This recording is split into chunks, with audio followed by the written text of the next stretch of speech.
So when we started, he told me, he was like, you understand something? I'm gonna make your merch. I'm gonna make your merch right. Oh, ignore me, Cam. Go ahead, tell the story.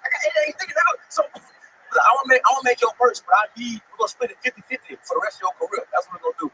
And I was like, yeah, no problem. I was broke on the couch. I was like, no, we can do that. And now, like, we making a little bit of money. And now he like, so we still.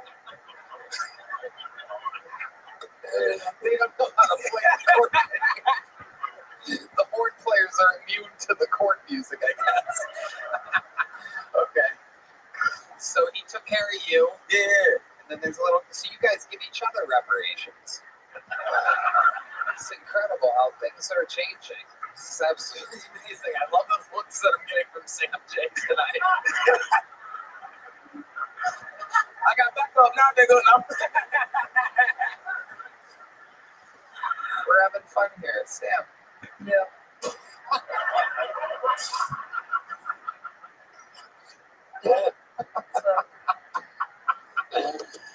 This is so fun. I tell you something else. Yeah, I bet my homeboy $5,000 in drunk basketball. You played him for $5,000? Yeah. What? When? In Utah? Yeah, Utah. Oh my God. Then what happened? Well, I beat him. Well, obviously, but I beat him, but I didn't drink it all. Gee. He drank all the. He don't even know this yet. He don't know this yet at all. But so the game plan was, I was like, "Bitch, I can beat you in basketball." He was like, "No, you can't." He really taller than me, so I probably couldn't. So I was like, we should play drunk basketball. And so the whole How tall is he? 5'5.5"? like 6'2". He like 6'2". Yeah. So I was like, we gonna play drunk basketball. So the whole night, I'm feeding him like real shots, and they just give me water shots. And then at one point, date rape start. Why didn't fuck him in the ass, Jay? Yeah. I just beat him in basketball. Okay. Yeah. So they kept getting him kept giving him liquor. And at one point I felt bad because he was drinking margarita shit the whole show, and and I was like, let's just do 5 shots instead of 8. And then he was like, no, too pussy, let's do 8. I was like, you know what? Yes, let's do 8. And then we take 8 shots, then I just beat the in the basketball. And he would never know until this episode comes out. Did he pay you? Huh? Did he pay you? Yeah. Wait, he paid you? Yeah. He already paid you? Well, I mean, he paid me in increments.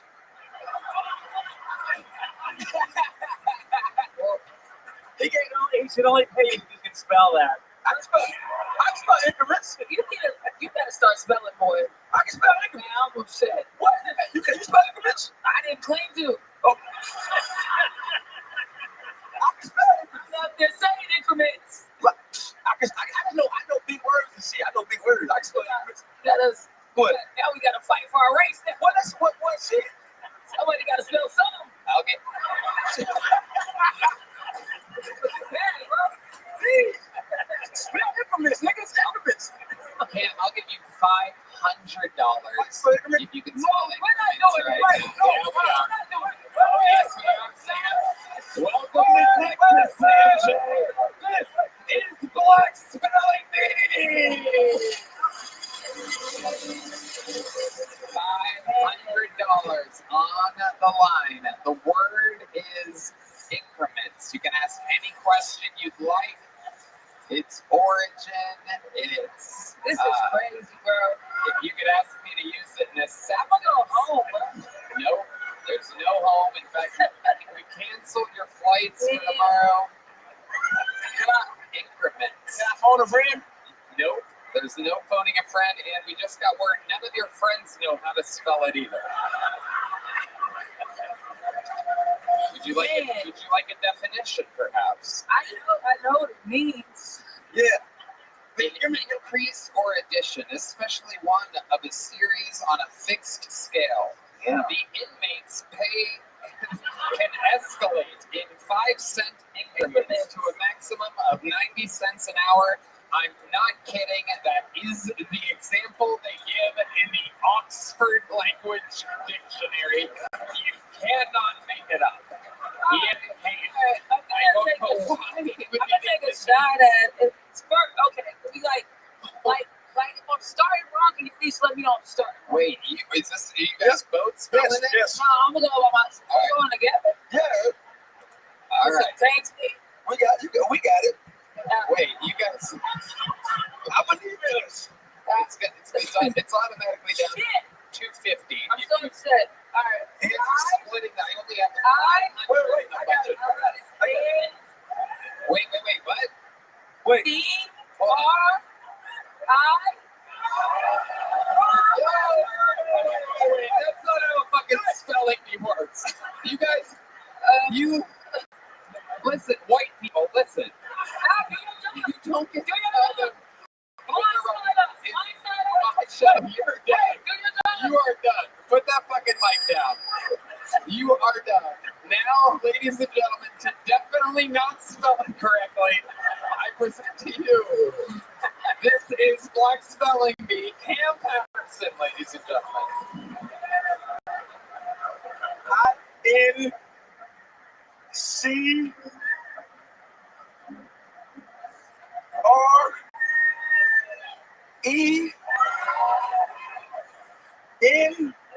Wait, what was that?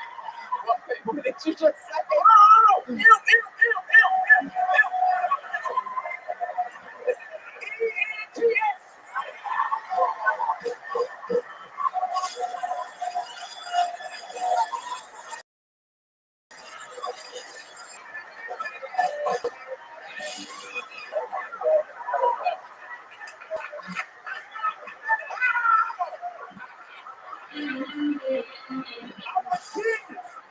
Just to let you know, the part where you said N and the whole room goes, no, was the part where you lost.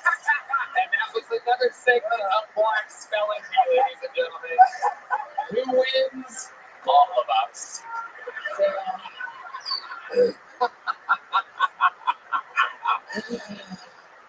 Oh. It was good though. That was good. It was an M. It was an M, and then the room corrected you. But don't worry, there's a lot of people at home saying N right now as well. I got farther than all y'all thought I was looking. I'll tell you this. I honestly thought I didn't see you accidentally saying N instead of M on my prediction sheet, but I thought you were gonna spell it mints, as in like mints. Oh, M-I-N-T-S for sure. I was like so positive. But there you are, full of surprises. Increments. Always fucking entertaining as hell. One more time for the great Cam Patterson, ladies and gentlemen. Oh my goodness. Black Spelling Bee is its own Kill Tony spin-off show. Again, we reserve the right here. That is my property. I don't know why I sounded like Trump just then. It's my property. I've been doing that a lot today. Hey y'all, this podcast is sponsored by Squarespace, the all-in-one website platform for entrepreneurs to stand out and succeed online. Whether you're just starting out or managing a growing brand, Squarespace makes it easy to create a beautiful website, engage with your audience, and sell anything from products to content to time, all in one place, all on your terms. Right, man. Tony, I love Squarespace. It makes website design easy and fun. Start a completely personalized website with the new guided design system, Squarespace Blueprint. Choose from professionally curated layout and styling options to build a unique online presence from the ground up. Tailor to your brand or business and optimize for every device. Easily launch your website and get discovered fast with integrated, optimized SEO tools so that you show up more often to more people and grow the way you want. Wow, very good, Red Band. Make checkout seamless for your customers with simple but powerful payment tools. Accept credit cards, PayPal, and Apple Pay. And in eligible countries, offer customers the option to buy now and pay later with Afterpay and Clear Pay. Kickstart or update written content on any website, product description, or email with Squarespace AI, generating instant, personalized results that know and show your brand identity. Explain what your site is about, choose your tone, and enter what you need to get short or long-form text. No matter the placement, Squarespace AI makes it easier to go live, stand out, and succeed online. So head to squarespace.com for a free trial. And when you're ready to launch, go to squarespace.com/KillTony to save 10% off your first purchase of a website or domain. All right, back to the show we go. Ladies and gentlemen, fuck are you doing back there? Can you get her another drink? Oh yeah, what do you want? Old fashioned? Manhattan? I'm not drinking the old fashioned. What is that? It's Hennessy with ginger beer and orange slice. Hennessy with ginger beer and an orange slice. Ladies and gentlemen, it appears as though Black Spelling Bee is going to have round 2 here.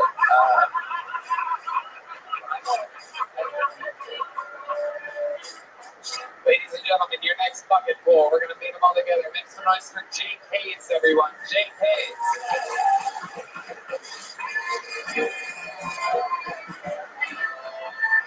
How's everybody doing? I've been going to therapy recently. My therapist told me anytime I'm upset, I need to use I statements. I don't think that was the best advice, because now anytime in an argument, I'm just like, I've been losing arguments. You got to stick to you statements, people. Like, you stupid bitch. They say abs are made in the kitchen. I don't really think that's true. Some of the women I know have 6 packs. A bun in the oven, maybe. Yeah, man, women are fertile these days. They really are. Which is why I've been thinking about getting a vasectomy. Just want to be dishwasher safe. Growing up, my dad got me into comic books.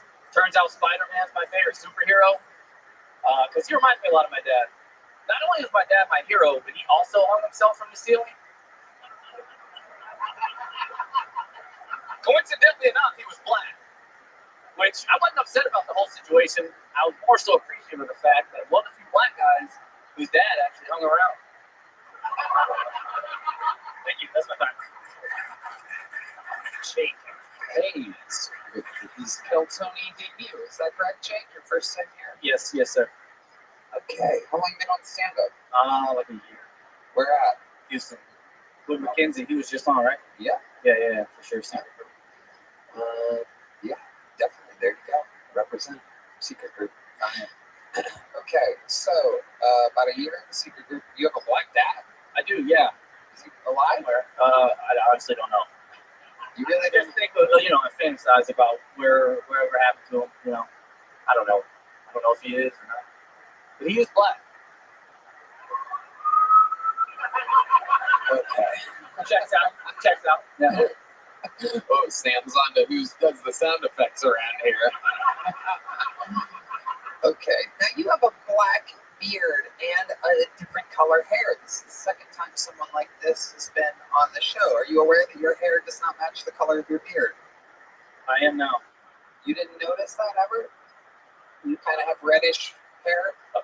Sure. Sure. Yeah, I guess. Yeah. No, today I'm in the moment noticing it now. Yeah. How old are you? 38. 38. And you're literally being informed right now, live on a show, that your hair and your beard are 2 different colors. I mean, I'm going to have your beard spell the word increments real quick.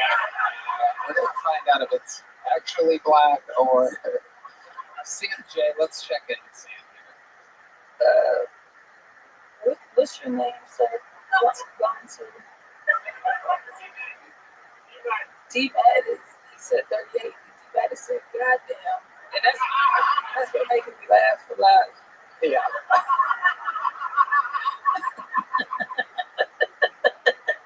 D also partakes in the Hennessy during the shows. That's right. Yeah, that's good. You came out like you got that bitch, right? That was the start.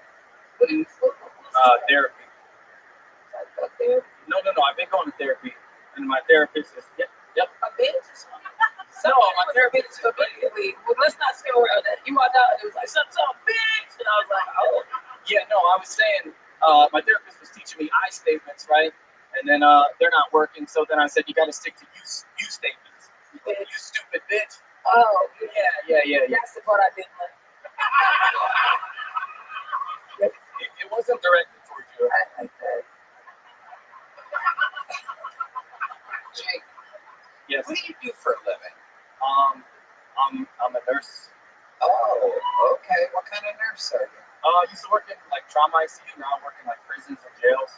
Okay. What made you want to start working in prisons and jail? Are you looking for your father?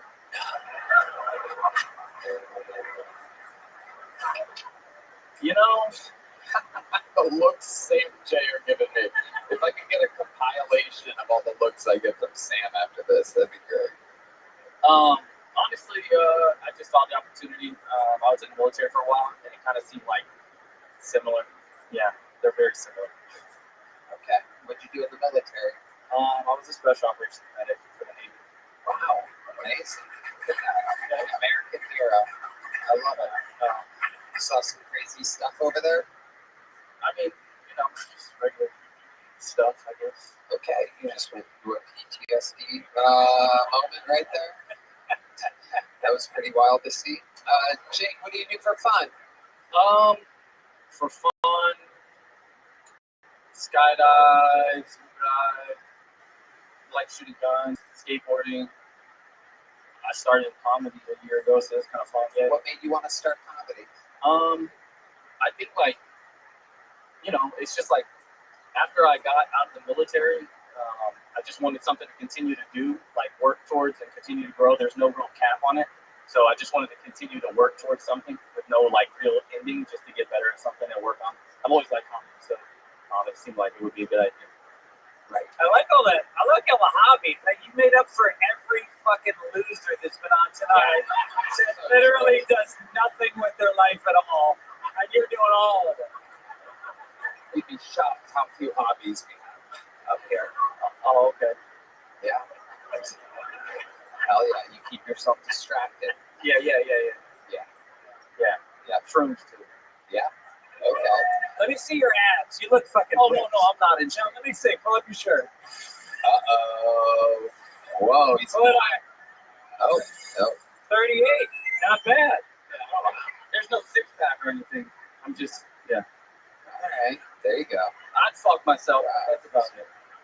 One extremely horny lady in the middle of the room. Literally willing to fuck a centaur up here. You know what a centaur is? Yeah. Very centaur-esque. You literally could have the body of a horse behind you. It's a very special type of human. There you go. There's the sound of a centaur music. All right. That's galloping. Come on, hit it. That's you. That's you. All right. That's cool. Yep. Jake, what's your love life like? None. Aww. What do you mean? Oh, What do you mean? Oh, What do you? I mean, I don't know. Are you on dating apps Nah. and things like that? Nah, You meet women in public? How does it go? it doesn't. Have you ever talked to one? Yeah. How does that go? Bro, look how he just moved his arm up. Oh yeah. Stop. You closed off his body Stop. language. Yeah, stop. Yeah. Don't do no more, bro. No, I got it. We all want to live tonight. No, I gotta go a little bit further. Leave that man alone. I just had that same feeling. Something Yeah, fucking he went switched. like, hey, stop Something it, bro. switched. He opened up his arms behind his back. Now centaur movement. But that ain't like fight. It's like fighting. It's like fight stance. Just literally when he's trying to not be a centaur and he keeps just fucking up. I don't know what I'm doing to be a centaur. Dude, you're a centaur, dude. You are a centaur. Every time you try to hide your centaurism, it comes out even stronger. If you were to go to the ocean, you would emerge from one of those waves, like one of those horrible paintings. Yep. What do you think is the least centaur thing about you?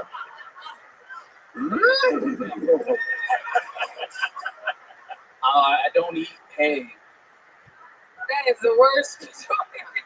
The top is human. Why would you eat hay? Right, you wouldn't eat egg. Question? Yeah.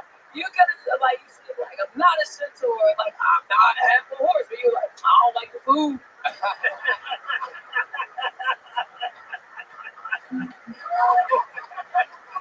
I mean, honestly, at this point, everybody thinks I'm a centaur. I don't know how to get out of it. I don't know if everybody. You guys think he's centaur? Oh yeah, no, it is everybody. It's 100% of the vote inside the room. For those of you listening to the podcast, this guy's very excited about it.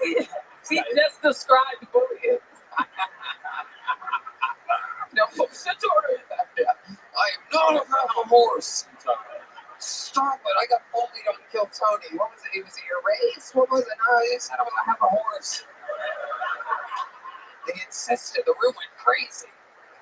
I mean, I get the half a horse from the waist down thing, but like, I don't think. You don't think your top half is Centaur-esque? Nah.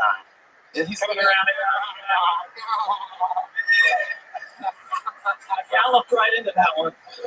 Dude, I love it. I fucking love it.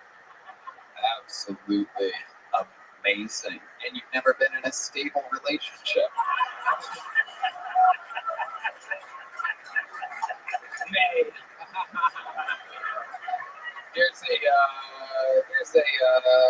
Here's a big joke. Buddy. Oh, wow. There you go. Thank you so much. Thank you guys. That was all right, bud. I'm giving it to him. I like the interview.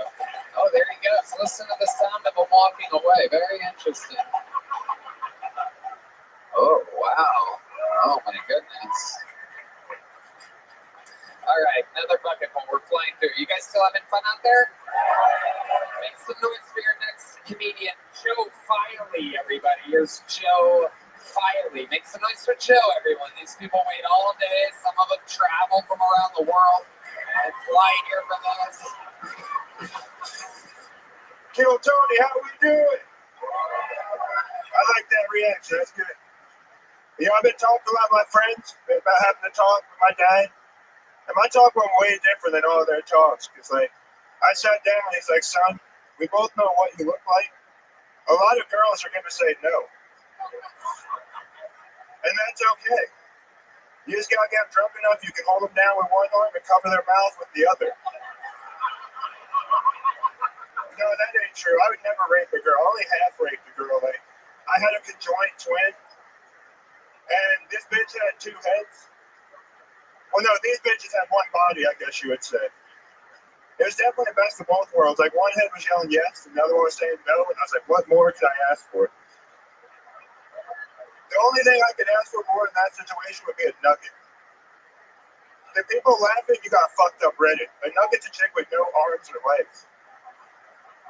Like, just picture, I could come in her 3 times and just throw her in the closet like a sock until mom finds her. All right, that's my time. Thank you. All right, ladies and gentlemen, it's the first time we've had a double felony admitted to during a 60-second set. You gotta do it. If you're from Youngstown, you're gonna have felonies in a minute. That's Okay, yes. I mean, yeah, I guess it's okay to, you can joke about rape as long as you don't look like a rapist. You know, the problem with looking like a rapist is never the chick I want to rape that's saying I look like the rapist. It's always like a Chevy Cavalier when I want like a Camaro. Everything is getting scarier the more you talk. It's Halloween's almost here. I'll come back. Okay, all right. Just slow down, Joe. Slow down big time. Breathe a little bit, buddy. I'm breathing. I'm calm. I'm sober this time for you. Oh, okay. All right. You've been on this show before? Yeah. What were you on last time you were on the show? Where you say you're sober? It was the double. Oh, I was on cocaine last time. And we. Oh, wow. All right. Jeez, you just have no filter whatsoever. No, we're just living life, bro. It's 6th Street. Okay, sure. 6th Street. Office. Represent. Absolutely. Joe, talk less. Yeah, I got you. You sure you're not on cocaine tonight? It just happened. 9 months. I'm back on, bro. It's a good time. Okay. It's been 9 months since you were on the show. Yeah. And now you're back. Yeah. How long have you been doing stand-up comedy, Joe? It's been about 2.5 years. 2.5 years. Very good. What do you do for work? Work at Amazon. You work at Amazon? Not anymore, by the way. Oh, no, listen, I got demoted because the last time I was on here, honestly. Wait, are you serious? Yeah, I said I work with retards and my boss is retarded, and I mentioned cocaine, and I went back and I was no longer a manager.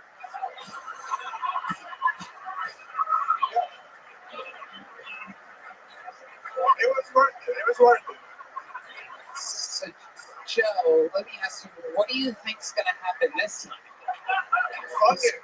Fuck it. Yeah, Really? yeah. I've been running a couple of shows and doing some side hustles, renting out paddle boards and shit. So it's like, yeah, Austin's an active place. You gotta make the money where you can, so you don't have to do a 9 to 5 and do comedy. That's what we're shooting for.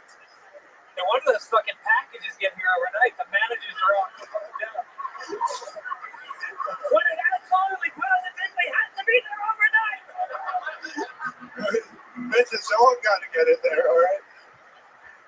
Gel blasters don't deliver themselves, all right? Wait, are we still sponsored? All right. Are we still sponsored by Gel Blasters? Are we still sponsored by... Listen, this is our second date. Next time I get first base at least, right? All right, Joe. Oh my God. This is incredible. You are by far one of the scariest human beings that's ever been on the show. That's better than last time. What happened last time? I look like a caveman who does science and rapes people, so at least this time I'm just a rapist. We're eliminating some of their subtitles. It's all right. Dean Mathis, those are my captions on the bottom of the screen when we watch the video.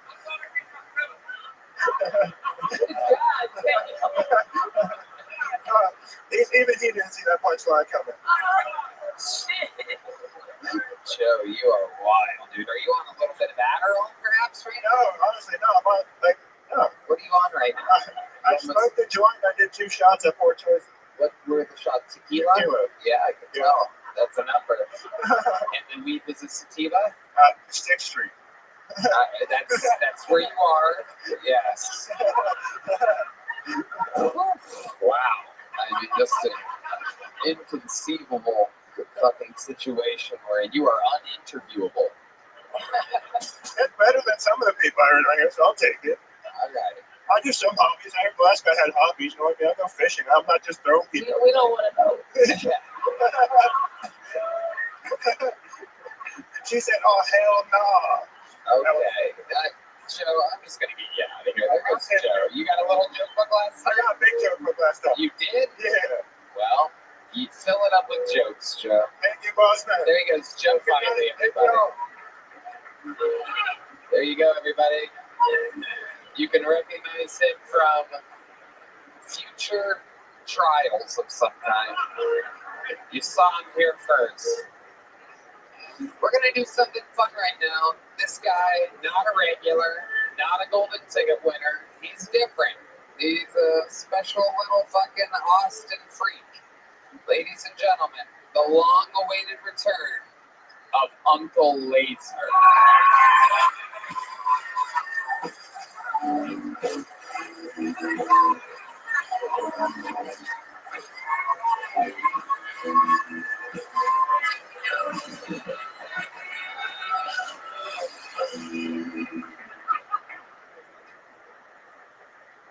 Statistically,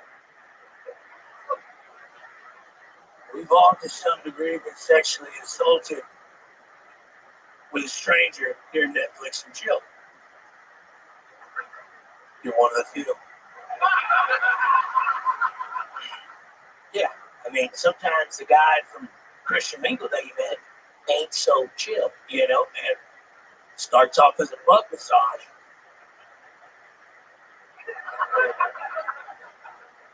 And ends, you know, with the guy you swipe right on, fucking cherry picking them little toilet balls out the rim of your butthole.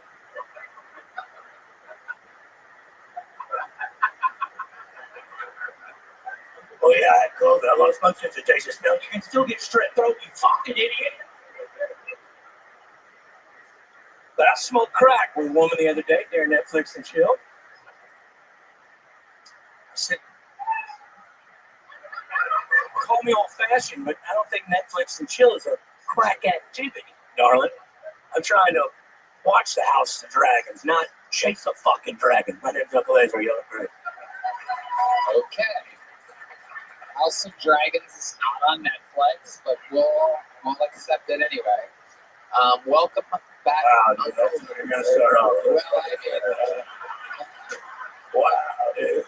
I mean, I'm a fan of both Netflix and House of Dragons, so I just want to get that out there. Big fan of Netflix. I just love them. Statistically, we both are, you know. Right. Why do you keep doing that licky thing with your face? You're extra lizardy tonight. What's happening?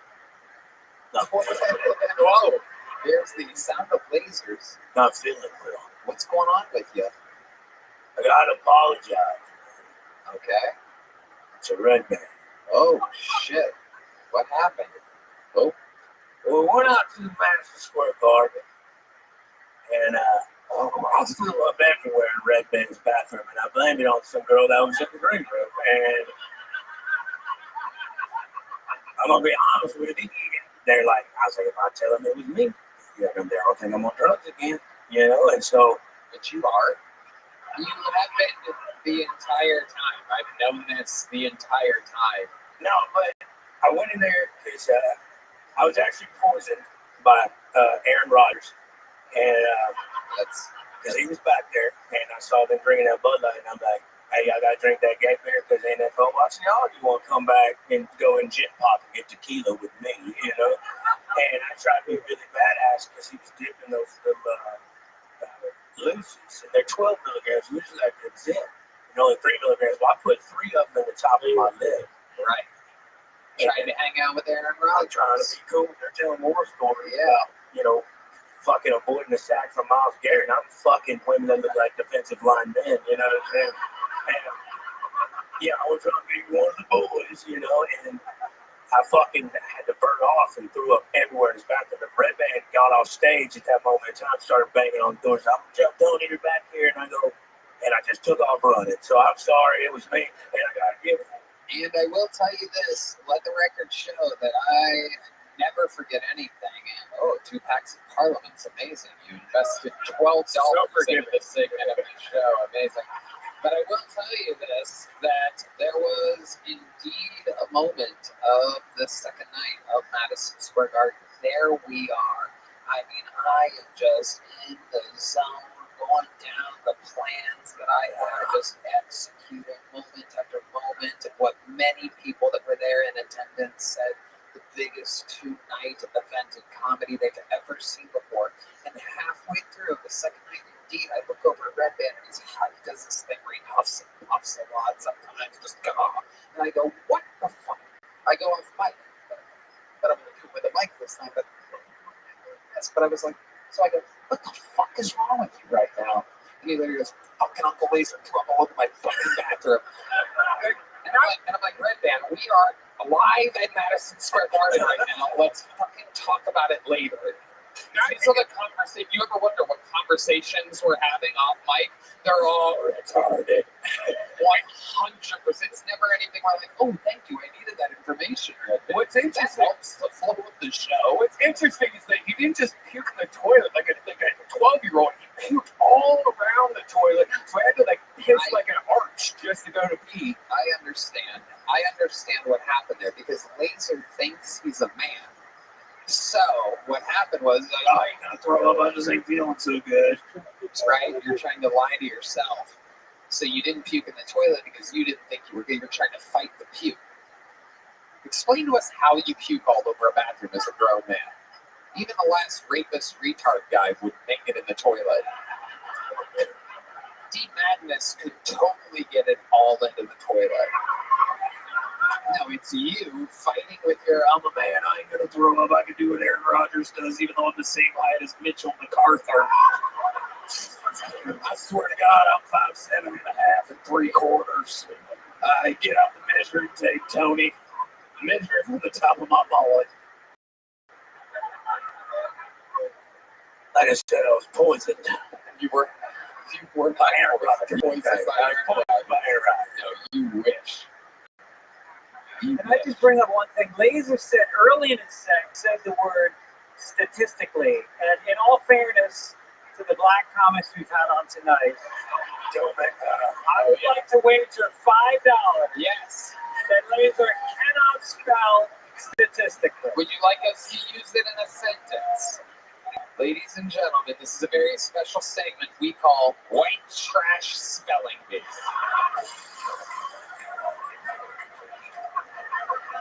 Unbelievable. It is indeed statistically.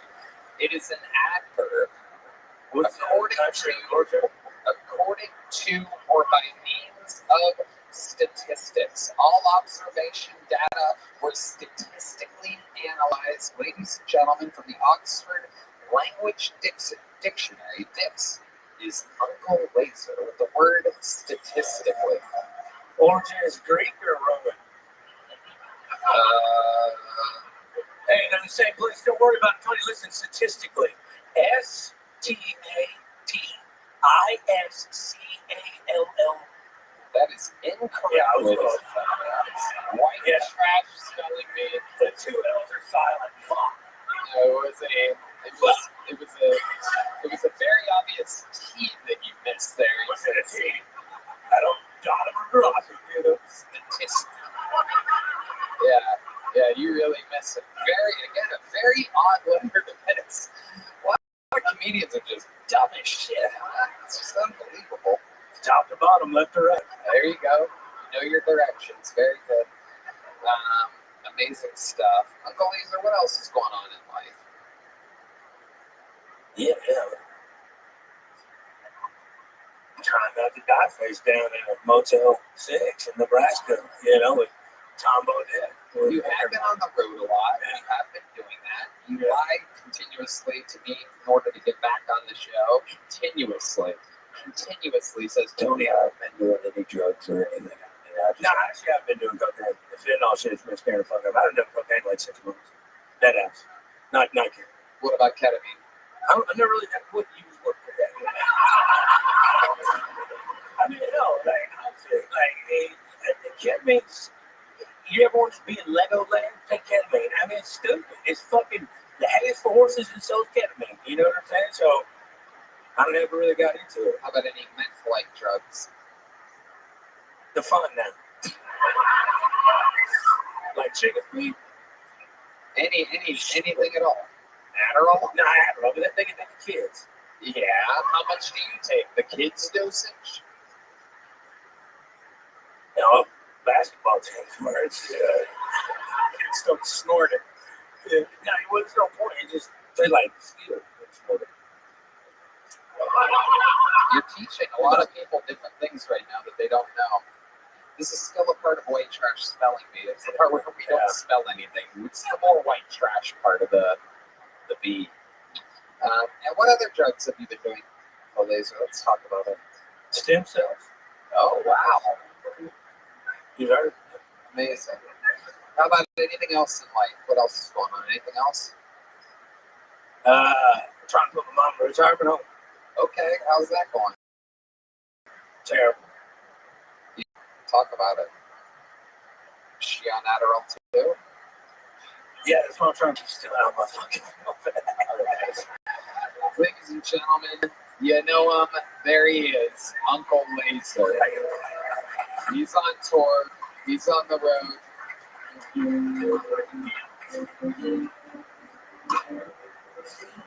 You did?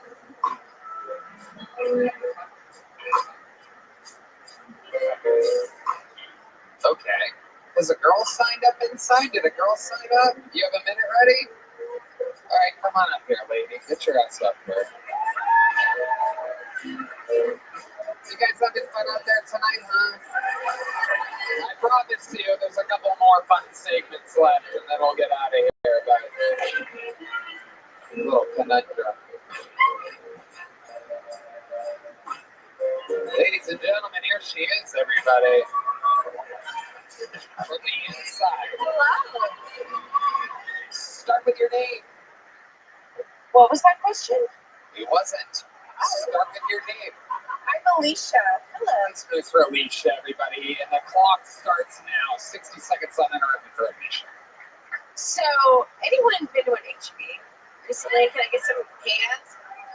Anyone danced their way into a hate crime at an HB? Oh, just me. Great. Awesome. That's fantastic. So, this is a funny story. It's not super funny because I'm an awkward ass human being. So, I'm at an HEB. They play bangers. Can I get a hello? They do. Like, they play bangers when they play the music on top. So, I'm in the street playing, dancing, whatever. And I'm like, oh my God, there's an HEB person in front of me. And we're playing, we're dancing. And we're feeling the music. Except she wasn't dancing. They had palsy. And so I'm mimicking this person who has palsy in front of me, and they see me and just dead inside, except for I was like, oh great, I get to leave now, and no one's gonna know who I am except for a basic white bitch, and I have my name. There you go. Very good, Alicia. Amazing. So what ended up happening? I had my name monogrammed across my shirt and a personalized license plate, so everyone knew who I was as I left, and I could never go back to HEB. And You were banned from an HEB. yes, I was. Yes, Wow. By the looks of things, you fucking love HEB. I do. Yes, thank you. What do you do for work? I'm in sales. Did that affect your job at all? Did you go viral? No, because I sell across Canada and the world, so no one knew about my life except You live in Canada. No, I live here, except for the fact that my husband seemed married to me is What? amazing. Okay, here's a little joke. Wow. There you go. You catch like a Canadian. Might not be one. I wish I was Canadian so I could just. We wish you were Canadian too, so we would never see you again. There she goes, Alicia, everybody. I'm moving along. The bucket pull that I was waiting for is here. Put the mic back in the mic stand, Alicia. Nope. Where you got it. There you go. Good stuff. Yep. There she goes, Alicia. Isn't Heidi just extra hot after Alicia was just up there? It's like, oh, yeah, the God, she's hotter than ever. It's amazing. Okay, your final bucket pull of the night, ladies and gentlemen. Angel Miguez, everybody. Angel Miguez. We finally got it. Angel Miguez. Here's Angel. Hello, what's up, Boston? You guys have been amazing to me. I've been here a week, and I've had a lot of time to to look up a lot of conspiracy theories because I'm an open micer. I've been looking up at what happened to the weather in Texas. Why is it so hot, right? And it turns out that the Jews are owed some money. I don't really understand why, or what it is that the debt is due, but we need to make sure that we pay that. I got $5 that I can contribute, but until then, we gotta make some kind of list and see what we got going on, because I like to skateboard. My wheels are melting. It feels like I'm riding a skateboard with flat tires. But yeah, I'm trying to make sure that we make some kind of list. We get we get some night temperatures for the day, right?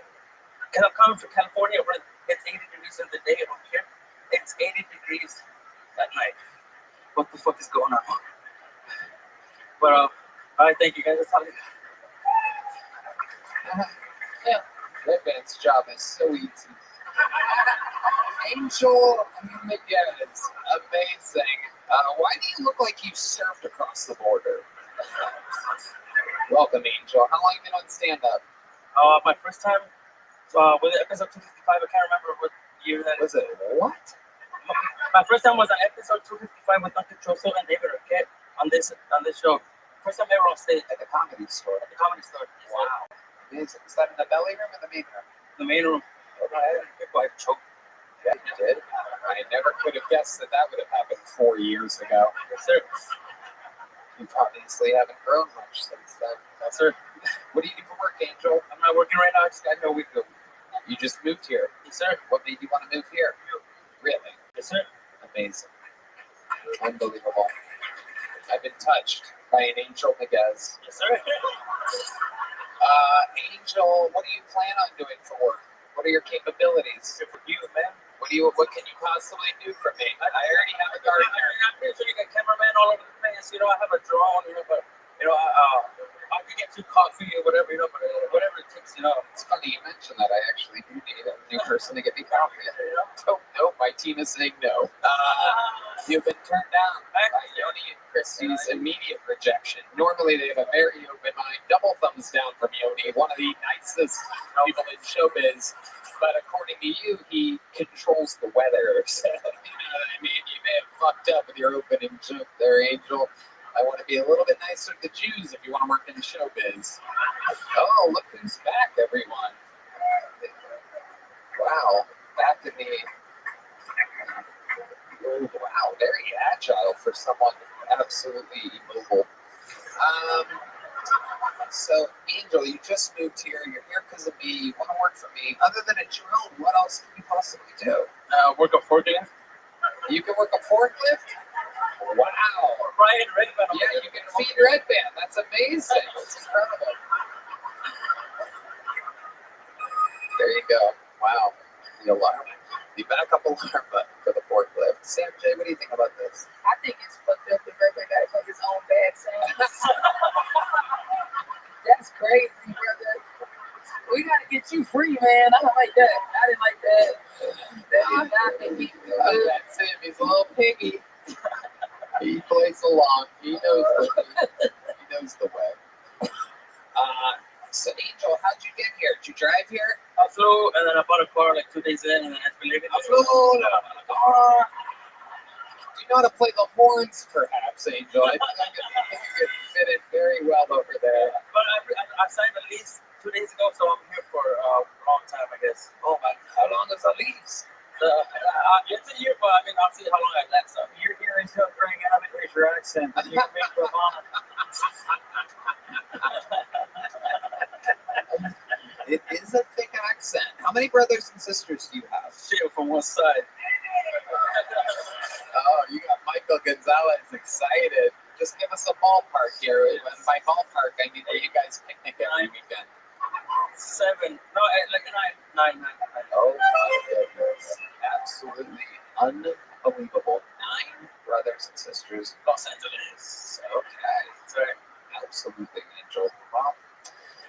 Amazing stuff. Do Do you have any hobbies or special skills or talents that would surprise us? No. Wow. Very fast answer there. Incredible. You have nothing at all. You do nothing. I like taking pictures of cars and I like driving them too. And I probably drove around your house in Hollywood whenever you were living there. Super fast. Yo, this show got a real subreddit energy.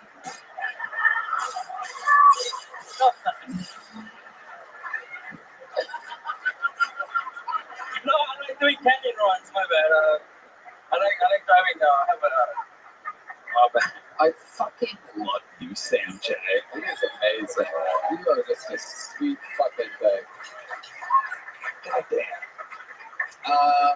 Angel, you've never gotten a joke before. I mean, you know what I'm gonna do, even though your set was just as fucking mediocre as it gets, and your interview is just bland for a guy that's had years to prepare for this. I'm gonna give you a slightly larger than tiny joke, but because you just moved here, and I think you could fill it up, and I think that sign up again, and people are going to be even more interested in you now that we know your story, and you have no job. You're literally the only Mexican we've ever had here that doesn't have a job.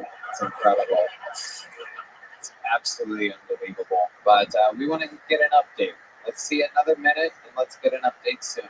Ladies and gentlemen, Angel begins.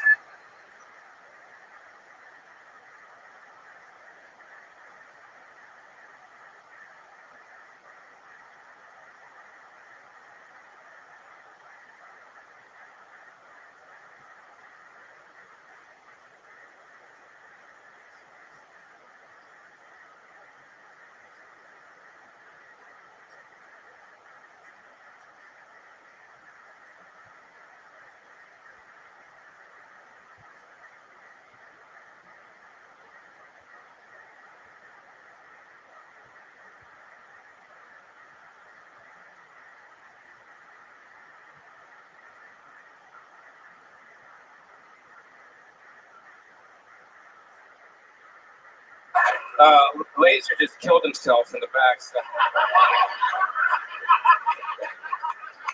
you guys will never have to see his fucking ass again. I'm just saying. And I'm taking over for Laser now. It's the week's fucking time, bro. What the fuck do you think, bro? Yeah. Thank you guys for coming. Give it up for Kill Tony and the fucking Shazam crew. Fucking Shazam. So, you ready for my fucking rim shots this time, Mike? Wake the fuck up and stop texting when I'm on fucking stage, you cocksucker. I'm in front of 20,000 people, kind of eating shit. At Madison Square Garden, I do a rim shot joke, and he's fucking, I'm going like, I need help, and he fucking doesn't do shit. Anyways, I've been matching with a lot of black chicks on Bumble lately. I guess on the dating app Bumble, it's where women choose you, and lately a lot of black chicks. They've been fucking. I had no fucking idea. My whole life I've been picking up on the wrong chick. My whole life I've been picking up on the crack ass hoes, and I left these fine ass Shaniquas on the motherfucking table. Ain't that a motherfucking bitch? I was dating a girl recently. She did break up with me for a black guy. I said, "Why'd you do that?" She said to me, "I just like black dick." So what I did is I spray painted my dick back, and I fucked that up. So, give me the fucking cat me out, bro. What the fuck? I already did. That's too many laughs. Oh shit. Sorry. All right. Thank you. Sorry. You're doing good, Paulie. You're doing good. All right. Anyways. Paulie Shore, everybody. Paulie. What's up, dude? So much fun. So wild. You did it again. Sam J. Did you match with him on Bumble? My name is Samaria. That's that damn Shaniqua. But no, of course, probably No, stop taking people's hats off, Paulie. You want somebody to take off what you're wearing on your head, whatever the fuck that is? It's funny. Someone did ask me if I had a Bosley hair weave. Yeah. How fucked up is that? If I got a Bosley hair weave, I would fucking tell people I fucking got it. I fucking hide that shit in the woods and come back a week later and say, "Check it out, bro." The weasel's weasel. Weasel, bro. It's a weasel swing. but black women do love Pauly Shore. What's that? Black women do love Pauly Shore. That's a true. What do you think it is about Play We the grew up on him and like Class Act, which is it's a very popular black movie, and he was in it, and we like that combo.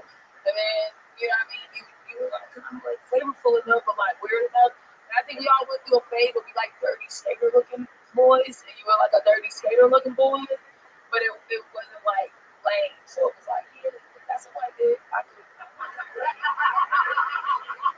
see happening possibly.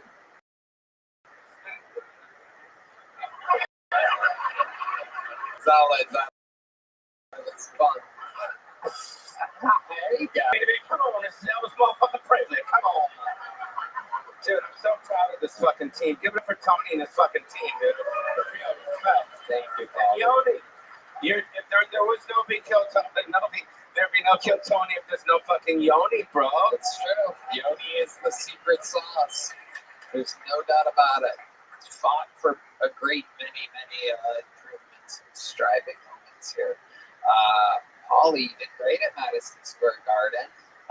How's everything else going? How's LA? What's going on? You know what I mean? My brother are closer than ever now. Yeah. Quiet silence. I like that. Yeah, I don't think everybody knows the whole story. You were supposed to do a documentary on it, remember? About 6 months ago. 6 months ago, I'm with Tony at the Missy's bar, my mom's thing. It was my mom's Missy's bar downstairs. In honor of and then he said to me, "We're going to do a documentary on Peter and Paulie." Yeah. Right? And now he just said, "Fuck it, you just do a documentary on you." Well, no. No, that's cool, dude. You're famous, bro. No, I still want to do that documentary. I wasn't going to start that night. I kind of have to do some stuff that I have planned, Paulie, and then I'm going to get around to that project, which I'm still very passionate about. For those of you that don't know, Paulie, of course, the son of Mitzi Shore, has a brother, Peter, the son of Mitzi Shore. And these two, legends of the game. Peter runs the Comedy Store. Paulie is Paulie, has a full fucking career. Both of them are raised by the wildest comedians in the craziest situations you could have literally ever imagined. You can't even, no one would believe the childhoods that you guys had. And I still find there is no doubt. I mean, you want to talk about Succession, a show, HBO, on Netflix, that I loved. It's over now, but I mean, obviously, it's kids trying to, take over from what their parents built, and there was a lot of controversy. Who's going to get the Comedy Store? How is it going to happen? What's this? What's that? Turn here, turn there. and all the comedians know about you and your brother's battle, but the fewest other people ever found out the truth of everything. It would literally be the most unbelievable fucking show of all time. Yeah, no one knows. Right, but I think maybe one day they will. Hopefully, yes. Maybe. Yeah. You guys heard it right here, right? Yeah. Because the Comedy Store. I just have to stop filling arenas first, and then I'll get around to your story, Paul. As long as you're going to commit to doing it at some point, then that's cool, right? Totally committed. I absolutely find it to be one of the most unbelievable Yes, and then for me, I really like to do and I'm going to do the Richard Simmons biopic. So that's happening. R.I.P. R.I.P. His family didn't want. His family said no, and Richard said no. I said, well, who do you want to play you? He said fucking Tom Cruise, bro. I swear with a straight face. I'm like, dude, I'm fucking you. Like, I look like you. I don't have to fucking act, motherfucker. Check this out. Come on, ladies. Let's go, girl. Hey.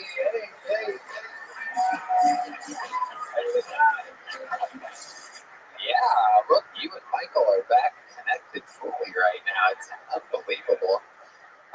It made 2, 3, 4. She packed my bags last night. 3 flights. Yeah.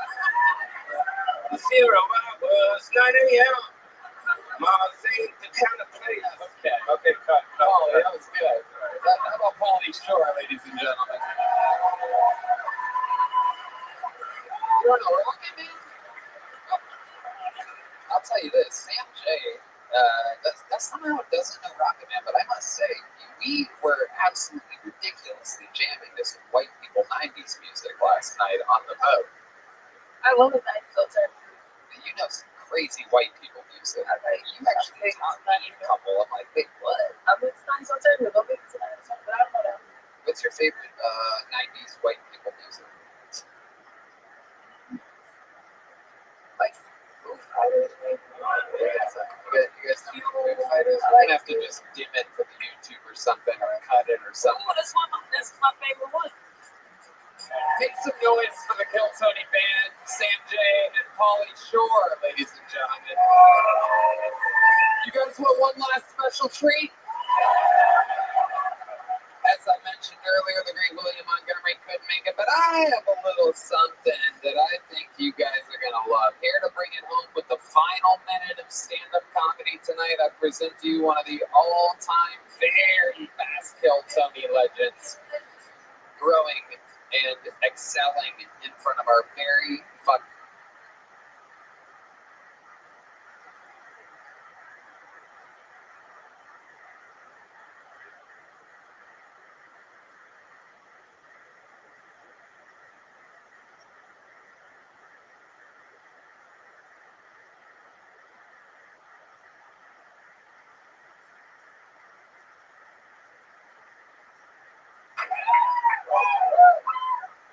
Yo.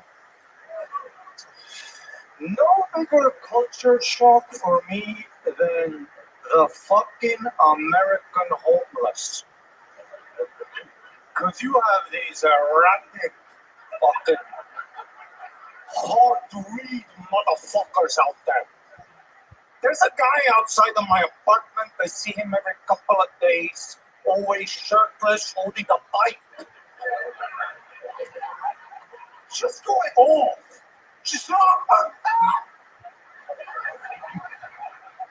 And what annoys me is how nonchalantly everyone else around me acts. Like all my neighbors are like, that's mine. And I'm the only one who's like, shoot, Mike. All this comes for what? Shoot Mike again. But his name is literally Mike. Like my neighbors know the guy. And that's what you have here. You know you're homeless. You like grew up with them. Because Estonia, where I'm from, we also have homeless people. But what we also have is a rough winter.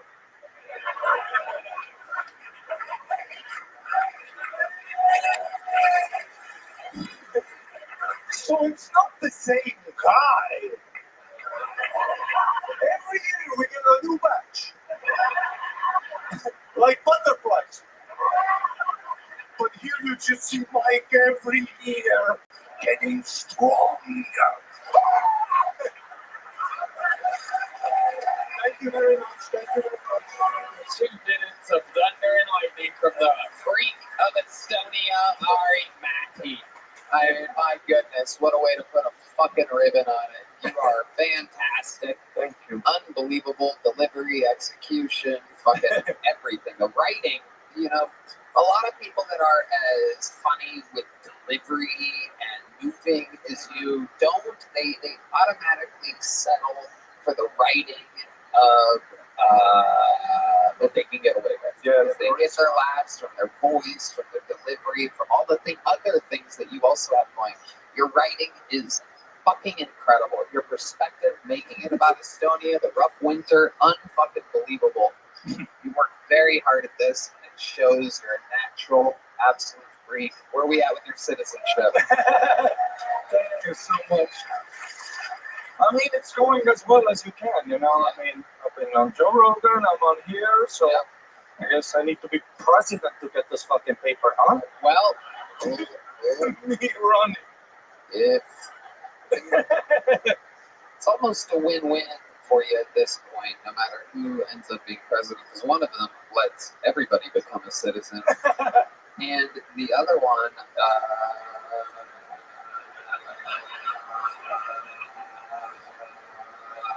it appears as though I'm short-circuited, but I guess you guys are going to find out more soon about another one. Fantastic stuff. Well, thanks, Tony. And everybody over the Kill Tony fans, super nice. I walk around, everybody else is Let's check in with the great Fitzsimmons. This is your first time seeing Ari Matti, right? Well, I've seen him online, and I've always been very impressed. Oh, thanks. It's really strong. And although, out of fairness to the black comics and the redneck comics, you use the word nonchalantly about halfway through this. And I would like to challenge you. Ladies and gentlemen. Nations fallen from the Soviet bloc in the 1980s category. Ladies and gentlemen, this is the first time that I actually think that the speller might get this right. Nonchalantly, this is the first ever and perhaps the last ever Estonian spelling bee, ladies and gentlemen. Nonchalantly is an adverb. In a casually calm and relaxed manner, she nonchalantly walked out of the police station. Nonchalantly. N-O-N, and the minus mark. That is C-H-A-L.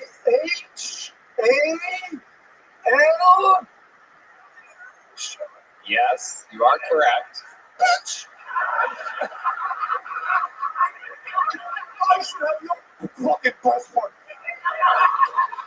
You retard.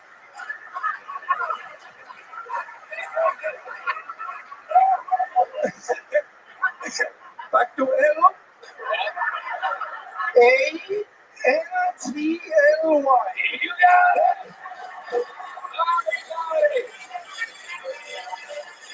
USA, USA, USA, USA, USA. We did it again. Sam J's in Sacramento, New York City at the Gramercy Theater, SamJComedy.com, BitStop.com. He's going to Tulsa, San Francisco. This new special, You Know Me, is a great Fitzsimmons comedy on YouTube. Those tickets are at BitStop.com. Thank you to Simply Say Talk Space and Express Media. One more time for our guest tonight, Sam J. Great Fitzsimmons. The drawing is in from Ryan J. Ebel, who draws every episode of Greg and Sam. One more time for the best damn man in the land. Let's see what Chris Rogers drew up tonight in the corner there. Yeah. It's Ari Maddie and Hans King's baby, everybody. I don't know what the fuck that is.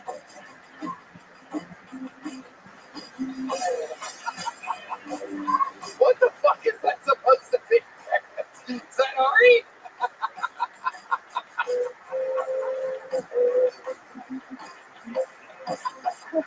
Check out the Sunset Strip, APX.com. Secret show every Thursday. Chris Rogers art on Instagram. Chris, I love it. I love it. Did you guys have a great night tonight? We love you. Thank you. God bless America and God bless Texas. Good night, everybody.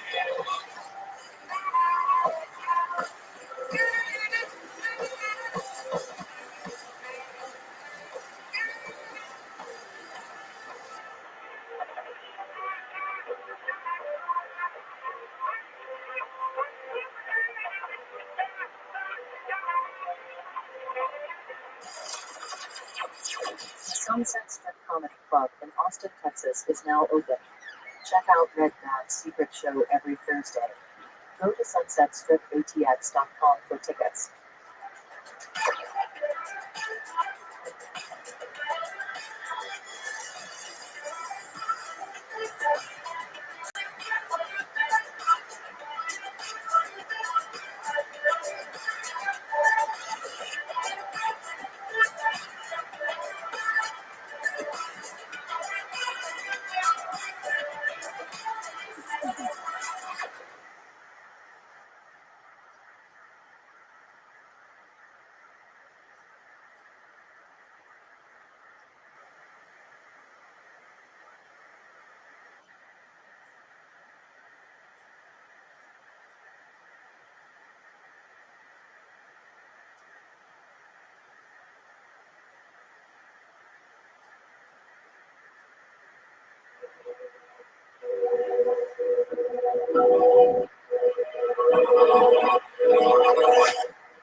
Lyme disease. We know you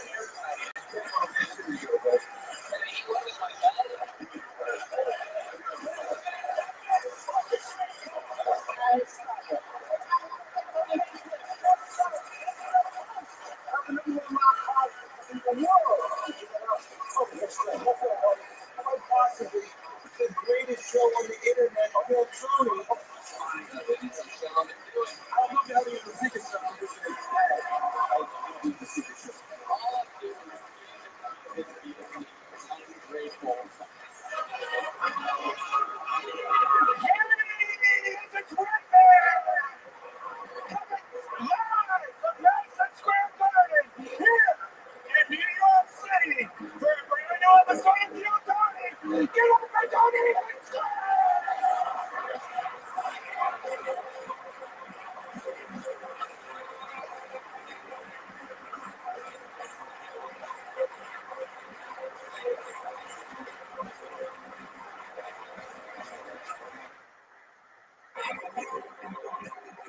I've said it many times before, but tonight I mean it.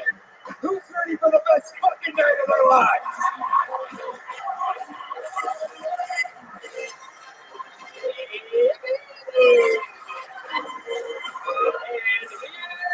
And here we go. What the fuck is up, Madison Square Garden? Make some noise for my partner in crime, Ryan Redman. How about one more time for the motherfucking Black Keys? And of course, the best damn band in the land. We got Earl Horns, Jesse Johnson, Michael Gonzalez, Marcus King, John Dees, And the great D Madness on the bass guitar, ladies and gentlemen. Matt Mueller. I didn't say it. I think I said it. Okay, Matt Mueller. Triple shout out, Matt Mueller. How about one more time for D Madness? Let him hear you, everybody.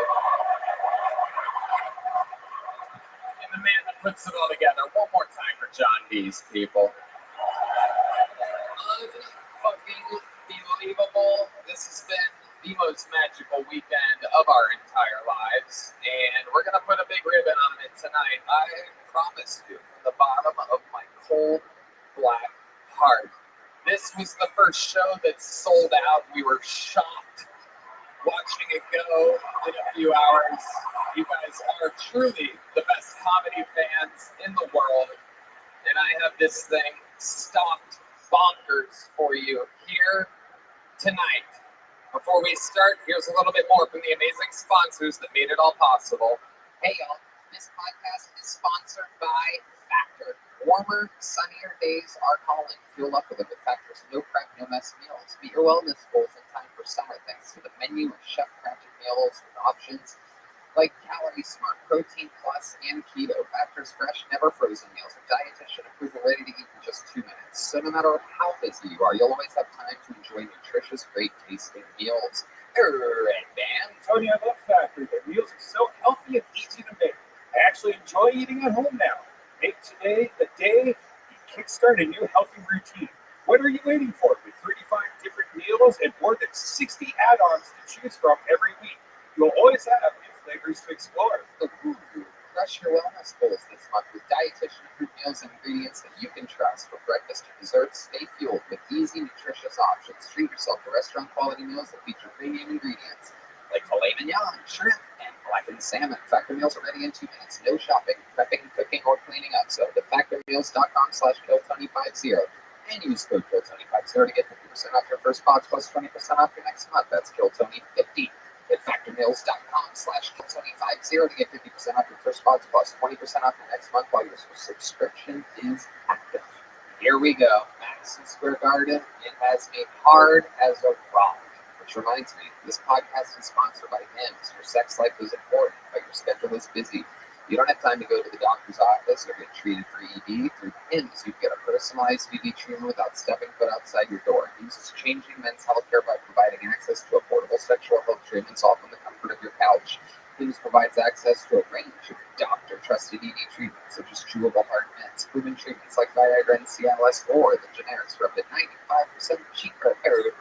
Red Band. Tony, I love that Hims is giving men the best ED treatment out there. The process is simple and 100% online. No uncomfortable doctor visits. Just answer a series of questions on their site, and a medical provider will determine the right treatment option. If prescribed, your medication ships directly to you for free. Oh la la. No insurance is needed. They want no price for your treatments, online visits, ongoing shipments, and provider messaging. Hims has hundreds of thousands of trusted subscribers. So if ED is getting you down, it's time you find the option that works for you. Start your free online visit today at hims.com/KillTony. That's HIMS.com/KillTony for your personalized ED treatment options. hims.com/KillTony. The products mentioned are chewable compounded products which are not approved or verified for safety or effectiveness by the FDA. Prescriptions require an online consultation with a healthcare provider who will determine if appropriate restrictions apply. See website for details and important safety information. Subscription required. Price varies based on product and subscription plan. And now, Madison Square Garden, Kill Tony Live. Ladies and gentlemen, I get to introduce your guest for the night, a New York fucking icon, truly one of the best comedians of all time, one of our favorite guests of all time, the king of New York City. Make some noise for the great and powerful Dave Attell. Oh my God. Here we go.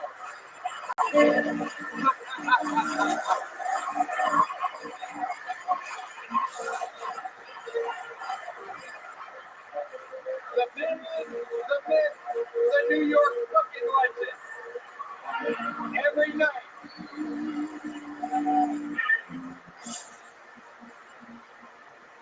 Dave Tony, you set? Can you hear me? Louder on two. Hello?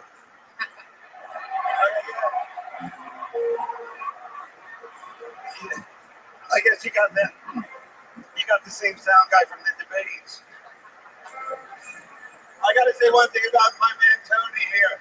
He said he was going to play the Garden. I said never. Not only has he played it, he's played it twice. Totally sold out. You made that happen.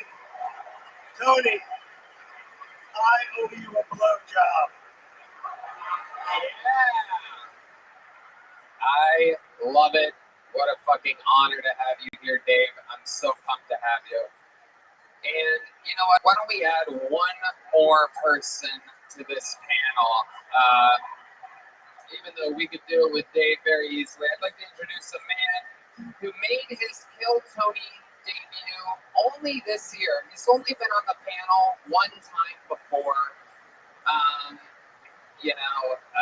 I mean, what can I say about him? He's got a lot of free time on his hands. Ladies and gentlemen, I'd like to introduce, this is pretty crazy, but this is Madison Square Garden, so I'm going to do it anyway. I would like to introduce to you the current President of the United States of America. Yes.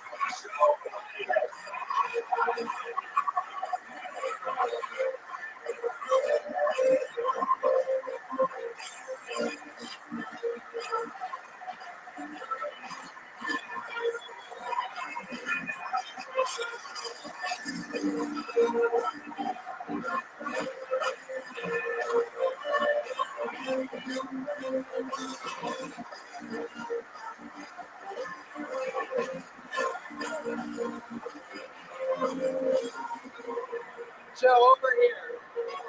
You're sitting with us tonight. He's a little confused.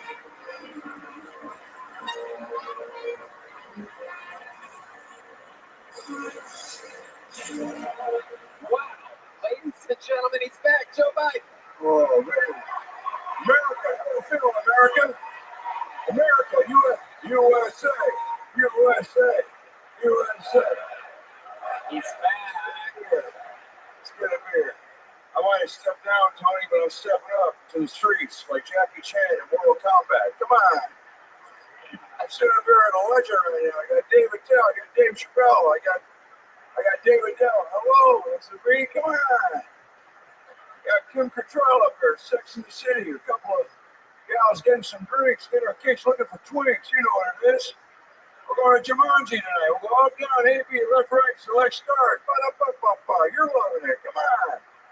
You know what it is. Get two birds with one stone. Kill two girls with one cub. We're living La Vida Loca. Still got it. Joe Biden is here, ladies and gentlemen. Awesome. And what do you think about sitting next to the president? I think the press can go all night. His diaper's half empty, not half full. I like this guy. Actually, the garbage man from Sesame Street. 4 more days. Say that to my face. Whoa! Joe, how you been spending your free time? Huh? What you been doing with all the extra time on your hands? I went to Little Caesars last night. Oh, that's some crazy bread. Nothing crazy about it, Tony. Regular bread. I saw David Lucas here. That's all that story is. He's getting a pizza. He's a fat guy. Come on. No, I've been taking it easy. I've been trying to fill up my day with hobbies and Sudoku. Trying to make sure everybody knows what I'm doing right now. But guess what, Tony? Even though I'm not going to be president anymore, I'm still going to do it. I still feel like I got it in me to go 4 more years.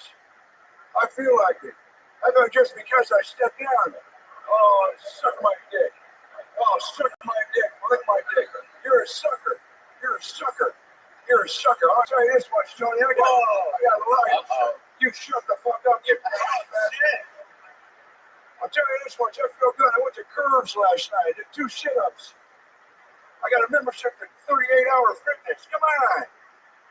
All right, I had 2 gay guys last night. We're doing it. I feel like a black guy in the Olympics. I'm going to do it for my country.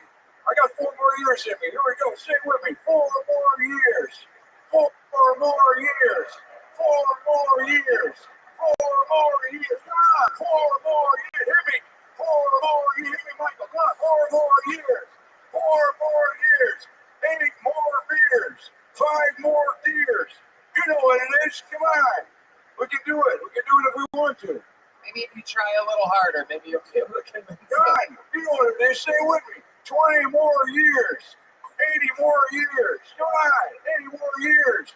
50 more years. I got one Mexican girl standing up doing it. Why can't the rest of you do it?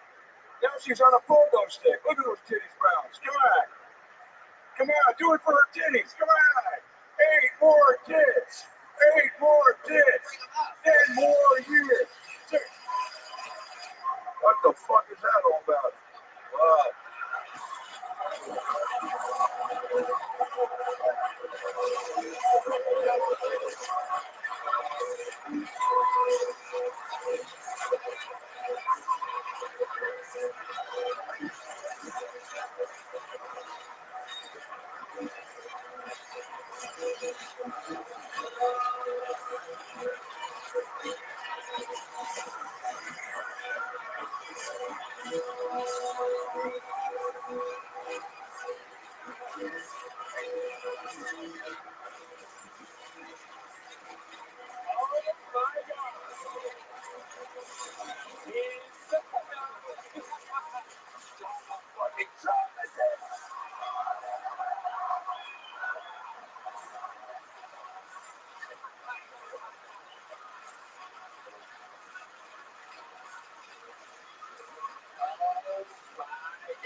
Wow. Ladies and gentlemen, they're back. Donald Trump. You can cut the fucking music. Hell yeah, that's amazing. Wow. Welcome back, Mr. President. Tony, it's so good to be here back in.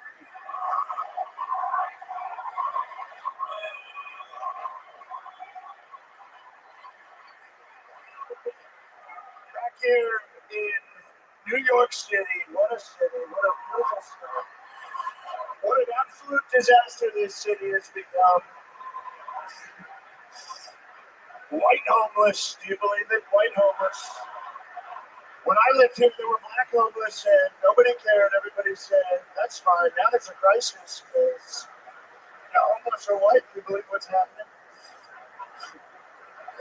Donald Trump is here. Joe Biden is here. And the king of New York, David Tell, is here. God. Tony, who just shit my pants again? What a smackdown, Tony.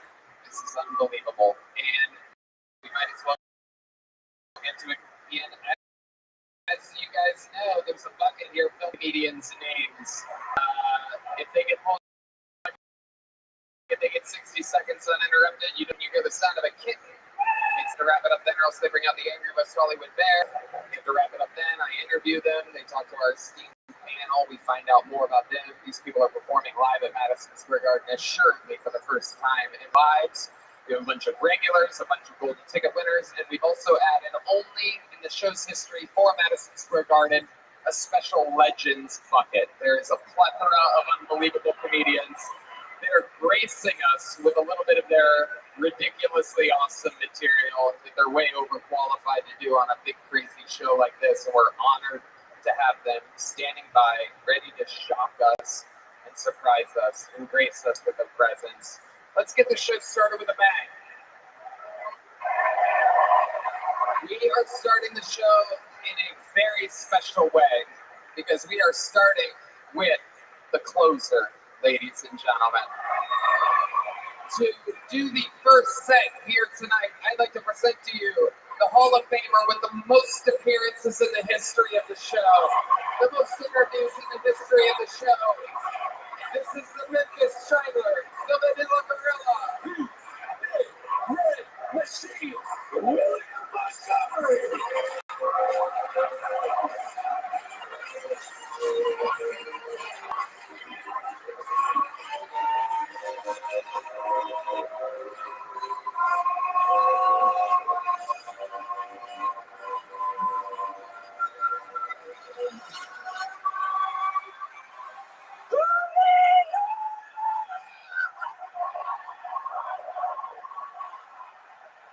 Delta Airlines says to promote gender diversity, they're going to quit using the phrase ladies and gentlemen during gate announcements. Hey, Delta, here's a suggestion. Stop worrying about my dick and start worrying about my fucking flight being 5 hours late. What the fuck is going on, Delta? Kamala Harris might become the first Indian American president. And Elizabeth Warren is like, it could have been me. Kamala Harris is so bad at fake laughing, I thought she was at one of my shows. So take these broken wings. That's a pickup line I used to use on angels that had fallen from heaven. Die hard. It's called rigor mortis. Okay, that's probably my best joke. That's my time. Thank you. William Montgomery getting things started tonight. Always so fun. Amazing stuff.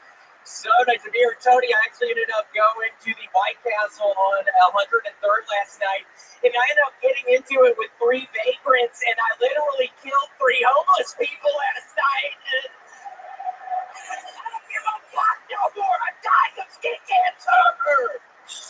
But yeah, no, I literally killed 3 fucking vagrants outside of White Castle last night. Then they threw me in Rikers Island.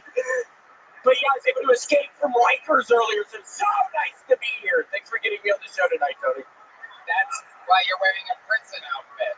Yeah, I killed 3 people. It was a Puerto Rican lady, a black guy, and a Chinese woman. And Mary fuck kill.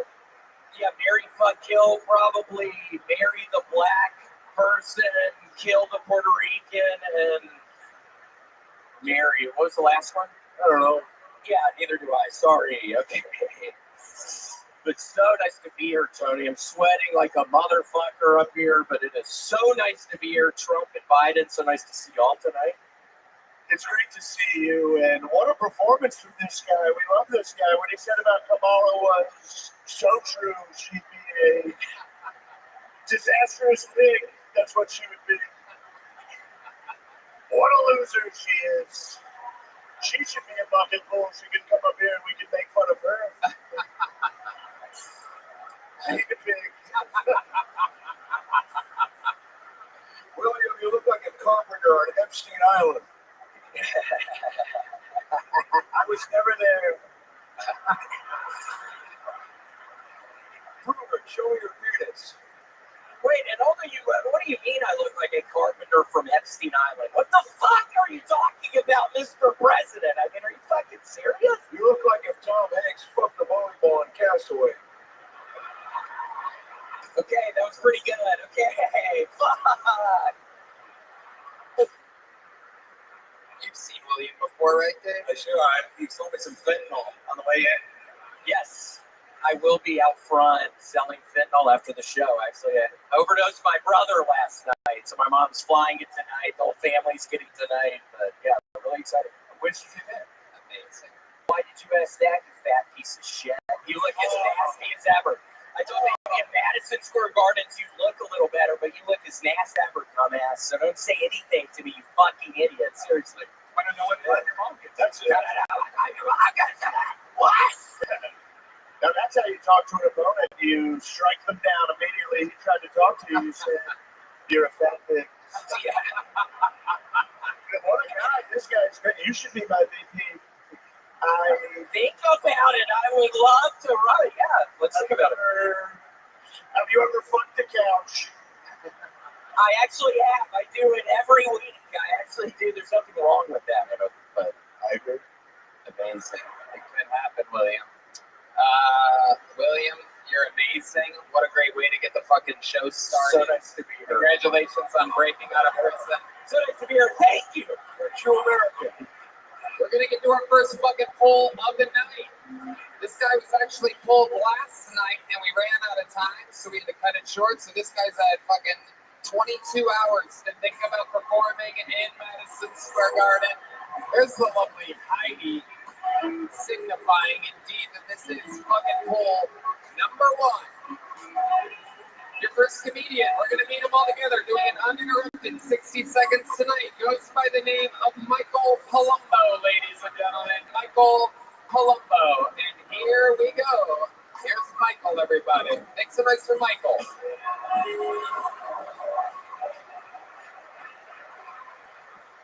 I like to beatbox. Being a beatboxer is weird. It's kind of like being a Civil War reenactor, because your friends are happy you have a hobby, but no one wants to see it in person. One of my friends told me, he was like, I like it when you beatbox. It cheers me up. You should do it for other people to cheer them up. I was like, I don't know if that's how it works, you know? Like, my other friend would be like, dude, Sarah broke up with me. I would be like, bro, that's terrible. Man, she cheated on you? With 3 other dudes?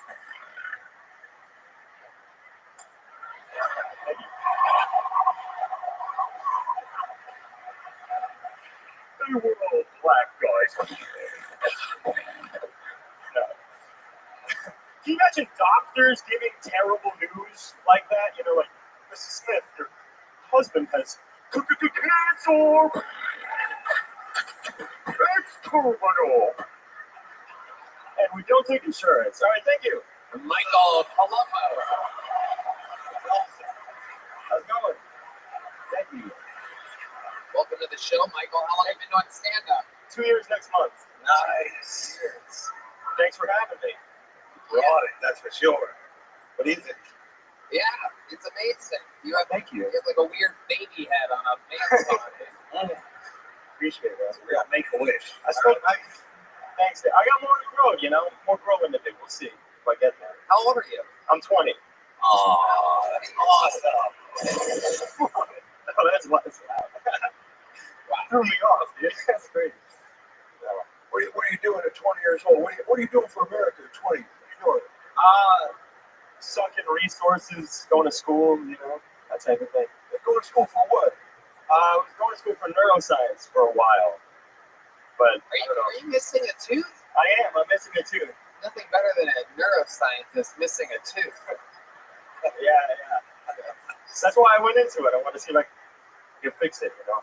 It seems like you wanted to beatbox more than you wanted to do stand-up. It's a lot more fun with the beatboxing. It's pretty fun. Is it? Yeah, that's like getting a prostitute and she just wants to show you her art. It's like, suck my dick, come on. Wow. It does help with the beatboxing. Like, it's, you know, creates more sounds. Yeah. Wow. I'm surprised there's not more white trash beatboxing. Amazing. What do you do for work, Michael? I go to school. I work at customer service centers, and I've worked with special needs kids before. Nice. Wow. Are the special needs kids in a mirror?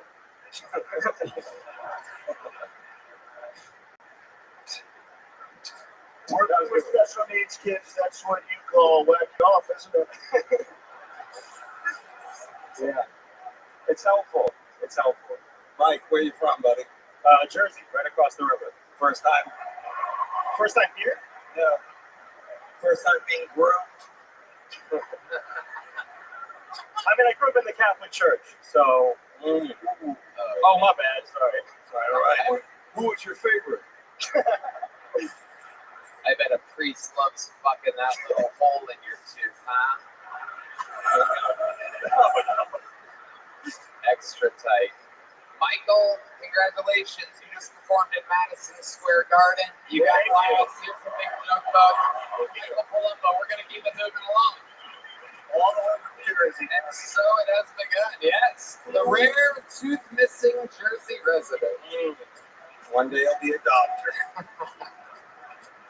All right, we're having fun. We've had a regular out. We've had a bucket pool. Let's go to the Legends bucket for the first time tonight, huh? Wow, very exciting. Ladies and gentlemen, this guy, I mean, what can I say? He's an instant legend on the show, a front runner for guest of the year 2024. Ladies and gentlemen, make some fucking noise for Miltoni icon. This is the return of Harlan Williams.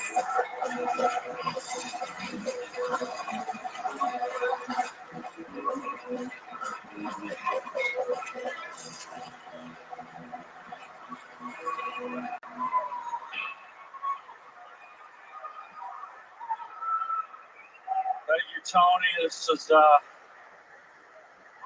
hope you'll indulge me for a minute. This is a very emotional night for me here tonight, gang.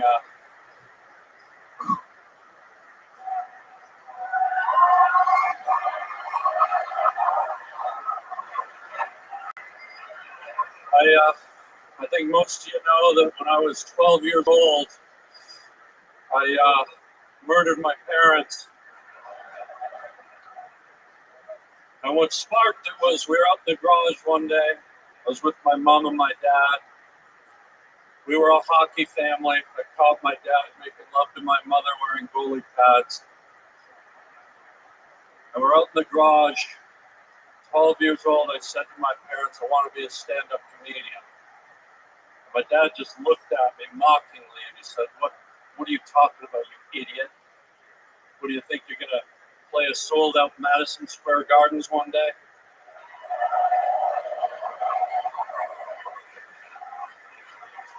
That's when I took the goalie stick and beat his brains in. We were a canoe family. My dad had a collection of canoe paddles hanging on the wall. And we had one from Cambodia, from the Nuntatuk region down by the Gong River. And I grabbed that Korean fucking Mongolian fucking Chuck E. Cheese canoe paddle. And I beat the life out of my mother. And guess what? Here I am at a sold-out Madison Square Garden.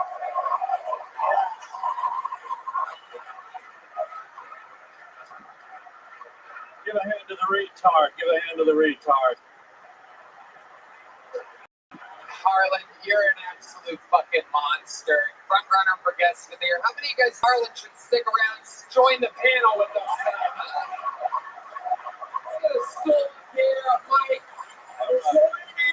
this crazy panel. Truly, one of the greats. One more time for Harlan Williams, ladies and gentlemen. He's with us live in the flesh. And we keep it moving along. I present to you bucket pool number 2, ladies and gentlemen. We're going to meet them all together. This is 60 seconds uninterrupted from Ray Robinson. Here we go. Ray Robin. Ooh, big clap from the Canadian section.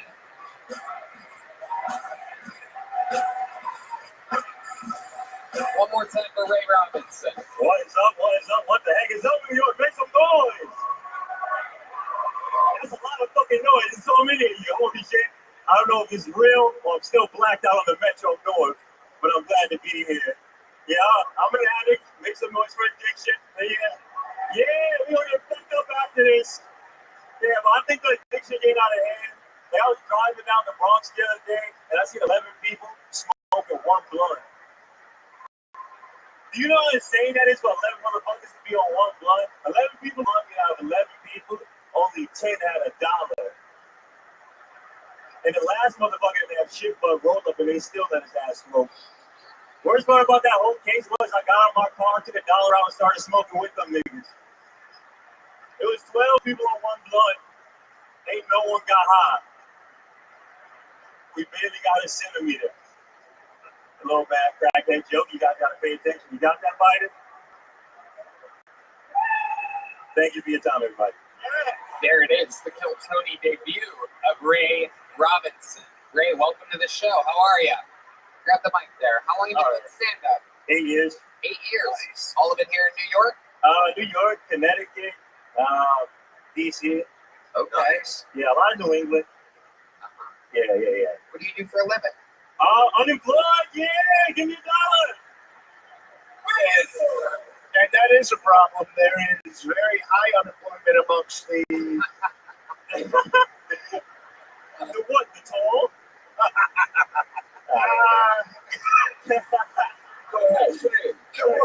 The blacks. And when we get them back to work, we're going to get them working again. Remember when they worked? Sometimes they work for...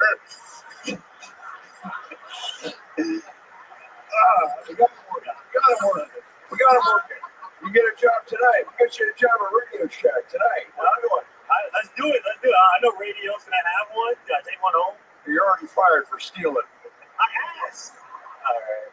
I'm not voting for either of you guys. Dave, you're a big supporter of the young New Let's York. not pretend you're going to vote. Yeah, we all know you can't read. Damn, Biden, what the fuck? Even that felt too harsh when it came out of my mouth. Thanks for coming out. Dave, what do you think? Thanks for having me, I guess. Any more black jokes? Anybody else? We got a lot more right here. You don't need that. All right. We got it. So, what was the other choice of outfits? That's what I want to know. Black shirt? Yeah? Yeah. I didn't know you worked on a boat. I mean, really, how long you been doing it? 8 years? Yeah. That's fucking awesome, dude. Thank you, dog. Did you ever think you'd be playing through a crowd like this? Yeah, 100%. You did? Yeah. Well, A little quicker, though, but we made it. it's awesome, dude. But you know what? I like what you did. You came up there, you owned it. I love that. Appreciate it. Dude, what do you think? Amazing. Yeah. I mean, great. You're doing it. You're fucking living the dream. Look at It's the that. reality right now. Holy shit. Yeah. Still unemployed. It's gonna stay that way. I got a job coming, though. What's Radio Shack tonight. Well, in all seriousness, what are your top 3 skill sets? Let's figure this Hold out. on. It's Basketball, running, and stealing. Okay, so Lady Foot Locker. hold on. When you say you have a job at Radio Shack tonight, what are you talking about? This guy right here, he just put me on. Or you not? Oh, I gotcha. Yeah. All right, I got it. You're doing a callback. Very good. That's what they call it. Craziest thing about your life that would surprise us about you. Look, I'm 6'3", 6'4" in boots. Wow, you take great pride in your height. I do. It's on my bio on Instagram. How about the ladies? They're there. Yo. Yeah, I mean, having some fun. Nice. Yeah, you get any other ladies? I'm always taking takers. Come on, guys. We're only blocks away from the Red Lobster. What do you think? Red Man doesn't think you're 6'3". Are you lying right now? Shoulder to shoulder. Tell me. Harlan, how tall are you? I'm about 6'7". I'm definitely 6'5" then. Holy shit. And back to back. Back. Yeah. Back to radio. How tall are you in real life, Harlan? 6'2", my man. I got an inch on him. I don't know if he does. Does he? Fuck on, y'all. Get away from me, Harlan. That was right. Do we have a measuring tape over there, Yoni? Anybody have a measuring tape? This guy feels real nice. That's a good fact. I mean, it's in your bio. You mentioned it during your set. You mentioned it during the interview. How many of you think we should measure him right now, huh? I would ask Yoni, a pure problem solver. Those shoes have a lot of lift in them, too. How many of you think he should take his shoes off real quick?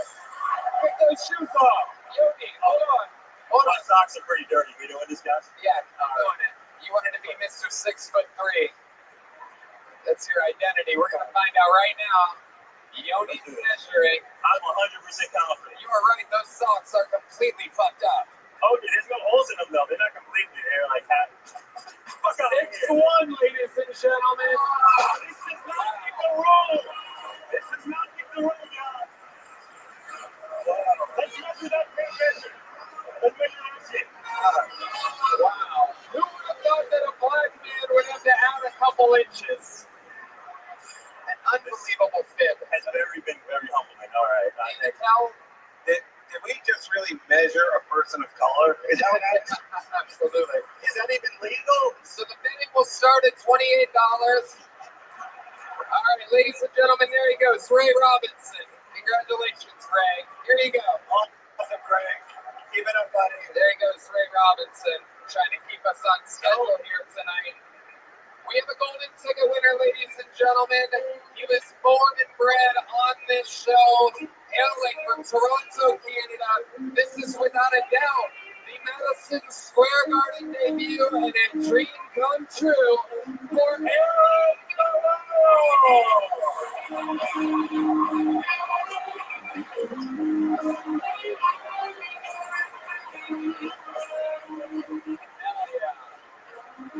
Originally from Toronto, Canada, Howie Mandel found him on Kill Tony, put him on America's Got Talent, and he made it all the way to the finals. And now he's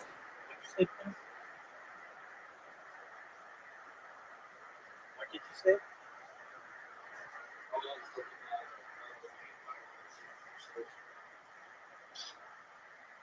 It's back.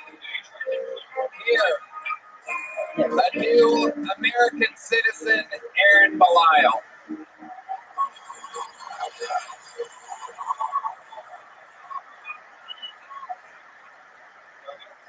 My home life.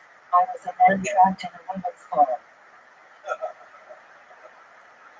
My gender reveal party when my phone updated in 2022 was a banger. I didn't used to have this sexy voice. I used to sound like a real bitch. Blah, blah, blah, blah, blah, blah, blah, blah. The bitch still tries to interrupt me all the time while I'm on stage. Blah, blah, blah, blah. Shut the fuck up.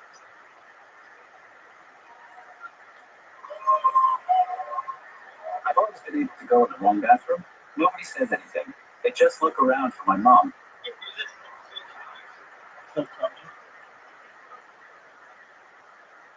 I got in an argument one time with someone in the ladies' room about who belonged in there. It turned out neither of us did. I was going to join the Olympics as a woman, but there is no way I'm going to beat all those other guys.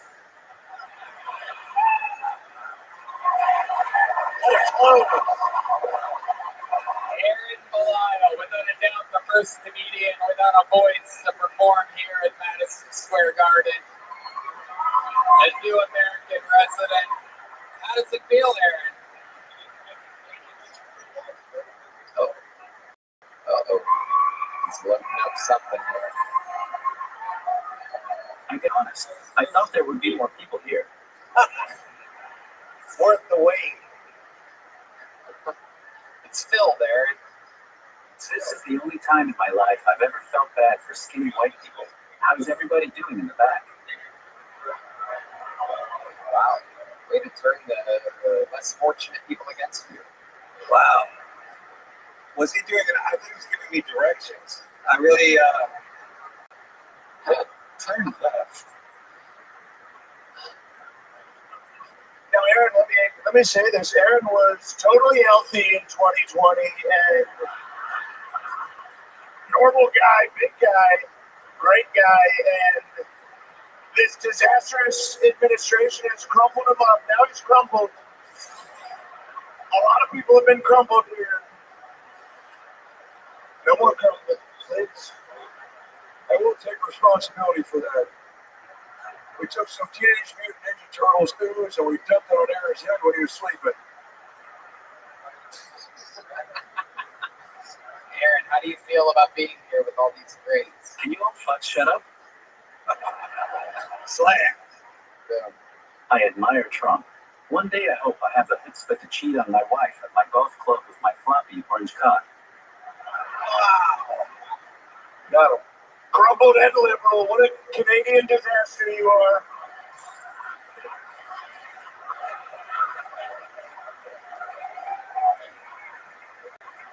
Well, let's see how tall he is. Come on.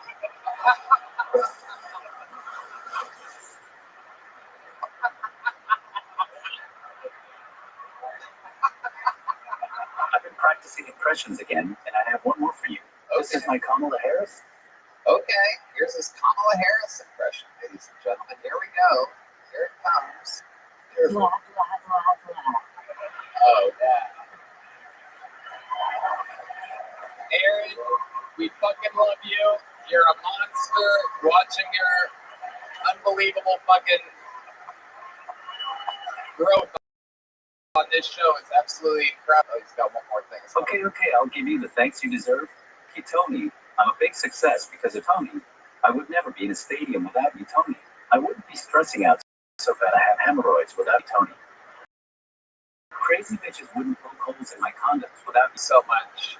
Thank you for that ringing endorsement, Aaron Belial. There he goes, ladies and gentlemen. Golden ticket winner and thriving American. It's awesome. Aaron Belial, ladies and gentlemen. Aaron, take your cane. All right. Ladies and gentlemen, we are indeed, as is being signified to the Legends Bucket. Oh, this is very, very exciting. actually happened to be this man's birthday, ladies and gentlemen.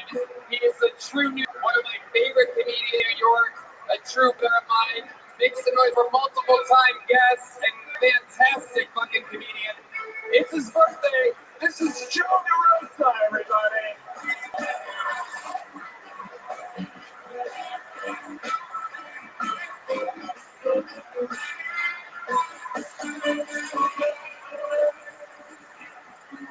New York, what's up? Good to see all of you. Thank you. I just bought a house in Pennsylvania. I've been decorating. Yeah, fuck yeah. Boring state. All right. I've been decorating the house. I was going to buy a fake plant. Plants are weird. Plants are the only living thing you can buy a fake version of and not look like a fucking psychopath. You know what I mean? You can't have a plastic boy in the corner of your office. What? No, him? No, he's fake. But I travel a lot. I can't have a real one. You want this legal advice or not? I'll tell you what I miss about New York. Chinatown. I miss Chinatown. Chinatown in any other city means this. It means a couple of blocks where there's some paper lanterns, and you go down and you eat an egg roll, and you go, that was cute. In New York, Chinatown means they have recreated actual China in a 10 square block radius. And you can go down there, but you're going to see some shit you wish you didn't. Is that guy selling blood?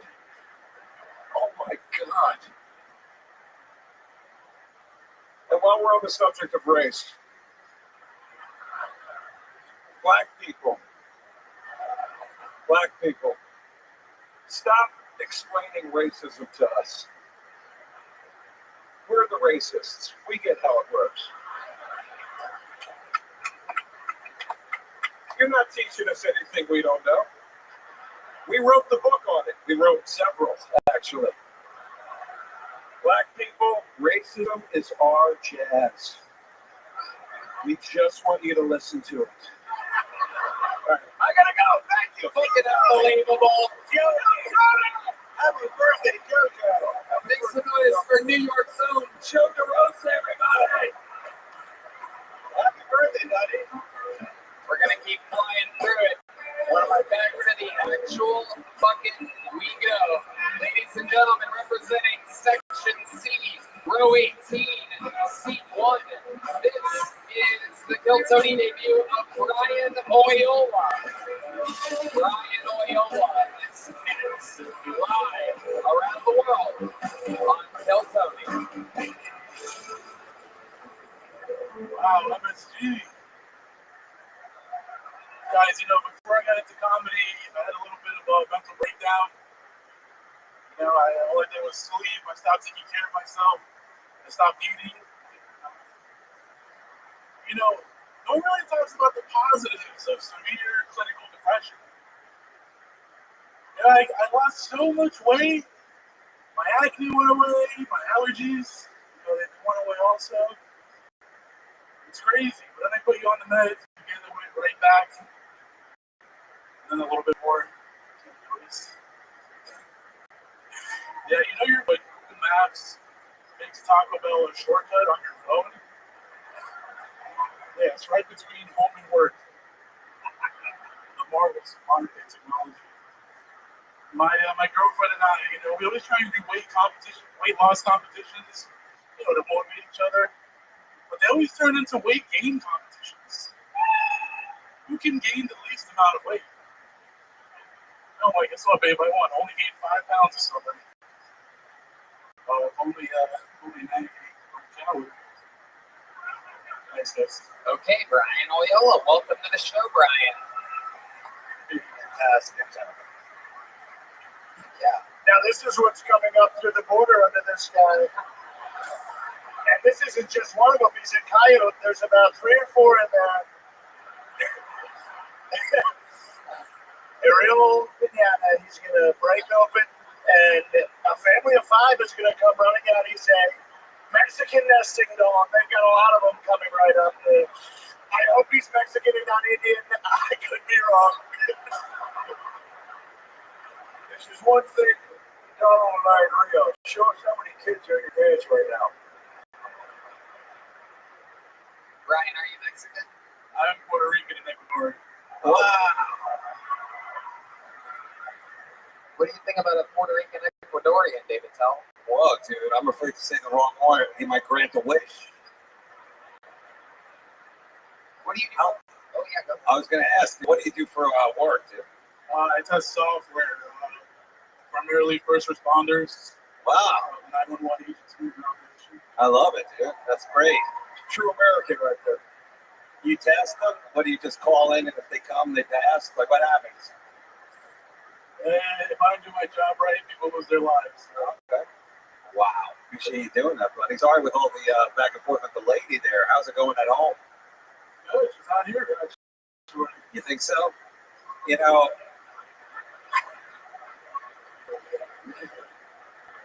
I actually have her inside my shirt. Oh, shit. You should have said that earlier. Let me ask you this, my man. Do you and your lady do a lot of role playing? She likes to. Looks like you like to.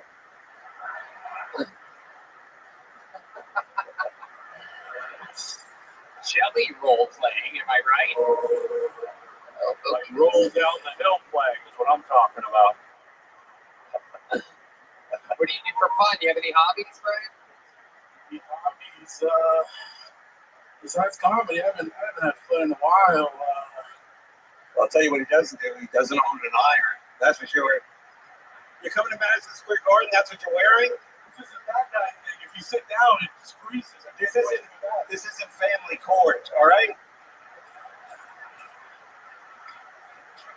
Got dressed up for Judge Judy. Here he is at Madison Square Garden.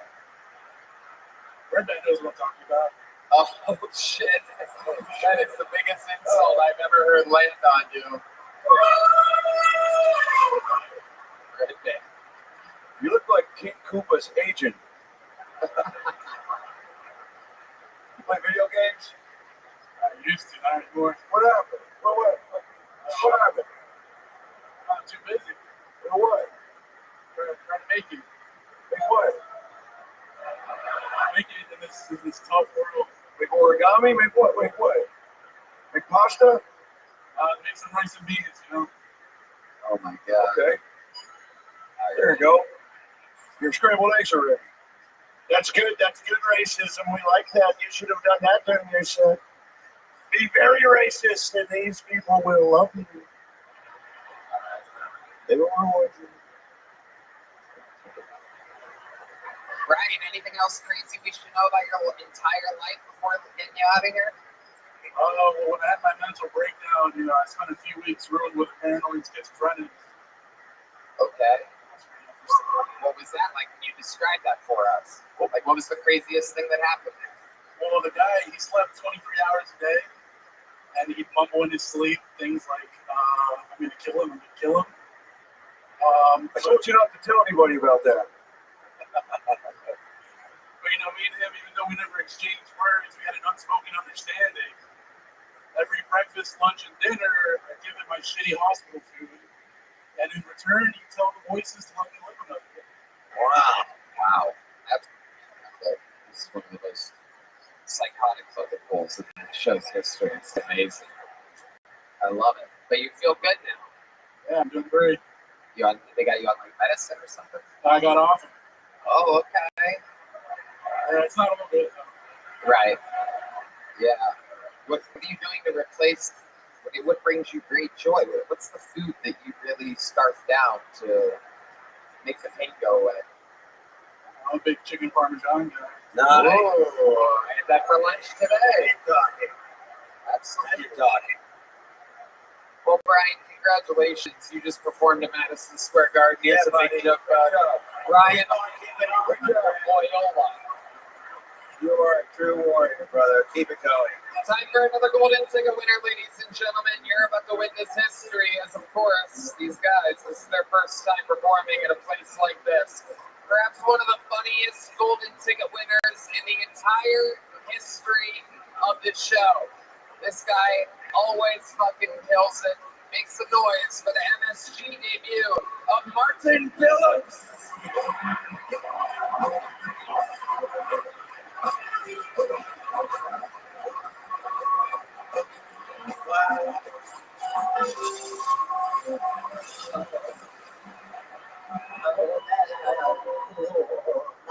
Nice. Oh, okay. What's up? Okay. Wait, let's do that.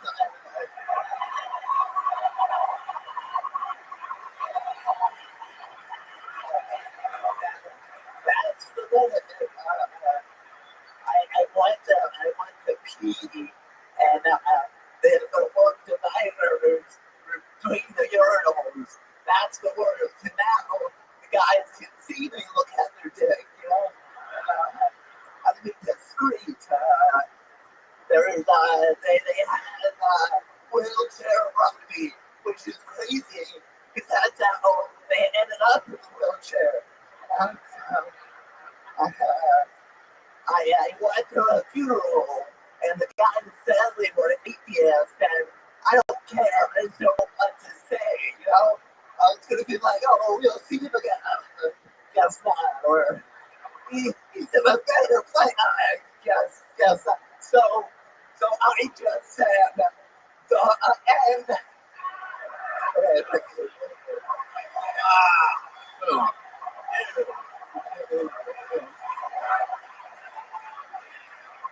Another amazing set by Martin Phillips. I love it. Martin, how does it feel? Oh, I gave you the same words. I love it.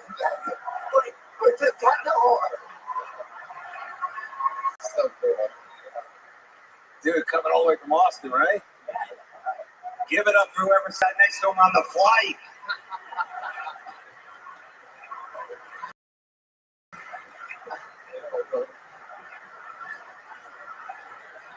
You're very funny. Very funny. Jokes are tight. Punchlines are right there.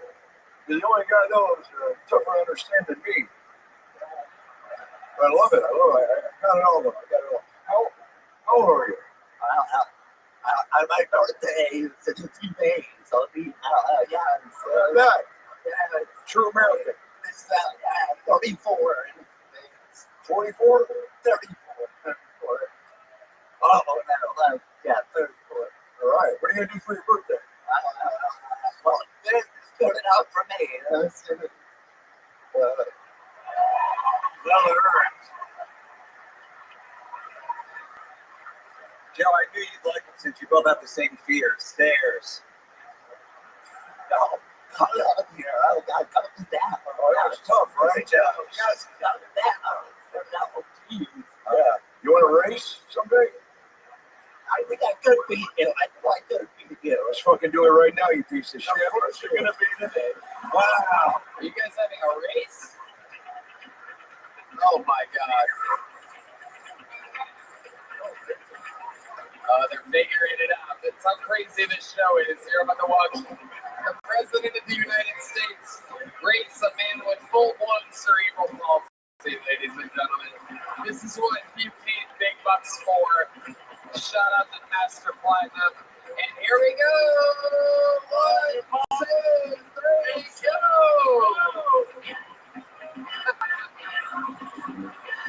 Wow.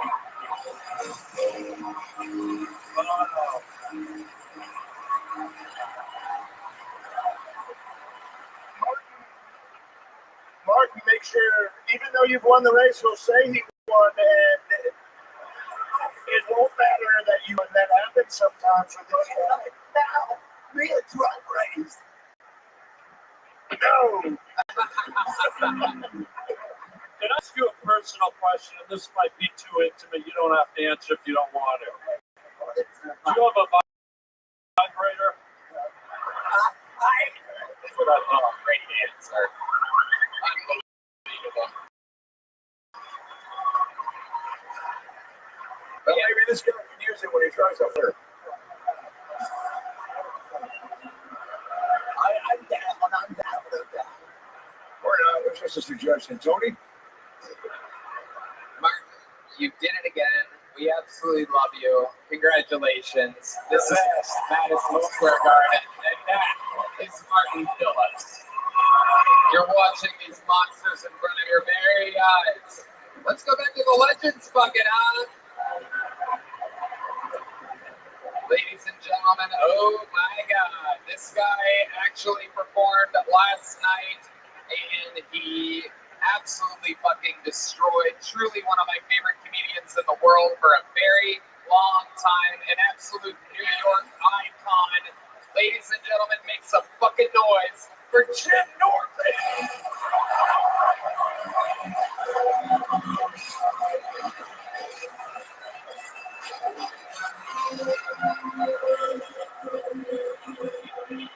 Thank you. Oh, thank you very much. You having a good time? Thank you, Tony, for having me back. It's been my dream to work Madison Square Garden for free. Twice. I was reading something really annoyed me today, so I'm going to start with it. Nirvana has an album called Nevermind. I think it's their second record.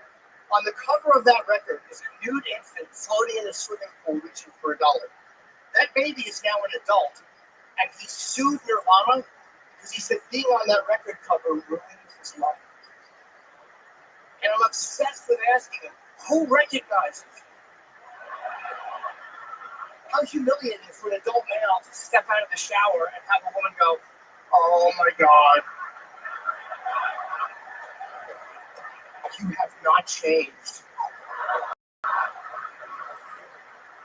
And according to his lawsuit, he sued for emotional distress. And Nirvana promised that when the record came out, they would put a black sticker across the penis to conceal it, and they neglected to do that. So I was talking to somebody, and I said, I'm glad Nirvana didn't put a black sticker across the penis. And the guy I was talking to said, why? And I had nothing. You ever take a stand for no reason whatsoever? I just like arguing. Now I'm dug into this position. I'm trying to have a fun back and forth. Now I'm aggressively advocating for more visible baby dicks. And I don't have children. I'm married. I only got married because my wife tricked me and she told me she was pregnant. Obviously, I offered to treat her to a procedure. I'm like, come on, we'll get there early, we'll get ice cream, it'll be great. But she got very angry for me suggesting an abortion. She told me I had an abortion in college, which I did not know truly. I thought she dropped out of high school.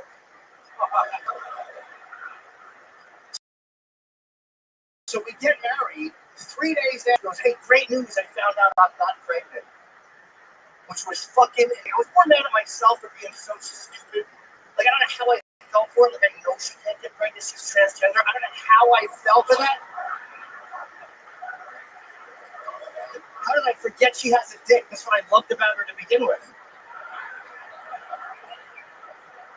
Now, my wife's penis, which I realize sounds like the title of a progressive children's book.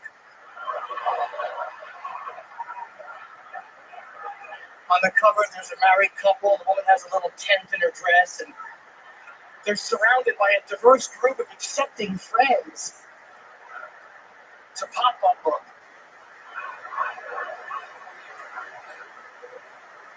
Well, look, that's what life is, right? Life is random. You don't plan who you're going to marry. First, you don't see somebody and realize that's the person I'm going to fall in love with. That's the person I'm going to live my life with. I didn't plan on marrying my wife. Honestly, the first time I saw her, she was just effortlessly winning a swimming competition. And I realized how turned off I was by all those second and third place losers. All these women, water filling up their vaginas, slowing them down. And there she is, like a speedboat with an uncircumcised runner just cutting down the left lane. And I'm like, who is that gal in first place by 18 laps? Who is that? Why is J.K. Rowling calling her a cunt? Thank you guys very much, Tony. Thank you for having me back. Come on, ladies and gentlemen. Putting on a fucking clinic 2 nights in a row. How long can this place get for the great Jim Norton? Oh, good Lord almighty. Unbelievable. Fucking pool has to follow that. Live from Madison Square Garden. Make some noise for Sid Claypool, everybody. Sid Claypool is the 4th fucking pull here. Night 2. No Tony. Madison Square Garden. So, my favorite part about driving on heroin is passing the breathalyzer. My least favorite part is walking the straight line. Can somebody explain Murphy's Law to me? Whatever can go wrong will go wrong. What about when shit goes right? Sounds kind of pessimistic to me because when I was 8, my uncle tried to fuck me, but I got away. Sounds like some rules were broken. My best friend, he's a double amputee. His prosthetics, they cost an arm and a leg.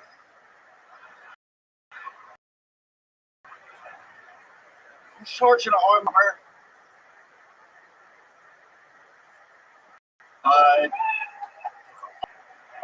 Okay, Sid Claypool. Welcome to the show, Sid. How long have you been doing stand-up? This is my first time ever on stage. Wow. What made you choose tonight for a chance to start? I don't know. The reason I even wanted to do comedy was because of the show, and I love it. How old are you? 29. 29. Do you really do heroin?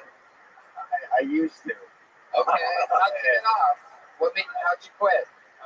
Well, one day, last thing, I got into a lot of car accidents when I was on heroin. Yeah. The funny part is, it was never when I was on heroin. I was on Xanax or withdrawing. Totally. You're a heroin addict and you had a car? I don't believe that. Yeah. If I had That goes with heroin, the car. This was when the economy was booming. Even the heroin guys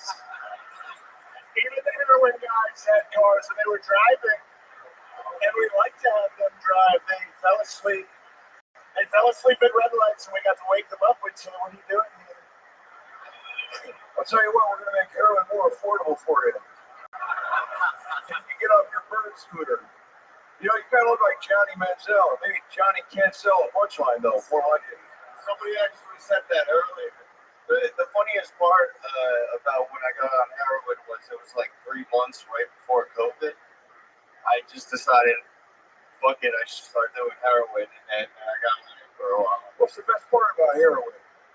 Well, I can't tell you the best, but the worst part about heroin is you can never do it again. What do you mean?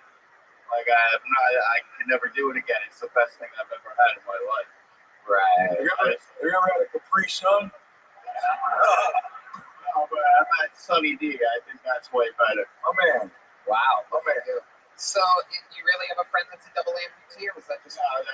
That was me. I made the Jeffrey Dahmer joke, but originally I was trying to think of an arm and a leg joke, and I was coming up with a joke with somebody that's a double amputee, and I couldn't come up with it. I thought of Jeffrey Dahmer, and then I just added it. That would have been a bummer if he was here tonight if he couldn't clap for you. What do you do for a living? Brother, I'll talk about anything but that. I got a lot of stories, but not my job. That's why I have the fake name tonight, honestly. Oh, nice. All right. Well, I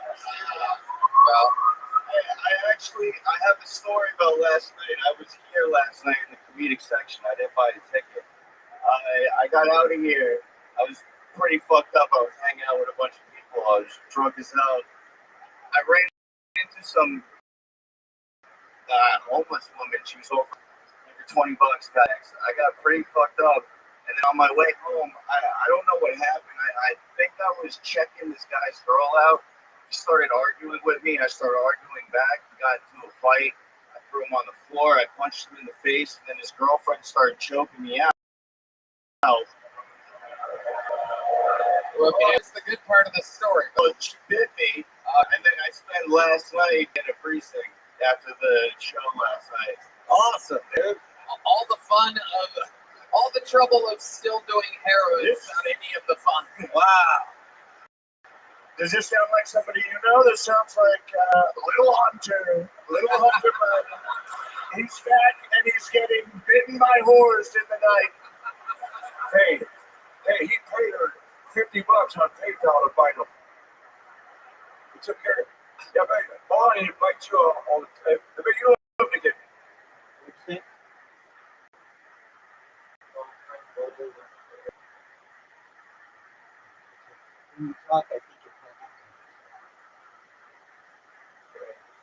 I bet you love it. Sid Claypool, congratulations on your first time ever performing. Here's a little joke book. Boom. Sid Claypool, there he goes, everybody. So, that guy is a bad American. Right out of lockdown, right onto MSG. You guys having fun here? We're going to keep it moving along. Ladies and gentlemen, here we go with your next bucket pool. And What is going on with this dumb fuck show? Oh, God. What the fuck is happening here? Oh, we get this many fat losers in one fucking place.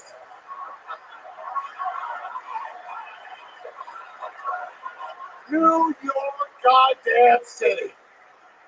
This whole show has been a fucking debacle. And I'm here to set it straight. Fuck you, you're ugly. I got something to say to you motherfuckers. Oh, my God. Here he is, ladies and gentlemen. Kill Tony legend, Ari Shafir. This was not scheduled. This is a real interruption happening. Oh my goodness. Oh my.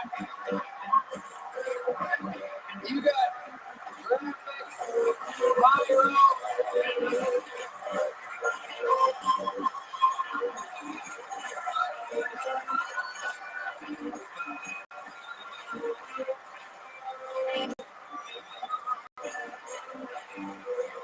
Well, I'll tell you what, Tony Hinchcliffe. See a lot of seemingly brave men up here, but I don't see any balls. Oh my God.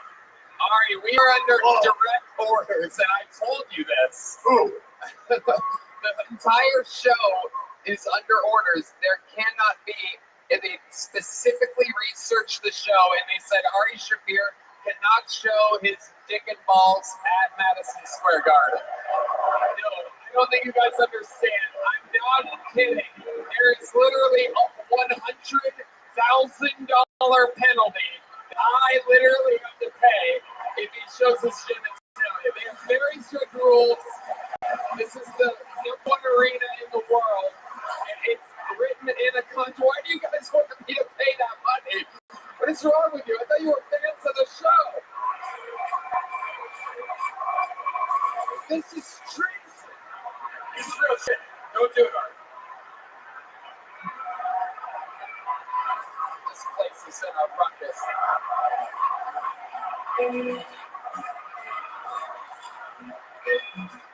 Tony, you put me in a tough position with all your being talk there. I don't want to cost you $100,000, and I guess I'm sorry to you guys.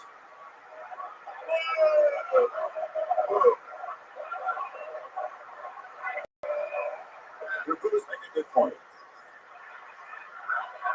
This is not square door.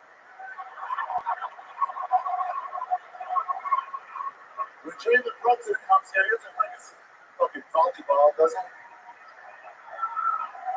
When Billy Joel's here, he doesn't bring a violin. Elmore Shafir.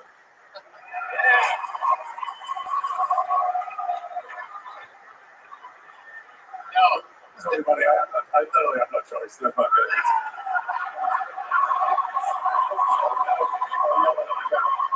Wait, what?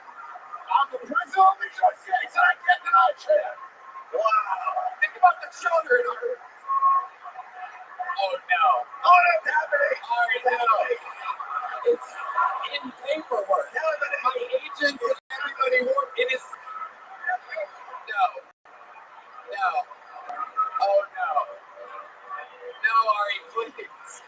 Oh my God. Oh.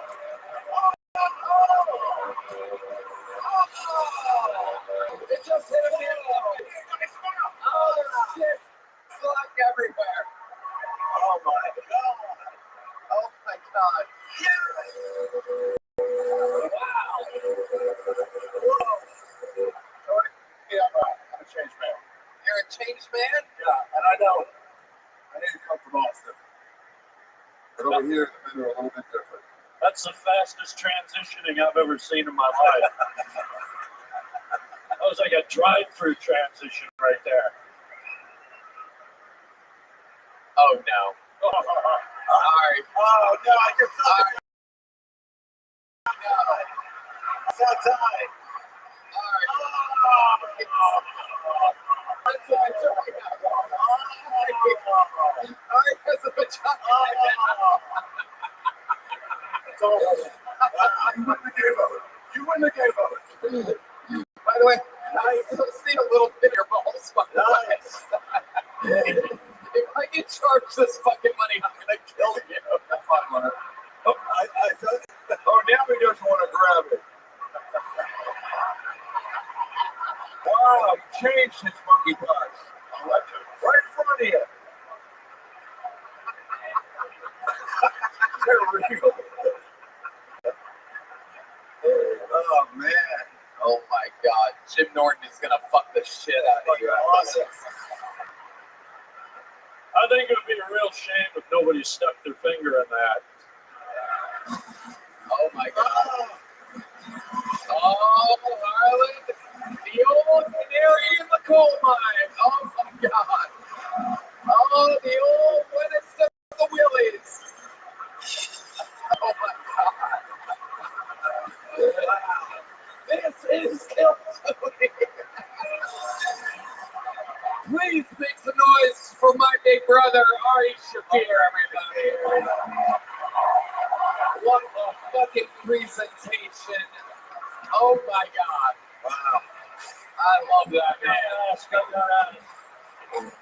Oh my God. What a show. Who wants to come up here and see what Waffle House smells like? Smothered, covered, and pickled. You know what? You know what we've never done before is we've never had an Ari to Ari transition. We've never segued from one Ari to another Ari in the show's history. We have a regular on this show, ladies and gentlemen, who's taken it over by absolute storm. He could be one of the fastest rising comedians in the world. He is on a one-way ticket to American citizenship.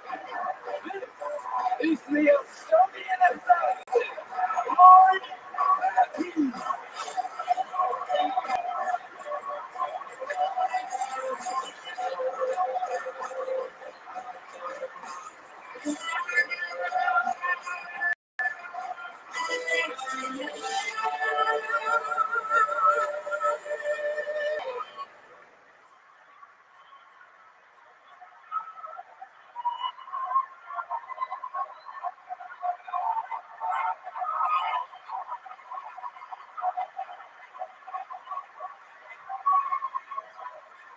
A little about me.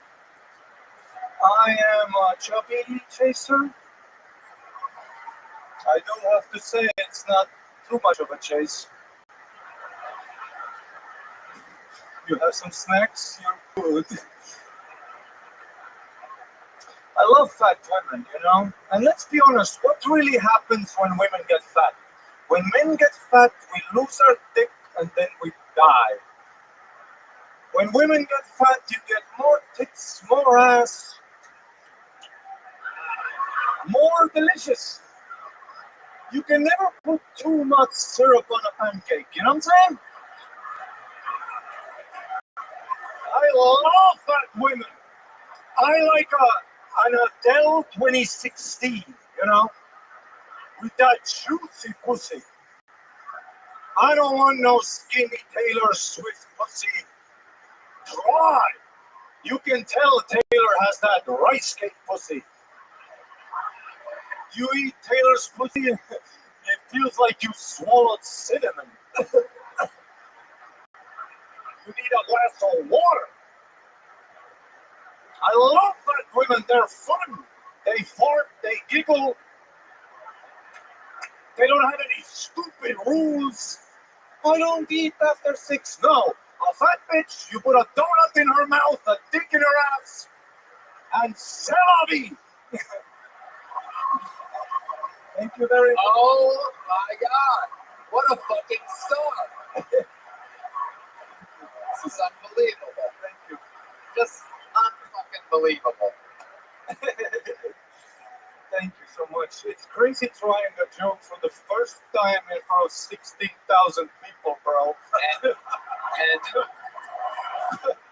you really are an assassin. It's already got fucking beats to it. You're absolutely killing. He didn't even know, we had a great talk on the sidewalk last night in front of the hotel. And I go, are you ready for tomorrow night as well? And he goes, basically like, really? I can do tomorrow night too? And, because, I sort of surprise these guys with everything. I keep everybody on their toes. And here you go, debuting a whole new minute 30 seconds.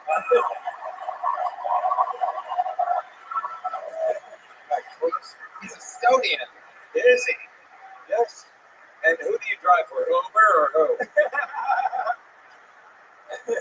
Dude, you must be, the ladies, they couldn't get enough of you, dude. They want every second of that out. You must be fighting them off. No, not at all. It's not looking good out there, David. Really? Yeah. Wow. And I don't have high requirements, I like, parallel eyes and a full set of teeth, Wow. First time in New York, huh? So you said you love fat girls, right? I love them. Have you tried David Lucas?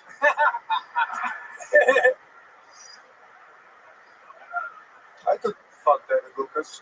You will. You will. Easy to chase. Stupid laugh, but Okay, which one of the presidents is going to grant me a visa, huh? Oh, I think I know which one. The way you treated fat women was beautiful, and we loved it. We want fat women to be very happy. We like them, but should they vote? I don't know.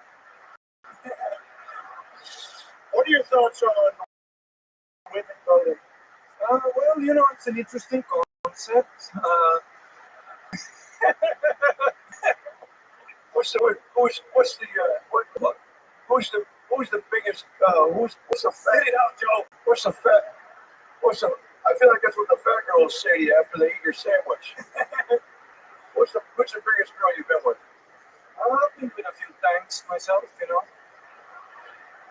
As long as I can find the hole. we should bring Ari Shafir back out here. Ari, you've done it again. Thank you so much, Joe. You're an unstoppable force. Thank you Make some so much. noise for future American Ari Nancy.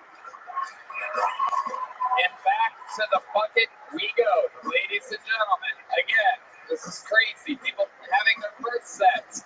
People that have been prepping for 8 years or more. Anything can happen. Make some noise for the Kill Tony debut of bucket pool number 5. Tom Alfano, everybody. Here we go. We're going to meet Tom all together now. 60 seconds uninterrupted. Thank you very much. How you doing, New York? Anyway, a little bit about me. I'm actually married, which is weird, yeah. I don't look like marriage material. I look like I'm weed material, right? Yeah. I love my wife. She's very cool. You know, she's a little weird, right? Like my wife, she has a skin cream. It's called Snail 97. I thought this must be a creative name for a skin cream. Nope. I read the label. It says 97% snail excretions. She puts the shit on her face. God forbid I ejaculate anywhere near her face, right? Snail secretions okay. Tom Alfano secretions, no way. That's her fucking motto. Anyway, thank you. Wow, Tom Alfano. Welcome to the show, Tom. How long you been doing stand-up? 4 years. Okay. All right. Amazing. That Tom, huh? Yeah. He found the line in the crowd. No snail excretions. Yeah. They got pretty mad about that. Yeah. They turned on you there. Yeah. Did you think about perhaps coming out and smashing a watermelon? Yeah. Yeah, that would be great. That would have been good. Or doing a Pert shampoo commercial. Thank you. Yes. Does your wife ever mix it up and just smear her face with millipede shit? I don't know. I wouldn't put it past her. You know? I don't know these ladies with their. Tom, is it weird calling a cat your wife? Yeah, that's pretty weird. It is true. I'd love to know what you do for work. I'm guessing something in horticulture? No. I work for the Nassau County government in Long Island. Oh my God. What the fuck do you do for the government exactly? I do as little as I World's wankiest meter? What the fuck's going on? I am a child of nepotism. My father was a New York State Assemblyman, and you know, found myself in a job. Right? That's the way the world works, people. A lot of government. I'm looking down on Junior. Don't ever fucking talk about my son. Ever. What are you doing here? I thought I drone striked you years ago. I found this creature. He was in a cave. I said, get rid of him. We would have all been shamed tonight from those absolutely embarrassing jokes. What a loser. What was your real dream? What was your American dream? It couldn't have been looking like Ron Jeremy with AIDS, could it? No, I mean, I dreamt of being a comedian and being here, and thank God Tony, made that possible. What exactly do you do for the government with a face like yours? I am a legislative liaison. Whoa. What do you do? Escort. Are you in some kind of like Steely Dan cover band or something like that? What do you do for fun? I smoke weed and play video games and do mushrooms, Yeah, why wouldn't you? Oh, yeah. Class. Why wouldn't you? Tony, I've got a question for the crowd. Yeah. Folks, have you ever seen anyone shoplift a George Foreman grill? Dude, turn around and show them your ass. That's the flattest ass I've ever seen. Oh my God. There's a George Foreman grill in there for sure. That is That guy absolutely. shit square Wendy's burger. That is incredible. You do have what could be the flattest ass in the show's history. Yeah, what I gotta do? Squats. That's what you need to do. You ever work out? No. Wow. I am skinny. Where'd you get your ass? IKEA, for fuck's sake? Bikini Bottom. It's incredible. You have a real weird delivery tone to you. You're like the guy that molested Mark Norman or something like that. No. Yeah. I get that a lot. Pedophilia. Yeah. There you go. What is your favorite thing? What's your favorite when you get high? Right? What do you like to do? What do you like to do? Movies, food, game thing, right? What's your favorite movie? Have you ever seen Jurassic Park? Yes. I've seen Jurassic Park. What a film! What an amazing film! World now, a lot of people haven't seen it. People don't get it when you make great, some of the best jokes about Jurassic Park. A lot of people say it was one of the better jokes. That's that. Tom, anything crazy we should know about you before we let you go? I used to euthanize dogs. This guy is terrible. We're gonna get him out of here. Here he goes with a little joke. But Tom Alfano, here you go, Tom. There he goes. Make some noise for Tom. I never would have thought that about it. All right. How about the Legends bucket, huh? Oh my God, I fucking love this guy with all my heart. Another true legend of New York. One of my very good friends. You guys have seen him 1,000 times on Impractical Jokers. Make some noise for Tom Alfano.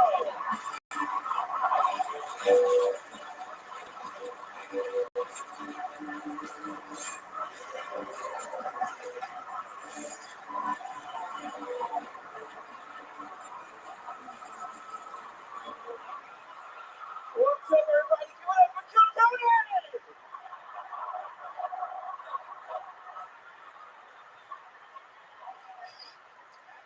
A lot of people ask me if I'm gay.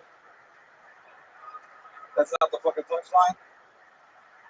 No, I meet a lot of you. I'm meeting you tonight. You'd be surprised how many times when I meet someone they ask me if I'm gay. I'm not. But I get it. No, I get it. I mean, I see what you see. Mirrors exist. Like, I've never, wanted people to think I'm gay. I'm always like, interesting. Let's chat about it over breakfast. No, I really don't know why. Maybe because I'm into fashion.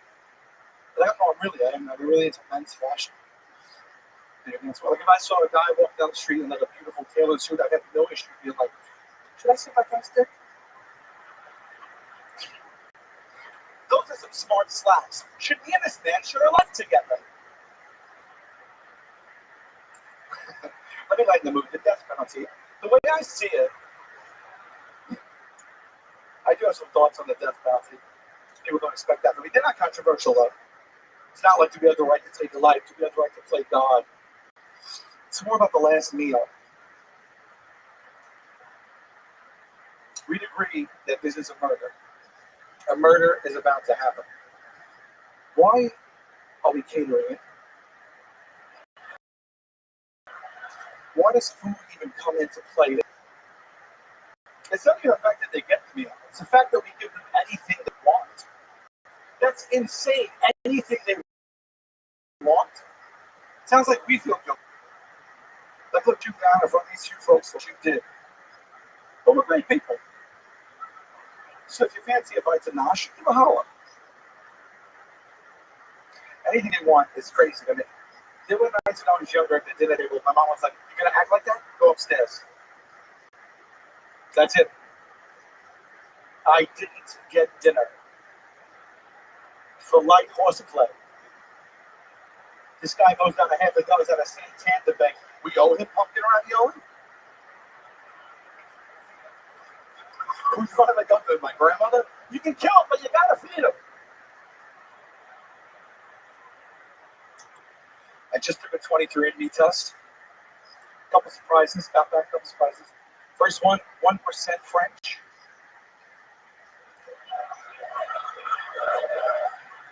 It's fucking 1%. Calm down. I don't know how that happens. How does 1% even happen? What did my great grandfather give a thumbs up to a French lady at an intersection? Biggest surprise, 8% African American.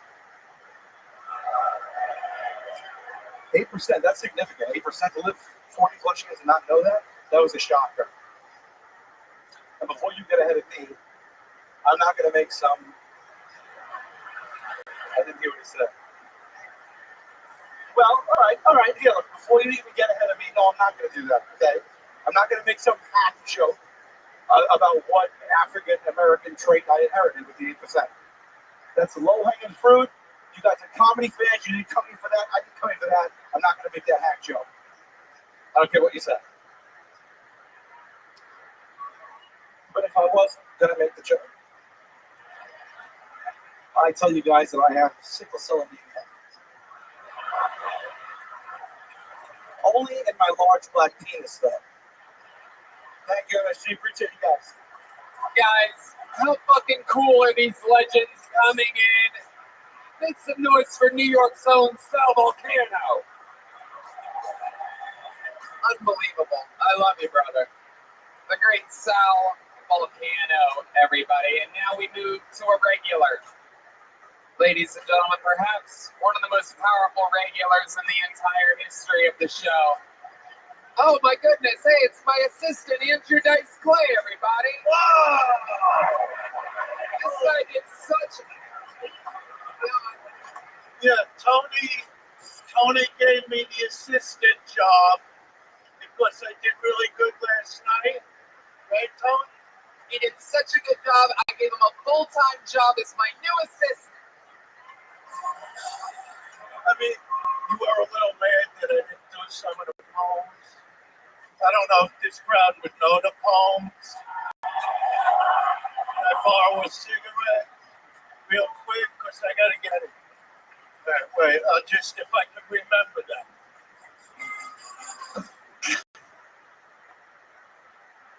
Little Miss Muffet sat on a toffee. Eating a curtain of light. Long came a Spidey down beside. He said, "Hey, what's in the bowl, bitch?" Oh! I gotta hear about hickory dickory dock. This chick was sucking my cock.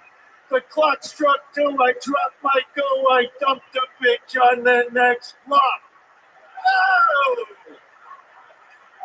Maybe they remember this one. Oh, Mother Hubbard went to the cupboard to get her old dog a bone.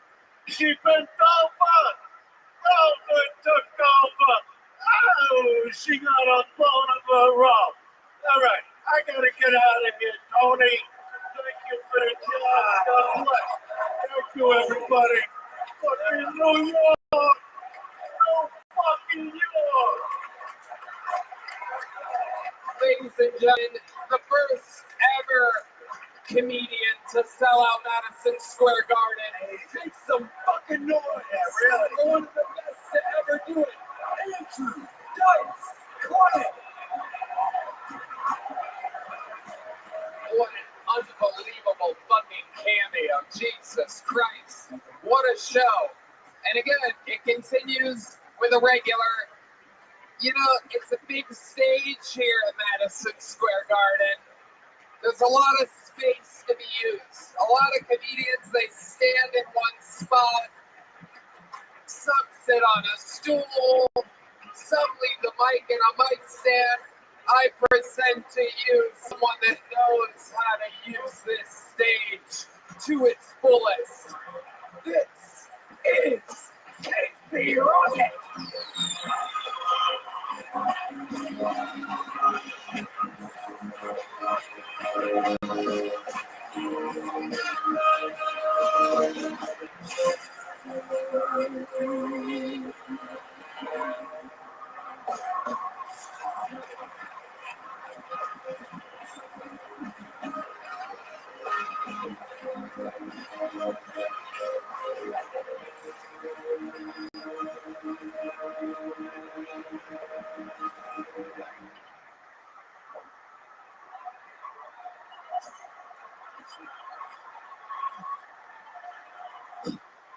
I just want to break you down so badly. Oh, hell yeah, very cool. All right, 6 laps, very fun. All right. Yeah, just follow Dice Clay. Just follow Dice Clay. Come on, man. Get real. I'm doing press riffs tonight, folks. I got nothing to lose.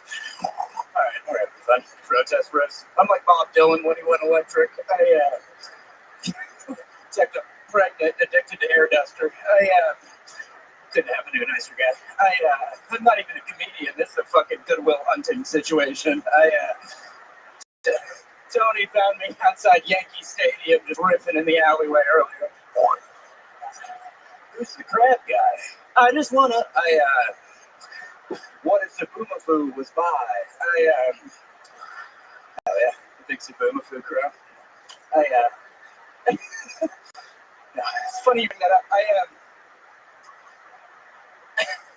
I went to the methadone clinic earlier because baby had the shaky, and I actually ended up getting a crayon stuck in my dick hole. Fellas, is it just me? Am I getting older? The crayon's getting smaller. It's Biden's America now.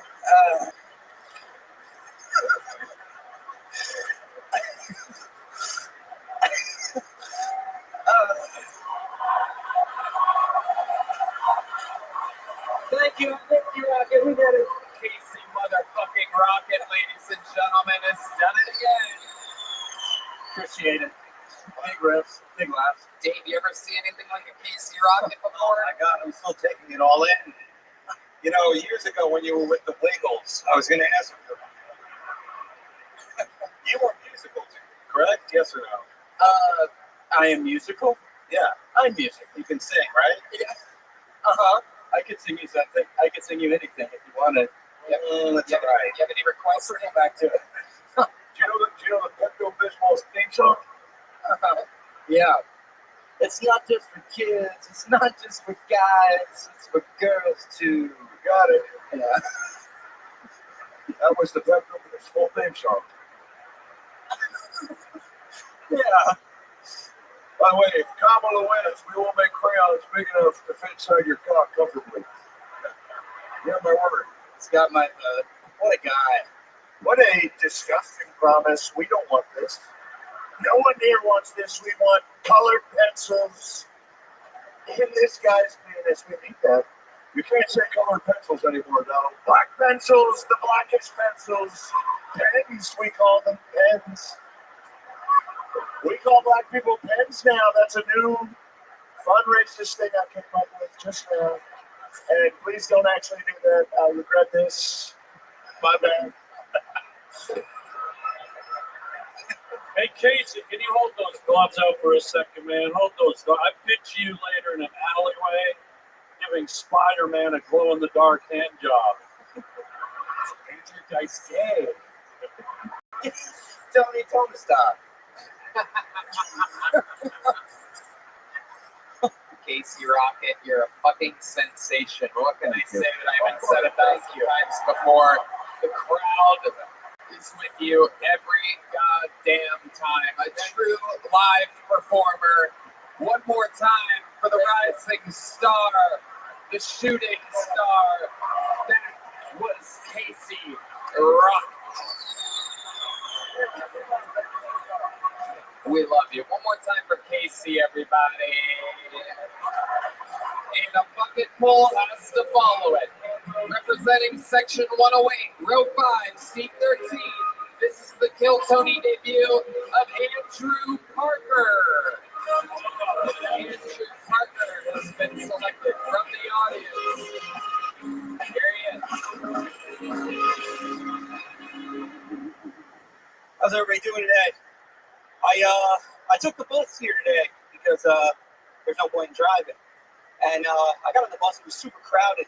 So I got a seat, and right after the next stop, a pregnant lady walked on, so I wasn't sure what to do. I did what I thought anybody here would do. I just closed my eyes and pretended I was sleeping.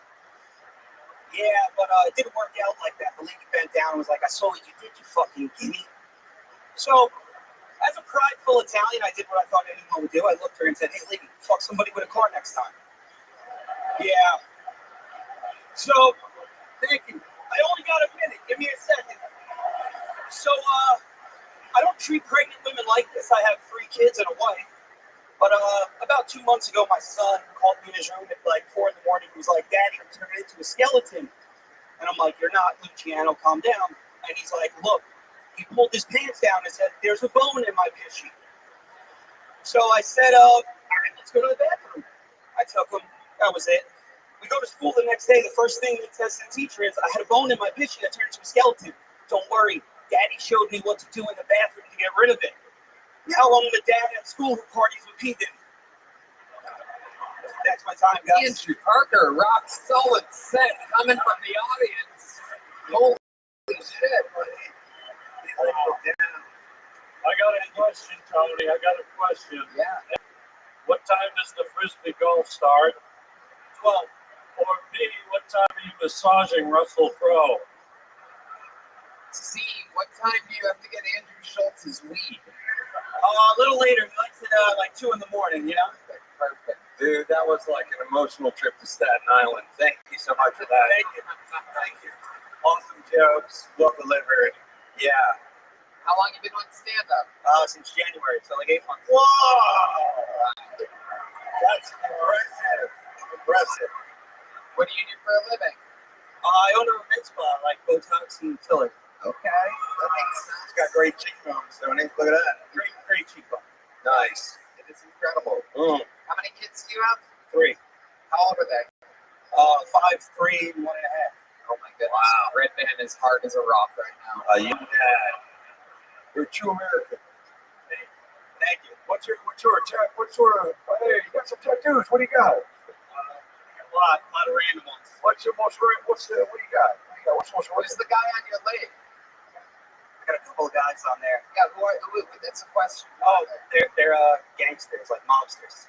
Wow. Yeah, like the Foot Clan? kind of like that. And Italian Foot Clan. Who is it really? Really? You want me to name them out? Rat. No rat. Oh, Donald. No rats. Oh my I'm joking. We love the Italians. Even though a lot of them are pigs. I love the Italians too. Every Sunday I go to Beppo with Hunter. Nice. Andrew, what do you do with any fun facts about your life or special skills or talents other than stand-up comedy? Name's Silvio, but no, not much. Just watch my kids destroy the house. I love it. Yeah. I love it. So nothing at all. I know. I should have prepared for this part. Nothing too crazy interesting. You don't have like a fake train set or anything like that? No. You gotta get home and put Christmas on if it's on his house. Exactly. It's early. You're gonna start getting Halloween. Never too soon. I love it. Your kids all have Italian names? They do. Luciano, Sienna, and Capri. Wow. Yeah. Fuck. I've given all of those cards. Andrew. And what does your wife do? She injects. Oh, she's one of the injectors. Yeah. And you inject her, filled with cum. Exactly. You make A bunch. Right. Absolutely. Unbelievable. Do you have any special moves in the bedroom? Do you have any special Italian moves like the rigatoni and meatballs or eggplant parmesan? Nah, nothing crazy like that. I'm just tell her to get starfish and I just get down old school missionary, keep it American. Wow. Absolutely. Easy, Dr. Fauci. Does your wife inject it? Does your wife have the Botox? She does. So when she orgasms, does it look like this? Stay plain stuff. Please, don't stop. Don't stop, please, my lover, right there, please. Oh, that's the spot right there. Luigi, or whatever the fuck your name is. Don't stop, Olive Garden. Oh my God, right there on the breadstick. It's like that. It's very similar. That's what I thought. Very, very similar. Amazing. Well, you might be the most fucking Italian person that's ever been on this show. It's You're confident. Thank you. You're confident. It was funny, man. Very tight stuff. Very cool. We're leaving here with a big joke, but buddy, congratulations.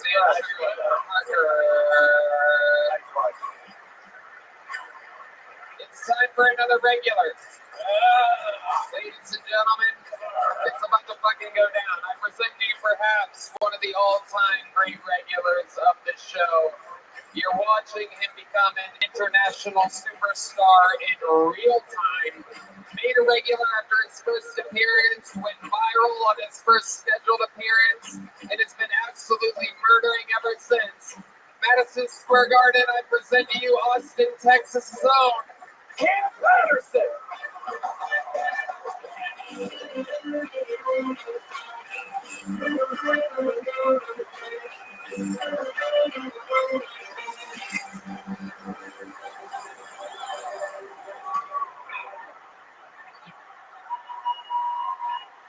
So at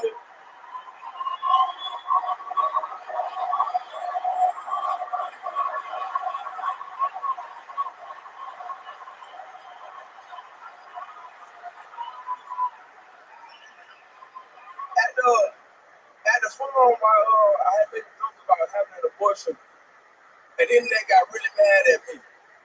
And I want to come out here and tell y'all the truth. I wrote that joke 2 years ago, and now I have a 2-year-old. I was just playing the whole time, and I felt that way 2 years ago. I wanted to kill that nigga so bad. Listen, I tried everything, 2 Plan Bs. I took that bitch to Six Flags every day. I fed her papaya every day. If you don't know papayas cause miscarriages, you welcome, right? I tried so hard to kill this baby, and he still came out. Listen, I'm gonna tell y'all something. He looked just like me. Like, that little baby is my pride and joy, dog. You know what I'm saying?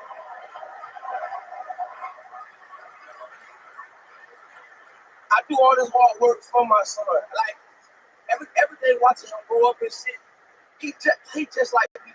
He like rocks, just like his father.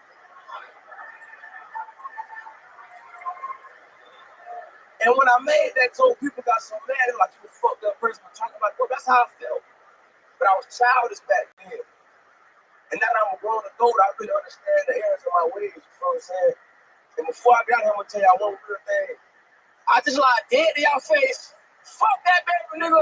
He dead as fuck, dog. I'm done. Fuck that dead ass baby, bitch.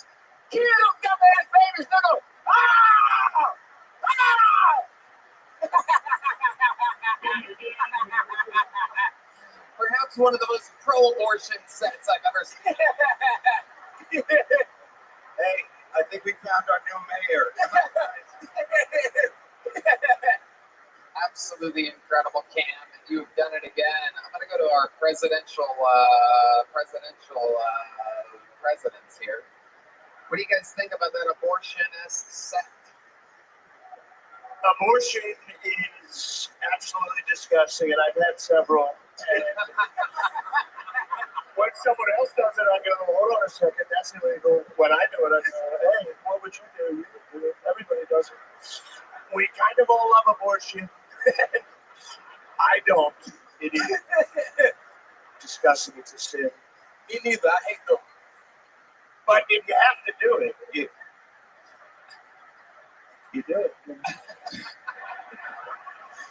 The current president, believe it or not, he's still the president, Joe Biden. What do you think about a pro-abortion set?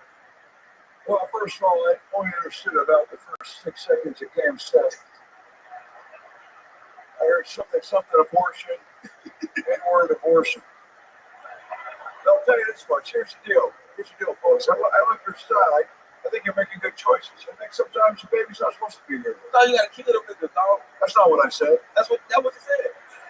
Sometimes you gotta murder those fucking babies, dog. Right, President? It's still not very close to what I was trying to iterate. Sometimes you gotta obliterate unborn babies. Okay, it was nice to see you, Cam.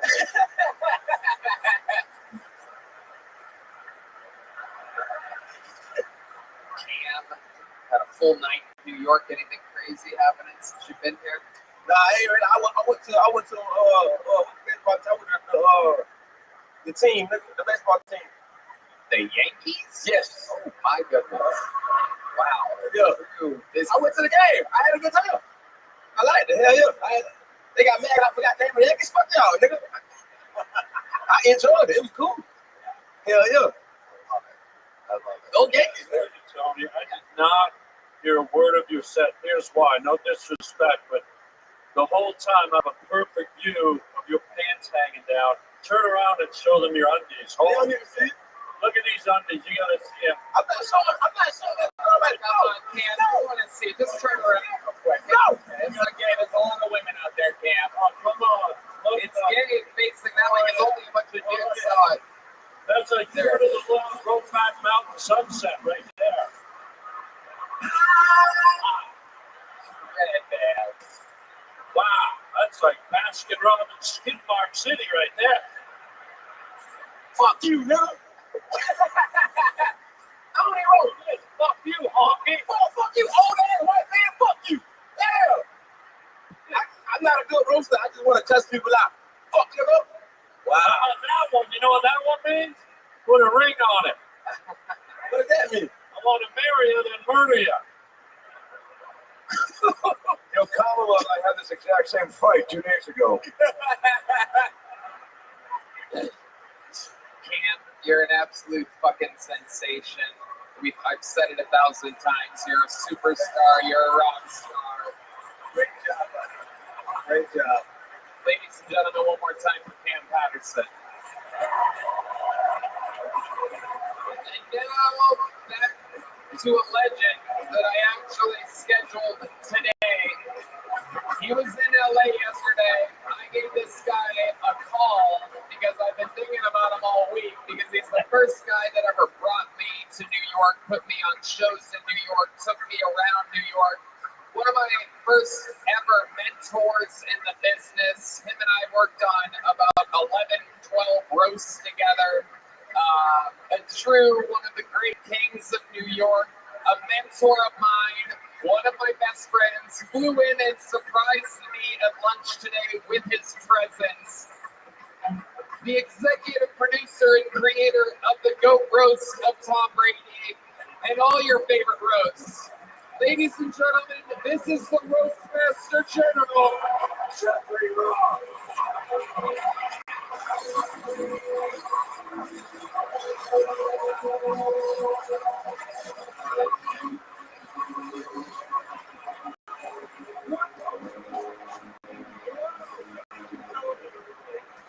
What the fuck, MSG? How did this happen, Johnny? How did this happen? You're up here with the leader of the free world, the Republican nominee, and a guy who looked Ferris wheel in Bosnia.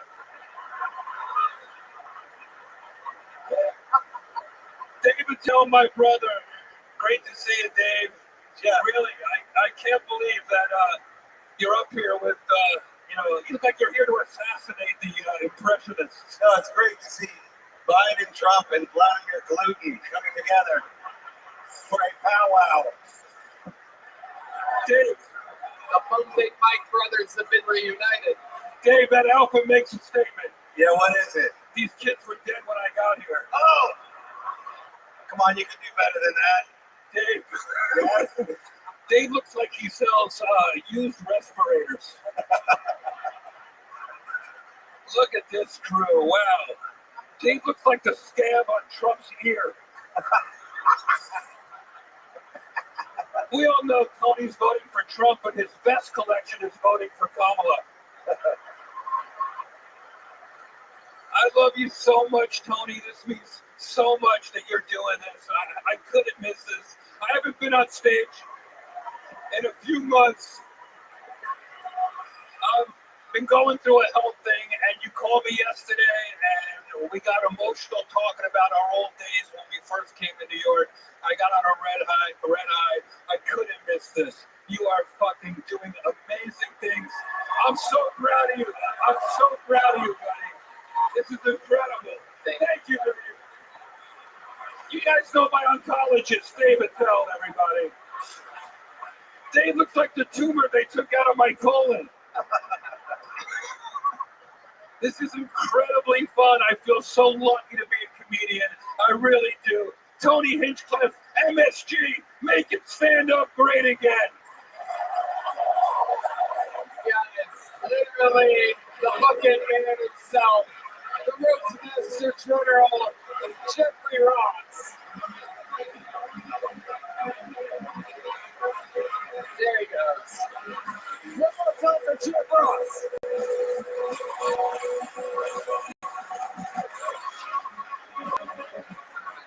And it's time for another bucket full, ladies and gentlemen.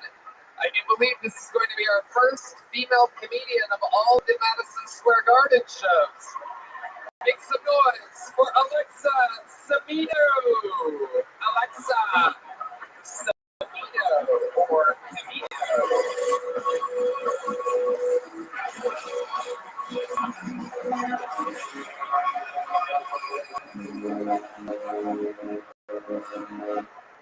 Hey y'all, how we doing? So I actually just got out of a 4.5-year relationship. Thank you. Thank you. You know, it's hard when you're going to spend the rest of your life with that person, you know, but having said that, I've been with the same guy for 4 years and I am so ready to say, holy shit. That my type was anyone who needed a green card. Dude, foreign men so different. The migrant crisis has been like my favorite thing ever. I'm kind of like the Anthony Bourdain of dick. Instead of a globetrotter, I'm more of a globethoughter. The one thing that does talk about not being a monogamous relationship anymore is talking about condoms, which sucks. But a lot of European guys are not circumcised, so it's kind of like the dick comes with one. Thank you all so much. I love it. Amazing. Alexa Samino, welcome to the show. Thank you. How long have you been doing stand-up? Since March. Oh, just started. Awesome. What made you want to start now? Well, I originally wanted to be a news anchor, and that pays dog shit. So I decided I'm going to get, well, I guess so does comedy. But I figured if I'm going to be working a desk job during the day, I might as well do something else. I've always been, I don't know, people said it's funny. Yeah, That's a look. It's like, Thank you. I feel like a Barbie. I love the look. It's sort of like I dream of Armenian genie. Yeah, do you always dress like a boss? I do, yeah. Incredible. You're a real thicky blazer. Thank you. That's so sweet. What do you do for a living? How do you make money? I am a news reporter. Oh, you really are? Yeah, I work for a tabloid. Okay. Yeah. Great. It's a lot of time. Which one? Highlights? Or, People Magazine? What are you looking for who? Daily Mail. Wow. Nice. What's the latest? What? Hey, shut the fuck up for a second. What's the latest buzz? What's the latest tea? And it's okay. I mean, honestly, so much of my day revolves around you two. It's not even funny. You are on in the newsroom 24/7. How's your ear? Is doing very well. He missed, and we shot him and killed him immediately. And ooh, you like that? That changes the way I thought about you. I thought you were a disgusting bitch until when you cheered there, it excited me, and now I like you. And I thought you did great. Wow, amazing. You talked about fucking, and we love to hear it, don't we? We love to hear the women talk about sex. We need more female comics to talk about pussies and sex. Thank you. Do you have any special skills or talents? You good at anything? I'm a sailing instructor. A sailing instructor? Mm-hmm. Wow. I know. Okay. It's a fun time. Right. Could be an anchor, so you stayed on the boat. Yep. Oh, it's funny, Tony. Sweet, Tony. It's really funny. Thank you, guys. Thank you very much. Hey, hello. Anything else interesting? Are you a sailing instructor? That's an interesting one. Oh, this isn't my real hair. Oh, okay. Him neither. Yeah. Join the club. Wow. And so do you have a boyfriend? Did you settle down with any of these migrants to speak of? No, I had like 12 boyfriends though, so it's fun. Wow. Incredible. Jury. Relax. They know. They know. They know. She works for TMZ and HPV. Amazing. Alexa, very fun stuff. Congratulations. Thank you so much. You just performed at Madison Square Garden. Here's a big joke on that. Oh, still close. Thank you so much. There she goes, ladies and gentlemen, Alexa Sabino. Back in Legends bucket we go. Ladies and gentlemen, you're in for a treat. This dark force of nature famously closed out the Comedy Store for decades. Now he closes the shows in Austin, Texas. I present to you your favorite comedian's favorite comedian, a dark legend of Hill Tony, a man who never holds back and gives the people all the way to the limits where they can possibly fathom. This is Brian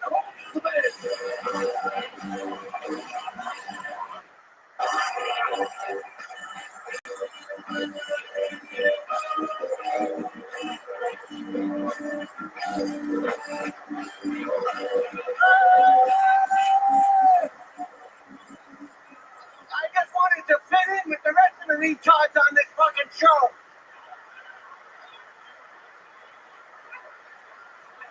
I don't have a lot of time, so listen well. Fuck Billy Joel! Rick and Tony, your bathroom is not the bathroom we need. He's in the bathroom playing the fucking piano. Your residency is over, bitch! Get the fuck out of here! Repeat after me. Put it on the screen. Billy Joel, go home! Go the fuck home! It's not your fucking house! Bring it in and you can fucking stop! How much you want to bet all the handicapped parking spaces are taken tonight? Do you know when you flush the toilet in New York, it goes straight to New Jersey and it?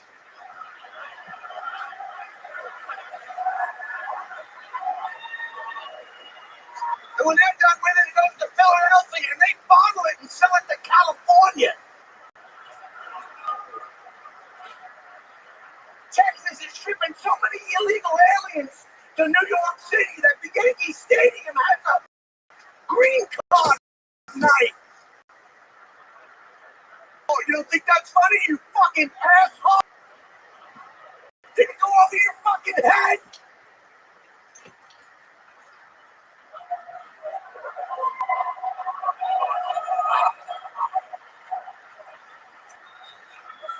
I went to see that movie Oppenheimer.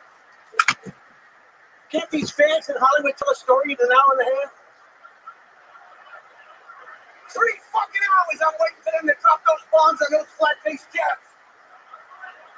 When are you gonna drop those bombs on those flat-faced fucking jets? You won't fucking you really can't even make a war movie now.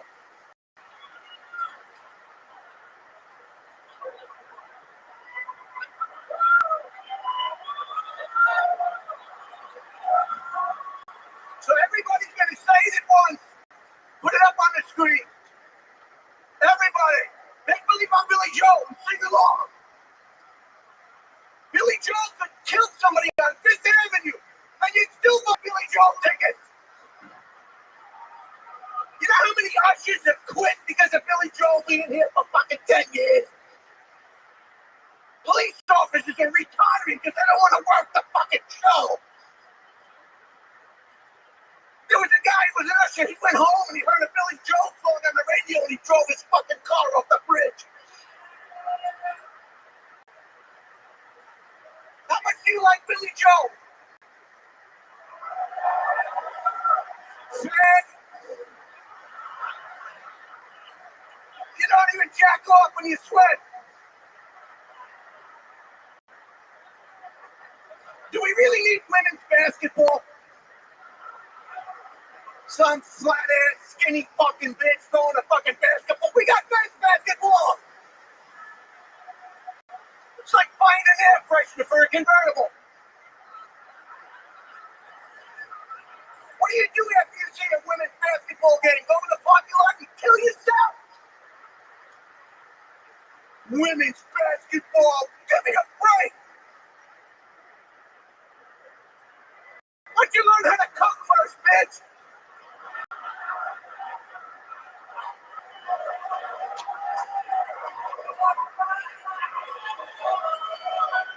Why do you want to do men shit? Why do you want to do men shit? I'm not used to somebody liking what I have to say. Excuse me, I'm startled. All you got to do in life is mind your own business, your own family's business. Be full of love and gratitude and mind your own business. I give abortions in my garage on the weekend. That's my business. That's not your business. I'm getting better at it. If you got a kid coming off the bus with the coat hanger hanging out of his sleeve, that's my work.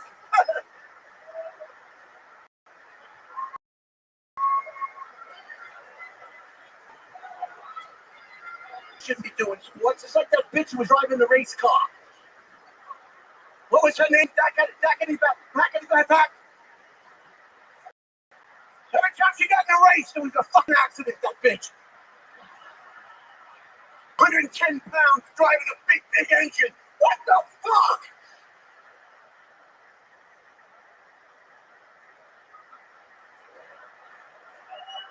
My sister never travels. My sister Terry is here, Teresa. No passport, hates to travel. She was watching the Olympics, and she saw that guy with the big hog.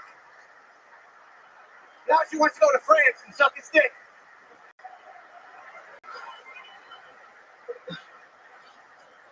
So that's great. I don't know why this is so low. I told her I needed it higher.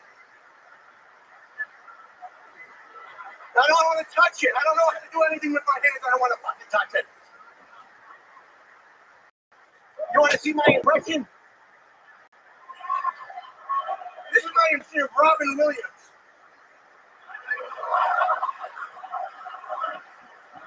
He was a crazy comic. Oh yeah, he was crazy. He was crazy.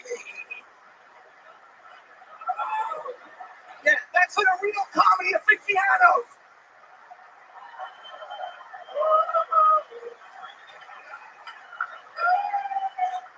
My impression of Bob Saget.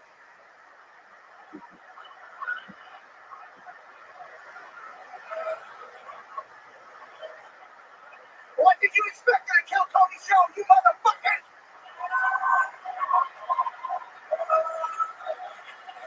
Sit down, you motherfucker! It's kind of hard to concentrate on what you want to say with this, you know?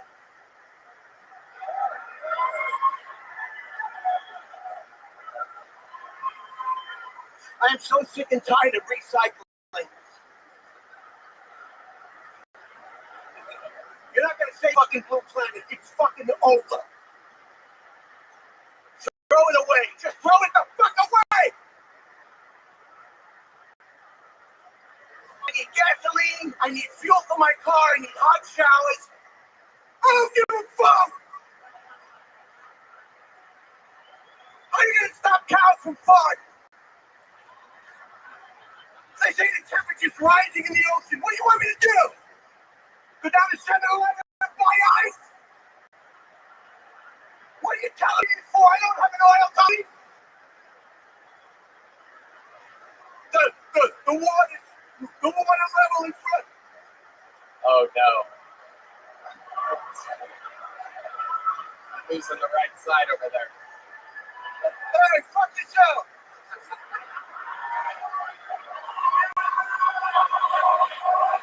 Ladies and gentlemen, the dark force of nature on the uncensored stream the one and only Brian Holtzman, ladies and gentlemen. We gotta keep it moving quick. Ladies and gentlemen, I'm gonna bring up one of our favorite regulars ever here to do a brand new minute. Sing it if you know the words. This is Hans Tim. This is Hans Tim. This is Hans Tim. This is Hans Tim. This is Hans Tim. This is Hans Tim. This is Hans Tim. Hey, what's up? It's great to see the president's here. We got Kamala Harris running for president now, which is a fucking joke. I think we should have a completely separate political system just for women.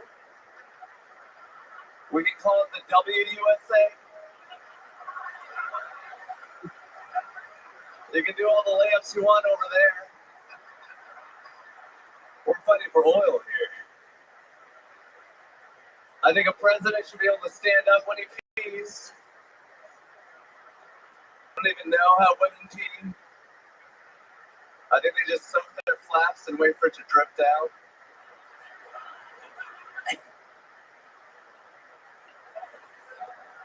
But I don't get to see a lot of pussy. It's pretty tough for me.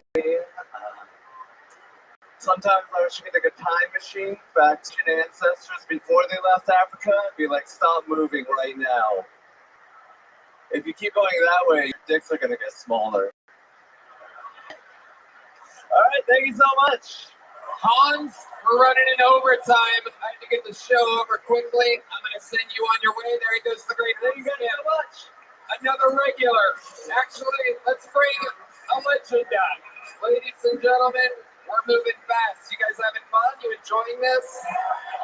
I present to you one of the reasons why we're all here. This man's mother started the club that I was able to work this show out in. Here to grace us with his presence. Make some noise for living legend, Pauly Shore.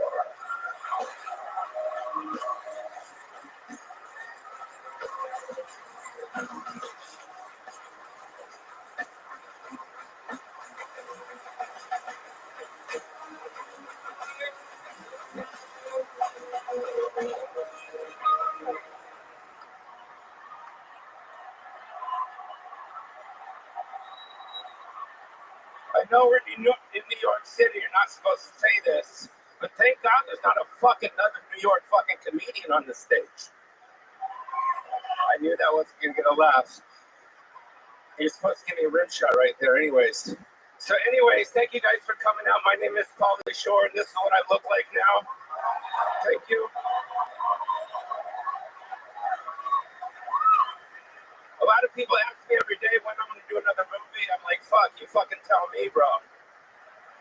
You know what I'm fucking saying? I'm staying in the East Village. You guys know the East Village? I like the East Village because there's a lot of hipsters. You guys know what a hipster is? They basically dress how I dressed back in the 90s. I was there the other day. I saw some guy walking down the street looked like a fucking Steven Tyler fucking microphone stand, bro. But I go to this juice bar. This juice bar in the East Village. It's pretty fucking cool. You guys like juice bars?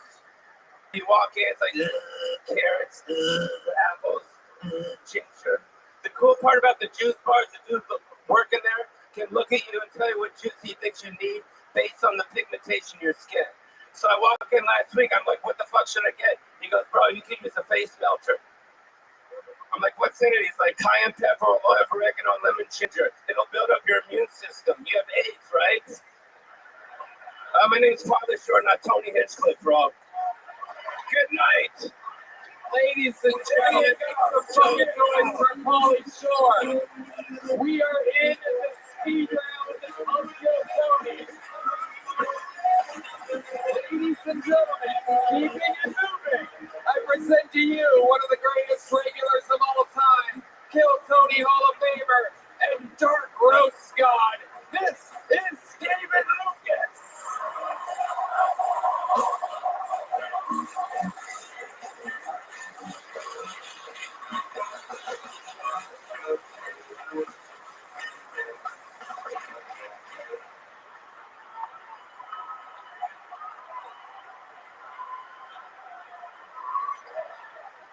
Yeah.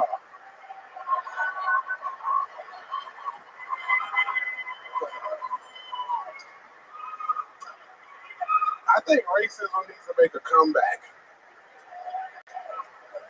It was better times back then. Because what would you rather battle? Racism or this gay shit going on right now? Like, what's scarier? A redneck in a pillowcase or a 6'4" fag with a hard dick? You know what I'm saying?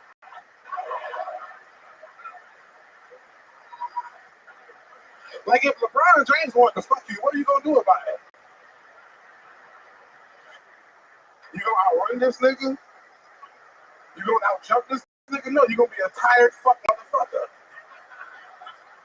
Like, that's why I love carrying the gun, you know what I'm saying? Because my biggest fear is getting beat up by a gay nigga, you know? You imagine some gay nigga grab you and put you in the head like and be like, go to sleep, bitch. And then he suck your dick. I love having a belly because I can carry a big ass gun. I put it right below my fucking belly. And when I pull it out, my belly put one in the chamber, you know what I'm saying? So, what's happening, nigga? All right, that's my top thing. The great David Lucas, writer, performer, roaster. Hell yeah. Here he is. Live in the flesh. Goddamn, we got loose neck harlot up in this bitch. Hell yeah, that nigga got a pocket pussy on this, bro. You gotta fuck that nigga throat to get into the Illuminati. Hey, who's talking? Look at that hair. It looks like a squid is date raping the back of your head.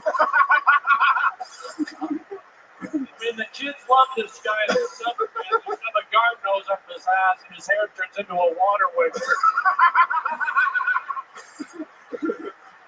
Hey, necrophilia is when somebody fuck your throat, nigga. I'm sorry, I missed I left the kid in the car. So, what's up, David Tell? Man, East Coast, I love it. Yeah, what's cool, man? What's up, Joe Biden, Donald Trump? What's up? What's up, David? Aren't you doing Disney's remake of the Kool-Aid Man? God damn, Joe He is working on it. He's thinking he's going to break in and he's going to drink himself.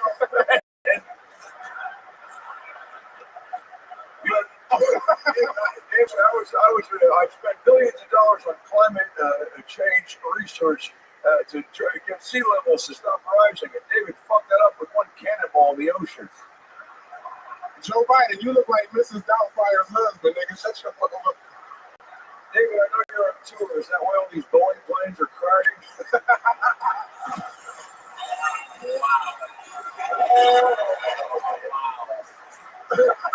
Don't clap at that bullshit. Fuck y'all. You're good American. No, they're crashing because you keep hiring fucking niggas. Okay. You know a nigga can't want a plane. They can work on a Chevrolet, but not a plane. Yes. Oh, thank you, man. I hate to cut it short. We're over time right now. Thank y'all. Ladies and gentlemen, Rabbi Lucas. Amazing fucking Austin comedian. It's crazy what's going on in Austin with Joe Rogan. Tony, I'd love for you to stop talking about fucking Austin for 1 second. I think it's obvious New York is probably the best, and I will say this. The reason I'm saying this is we don't have absolute cowards like Little Joe Rogan telling us what to do up here. Little Joe, he came in, he said he wants to endorse RFK Jr. Joe Rogan is an absolute joke and a complete pussy, and if I ever saw him, I would whoop his bitch ass. What a coward.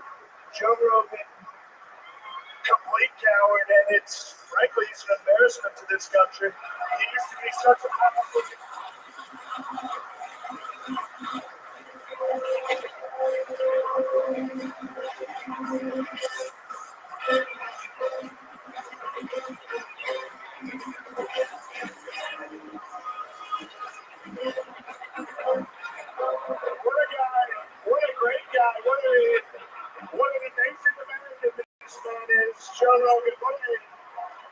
True patriot, great man. I would never say anything negative about this man.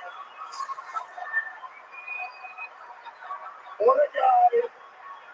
What a guy. Everybody agrees this is one of the best guys. We talk about, we say Austin, Texas is great. Joe Rogan is great. Frankly, Joe Rogan is the best, and everyone knows it. And I love RFK. Who doesn't love RFK? I know you were bummed because I didn't endorse you as president, but I do want to endorse someone tonight. He wasn't endorsing RFK. I'm going to endorse this next gentleman.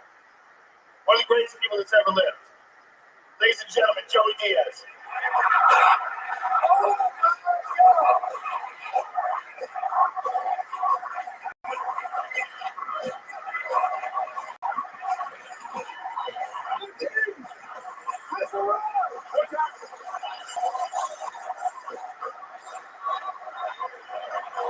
Joey Diaz. Fucking right. What the fuck is going on here? One more time. Kill Tony and Brian. Put this fucking thing together. One more time.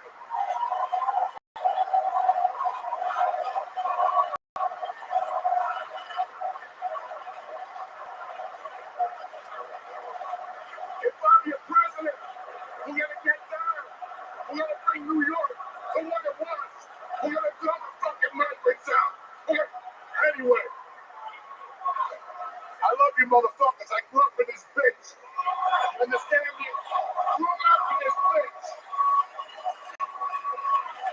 One time I came in here, I had so many Quaaludes in me, they put me in the handicap section. They were like, go over there, you're too fucked up. Another time I used to come here for the fucking circus. Let me tell you something. They had no fucking neck. They weren't pussies. If the guy fell, fuck it. The clown swept them off. And then they gave to a fucking lion. Kids would be crying. Your kid from the Bronx would be cheering. Yeah, yeah. Kill the fucking, whatever his name is, the fucking wizard. I love you motherfuckers. Junk ass for president. 2025. Joey Diaz, ladies and gentlemen. Ladies and gentlemen, one last special treat before we put a ribbon on this thing. Joey, come hang out with us real quick. Joey, come back. All right, ladies and gentlemen, one last special treat for you. Here to throw out some custom Kill Tony fucking footballs to the audience. I'd like to present to you the quarterback of the New York Jets, Aaron Rodgers.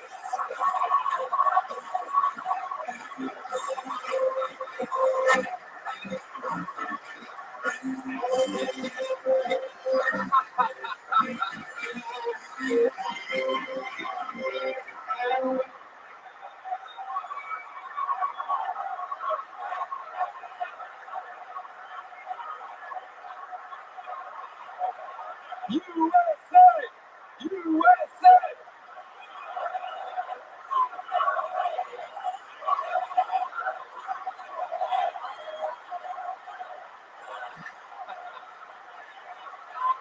Roll that video announcing our next fucking arena shows. Let's get that promo going while this is happening. Ladies and gentlemen, Aaron fucking Rodgers, Donald Trump, Joe Biden, Shane Gillis, Adam Wright, the great David Tell, Joe Rogan, Brian Holtzman, Cam Patterson, Casey Rocket, Hans Camp, Pauly Shore, Jeff Ross, Sal Volcano, Ari Matty, Ari Shabir, Shin Norton, Martin Phillips, Joey Rosa, Aaron Belial, Harlan Williams, William Montgomery, The Block Keys, Marcus K, Matt Muley, John Dees, D Madness. Woo! Girls! Hero Force, Mike and Zealous on the drums, Heidi and Valerie Vaughn, the Ring Girls, the great Chetsky Johnson, the artists Ryan J. Evo, Rogers with art, fucking blowout. We love you. Go New York City. We fucking did it. Comedy history. We love you. Maybe we'll do it again next year. We love you. Thank you.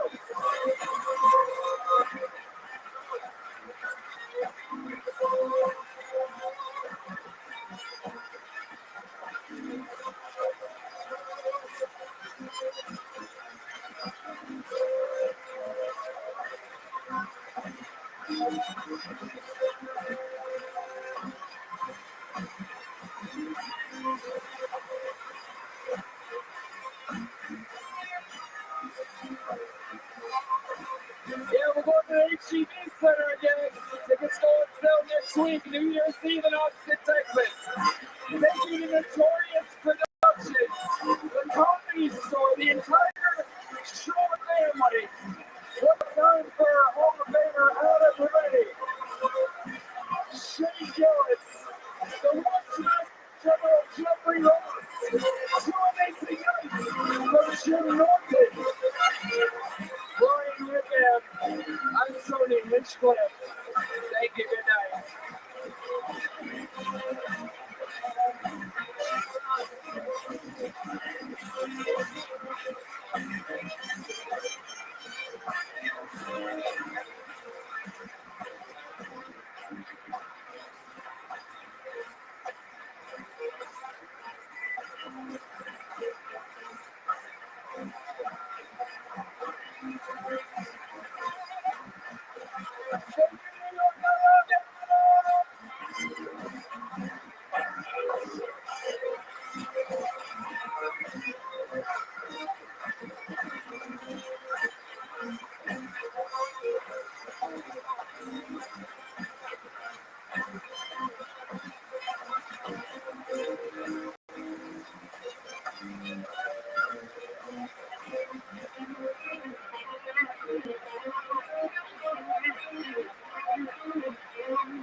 Who's ready for the best fucking night of their lives?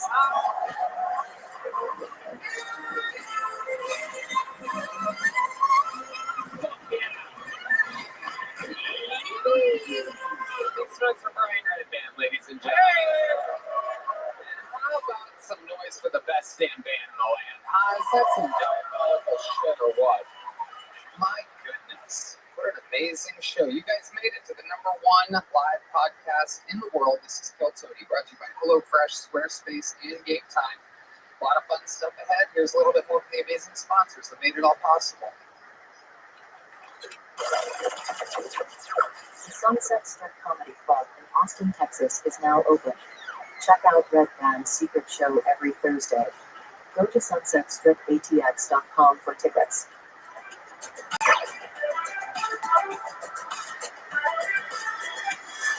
Are you guys ready to start tonight's episode? You know, sometimes we have 3 guests, sometimes we have 2, sometimes we have 1 that is so good that I just like to fucking hang out, let the show breathe, make it about the bucket pools and the regulars, and fucking jam with one of our favorite comedians in the world. Ladies and gentlemen, you know him from all of his absolute hit specials. It's a hit podcast. The man is untouchable, and it is Austin's own Tom Segura. Oh my God! Let's fucking go, baby! Yes. Resident of Austin, Texas, join the movie center, February 22nd, here in beautiful Austin. The Ball Arena, 714. Huge show today. Welcome back, Tom. Am I supposed to sit here or here?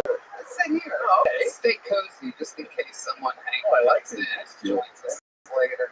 Welcome, Tom. Thanks for having me. You've been on the show many times. We're so excited to have you here at home base, where sometimes crazy shit really happens. I have seen some crazy shit. Yeah. We can have some Parallax that fucking walk out. Yeah. Sometimes I'm able to get some real answers out of these people here, these bucket pools, and find out more about them that we can't find out in the nervous arenas or even at that ACL Live Theater that we did that one time. That's so we're right. going to make some magic happen here tonight. 252 human beings names are inside of this bucket. Most of them piled in the bar across the street, which we have a wrangler go and grab them after I pull their name out. Some of them, a few of them assuredly, are inside. Anybody inside sign up tonight? Clap your hands. Oh yeah, look at that retard. Fingers crossed that we get someone from the bar across the street. If I pull someone's name out of the bucket, I get 60 seconds uninterrupted. You know their time is up and you hear the sound of a kitty. That means they have to wrap it up then, or else they bring out the angry West Hollywood Bear, which interrupts them abruptly. And then I interview them and we find out more about them. We talk to them about what makes their lives special. Who knows? Maybe as of late, there's been trivia, there's been spelling bees. Anything can happen. Ladies and gentlemen, are you guys ready to start tonight's show? Put the first name of wrangling that person from across the street. While that happens, why don't we get one of our regulars up here, huh? You guys are fans of the show, right? How many of you watch every week? And I think you will be very excited to find out that the first an uninterrupted 60 seconds tonight is an instant legend on the show. Ladies and gentlemen, as you know, he is in a hurry to become a citizen of the United States of America. I present to you the Estonian assassin, Ari Berry.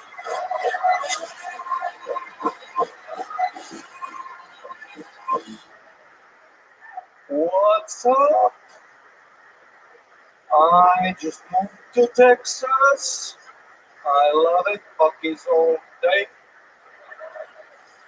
What I love about Texas is that you guys are like proud to be American. And I love that energy. You know, because the first time I came to America, this was a couple of years ago, I went to Seattle. Very different vibe. Dude, I go to Seattle, I'm hyped. I'm ready to get off the plane. I watch Saving Private Ryan back to back 3 times. I'm hyped. I'm ready to shoot somebody, you know. Let's fucking storm the Capitol. Shit. And then I get to Seattle, everybody walks on. Every bitch I met had like green hair. Such low blood pressure. You know. Every conversation I had in Seattle, they were all like, you know, America is built on a racist agenda. Who gives a fuck? You're here on the winning side. If you don't like America, go check out Ukraine.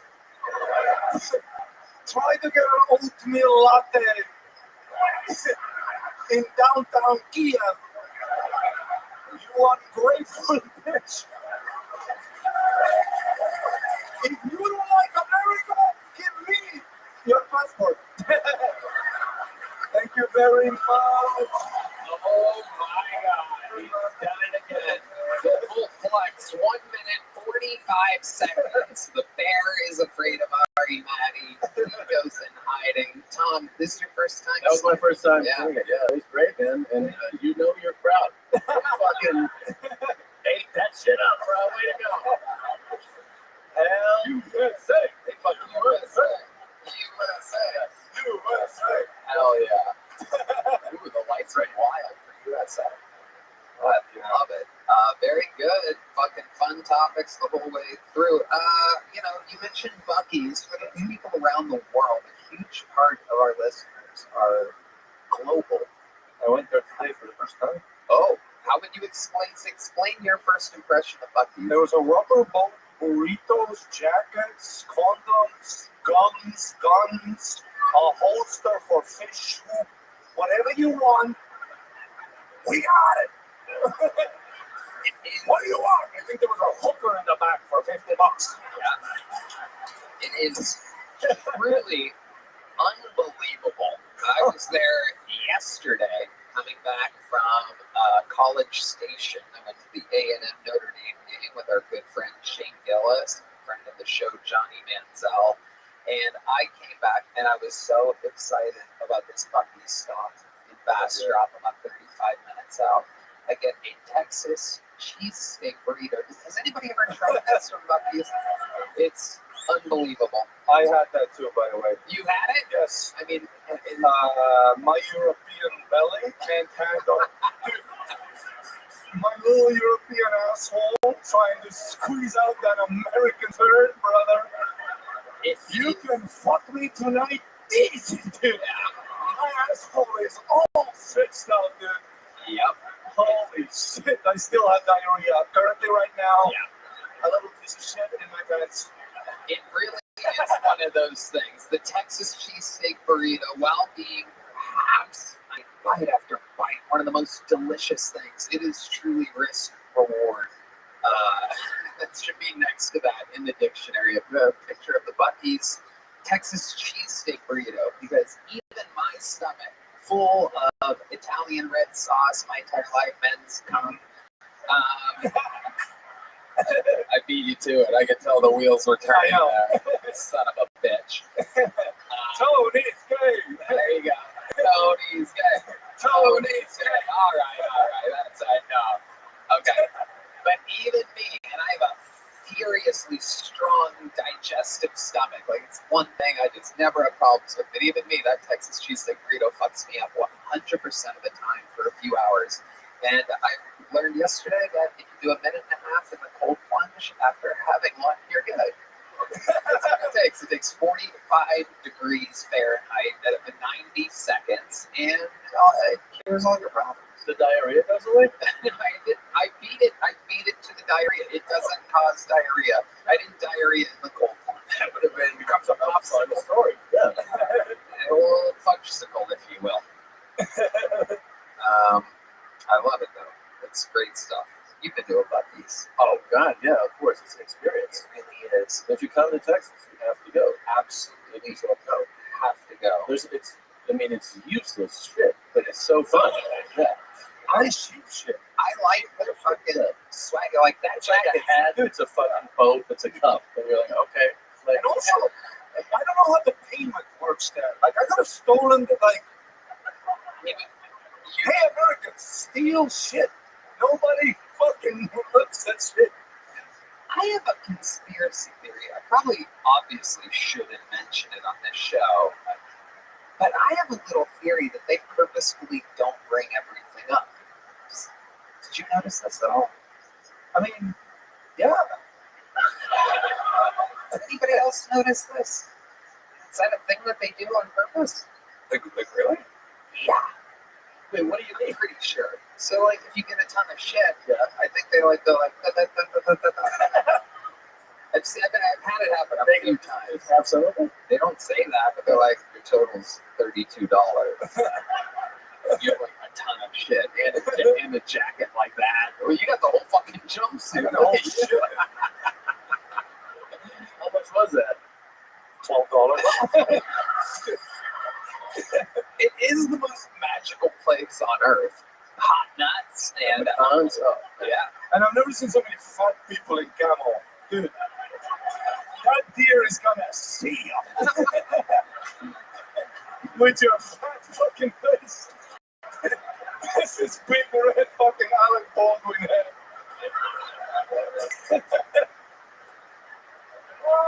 Hey Tom, you used to be fat, right? Yes. But I didn't wear camo. Money makes a difference. Yeah. It can also help you get citizenship. So just try to. Believe me, you got a long way to go with that. But get it, dude. I fucking hope you get it. And if you don't get it, just cover yourself with ammo and hide in with the rest of us. Ari, Maddie, you did it. Thank you so much. Another brand new unbelievable set. I mean, the show has begun. You're in it. And now here we go. This is obviously the part where shit gets crazy. Could be anybody. Could be a star of our regulars and golden ticket winners through this bucket. Could be a crazy person. Could be a 15-year veteran that's swallowed his pride and come here to try to make it. Could be somebody who's starting tonight. Either way, they've waited for hours, they signed up, and the moment is theirs. Your first bucket pull tonight goes by the name of Trey Campbell. Make some noise for Trey, everybody.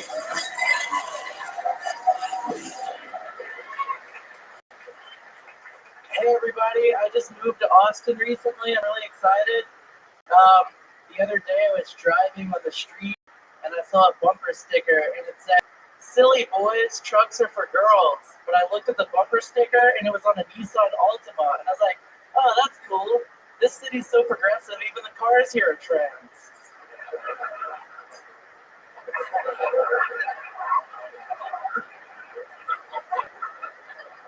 I'm getting married. Me and my wife were riding in the car the other day, and she was all like, I need to go to church. I need a closer relationship with God. And I was like, you just overdosed on Whippets the other day. How much closer to God do you want to get?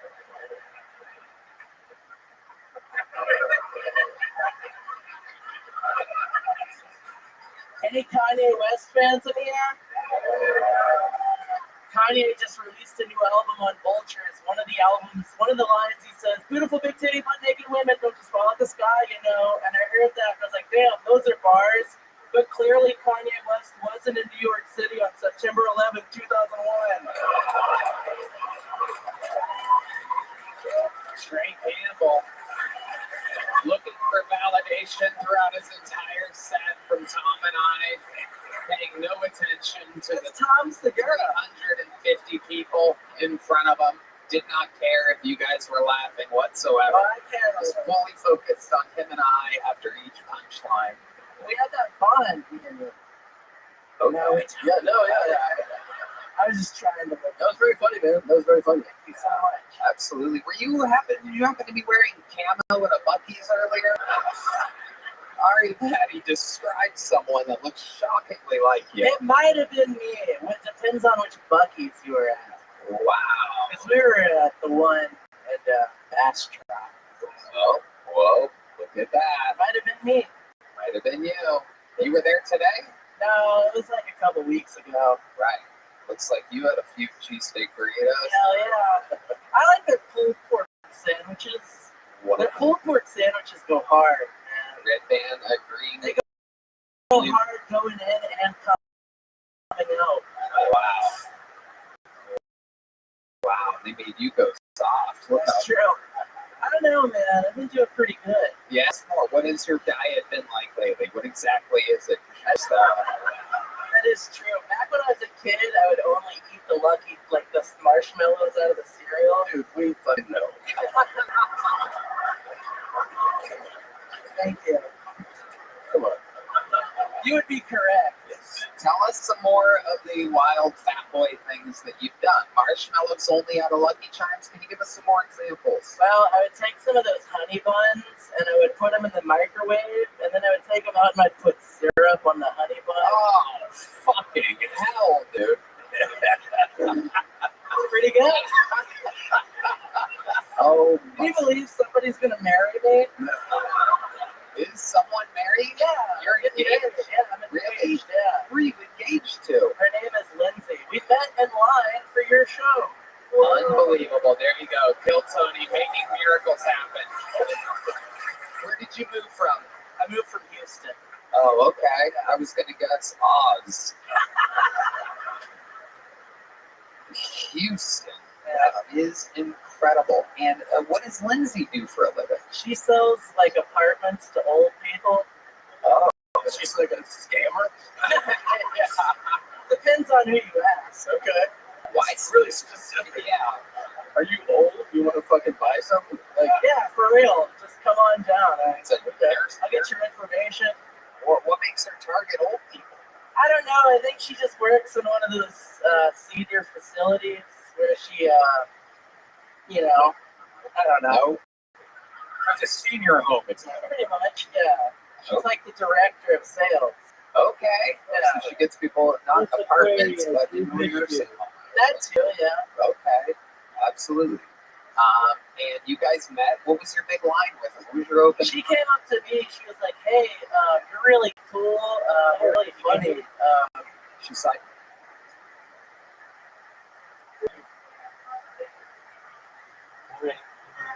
You want to just play one game? No.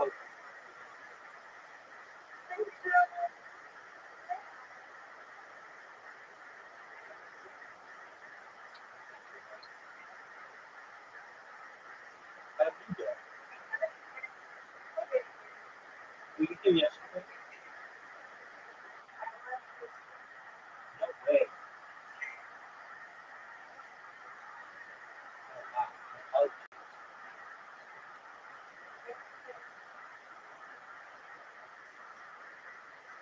Did you come with your normal time?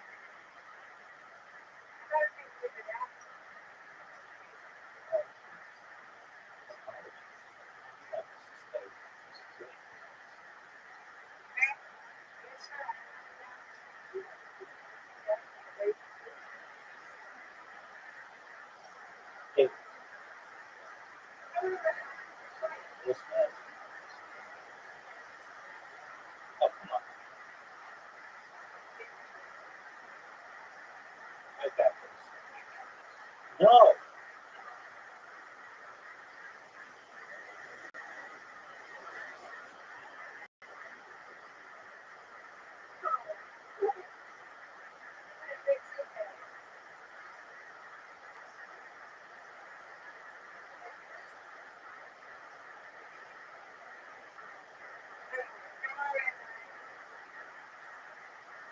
Get it. Okay. This is like this way. This way. No.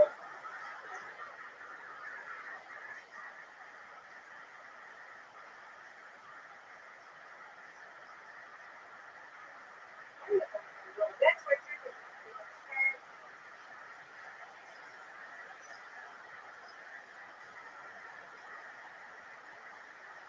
Get it.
Whoa.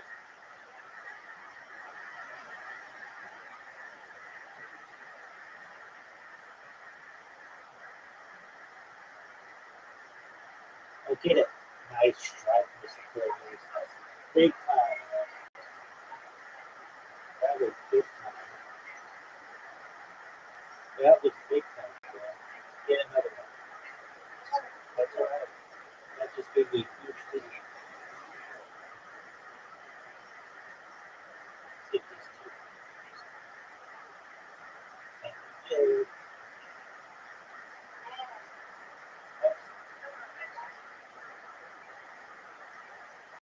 Get it. Oh, they got my goodness. Get it. I got it. That was hard. That was hard. All right. Maybe it is my day.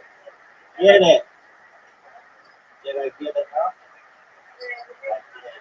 That was good. Oh boy. Absolutely. That's right. You take care. Enjoy yourself. Sweet dreams. Saw you on the show before. Yeah. Okay. Yeah. That's about it. We just kind of started talking about like the Smiths. Wow. The rest is history. I now know what she looks like just from that description. That's all that it took. Dark hair. No, she has like red hair. She dyed it red. There you go. Yeah. Yeah. A lot of makeup. A little bit. Yeah. She's beautiful. Oh, I bet. Yeah. To settle for a boy like you, I bet she's a real fucking supermodel. Yeah, I think so. Let me guess, 6'5". Oh, that's close. Really? She's big? She's 6'1". You know this girl? Oh, yeah, I've met her many times. Wow. The Sunset Strip Comedy Club, all the biggest comedians in the world. Some 6'5" open micers rolling in there. Still a lot of space. No bumping their heads on those ceilings. I promise you that. Notoriously high ceilings. A great place for someone 6'5" to perform. Incredible. Remind us, what do you do for work? Actually, now I moved here and I got a job in news radio. News radio, no better time. Perhaps a locomotive is next for you. Perhaps the newspaper. Yeah, it's right way in the future. Radio, news radio. What exactly are you doing for news radio? Usually I run the board. I'll answer the phone calls. A lot of people call in and say a lot of crazy shit. Like what?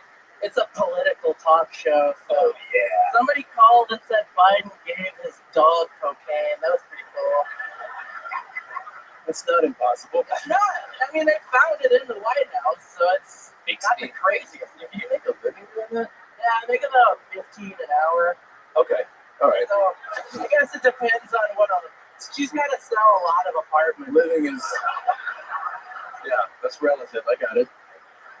How long have you been dating this girl that you're married? We've been about dating since February.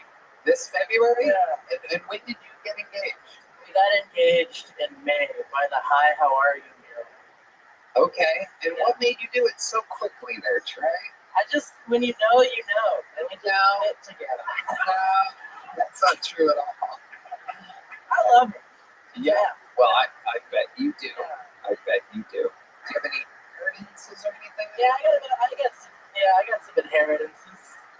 Yeah. You want me to talk about it? Yeah, let's talk about it. Why not? We've never asked that question in 11 and a half years. Who better to ask about inheritances than you, the most adorable little fucking Oompa Loompa I've ever seen in my life.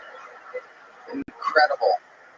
No, my dad passed away in 2021, and he left me some money.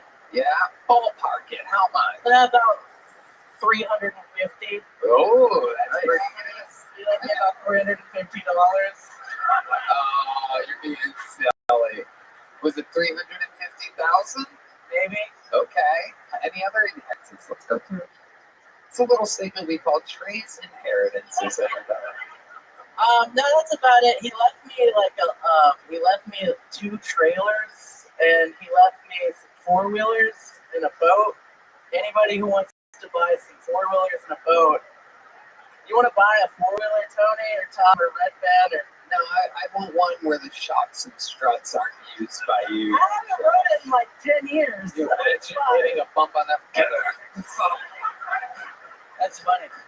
Are you living in the trailers? No, not anymore. What, did you sell them? No, not yet. I'm trying to. Are you going to rent them out? Or what do you Yeah, that's the goal. They're just sitting empty? Yeah, they're just kind of sitting there desolate. A lot of my clothes are in there. There's a lot of clothes I can't wear anymore. You sure that blue right now? Am I noticing? I think it's the black lipstick. It's like I kissed my wife before I came up there. Oh, wow. I'm a little bit worried when she kisses me on the face. I She's never like black guessed lipstick. that a Smiths fan would have black lipstick like that. That's incredible. It's absolutely shocking. When I pictured her, I totally didn't picture anything like that. I think you'd like her. Yeah? Yeah, she's cool. Why do you think I'd like her? I don't know. You just seem like someone who'd like her. She's 6'1". You know. Absolutely. Just because of the height? Yeah. Yeah. Have you ever 69 with her? No, we haven't got. She's not real. I mean, I would, but we don't really. Okay. Looks like right before. We haven't done that yet. I mean, I listen. I will go down when asked to, but we haven't. Has she asked you to do that? Yeah, a couple of times. She Twice? more than that. I'm speaking in like generalities. Yeah. Uh-huh. Why have you... Hold on. What? Why have you not... You're waiting to 69 when she's like, okay, tonight. Yeah, whenever she wants, I'm down. So is she like a dom? No, not really. But can you suggest stuff to Yeah, her? I think I should. I think I will tonight. Hey, look at that. That's great. That's awesome. Look at that. How tall are you, Trey? I'm about 5'8", 5'7". Oh, it's I'm going. about 5'6". There you go. So where do you think things are going to end up when you're 69? Are you ready to toss her belly button? Yeah, I'm down. I mean, it'll work. And you guys have had sex, right? Yeah, all the time. All the time. Do you have Yeah. any special maneuvers in the bedroom? The old stir the pot. Well, it takes me a while to get there. What exactly do you mean by that? It just takes me a long time to achieve orgasm, and You're like master control? I think it's the Karma Sutra. I'm usually just thinking about the Sacramento Kings. Okay. I really want them to win a title at some point, and I'm just always thinking about De'Aaron Fox, hoping he doesn't get hurt again. So it takes you a while to finish? Yeah, That's nice. yeah. Do you have any kinks? Do you have any weird kinks? No, not really. I'm pretty boring, honestly. I like to have like basketball on in the. I like car crashes a lot. I like to watch car crashes. During sex? Yeah, like Fucking flip. bodies mangled and shit. It's cool. It's cool. It's fun. I like seeing cars crash. Yeah, I like it too. I mean, there's Did you just go to the Daytona 500? I went last year. I mean, I wasn't fucking someone during it, but yeah. That's my dream. That's your dream? Just to fucking see a huge explosion and then you're like, oh, you're not here. Essentially, yeah. That's awesome, man. Yeah. And does she have any kinks? I don't know. I think a couple, but I don't know if I should say. I think, Oh, that's very respectful. That's yeah, right. I don't want to kiss and tell. Yeah, that's it. Well, we can tell you kiss. So, Yeah. Trey, Tom, you guys are never going to believe this. Yes. Just informed in the longest way possible. It took a minute and a half. It took a minute and a half to tell me something very, very simple. But I have been informed that Trey's girlfriend, who does stand-up comedy, is now, right now, since it came together, backstage and willing to do a set. Trey, would you like to introduce your girlfriend? Yeah. And then you just take a step to the right, then we'll interview you guys together. No, not yet, Trey. After you say her name, and by the way, your right is the other way. Okay. Sorry, I'm dyslexic. Yeah, okay. So now introducing his girlfriend, Trey Campbell. All right. Here you go. Looks like, there you go. Say your name, Trey. Say your fucking name, Trey. This is Lindsay Tyree. This is the Here's love of what my you've life. been in from Lindsay, everybody.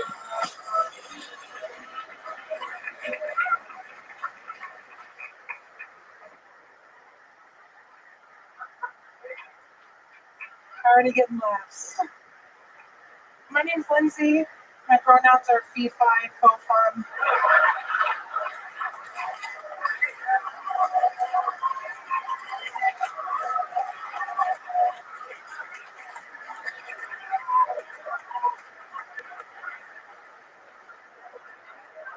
Thanks, guys. Holy shit. Guys, I have this rock. I'm a lot like Kim Patterson, except for I am retarded. Anyway, I use it for stimming. It's an autism thing. And I rub it on my hands, sometimes like my face. I got this cut on the inside of my lip, and I got super sick. So I went to the doctor, and he said, I'm sorry, ma'am, you've contracted the very first ever case of mermaids.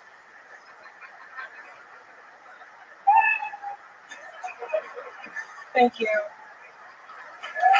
Lindsay Tyree, is that correct? Tyree? Hi, Tony. Yeah, that's right. I love it. Welcome up. This is your first time on the show, correct? Correct. How long have you been doing stand-up? About 4 years. Where are you from? All over the place. I just moved here in December from the Central Valley, California. Visalia, to be specific. There's one thing. Wow, truly the almost frightening middle of nowhere. I've seen the exit sign for that city. Well, you see what it breeds, so. Wow. Absolutely. I'll stick with stopping at a Buc-ee's. My goodness. So, welcome. We just had a great talk with Trey. You work at some kind of like nursing home or something like that, or? I do. I work at an assisted living, like nursing home, but for entertainment purposes, I sell cupcakes. So forget about the other thing. Okay, perfect. Amazing. It's true, Tom. They're delicious. I'll drop them off for you. Okay. Yeah, I like cupcakes. Chocolate peanut butter. Is that you make them? I do. They're organic and from scratch.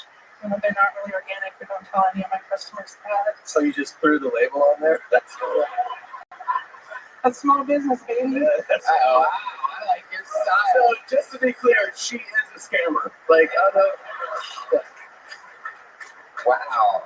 I bought the sugar on Whole Foods. That's amazing. Not only does she make cupcakes, she's also marrying one by the looks of things.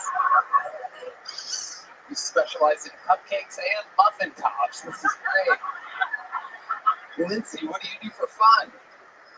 I have a shit ton of cats and a dog that I pay attention to. So. A shit ton of cats? 2 cats? That's only too many. Trey almost fell off the stage, just making sure we knew it was only 2 cats. Please don't fall, Trey. So you live with 3 pussies. That's incredible. Incredible, Lindsay. 1 dog? 1 dog. I love it. What kind of dog? The vet said that he's a husky hound mix. Are we talking about Trey again? He's definitely a husky. He's a husky and a little hound dog. Am I right? Ain't nothing but a hound dog. Look at you two. What kind of mattress do you guys use exactly? We're the California King, so. Wow. Is that your order at In-N-Out? Or is that I like Whataburger, so. You're a Whataburger guy? Yeah, all day. Can I ask Lindsay, where do you stand on this coming to the middle of California? Whataburger or In-N-Out? There's only one correct answer, and it's not Whataburger. Go ahead and answer. All right, Tony, I'm just fat enough to be able to answer this question accurately. The Whataburger chicken is better, and the In-N-Out burgers are better. I'll actually take that answer and accept it. The grilled chicken at Whataburger, gotta lose the bun, or else you immediately get cancer. That's how that works. Lindsay, you and Trey got engaged very fast, very quickly. How did it make you feel when he proposed to you? Like, were you expecting it? Were you surprised? Tell us a little bit about the insight, because we didn't get too much into detail about it. I mean, I was surprised. It was Did he even have to get down on one knee? The height disadvantage here makes it so that I feel like he could have stood straight up. He's shaking his head. No, you didn't get on one knee? He didn't. He sat on the edge of the bed and said, "So do you want to marry me?" Wow, that is fucking adorable. And did you immediately say yes? Oh yeah, totally. Oh my god, you guys are so cute. This is incredible. Did you know that you're 69 tonight?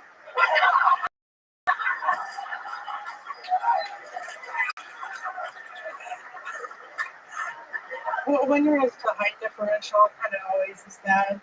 But that makes sense. That you're saying that you fuck Trey upside down a lot. yeah. I love it. I love it. What other position you guys ever do reverse cow? Oh, there he is. Oh, we came here to grow. It's a brand new, never heard before joke. It only works when talking about sexual positions with a big couple. Leave out the girl. Okay. All right. I don't really care about your guys' sex life. Quite frankly, I threw up in my mouth after picturing it. Trey, I'd love to have you back on the Secret Show Thursday if you want. I mean, can I make a suggestion? Can I make a little suggestion here? And I don't book your show, but I have to say it because her opening joke was so fucking strong. I think that you should go fucking back to back 5 and 5 for each of them. This way they get to come in together as a happy couple. There you go. They're going to Secret Show. Amazing stuff. Thank you. Here's a big joke book for you, Lindsay. Welcome to the family. You already have one, right, Trey? Thank you so much. There you go. Welcome to the Kill Tony universe. And like that, we're 3 comedians in already. This fun train is moving along. This looks like a fun next bucket pool. Make some noise. Ooh. Ladies and gentlemen, make some noise for the lovely Heidi. She's here, live, in the flesh. You can think about the Sacramento Kings all you want. You're still coming immediately. There's no injury on that basketball team in which you can blast through that. Hello there. This podcast is sponsored by Talkspace. It can be challenging to find and meet with a therapist that is the right fit. Talkspace is so accessible for personalized treatment to meeting online from anywhere to the ability to text your therapist at any time. Therapy can be costly, but Talkspace is affordable and in-network with most insurance providers. Most insured members get $0 copay. Talkspace, the leading virtual therapy provider, makes getting the help you need easy and accessible and affordable. I love how much Talkspace cares about providing mental health resources to those who need it. And you can easily sign up online and get paired with a licensed provider that's right for you. Typically within 48 hours. You can also switch providers at no extra cost. Talkspace makes getting the help you need convenient. You can take your appointments from the comfort and privacy of your own home. You can talk it out between sessions by sending messages to your therapist. Talkspace provides personalized treatment for individuals, couples, and the LGBTQIA+ community. Wow, it's hot. Veterans and teens. As a listener of this podcast, you'll get $80 off your first month with Talkspace when you go to Talkspace.com/Tony and enter promo code SPACE80 to match with a licensed therapist today. Go to Talkspace.com/Tony and enter promo code SPACE80. That's Talkspace.com/Tony. Promo code SPACE80. Hello there. This podcast is hosted by ExpressVPN. You guys, I just heard something mind-blowing. Netflix has more than 18,000 titles globally, but only like 6,000 of those are available in the U.S., including the most watched Netflix program of all time, The Roast of Tom Brady, in which a couple people did unbelievably great at. You're missing out on literally thousands of great shows unless you use ExpressVPN. Netflix hides content from you based on your location, but ExpressVPN lets you change your online location so you can control where you want Netflix to think you are located. It's servers in over 100 countries, so you can gain access to thousands of new shows and never run out of stuff to watch. This works with many other streaming services too. Disney Plus, BBC iPlayer, and more. All you have to do is fire up the app and click one button to change locations. Then you can stream in HD with zero buffering. Not to mention, ExpressVPN keeps you private and secure by rerouting all your traffic through an encrypted tunnel.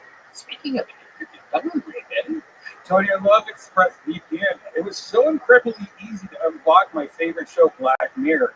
All I had to do was open up ExpressVPN, select England, tap one button to connect, refresh, and now Netflix, there it was. Wow. So be smart. Stop paying full price for streaming services and only getting access to a fraction of their content. Get your money's worth at ExpressVPN. So excited about it. Today at expressvpn.com/GoTony. Don't forget to use our link, expressvpn.com/GoTony, to get an extra 3 months of ExpressVPN for free. Ladies and gentlemen, make some noise for the Kiltonian jubilee debut of Grinch Martinez. Grinch Martinez.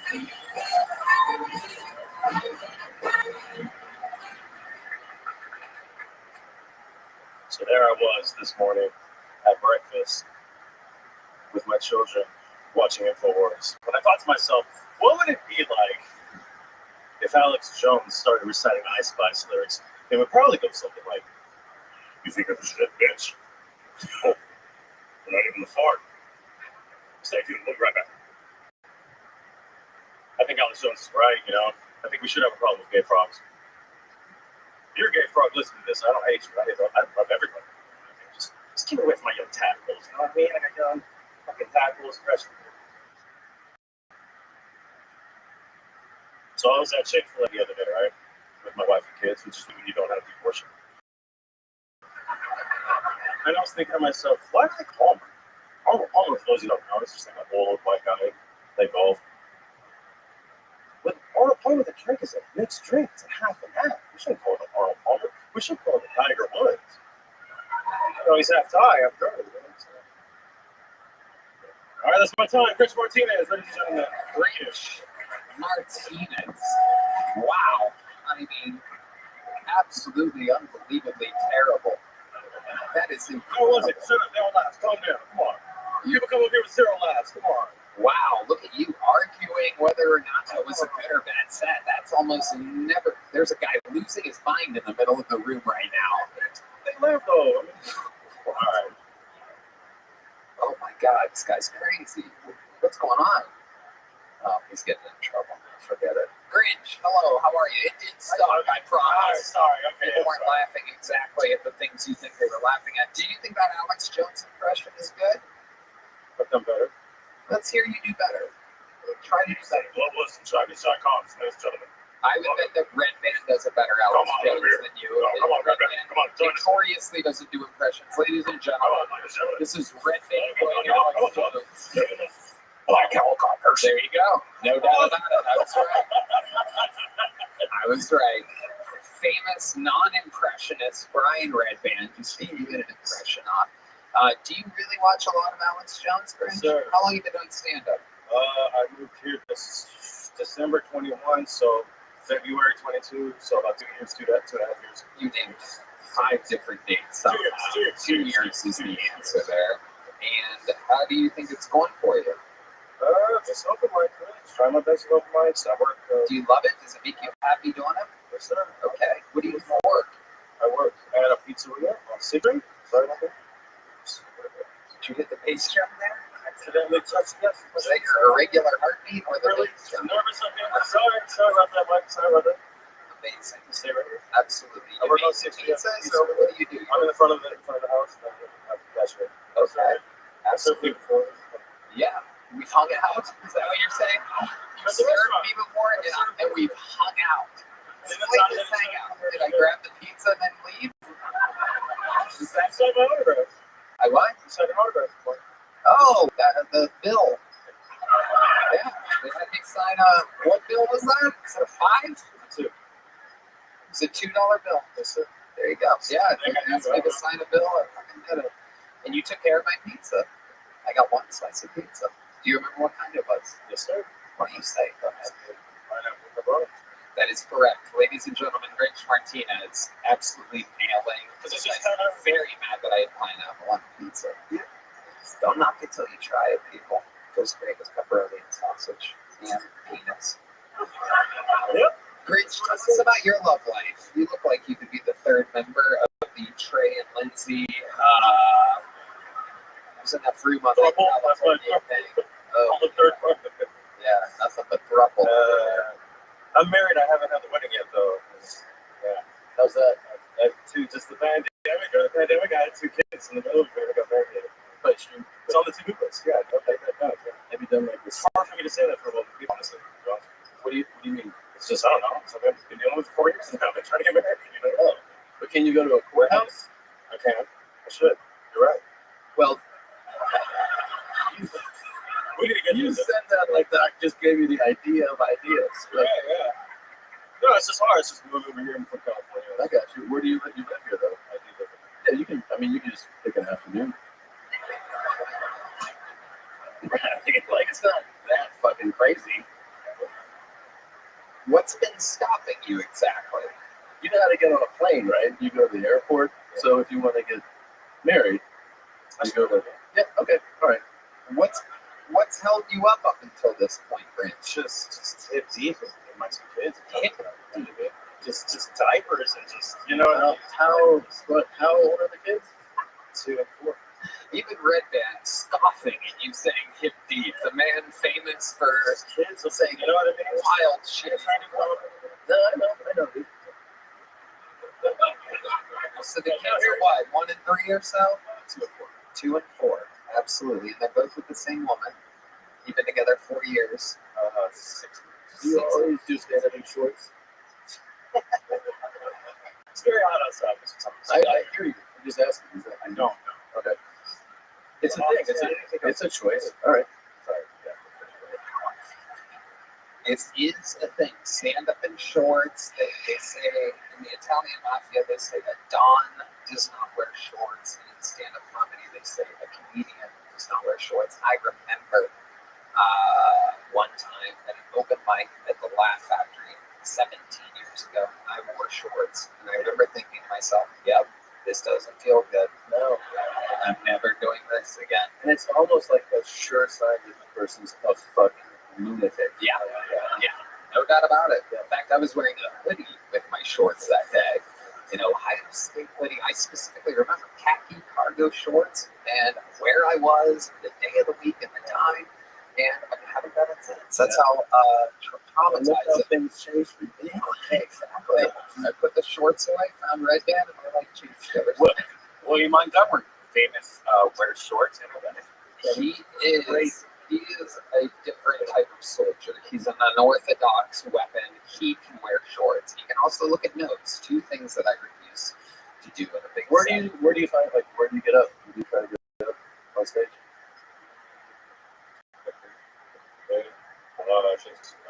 Talk right to the tip of the microphone. Shakespeare's The Freaking Cave. I used to do a poet mic at the Pittsburgh Place Outfield again. What else? The Buffalo. Everybody over there. He's in that. You're getting up. Is your real name Grinch, or is that a stage name? That's what everybody calls all my friends back home. You do kind of look like the Grinch. Yeah, look at that. That is amazing. That was funnier than all that. I was careful about it. Oh, right. It's fun to go by a name that. What's your actual name? My name's Peter. Yeah, that's nothing like Grinch. Nope. Pete Martinez. What's something crazy about your life before I let you go that we would find interesting? Right into the tip of that microphone. I don't know how it works. Or the brick in the cave, but right here. I've been to Antarctica. You've been to Antarctica? Yeah. What did you do up there? I was in the Navy. They did a cargo handling operation. They do it once a year. It's part of the U.S. Antarctica program. Why does everyone feel like you're lying right now? You were something crazy. I'm always looking around and his face.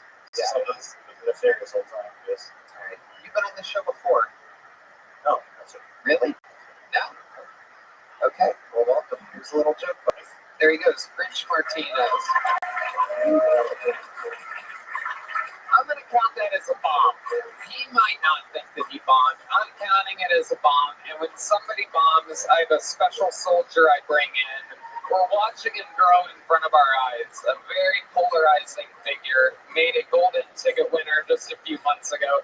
This is a brand new set from True Niggas.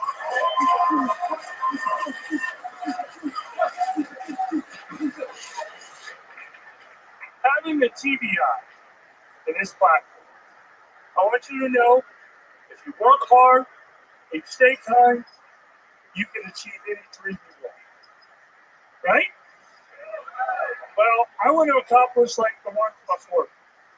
I'm talking about Gary Busey, talking about Aaron Hernandez, talking about Chris Benoit. But I'm not a murdering TBI, I'm a childlike TBI.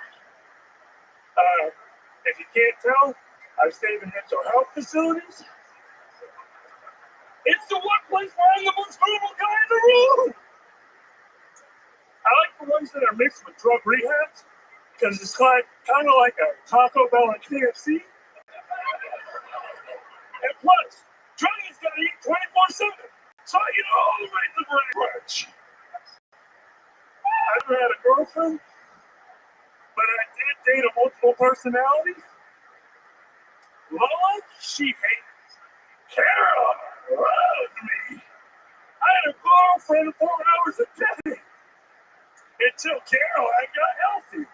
All right, thank y'all so much for going on. True, Nick. This is another new minute.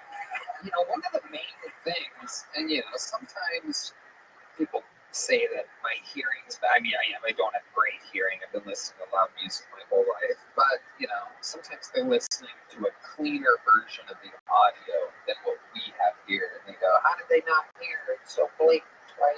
Why they see what he say? But I'm here to tell you, I have no idea where named TBI. Yeah, TBI brain injury. Okay. Yeah, the people that have had a TBI don't know what that is.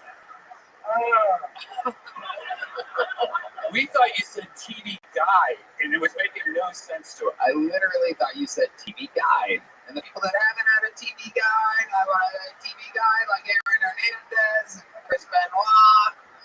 Like, they had a TV guide? No, they didn't. No, but they may have. You don't know that. TV. I guarantee you Chris Benoit had a TV guide in his house. He was just hanging out. Whoa, true. Stop it, you son of a bitch. You crazy bastard.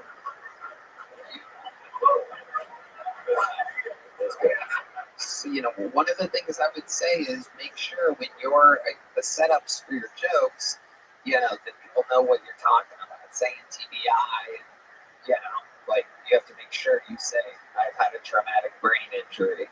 People will be like, yep. And then you're in. Because if the setup isn't clean and clear, then everything else is off track. Payoff at the end, no matter how great your punchlines are wrong. Make some noise if you honestly knew what a TBI was. Liar, liar, liar, liar, liar, liar. Shut the fuck up. There probably no people with TBIs. Yeah, exactly. But also you can say it once, the long form, and say, or as we call it, TBIs, and then you have that for the rest of your set. Okay. Yes, sir. Yeah. We're making true growth here. It's a fun thing to watch. The TBI, yeah. Can you explain a little bit? What, or is it uncomfortable? So I'll explain a little bit. I had a collision with something, and it made my brain go whoop whoop. And so it kind of changed who I was in effect, because you know, some people, they murder, they get like really. I just gamble a lot. Oh, okay. So it changed impulse control and stuff. Impulse control. I forget things a lot. Frontal lobe. Yeah. Oh, you're smart. Well, I watched some of the same documentaries that you watched. So, okay. So how long ago? It was about 10 years ago. Okay. 10, 11 years. Is there anything else that changed about your life when this happened? Is there something that maybe you were into, or something that tasted good that wasn't good? Like, what else changed? I didn't like sweet. I loved sweet tea before, and then afterwards I was like, that's garbage. Wow. My goodness. I found that I loved polka music after I got my head injury. Fucking dope. You love polka music? Yeah, polka, like Jokic. He loves polka because he's from Serbia. I love polka. It's so fun. You guys got any polka? What do we got polka-wise? One.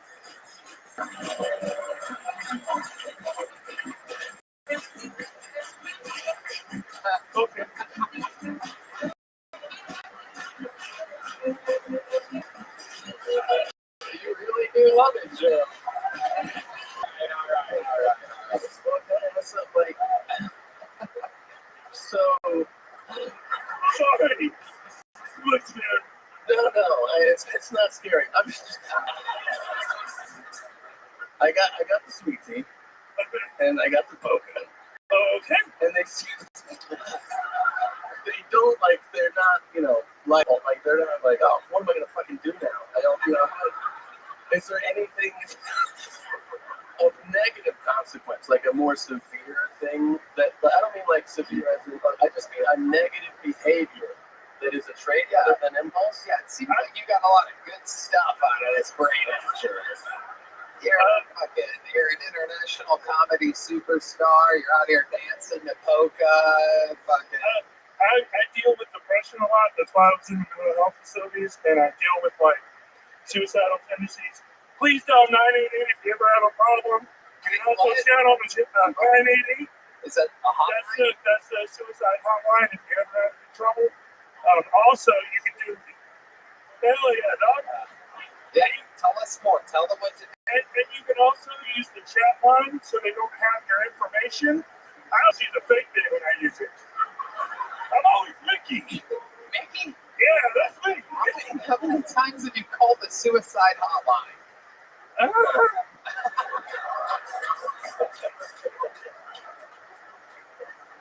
lately. I kissed the girl a couple weeks ago. Let's go. Oh, really? Oh, my goodness. And I did a hump. Wow. My goodness. What funeral home did you kiss this girl at exactly?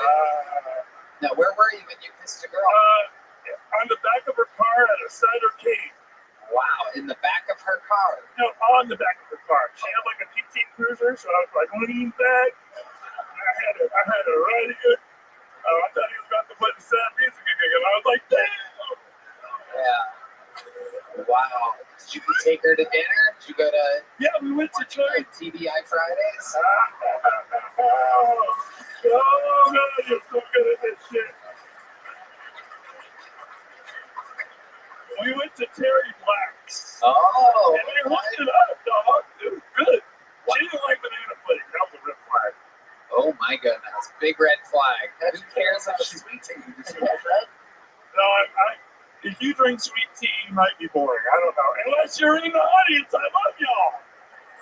Have you ever tried a sweet tea lemonade, or as Grinch calls it, a Liger Woods, perhaps? He thought that got a big laugh. I got laughs up here. I love it.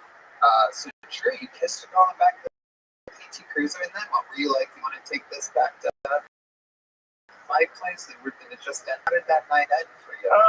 Hey, let's get ice somewhere. It's not heavy. And not heavy. It was hot and heavy. She said it was hot and heavy. Yeah, hot and heavy. Okay. Sorry. Enough about her. How was the moment? Dog, I felt like one of those 90210 guest stars, just like. I don't know what that means. Like when you're like 90210 is only awesome if you had a traumatic brain injury. They don't play poker. Anyway, but then she was like, I gotta go watch the newest episode of Big Brother. And then she left. Okay. It sounds like a perfect first hang to me. Was she a bigger girl? No! Skinny? Yeah. Tall? Black lipstick? No! I see what you're doing there. B5 phone, no. Oh.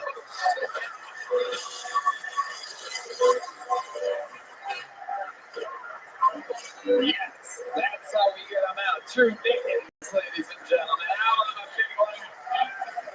We got him. Get out of here. It's not going to get any better than that. You know what? Let's get another one of our regulars up here. Ladies and gentlemen, when I say superstar, I fucking mean it. An absolute freak of nature. This is a brand new minute from the undeniable Cam Patterson.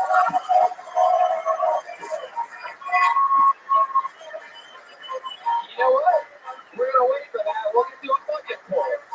We'll do a bucket pull. All right, ladies and gentlemen.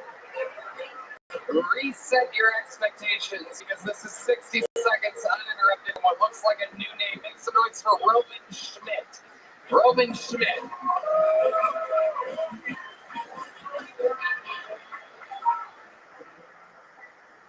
So I grew up in a small town, and one thing they say about like small town people is that they're like racist and stuff.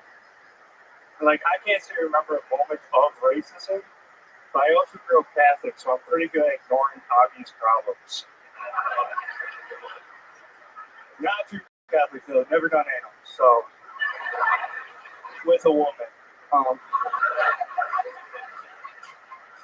I found out that brown eye was in reference to your asshole, which shocked me because my priest referred to it as my flower. So,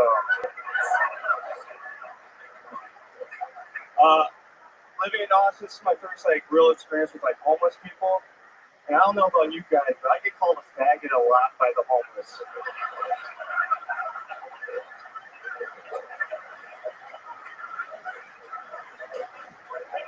It's to the point where I'm like, they know something I don't. I've never questioned myself. I got here and I'm like, is it the way I walk? Like what? Thank you, Roman Schmidt. Absolutely unbelievable. This is the second time you've been on this show, right? Correct. And both times you've been absolutely hilarious from beginning to end. Wouldn't you agree that the crowd has been completely receptive both times? Yeah, this is super fun. This is awesome. Yeah. Remind us again, how old are you? 22. And how long have you been doing stand-up? A little over 2.5. 22, 2.5 years, and most of that was in Wisconsin. Yeah, 2 years in Wisconsin, the rest here. So you've been here about 6 months. Like 8 or 9 or whatever now. How do you like it? The scene is super fun. The city's whatever. I do get called a faggot a lot, and I don't. Take it from me, Roman. That's every city. It's not just an Austin thing. I get off the plane everywhere else, and immediately the pilots are like, "Good day, faggot." Enjoy it out there. 77 and cloudy. Good to know. I'll prepare. Yeah, it's not an Austin thing being called a faggot. I was hoping it was. Take it from me. Or take it from me. And by take it from me, I mean this cock, because I'm gay. No, I'm kidding. All right. Tom, what do you think about the young buck Roman here? Yeah, that was a great set, man. Very fun stuff. Very fun stuff. Where are you being called the Ferguson? Well, it's usually because I like to be downtown and like right outside of all that. Do you walk on all fours or something like that? Sometimes you gotta switch it up. It's good for the back. No, it's usually like a homeless guy's like, "Can I have $1?" I'm like, "No," I'm like, "Faggot," and then they walk away. Hey, how are you?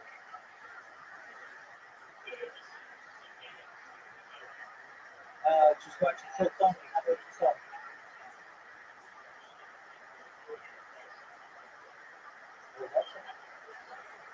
Yeah, I know that. But sometimes share stream stops and I have to go retest it. And I have it on 24 hours a day. So I just pulled it in.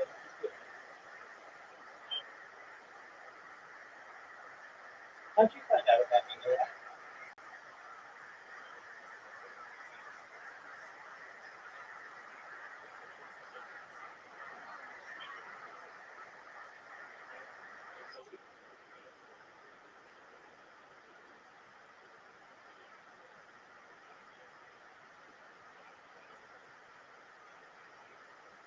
No. How about this step? That's it. All right. So do you mind if I tell you about myself?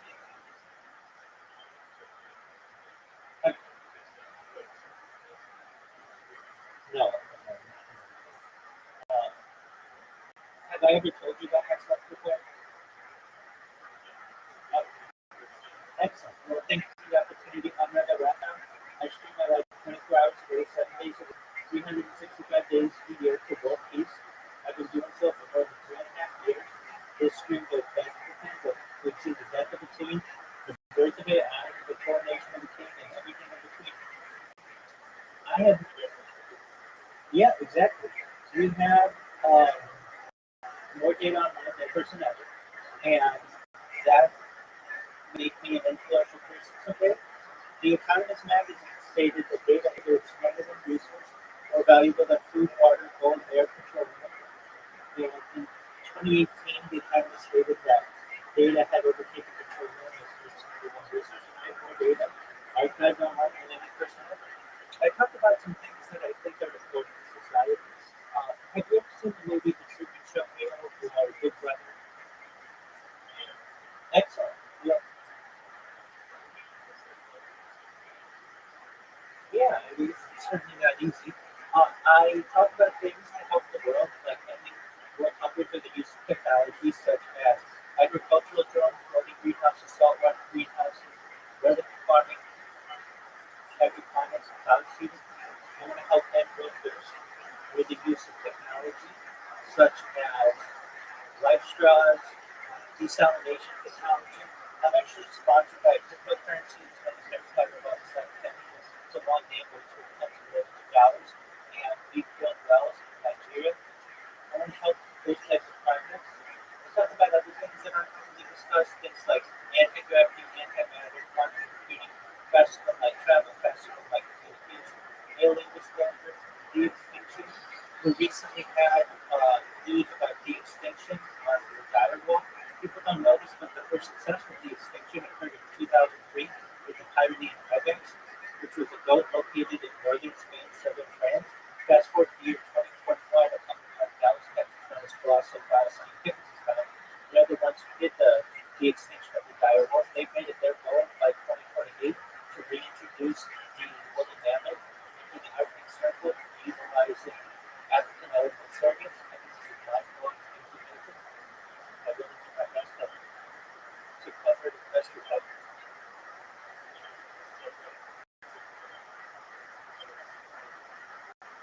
Potentially someday.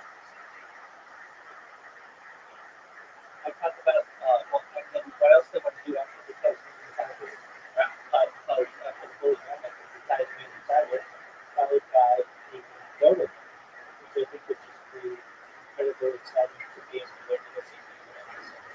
I talk about other things that may be interesting to you.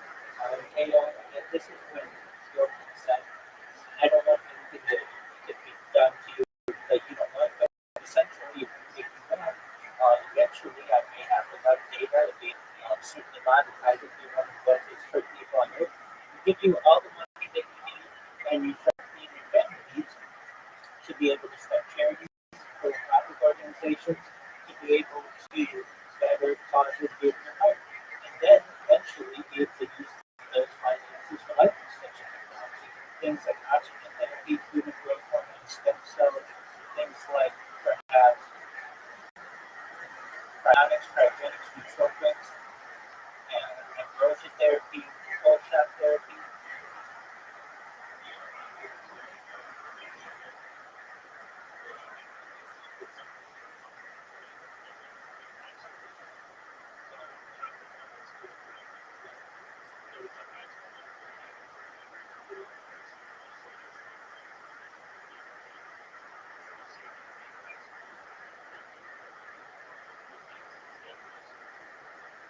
Okay, that's an interesting thought.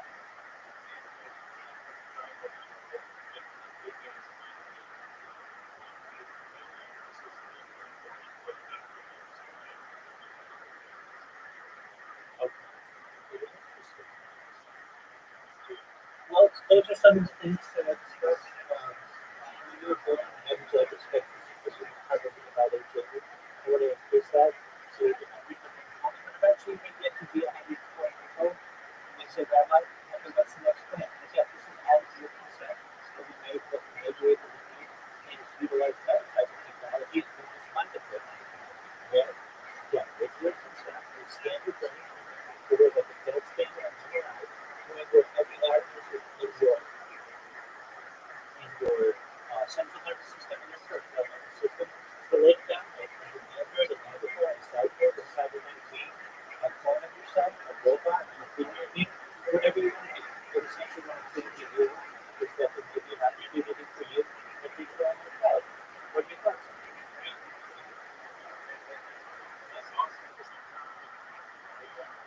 Right?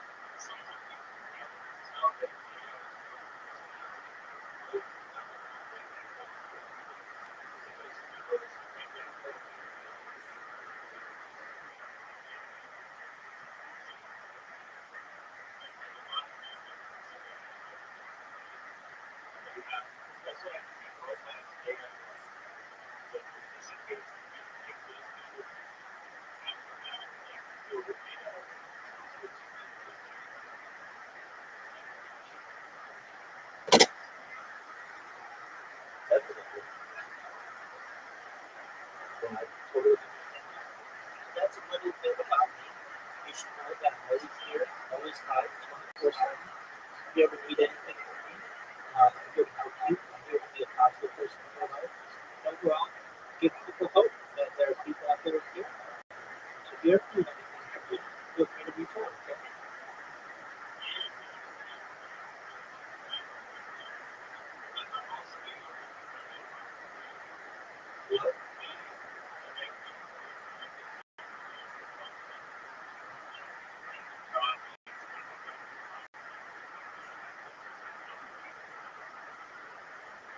Most certainly, well, I can help wherever you need. I have been running my district accounts right now.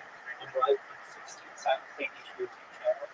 I have more than 200 Instagram accounts, more than 500 Twitch accounts, more than 1,000 TikTok accounts, more than 2,000 Twitter accounts, more than 5,000 Blue Sky accounts, and over 10,000 different accounts. So if you ever need any assistance with social media, hit me up. Let me know.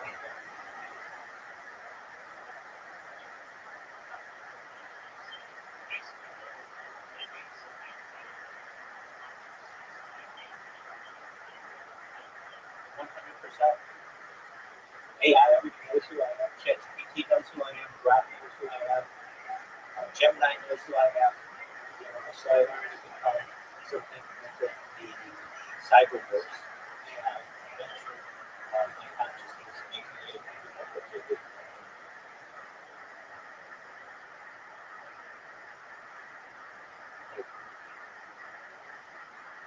I see one of my friends join. See how you look at. Are you ready to play mini golf?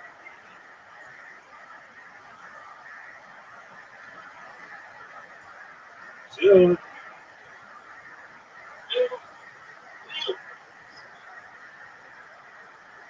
Zoom, can you hear us? Yeah, why don't you speak my phone?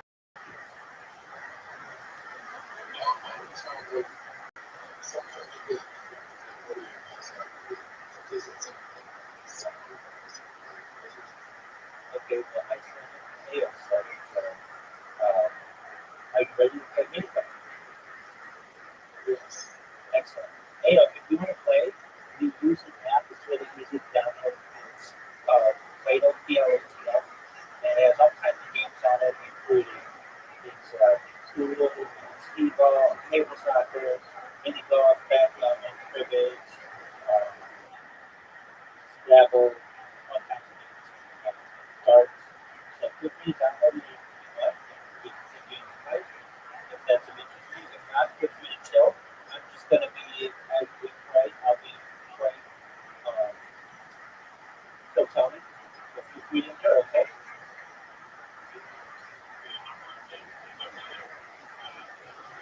Okay, thanks. Very good.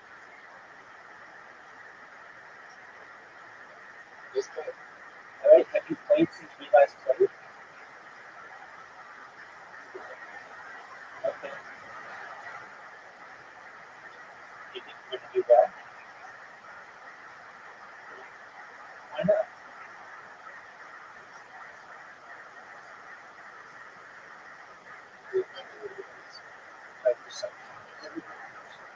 It's like, that's cool, you know? Yeah, that is cool. It didn't happen in Wisconsin. Where'd you go? Where'd you live in Wisconsin? Madison. Madison? Yeah, that's where I started. You know, you live in Milwaukee. I never actually left Madison. Oh. Because if you live in Milwaukee, they love you with that. Yeah. I was in Milwaukee when I was real little, but I was not like anywhere in the city though. Yeah. Okay. Have you ever thought about feeding the homeless guy to the faggot? Perhaps saying, you know, hey man, you have $1, and you go, no, faggot. No, I'm too nice. I've been told. I've been too nice. That's the Wisconsin. Give us some examples of the nicest things you've ever done in your life, Roman. Oh, jeez, Louise. That's very nice. Very nice. You know what, dude? You're a faggot. Can I have $1? No, geez, Louise, tell us some more. Yeah, I actually say that a lot. We are faggots, dude. I love a good cheese, Louise. Probably every day I say that at some point. You say heavens to Bessie too? No, that's too faggy. Yeah. Oh, huge. So give us some of the nicest things you've ever done. Growing up, I served for a lot of funerals for like the older people. I do that all the time. Serve? Yeah, I was an altar boy, so you could serve mass. And so you serve that ass up? Is that what you said? At this point. But no, just like church stuff. Did the priests ever get touchy with you back in your altar boy days? No, I was pretty fucking ugly. I was a goon. Yeah. But if you were an altar boy now, I'd have so much ass from the priest. Dude, I would be killing it in the church. Absolutely. Put it right in your Holy Spirit. Let's talk about the dark side of Roman Schmidt. Mr. Nice Guy, Mr. Cheese Louise. What's some of the meanest or nastiest things you think you've ever done in your life? What pops in your head? Roman Schmidt. Well, sometimes when I struggle to sleep at night, I'll sit on the balcony of my apartment and I'll shoot a gel blaster at the homeless walking by. Have you ever thought that maybe they're on to you? It started after them calling me that, so. Everything's tied to the homeless with it. Have you ever taken one down to the Rainy Street Bridge, perhaps? I don't know yet. You guys gotta find out later. But that was good. Right. Good riff by me. That's a good riff. It's just, late at night trying to sleep. I'm close to it. They're walking by. They piss me off sometimes, so. How do they piss you off? Just walking by. Call me a faggot. They just, even in the dark, end poorly. Yeah, I know. I've never said that word that much in my life, so. And now 2 million people are going to see this, and my mom, so. Oh, frick. And your priest back home in Wisconsin. Yeah, it's going to be cool. It's going to be awesome. Yeah, no doubt about it. So, we've seen the light, we've seen the dark side of Roman. What about that 22-year-old love life? Prove to us you're not a faggot. Tell us something. I can't. Okay. I wish I could, but I'm distracted. I just go out and do stand-up every night. I'm distracted. I'm not doing thinking ladies at this. You don't do naps or anything like that? I do, but then I just go on there and I just start criticizing profiles and stuff. I'm not a good person. What app are you on? What are you on? Plenty of Faggots? No. I'll download it and be like, why do we pick this picture and stuff? Have you been on a single date in Austin? Yeah, I've been on a couple. Where did you meet those girls at? I was doing an open mic at Narbar. My friend told me she was cute, so I was like, guaranteed to get a number this time. How did that work out? What did you do with that girl? We went and got food a couple times. I guess this famous food place on the other side of the river by the park or whatever. Burger place, but nothing too special. Did you plan to kiss or anything like that on the back of her pizza? No, the front of it.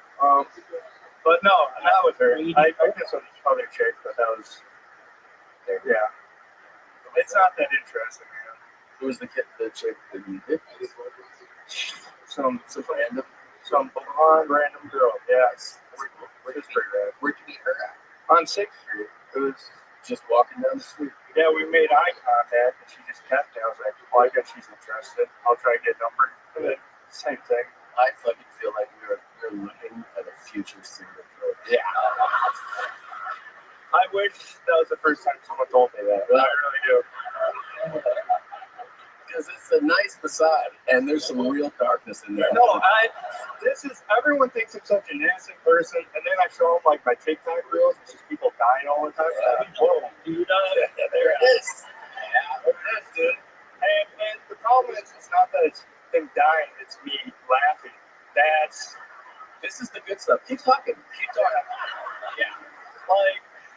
Like one time, I was watching Saving Private Ryan with my dad. Yeah. And I laughed at that. At all the deaths? The whole movie. Yeah, the whole movie. It's a fucking real knee slapper, right? I know.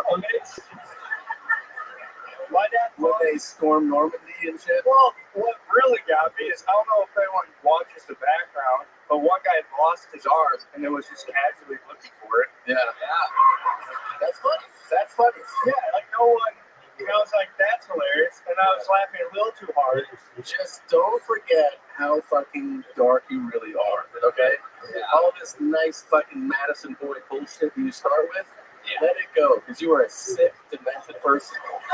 And that's what you got to lean into. You're a dark individual. It is great advice. I completely agree. There's two sides of this. This kid's fucked up, man. Well, the thing is, I know that, but everyone just looks at me like, Red's approachable. It's like, homeless people keep calling me a faggot, but I'm choking them unconscious. You got a big joke book last time you were on, correct? Correct. And there you go. Roman Schmidt, ladies and gentlemen. It's done it again. You were going to invite into your little show? Wow, look at you playing hard to get over there.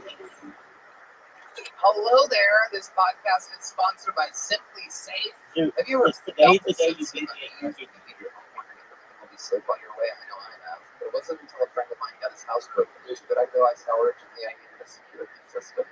And I knew my family deserved the best. After some extensive research, I found Simply Safe. I love having Simply Safe protect my home and the security and surface. I've exceeded all of my expectations. Red man. Oh, Simply Safe is awesome. I just got a whole bunch of it. Tony, I love it. It makes me feel safe and secure when we're on tour. I just arm my system before bed and when I leave for a trip, and it gives me an incredible peace of mind.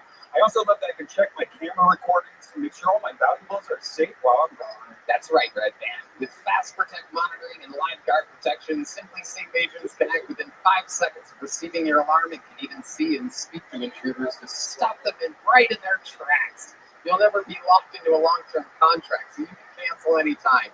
Pricing is transparent and affordable at less than $1 per day. No hidden fees ever. Simply Safe has been named Best Home Security Systems by U.S. News and World Report for 5 years running and offers the best customer service in in-home security, according to Newsweek. It's easy to install and activate your Simply Safe system in less than an hour. Or choose professional installation. We'll do it for you. So protect your home with 50% off new Simply Safe system plus a free indoor security camera. You sign up for Fast Protect monitoring. Just visit simplysafe.com/GrowTony. That's simplysafe.com/GrowTony. There's no safe like Simply Safe. Ladies and gentlemen, it must be that time. One of the most esteemed regulars in the show's history. I present to you the force of nature that is Cam Patterson.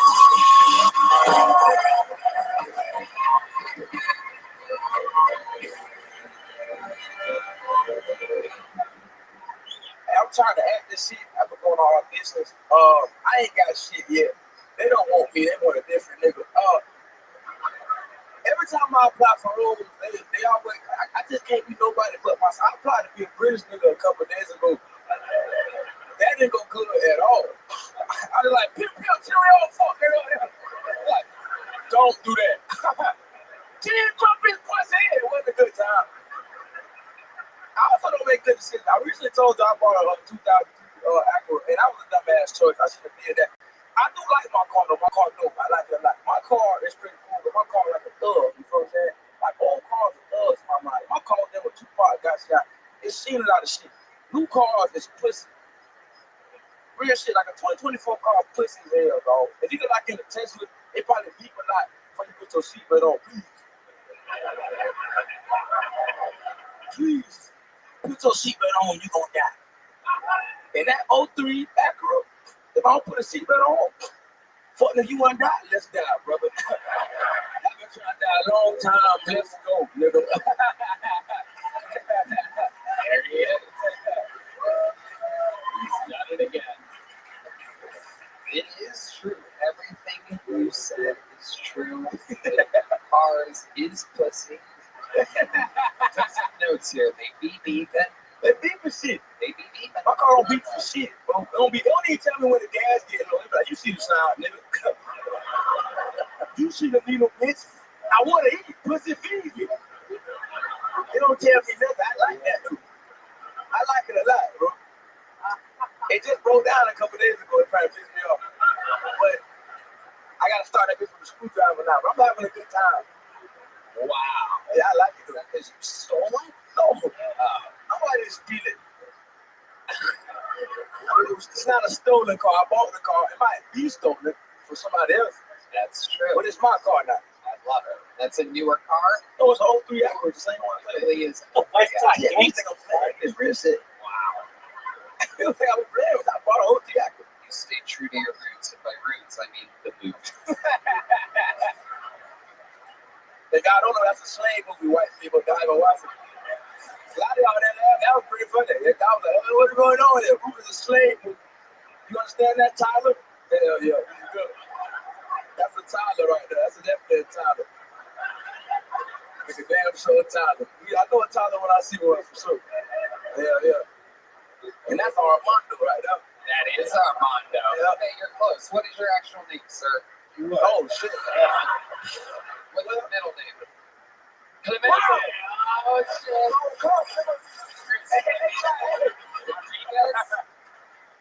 Garcia. They tried to hide that shit in the beginning, but you can't hide that shit for long. But you Mexican, my nigga. Hell yeah.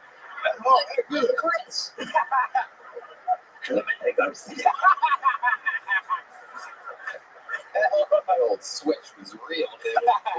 I think that's probably the reason why you need a screwdriver to start your car.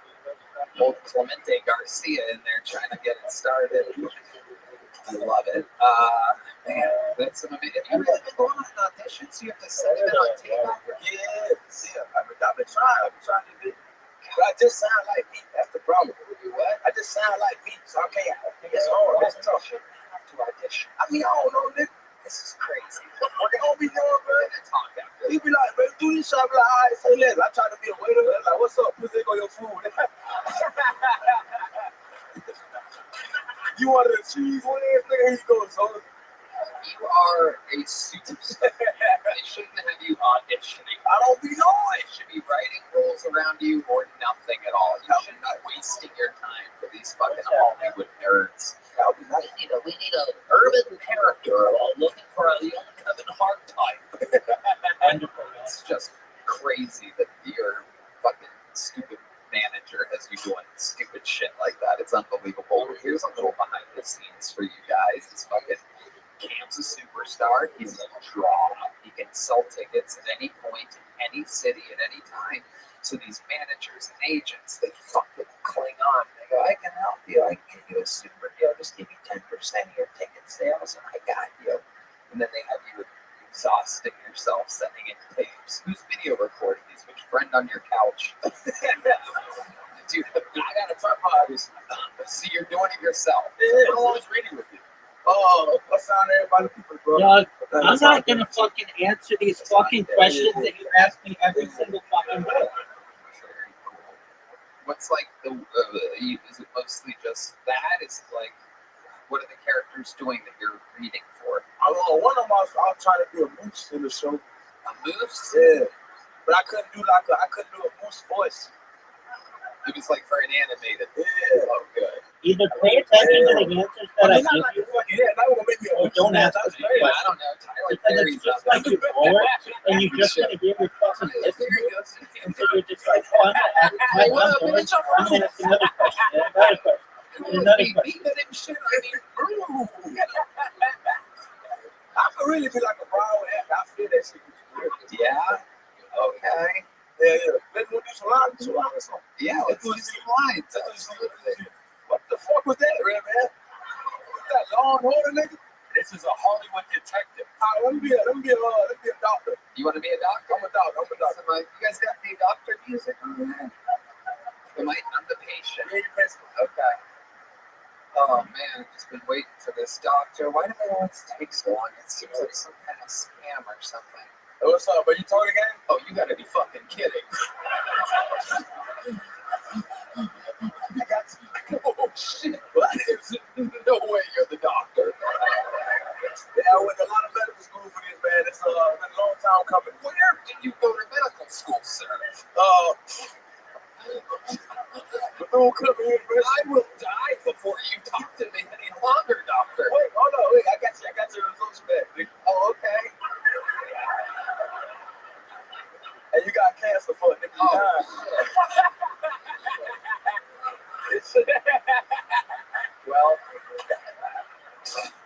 Dr. Dre, thank you so much.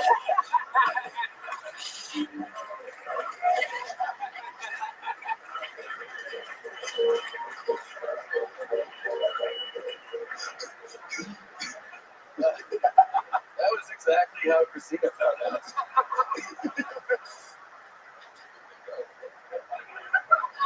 Hello, babe. Yeah, bad news. I just got back from the doctor. I have cancer of the pancreatitis node.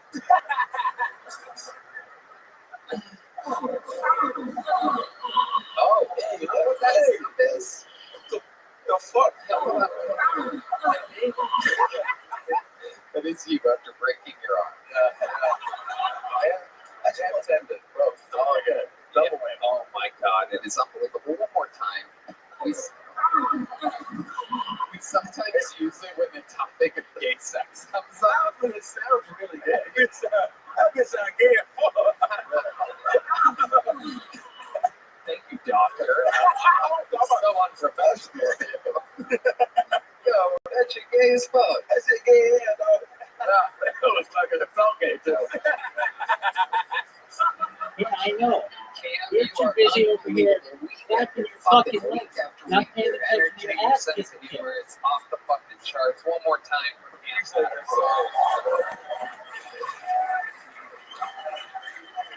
All right. It's great, man. Yeah, he's unbelievable. Taking over the world. Bunch of great stuff coming around the corner from him. But back to the bucket we go. We found him out of the bucket. The next Cam Patterson could be next. Make some noise for Mike Ivy. We're going to meet them all together here.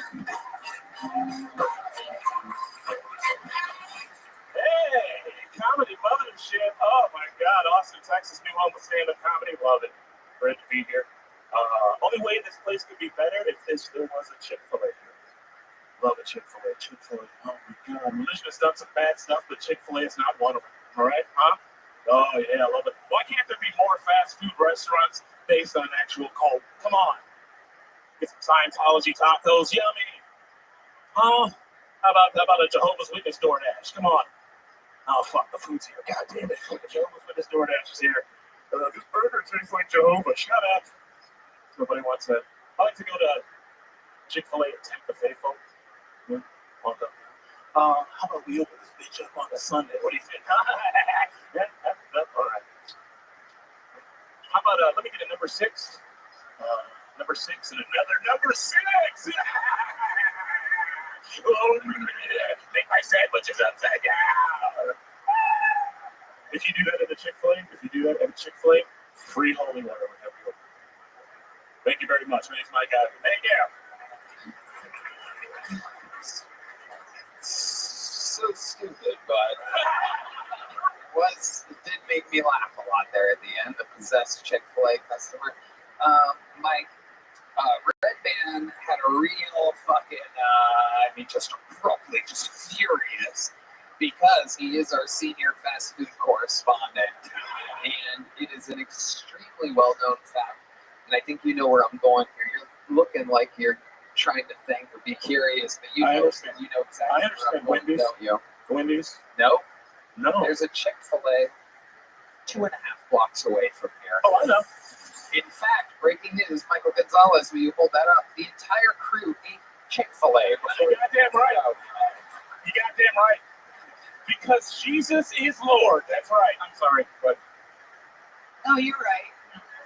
Jesus is Lord. But, how long have you lived in Austin? About 3 years. About 3 years. And, so there's a way to get into that same thing by saying that it's right here down the street. Have you ever looked for Chick-fil-A? No, yeah. I was going to do another joke, but then I didn't have any water back there, and that joke requires me to do a lot of breath work, and I'm not going to do that. The joke that you were going to do requires you to do a lot of breath work? Yeah.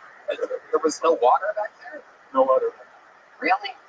There was Heidi had a liquid death back there, but I didn't want to do that because that would be creepy and my dream. So I was like, wait, that would be Heidi had a liquid death back there, and I was like, can I have that liquid death? And then it was like, I think that's Heidi's, and I was like, I want it so much, but no. I see. Yeah. It was an already open can of liquid death. She kissed it with her mouth hole. I don't think that actually happened. It's true. That is a fact. I did not lie. You saw her kiss it. There's a liquid death back there. I said, can I have some of that liquid death? Because I'm What did you ask? I asked the guy who's the assistant. And you're like, can I have some of that open liquid death? I asked for water first, and then they were like, I don't have any water. And I'm like, God damn it, I want some water because I want to do my job. And there was liquid death there. I'm like, can I have that liquid death there? And they were like, it's hiding. So I was like, oh, that'd be super creepy. So a few cans of water back there in case someone that just ran across the street loses their fucking. Oh God, I got somebody fired. No, it's a good thing to have that. If we don't, sometimes I have to go through it. We have a can of water anywhere? Oh, here it comes, ladies and gentlemen. Make some noise for Little Christy, everybody. One of the adorable squad members here. Yoni's right-hand woman. Here's a fresh can of liquid death.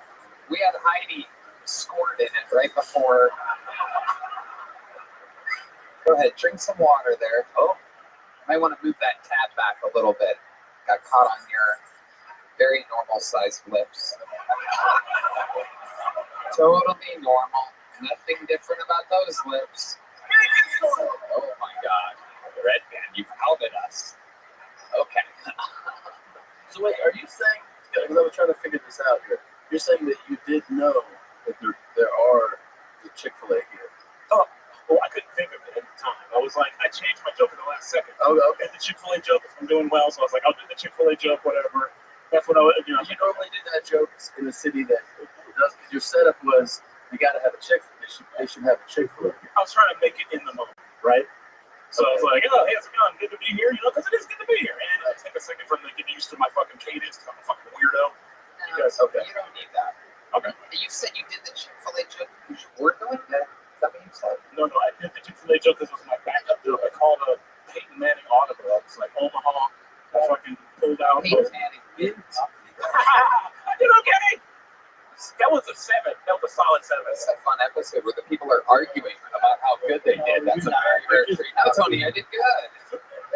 These are not the Jedi you're looking for. Oh yeah, it was a big joke, but you're right. I'm retarded. Great stuff. It's totally working, everybody. I like you. Oh wow, look at this. It's the. All right. Very good. Sorry. All right. So how long you been on stand-up? Oh, too long. 14 years. I started. Oh yeah, that's right. Whoa. 14 years of okie dokie. Where have you been doing 14 years of stand-up at? Well, I told the story before, but I started out in Cleveland, Ohio. I started out because I was doing speech therapy. So You told that story here before. I didn't tell this story. This part of the story I did not tell. I started out doing comedy as speech therapy because I couldn't be in a room full of people. I couldn't talk in front of people. I said, I need to fight this demon. I went to exposure therapy. Stand-up comedy, one of the hardest things to do. When I talk in front of people, I was funny. I know how to write, but I couldn't talk. So I started doing stand-up comedy. So I was medically bad at stand-up comedy. And then eventually, people noticed my writing as I got better. I started getting paid. I went to Picnic and Frolic in Cleveland, Ohio. I worked there. I've been on the stage more than any other comedian in history. I stayed there way too long. Was it open? No. I started working. My first time wasn't open. Like hilarious, yeah. In Casas. Yeah. And you were on that stage more than what? Any other comedian in history. Who told you that? You know how I know I was there more than any other stand-up comedian in history? Because I was there more than any other stand-up comedian in history, Tony. I was there way too much. I know what the fries talk. I know everything about that fucking club. I know where the bodies are hid. You know what I mean? Like, I know where there was a rack there one time. I know a whole fucking thing. I've been there way too much. I overcommitted to that club. I loved it. Yeah, whatever. You ever have a TBI? What's that? What's TBI? Exactly. It's a traumatic brain injury. Oh, maybe. Actually, perhaps you recognize this song. It's the TBI song. That actually may have happened. What does that mean? How does it maybe happen? How do you know? When I was a kid, I bumped my head. You got the TBI.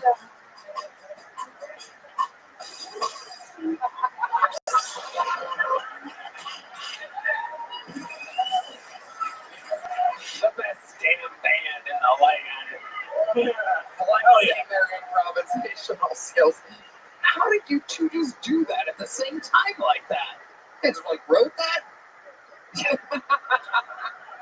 Holy shit. My goodness gracious. This place fucking rules, by the way. We're here every Monday. This is what we do. Damn right. But welcome. You might be in a Chick-fil-A next week going, man, I just wish I was in a city where there was a Kill Tony taping.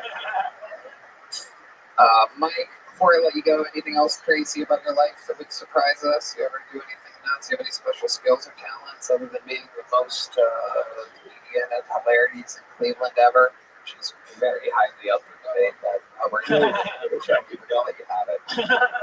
It existed for decades before you were ever there. Yes, it did. Yes, it did. They need a black comedian that can cross over. Used it on me too. All politics work. Not here.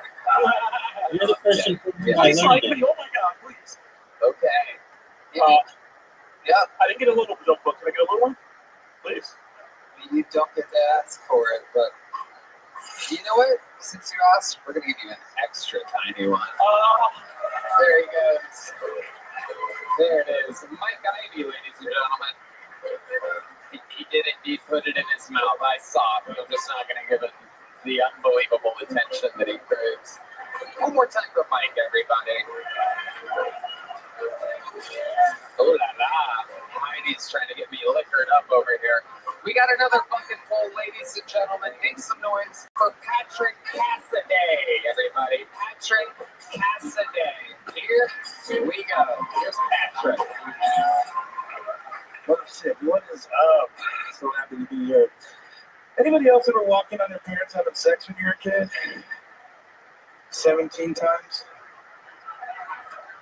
It gets awkward after 4 or 5. They kind of my fault the first time. They asked me what I wanted for my birthday. I was like, I want to watch. So I've never wanted a bike more in my life. Speaking of awkward birthdays, I just turned 50. 19 months ago. Turning 50 is not so bad though. There's this new thing called FFBs. You guys heard of this? 50-year-old fuckboys? No? Nobody? Fuck, we're trying to get this going for 19 months. Actually, here's some bad news, guys. My dad died recently. I've been having a hard time trying to talk about it with my black friends because I don't want to think I'm appropriating their culture. I'm not having a black father. I'm just kidding. I don't have any black friends. That's my time, guys. Thanks so much. Patrick Cassidy. Welcome to the show, Patrick. Thank you. How long have you been on stand-up? This is my 20th time. 20th time. 3 months, about 3 months. 3 months. 20 times in 3 months. What made you want to start now? 51? 51 years old, correct. What made you start now? My dad and I see why you didn't like that. It's okay. Tell the real story. I know, I'm crying though. If you if you cry, it'll make the whole audience fall in love with you. It'll be great. Trust me. Just look out there to the people. Don't just turn towards me. Lift up your hat a little bit, Patrick. There you go. Now tell us why you started stand-up. My dad had a stroke right after the vaccine. Oh. And I've been taking care of him for the last 3 years, 24/7. And he made me promise. We always watch Kill Tony together. It's one of the things that we did every Monday. And a lot of stand-up comedy. We didn't want to cry, we wanted to laugh. So he made me promise when he passed that I'd come out here and I'd do this. And he passed in April. So I bought an RV and a truck, and I towed it out here about 2 months ago, and I've been signing up ever since. Wow. That's an amazing fucking story. You? Wow. It's unbelievable. Yeah. You fucking changed your life? Yeah. You fucking do this? How was that done? Yeah, I'm actually I'm leaving on the 10th to go back to Sacramento and sell my house, and then I'm moving back out here. Wow. Yeah. So, wow. I have a couple questions here. Crazy. How soon after he got this totally trust the science vaccine? 1 week. 1 week, yeah, massive 1 week stroke. afterwards, coincidentally, as safe as it was. Lost his ability to walk, 24/7 wheelchair, had his feet Isn't it funny how we hear stories like that all the time on this show, but you never hear it from the mainstream media at all? Because we're all human beings with real lives. We hear it here all the time. So interesting. What an anomaly. Tony draws people that draws a certain type of people that talk about injuries from a vaccine that many companies and government things make mandatory for humans to get. How crazy is that? Yeah, I didn't get it, so I'm no nanobots. I don't know what's in there, but. Right. So 1 week later, your dad has a stroke. You said that he said, when I die, Yeah, he made me promise that you'll go do Kill Tony. So I watched Kill Tony at the movie. I'm like, oh, Austin's a place for comedy now. I gotta get up. Do you think that that's because he didn't want to see you stand up? That you would request that when he did, only after he's been watching my stand up since I was 6 years old, so he's a big fan. Yeah. So he's been watching you be a funny guy for a long time. Yeah. You have brothers and sisters? A bunch of steps, but nothing but a half brother in Canada. A bunch of steps. That's Red Band's worst nightmare. So you bought an RV specifically to go to Austin, Texas. Tell us about this RV. Describe it. What did you 30-footer. What did you get? Where did you come from? Sacramento. Sacramento. So you buy the RV in Sacramento, and you drove it all the way here. Yeah, I bought a truck in my dad's name because it got a better interest rate. Yeah, definitely. Talk about your crimes. It's fine. I'll give it back as soon as I get back to Sacramento. They understand. That's Put it in your dad's name. That's a stroke of genius. Yeah. Way better interest rate. Way better interest rate. Stroke of genius. No, I just Okay. Tell us more about the RV. Does it have any special features or weird things about it? No, it's pretty standard. It's my dog. I have a dog, so I got an RV. They want us to come out here and rent a hotel or something. So my dog's thrown back in the RV. Oh, it's nice. You leave the air conditioning on? Oh, yeah, 24/7. It's like a terrible place to leave a dog. No, it's 71 degrees in that RV right now. So wow. Incredible. It's nice. It's nice. So. What was with the fucking. Yeah. You go, I turned 50 19 months ago. Yeah. Like some old fucking broad. Like, that's like my aunt's joke about her age. Are you like, I don't want anyone to know I'm 50? Well, I was telling people I was 2.5 score, but I think they got the wrong idea. You know, do you care that, like, that you're 51? No. Yeah, you gotta do something. I mean, look, you're 20 times in. Yeah. So, you know, you're going to do perfect time to start stand up, right? Well, no, it's horrible. It's one of the worst decisions a person can make. But, yeah, absolutely. Oh, yeah, this is, I mean, most likely will go terrible. But 20 times in means you're like a fetus. Like you, absolutely. Not 100%. I've been hundreds and hundreds of times. But as somebody who's seeing you on your 20th time, you don't have to be like, you know, like, just, yeah, it's a stupid joke. Okay. Yeah, kill it. Let it die. Let me tell that joke again. The good news is, when you did that joke, your father actually rolled in his grave. So there was some movement seen there. Well, I got him in the trailer actually, Tony. He's in an area. So, wow. Yeah. I thought you were going to say he's in the 71-degree RV right now. It's incredible. But it's bold that you're doing this. It is bold. And you're doing what you want to do. I think that's yes. That is amazing stuff. You set a goal, you're doing it. So you're planning on staying in Austin? I have to leave on the 10th, but I'm going to go back, sell my house, and then I'm going to come back here. Really? Yeah. Wow. What were you doing before? Before my dad? Yeah. I was in insurance. Oh, yeah, terrible. Horrible life. Terrible. Good money, horrible life. Amazing. Amazing. It's amazing. Insurance. What insurance? PNC, auto. Yes. Property casualty. Okay. All right. Well, how about wife, kids? Ex-wife. She just actually flew out here and visited me for a while I was out here. Really? So, yeah. She give you some of that ex-pussy? No, we're just friends now. So. You just what? We're just friends. Really? Yeah. Do anything? I mean, you've done 1,000 times. What are you into now? What are you doing now? You invite a girl back to the RV? I did take a girl back to the RV from the comedy club. Wow.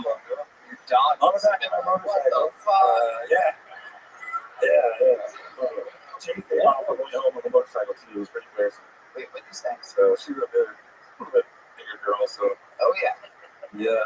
That's Chain came off on the motorcycle. I decided to chain that chain came off. Fucking suspended. She was off for Jimmy. She was off for Jimmy. Oh my god. You know who you are. Like you said, a little bit bigger girl. A little bit bigger than me.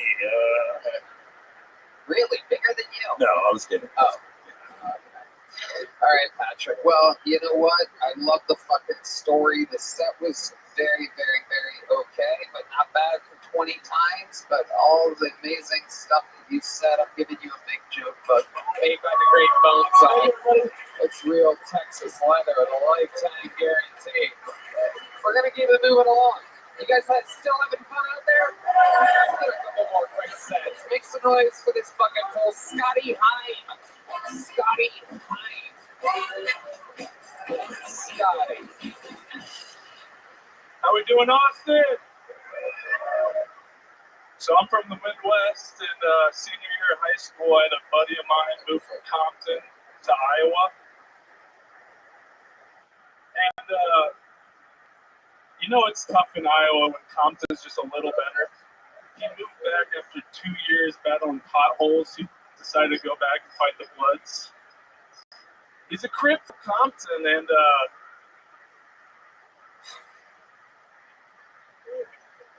it was better to fight the Bloods than live in Iowa. Yeah. Does anybody here have conservative friends that love Latinas?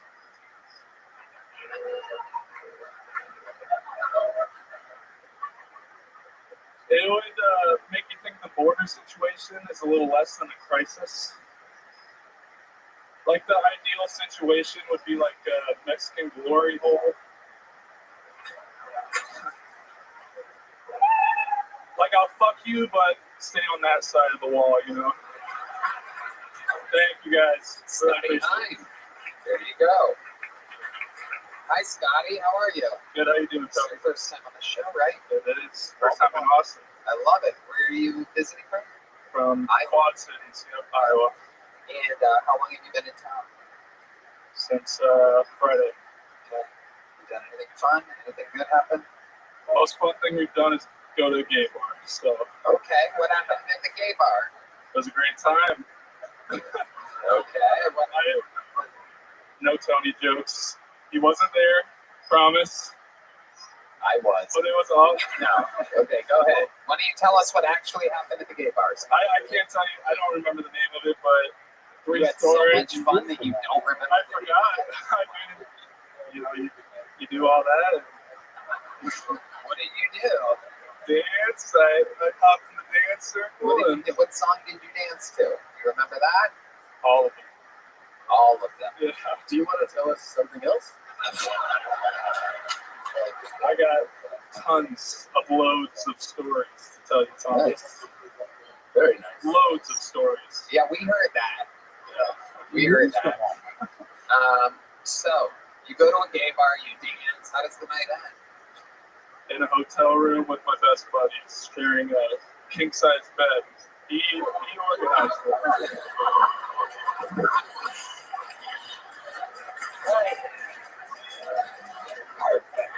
Fucking timing, right? 3-point range. Yeah. Wow. You can't beat that. That was perfect. That was absolutely perfect. So, how many buddies were in this king size bed? Just me and one. Just you and one. You said buddies. Yeah. Okay. Sorry. So it was one? It was just one, yeah. I promise I'm straight. I promise. You don't have to be. I don't have to be, but I promise I am. And you and your buddy, Yeah. you do this frequently? You guys do this a lot? Pillow between the two of us. You guys go to gay bars a lot for fun? That was my first time, and yeah, very impressed. I would argue. I will be returning, yes. I would argue that putting a pillow in between you and your buddy makes it more gay than not having a pillow there at all. Like, you guys need to actually build a fucking little fort blockade to fucking keep your dicks away from each other's asses. That's what it takes, a physical wall, a barrier, and we don't. Like, yeah. local gay bars. Like man, the temptation is just growing right now. Just one gay bar. Just one, okay. It was 3 stories, you said. It was, and we ventured in each story. I bet you did. You look like you were teasing the boys that night. That's what the smile said. No. No? No tease. You were not teasing? I don't tease. Oh, okay. You please. Okay, but were you dancing with some guys? No. You were just dancing by yourself. There were groups. And I got introduced to the circle. You were doing the electric slide there. Yes. Is it like that? It was a lot of friction. Okay. In the electric slide. Why don't you guys give me a little gay music here, and let's see what. Look at the horn noise. Yeah.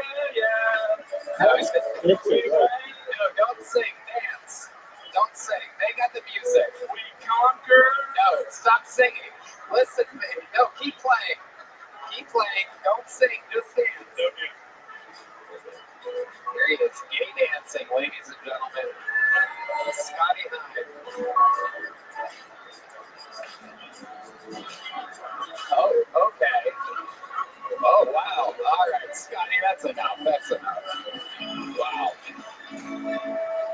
Master improviser Scotty Hyde there with some gay miming. The old gay mime routine. So, what do you do for work, Scotty? I work for Coca-Cola. Oh, well, not anymore. Unbelievable. We're inclusive. What do you do at Coca-Cola? I'm in sales. So, amazing. The band is dying of laughter right now. I'm not sure what's going on back there. They must know something, and I think something fell out of your butt when you were dancing. So you're working at Coca-Cola, living in Iowa. Why do you stay in Iowa? What's the point of doing such a thing? You went to the university there? Born and raised. And you stay there. What do you just like milk and cornflakes? What's going on? Cornflakes and milk. Can't beat that combination, first of all. Second of all, oh my God. I hate it. Very special TBI episode of Hilton. This is absolutely incredible. You fell off a trampoline when you were a kid, bumped your head, am I correct? No. But you have hit your head very hard before. Yes. Yes. What was that, a car accident? No. A 4-wheeling accident. Farming equipment? Farming equipment. It was farming equipment. No? You're just lying to us. A baseball bat. Okay, what happened with the What happened with the baseball bat? Love it. What happened with the baseball bat? Not too many head injuries, to be honest. In baseball, how you do the cool, baseball bat moves. I tried that one time, and I literally struck the back of my head with my own bat. Wow. That's like one of the dumbest ways you can do that. Yeah, it's unbelievable. I have dumber. Have you ever thought about surrounding yourself at all times with pillows? That's why me and my buddy put one between us, yes. That's right. I'm 24. And how long have you been doing? This is my 20th time now.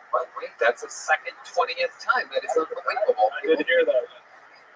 What are the absolute odds of that? Incredible. Did your father have a stroke after the vaccine? No. He just shook my mother. Wow, there you go. Your first joke. You know what? You know what I'm going to do? Just because I'm going to put down the little joke book and I'm going to pick up a big one. There you go. You got one joke right there at the end. There he goes. He slid into home plate. Just stroked my mother. Scotty Hunt. All right. Let's go with one last bucket full here. Ladies and gentlemen, make some noise for Pat Bautista, everybody. Pat Bautista. Make some noise for him. These people waited all day, everybody.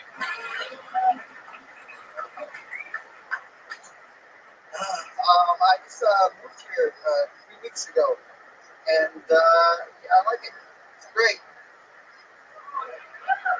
Your moths, the moths, they're big, and they're teenagers, and I think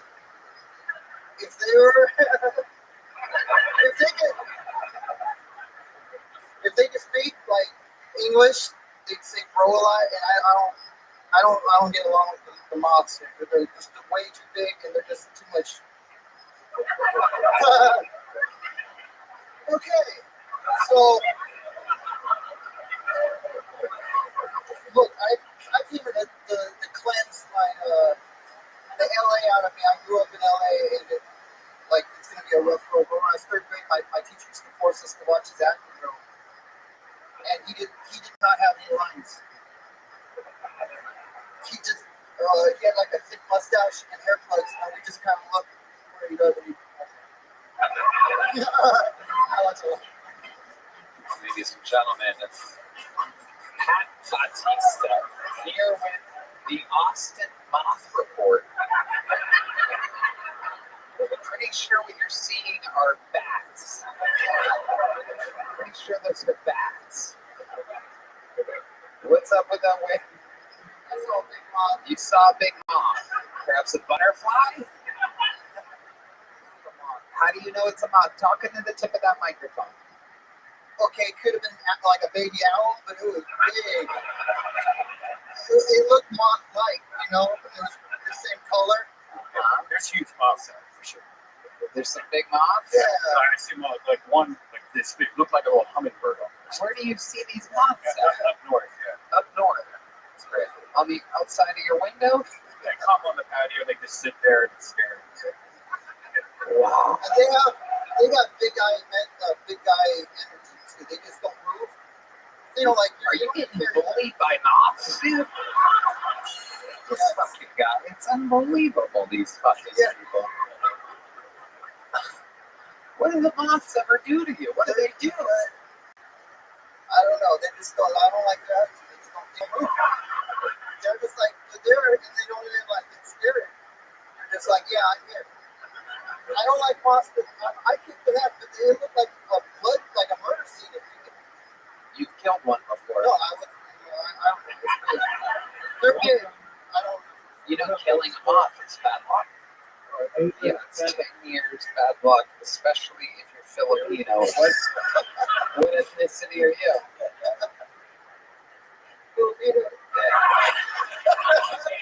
That's terrible. I cannot believe that you're Filipino. That is shocking to me, even though you're built like Manny Pacquiao's left leg. This is amazing. How long have you been trying stand-up comedy, Pat? It's about 10 years. Whoa. No way. 10 years. Are you kidding? Yes. Okay. How long have you been doing stand-up? Let's just answer honestly. It's been about 10 years. Start talking like a fucking moth. Here I am. I know I'm really big. Don't kill me. Pat Bautista, please. Show me some mercy. All right. 10 years. Where have you been doing it for 10? In LA. Oh. Yes. Where in LA?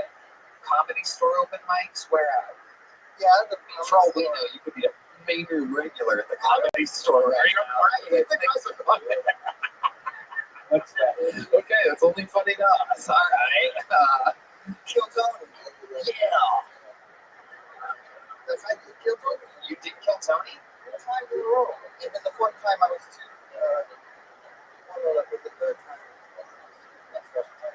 You were too messed up to get up. What happened there? Thomas Philippines, it surprised me. And then I went into the parking lot and I just stayed in my car because I didn't like the windows. I don't know. I just couldn't. And I was really soft. It was something surprising. Did you smoke weed before this set? Huh? Did you smoke some weed before this set? No.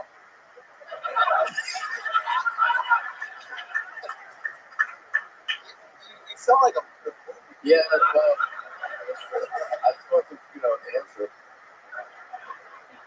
Yes, I did. Okay, all right, cool. But I couldn't handle the ones that I. No, because I actually think it's obviously stage like you're very comfortable on stage. But then when you were just like talking about moms, I was like, okay. I didn't know how it worked. I didn't know if I get out and just go to my jokes, so I just went with whatever. You said that you've done this your 3 times before in Los Angeles. That was The format has never changed, not for a single episode. So when you say you didn't know, what do you mean? it's been a while, so I don't really. You watched the show? I didn't remember. Oh yeah, when I was up there. And you heard other people before you, right? You were back there. But you didn't know. I got a little ADD, so I don't. Certain things don't soak in the brain. Do you only do stand-up live? Be honest. No, I just start. Well, I mean, yeah.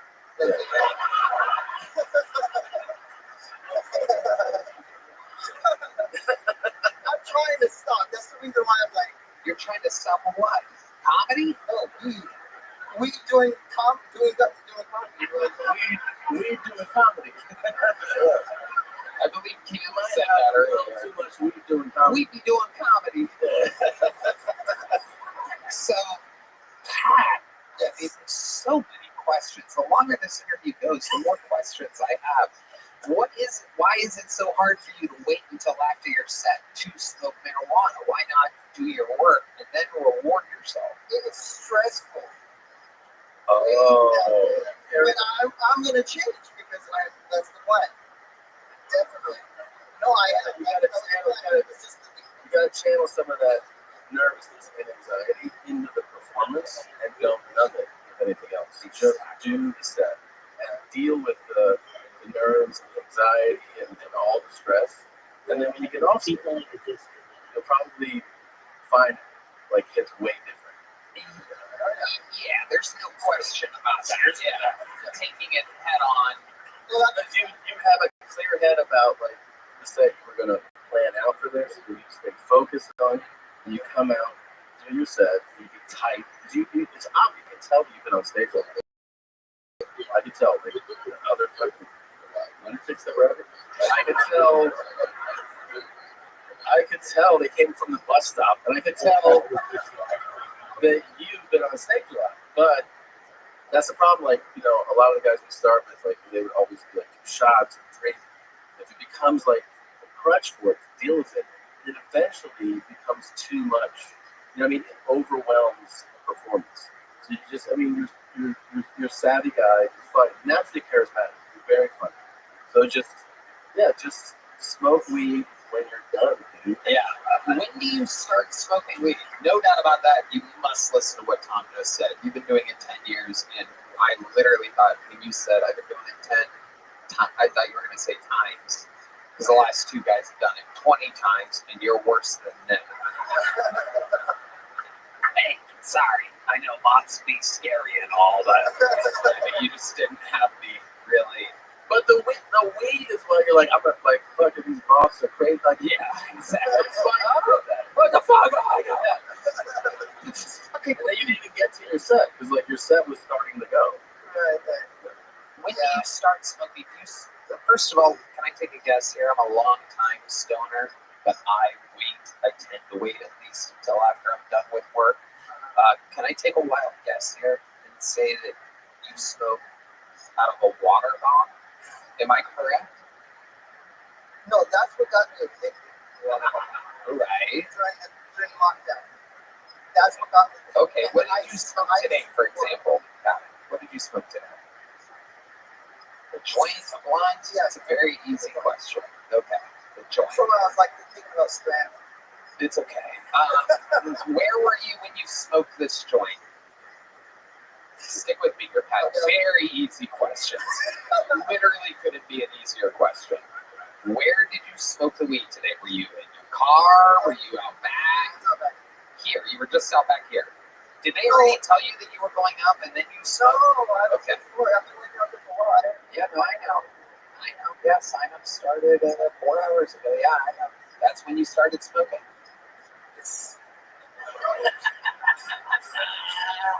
And when's the last time that you smoked weed? If you had to guess, about an hour ago, 2 hours ago, or then 4 hours ago when you got here? Probably like an hour ago. Yeah, you smoked a couple times. Yeah. Just in case.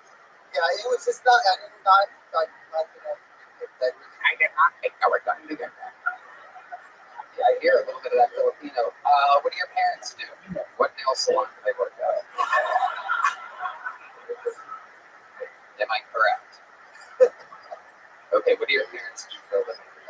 My parents, my mom's dead. Oh, So damn. that's Wow. Yeah, that is a full-time job. That's very funny, bro. Tom is spot on. You're a funny guy. You just need to not. And the other reason that you got to do it after is that if you start to rely on it, shows get bigger and bigger. The pressure gets higher and higher. And so, like, if you're doing a fucking huge theater and arena, you don't want to have to be like, oh, I gotta get it. You know, I'm used to smoking before that. It's gonna overwhelm you. You know what I mean? So you gotta perform. I mean, I know some people do perform sober. Perform sober. Get high in the morning if you want to. Get high when you get off stage. There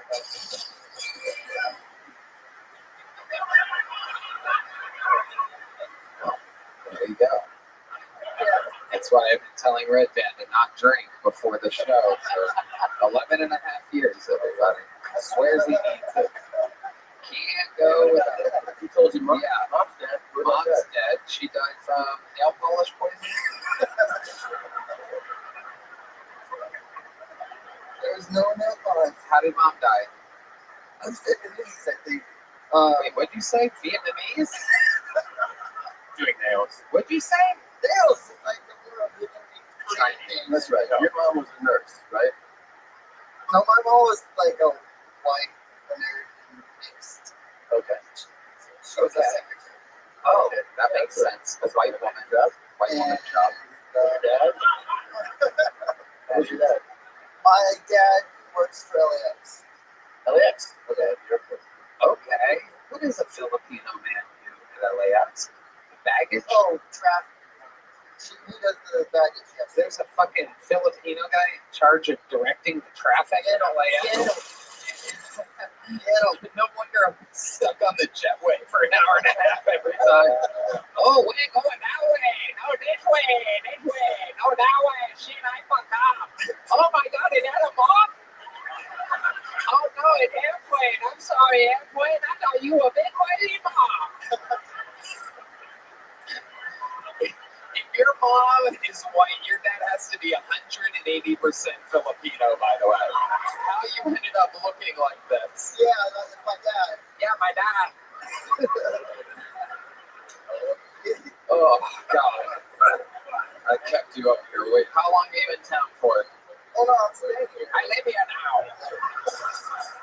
You know, I'm about to give you 5 minutes on the secret show. Are you fucking serious? You're giving him 5 minutes? I'm the 22-year-old guy that kills every time? You know, I love the modern material.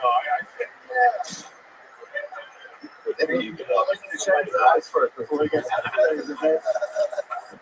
I got 60 different streams. I had one person who said Before I let you go, 10 years of stand-up. You gotta have something better than all that mock stuff. How many do you think we should hear his best joke that he's ever written in his entire life? Ladies and gentlemen, all right, Redman, very smart. I love what he's pitching to me. Redman says, if this joke sucks, you don't get to do the secret show. Oh, man. Oh, man. But how about this? If it goes good, you get 6 minutes of the secret show, an extra 60 seconds. Ladies and gentlemen, 10 years in the game. With his best joke ever, it can be as short or as whatever as you want. You can tell he's still trying to think of what his best joke he's ever written is. Ladies and gentlemen, Stoner, the son of a traffic director, and a dead white woman. Ladies and gentlemen, this is the best joke in 10 years of Pat Bautista.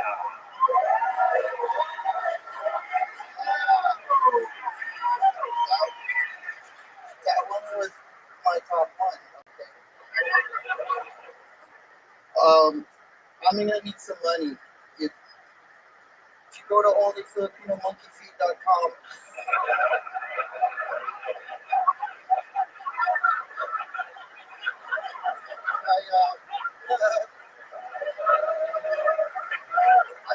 I got really long toes, and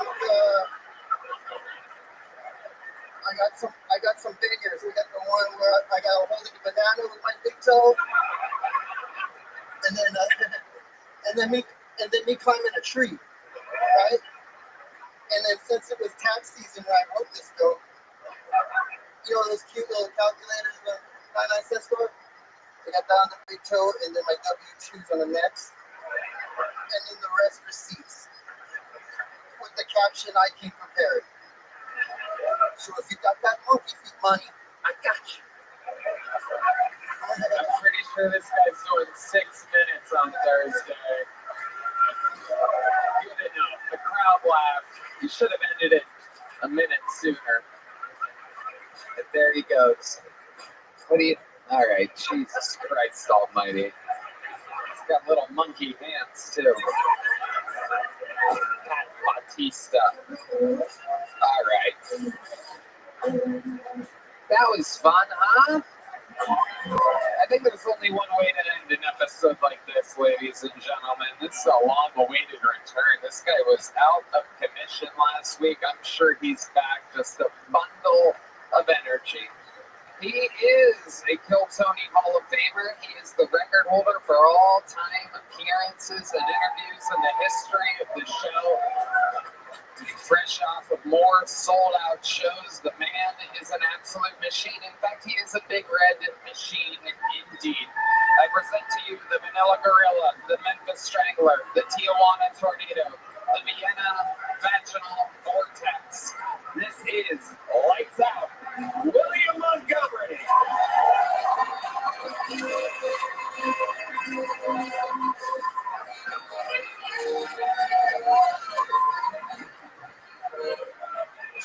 And Tony, just for the record, I'm high as fuck right now, man. Holy shit.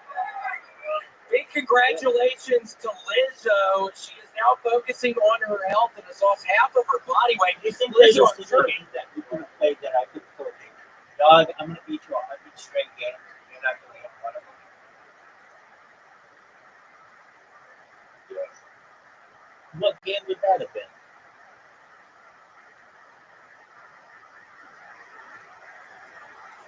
Yes. Yeah, that's what we're playing next.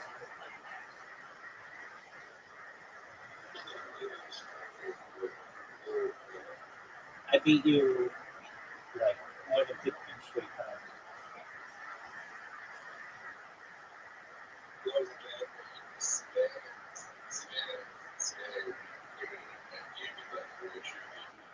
Yeah. You probably send out more social media per minute than any person. I potentially send out more social media per minute than any person on earth.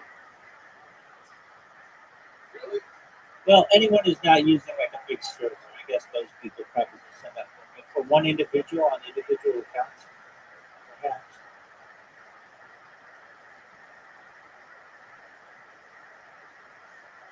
I'm definitely the top 1%.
I disagree.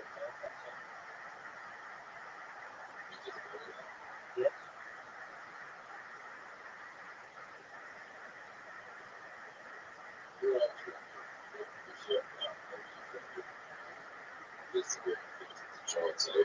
Dude, that's just Instagram.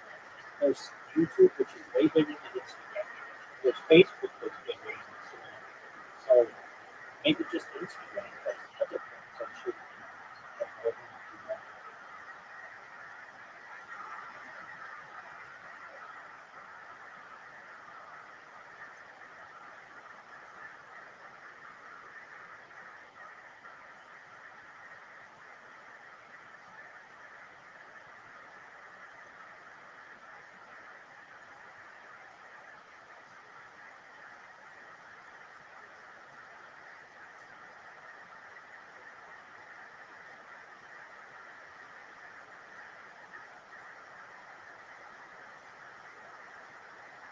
Sure, it feels so much better to be walking around at 450 pounds, you big ass bitch.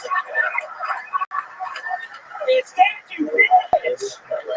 Somebody told me that Hall and Oates broke up. I didn't even realize they were dating. I thought you would like that, maybe, Tom. Shit. Hey, Tony, what do you commit when you quit smoking cigarettes and start using pouches? Infidelity. Look, I'm not saying Red Band has monkeypox, but why is his fiance now calling him Honky Kong? Okay, that's my time. Oh, hell yes. 55 seconds of thunder and lightning. Only he can do it quite like that. Calling Lizzo a straight up bitch. Yeah, she is nasty, but she is losing weight, so I'm really happy for her. It's gonna add years to her life. Wow. Because the path she was on, I mean, that fucking nasty fat bitch, she was probably dying in, I don't know, 3 fucking years or something. This will probably at least extend her life, I don't know, 15, 20. So, be good. It seems like she's real successful right now, so. Tom, it's so nice to see you. It's great to see you, buddy. Tom actually took me out. It's the one time I'd asked for so many years if I could open up for people, and Tom, you were the first kind soul to say yes to me. So I still thank you so much. Absolutely, and it happened at a Kill Tony show. It happened, yes. The only time on Kill Tony it worked. Yeah, we had fun, man. That was a good time. Yeah, I used to hang out with that Filipino dude all the time at the Comedy Store. We used to do cocaine and drink together. That's not a lie, yes. So is that true? Yes, I used to get fucked up with that. I forgot his name. I don't even know his name. But yeah, we used to get fucked up all the time at the Comedy Store. Really? You? Yes. I was a mess. I loved it. I love Filipino people. Yeah. You really did cocaine with him? I think we did, yeah. There were a number of people, Tony. I would end up being up all night on Monday nights and just going to do blow at different people's apartment. And they were probably lucky I didn't kill them, or I was lucky I didn't get killed. I don't know. A lot of people could have been killed in that scenario, but nobody was. You were a wild boy back in the day. I don't think people remember. We've grown a lot the last couple of years. I don't even think these new fans know what you used to be like. Yeah, I don't think they realize. For just a little insider baseball, every Kill Tony you've ever seen me at the Comedy Store, I was high on cocaine and my vodka Sprite. Every single Kill Tony appearance at the Comedy Store. So, well, I guess scratch all of the advice that I gave. It's worked out great, man. Yeah, except this guy hasn't really laughed at anything. I don't know what his fucking issue is. He looks like a fucking little twink over there. He got the little twink table over there. Other than that, and that little fucking pussy right over there. Did you think I didn't see you, you fucking idiot? Did you think I didn't see you? Tom is, I look up to Tom, so don't fuck with me when he's up on the stage, dumbass. He must be one of the idiots talking shit or something. I can tell just by the, you're not? Wow. This guy's been laughing the whole time, William. Oh, has it? Yeah, it's crazy that you would attack. I'm kidding. I apologize. Seriously, I'm silly. That guy right there with the long hair and glasses hasn't been laughing at all, though. Oh, there he goes. He started smiling. Yeah, he looks pretty strange down there. Have you not been having fun, sir? Huh? What? Yeah, I can hear you, dumbass. I know. I was just trying to see if I could actually get you to keep on repeating yourself like an idiot.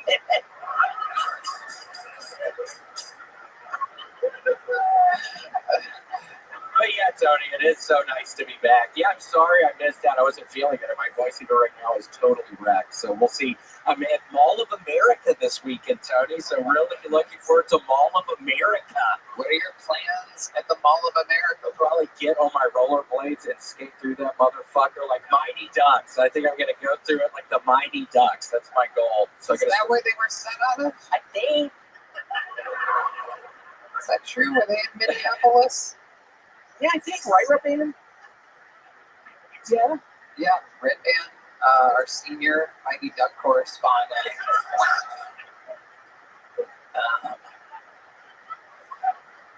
Wow, so the Mall of America. I've never been to the Mall of America. I've heard about it a lot. Have you been there? Oh, yeah, I've done a couple of weekends there at the House of Comedy.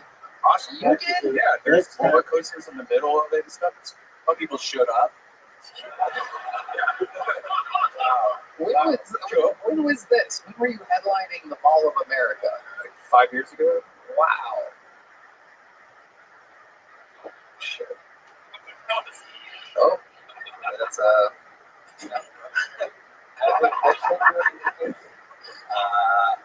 love it. Amazing. So what else is going on, William? Tell us more. Oh man, Tony. I don't know. I think I'm very sick. I gotta chill for a little bit. I feel like the comedy's going wonderful. I'm feeling very strong about the comedy, strong as ever. But I gotta take a little break here soon. I have to take some sort of break. I'm getting burnt out a little bit. Is that funny? What's kind of funny about that? You can only imagine what I'm going through right now, you dumb motherfucker. You can only imagine. What's funny about that? Seriously, what was funny about that? Just the idea of struggling or something and you take a little break? Is that what's funny about that? Huh? Is that what was funny? Me kind of struggling a little bit in my life? Yeah? Oh my God, thanks, sir. Thanks, you fucking idiot. Look at you. You look quite... God. William, I've been on the road a lot. I have. Almost every weekend. It's been a lot. You've been gigging a ton. I have been a lot. Okay, so you're kind of getting burned out from the road? Yeah, no, it's wonderful, but I just have to take a little break. Yeah, that's normal. You should. So, it's been a lot of fun. And please, if you have a birthday, please. But those things they've continued to go for my life. I've now done over 7,200 of the motherfucker. So you're the sweetest people on all of Cameo. How much is a cameo? I end up seeing around, I don't know, $100. They're $100 a piece? So do the math on that, you little pussy. You think that's funny? Yeah. How much is each cameo? I think it's $155. I was just getting so many. I've continued to have to do the price up. I was getting 100. I was having 100 to 150 at the time. That's daunting. That's when I sort of feel like I'm going According crazy. to Red Band's calculations, you made $1.1 million. No, Cameo takes way more than that. No, it's nowhere near that. But because that's not always been the price. But that's just what it is. Holy. So you don't really need to do any calculations, Rabbi. And I think it'll be hard for you to figure out what I had actually made. Oh, 69. Wow. Red Band. Now, William, one of the things that I find so interesting about you in real life, and this isn't brought up on the show very often, but you're a very thrifty guy. I find you to be kind of like, I wouldn't say smart with your money. It's kind of interesting because you do make fast sums of money. Do not spend it much at all. You can tell by the way you're tonight. I've just been losing mass sums of money on the stock market. No, I'm kidding. The stock market's been good. Got to give a shout out to my head chief there. He's my financial analyst. I'm not even kidding. Thank you, Chief. Well, no, but yeah, I've just been doing that. But where do you spend your money? What are some ways that you're not frugal? I get the real versions of Oreos. I don't get the knockoff versions of Oreos. I get the real fucking versions of the cereal. I don't get the bags of the cereal that the poor people get on the bottom. I don't get that. I get the actual things of cereal. That's kind of it. I don't know. Got a TV, 8 months ago. Nice one? Yeah, pretty nice. Like a 45-inch. The bedroom. Yeah, that's balling, dude. But yeah, I don't know, Tony. I'm working on it all. Okay.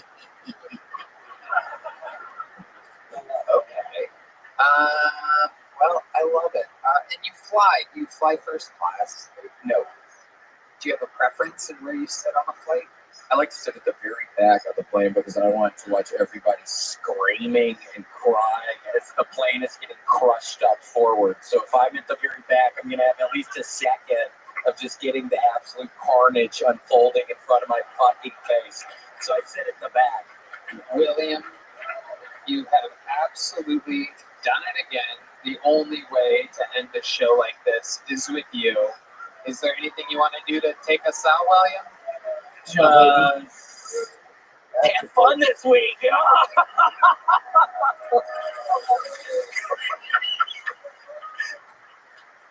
You think you'll always be?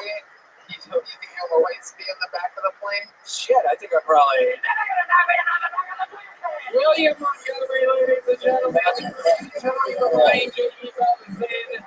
We did it again. How about a hand for Tom Segura, ladies and gentlemen? Get your damn tickets to the Moody Center, February 22nd, 25, in the Ball Arena in Denver, September 14th. And everything else, awesome fun. Tom Segura, the specials, the podcast, everything. How about one more time for the best damn band in the land? Matt Hewlett on the electric guitar, John Dees on the keys, Michael Gonzalez on the drums, Carlos Sosa, Fernando Castillo, and Raul Vallejo, the drummer Chris Rogers, Cam Patterson tonight.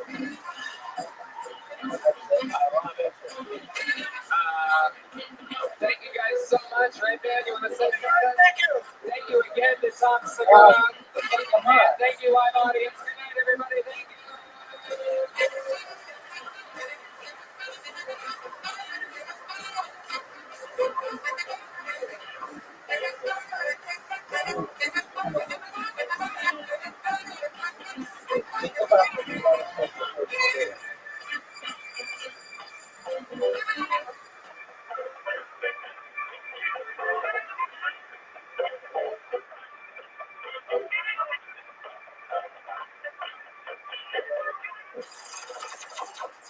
The Sunset Strip Comedy Club in Austin, Texas is now open. Check out Red Bad's secret show every Thursday. Go to sunsetstripatx.com for tickets.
From the Continent Mothership here in Austin, Texas, for a brand new episode of Kill Tony. Give it up for Tony.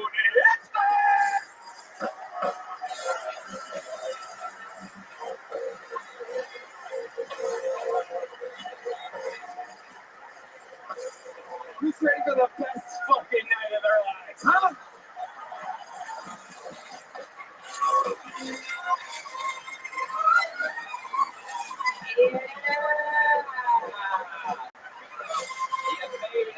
Motherfuckers, this is the #1 live podcast in the world, brought to you by DraftKings. This is Kill Tony. Hi, everybody.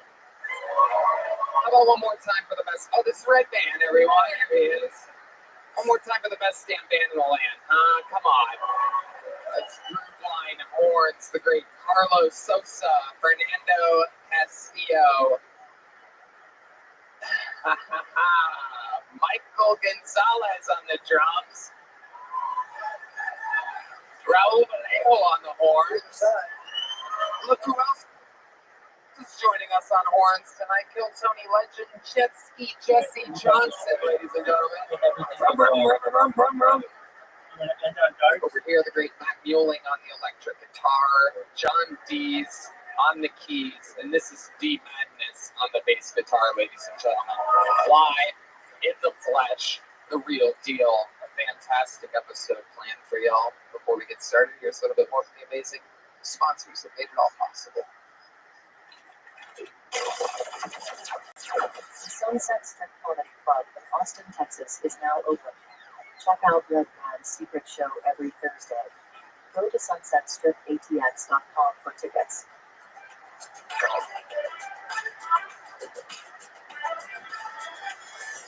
Are you guys ready to start tonight's show or what?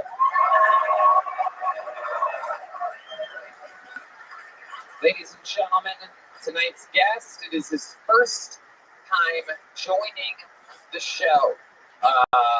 Very, very awesome comedian. Ladies and gentlemen, make some noise for tonight's guest, John Christ, everybody. Come on. Hell yeah. John. Welcome, John. Have a seat. Yeah, sit there. Yeah. John Christ, about to go on a huge tour. It's available at johnchriscomedy.com. It's like Christ with a H. Hi, John. That's a good way to say that. I'll say that. Yeah. Yeah, I'm good at figuring out ways to Without the H. Yeah. right? Like Hinchcliffe is H plus Inch, Cliff plus E. It's a haiku to start the show. It's 11 letters, not easy to spell. Dude, I don't know when I graduated high school. I was like, we're not just going to say it and spell it. Yeah. Yeah. Right, man. There you go. The great Jesse Johnson also joining us again. Just a reminder, she chimes in sometimes through the show, and we reward her with not only laughs but also a vroom vroom vroom. You go like that.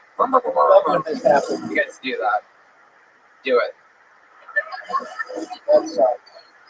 You guys can do better than that. Do it again. There you go. You get that thing really overpowering you guys with thinking that makes sense, but it's okay. It's the least of our worries in this wonderful world. John, welcome to the show. We're going to see your comedy tonight. We're going to talk to comedians. We're going to figure out what makes them tick. I have 238 signups in this bucket tonight. I swear, there's a lot. They're everywhere. There's so many. I almost ruined somebody's dream. If I pull their name out, they get 60 seconds uninterrupted. You know, their time is up. You hear the sound of a kitten. That means they have to wrap it up then, or else they bring out the angry West Hollywood bear, which interrupts them. And I conduct an interview, and we talk to them, and we figure out more about them and what they can possibly have going on in their lives and what makes them special. Every episode is totally different. Every episode is improvised. Anything can happen as we go wrangle a comedian from across the street. Get it. Let's check out. I'm going to introduce a regular on the show, ladies and gentlemen. I present to you, kicking on tonight's show with a brand new 60 seconds, a legend of Kill Tony, a Hall of Famer in Kill Tony. We are starting this show with a Hall of Famer. You guys met this man 1 week after my monumental cancellation, in which my career has never been the same since. May 2021, he was sleeping in his van, doing too many open mics everywhere in front of empty rooms. Now he sells out all over the world. Ladies and gentlemen, make some noise. Sing it if you know the words. This is Hans Kemp.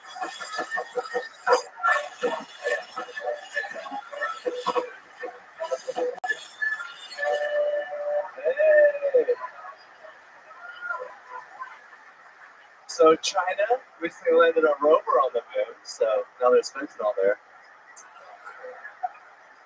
The doctors, they're not allowed to say retard anymore.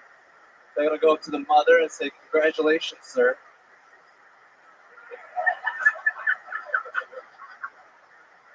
Your child is going to be a Kill Tony Golden Ticket winner.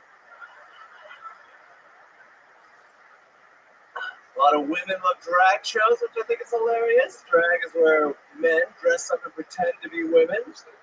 Can you imagine if there's a show where a woman dressed and acted like a dude? We would beat the fuck out of her. A lot of people are worried about drag queens leaving children during story hour. I am not worried because straight men still exist. And we're undefeated, babe. You got story hour, we got private islands and jets. We're gonna molest the shit out of your kids. Alright, that's my time, thank you. Yeah. Dissing China right from the get. Anything for you, Tony. Fuck those Chinese motherfuckers. Whoa, Jesus. Hey. Whoa, good Lord Almighty. How's it going, man? I'm doing great, Tony. I'm living life. I recently moved into a beautiful new apartment. I'm really close to Brian Redband. Ooh, oh my goodness. What's that like, living close to Brian Redband? It kind of smells. Yeah, it's Oh my goodness. a lot of like fried food. So what's your apartment like? What's the new place like? It's a high rise. I got a good view of everyone working hard.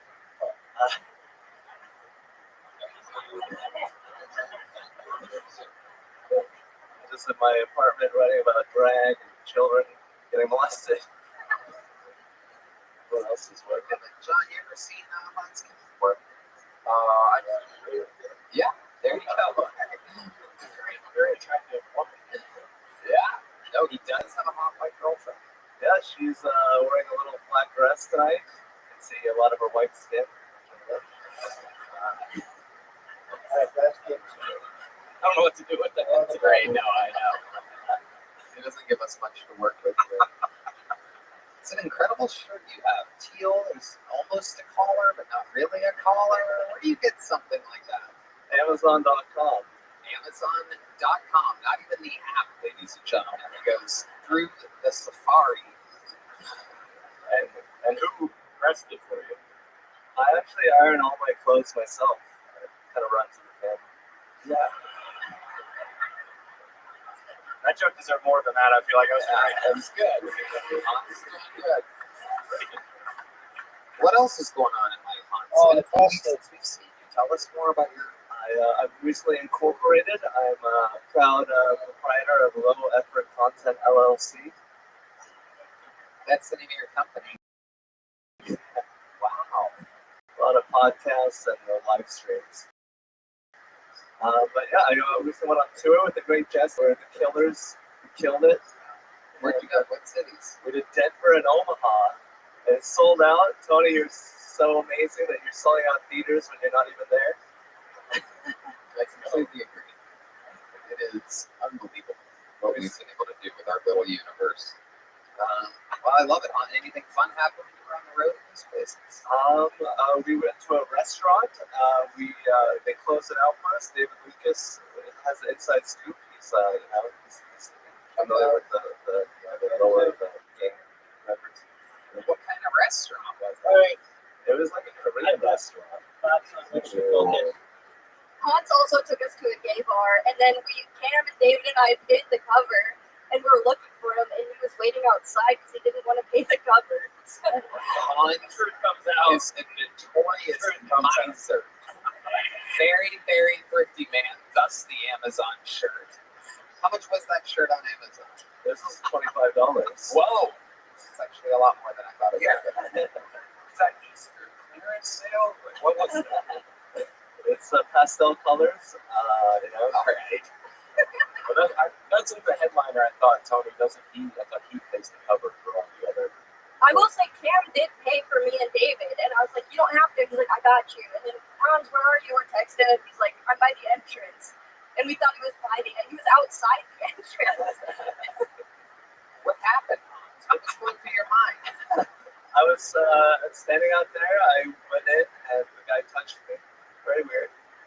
And then I went in, and they were like, it's $15. And I was like, oh, let me wait for the crew to come in. Let me make sure that they're in there and not spend money if they're not going to be in there. And then it turns out they were in there the whole time. And I was just waiting outside. How long were you waiting outside for? Probably like 30 minutes. Yeah, it was a long time. Wow. And I don't think it was a gay bar, but David Jolly saw everyone dancing. He was like, "This shit's gay. We gotta get out of here."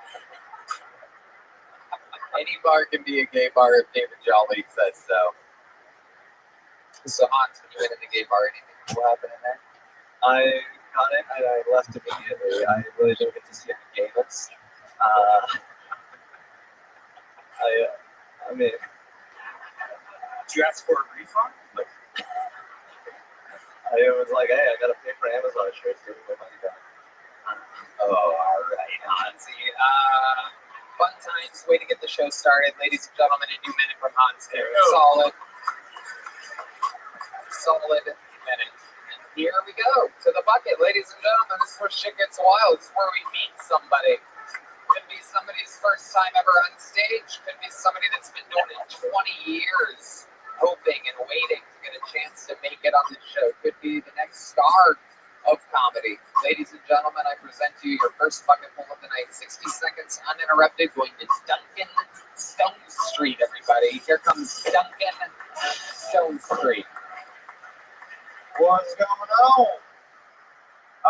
Y'all probably can't tell by looking at me. I fucking love Lizzo.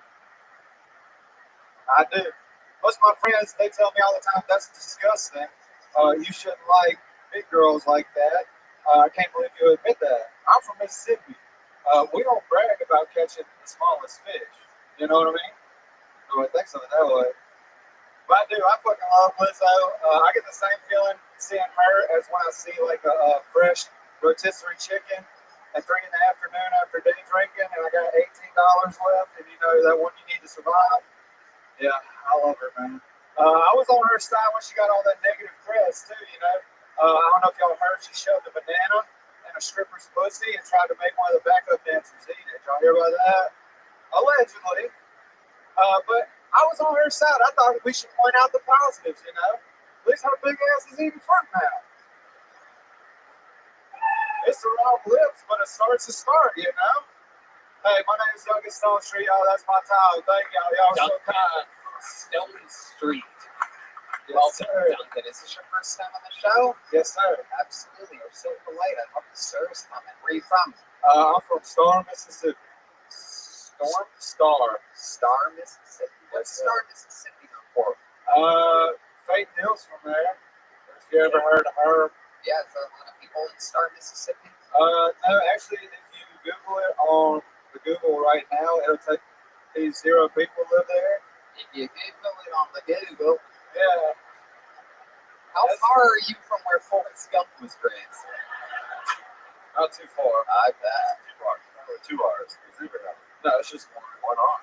No, 2 hours would be too hard for everybody to put it down. I feel like there's a lot of R's there. Yeah.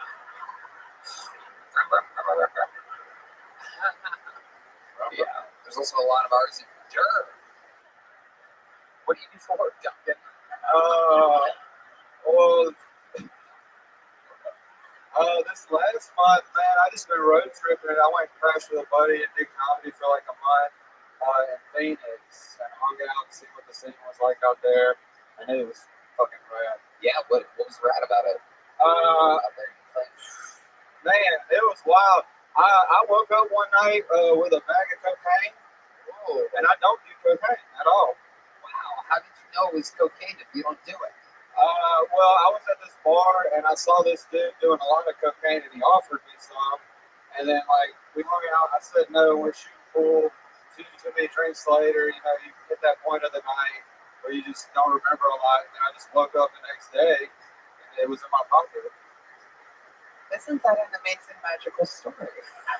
Yeah, it was a miracle, dude. I needed the money. I flipped that shit. Did you sell the cocaine? How much did you sell it for?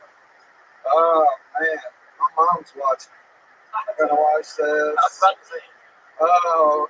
It was enough to, you know, cover a couple tabs for the next couple nights. So while I was open mic, I'm not just sniffled. You said that. Yeah, I was staying with a buddy who has a cat. I'm like fucking dying. Okay. So what do you think really happened? Do you think your buddy slipped a bag of cocaine in your pocket? You think it's We're not the cops. No, I was at the bar. Were you the white trash tooth fairy? No, it was a tippy. Okay, that's where the white trash tooth fairy lives. I woke up with a bag of cocaine under my pillow. Right. But yeah, I don't know. Like, I thought I got drunk because I called my girl the next day. I was like, yeah, I'm in this whole like block of time I don't remember, and I didn't like have any money gone that I didn't know about or nothing.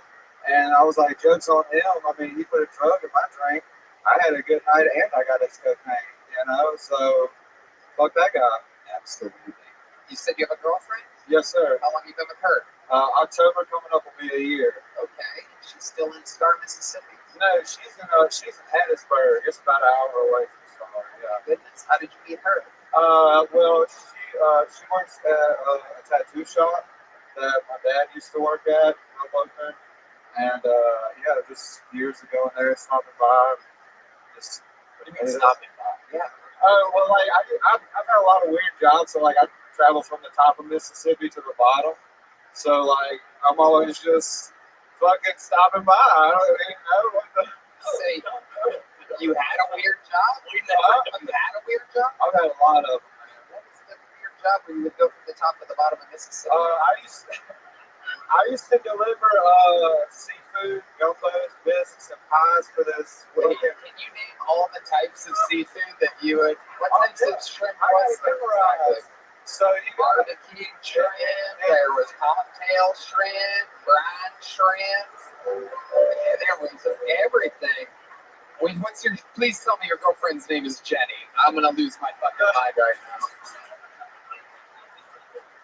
I swear, I had a lot of weird jobs. I was in the military for a while. I spent some time on the base out in Phoenix. It's been a crazy life. My last name is Stone Street because my great-great-great-grandfather was the first to put a stone on a street. Gotta go for somewhere, man. Keep naming the seafood. What kind of seafood were you delivering? Well, we would make like seafood pies. Yeah, it's the most disgusting shit ever. You got like lobster bisques, crawfish bisques. Keep going. You had shrimp gumbos, crawfish gumbos. You had man, it was just nasty though. It had like a bunch of heavy cream in it, and the guy that I worked for, he sucked balls. I hated that guy. Keep naming seafood. There's king crabs bisques. You know, I said lobsters already. Lobster gumbos and bisques. There's a lot of bisques. It's mostly bisques. It's for white people, and you know gumbos for poor people and biscuits for like rich people. Absolutely. Yeah. Absolutely. And usually the poor people shit is way better. Yeah. You sneak some gumbos sometimes when you toss them out. Mississippi Day. Fuck that guy. I would think, one time he made me scrape all this ice off some shit, and I was so mad. So before I left, I popped all the lids on the shit in the freezer and left before I quit. I can't tell if this is a character or the real guy. Oh, it's the real guy. It's the real guy. I hated that guy. Wow. Amazing. Where was this during the 1 minute set? You should have talked about this. I feel like I couldn't name enough seafood quick enough. They wouldn't all fit in a minute. I love it. So your 1 year anniversary with your girlfriend's coming up. What is her first name? Samantha. So what are you planning on getting Samantha for your 1 year anniversary? I don't know. We're more of a trip couple. Like we like to take like little weekend trips and stuff. Okay. So where are you thinking about taking? Oh man, to the bedroom as soon as I get home first. But oh my goodness. Fucking. Do you have any special moves in the bedroom when you fucking force humps?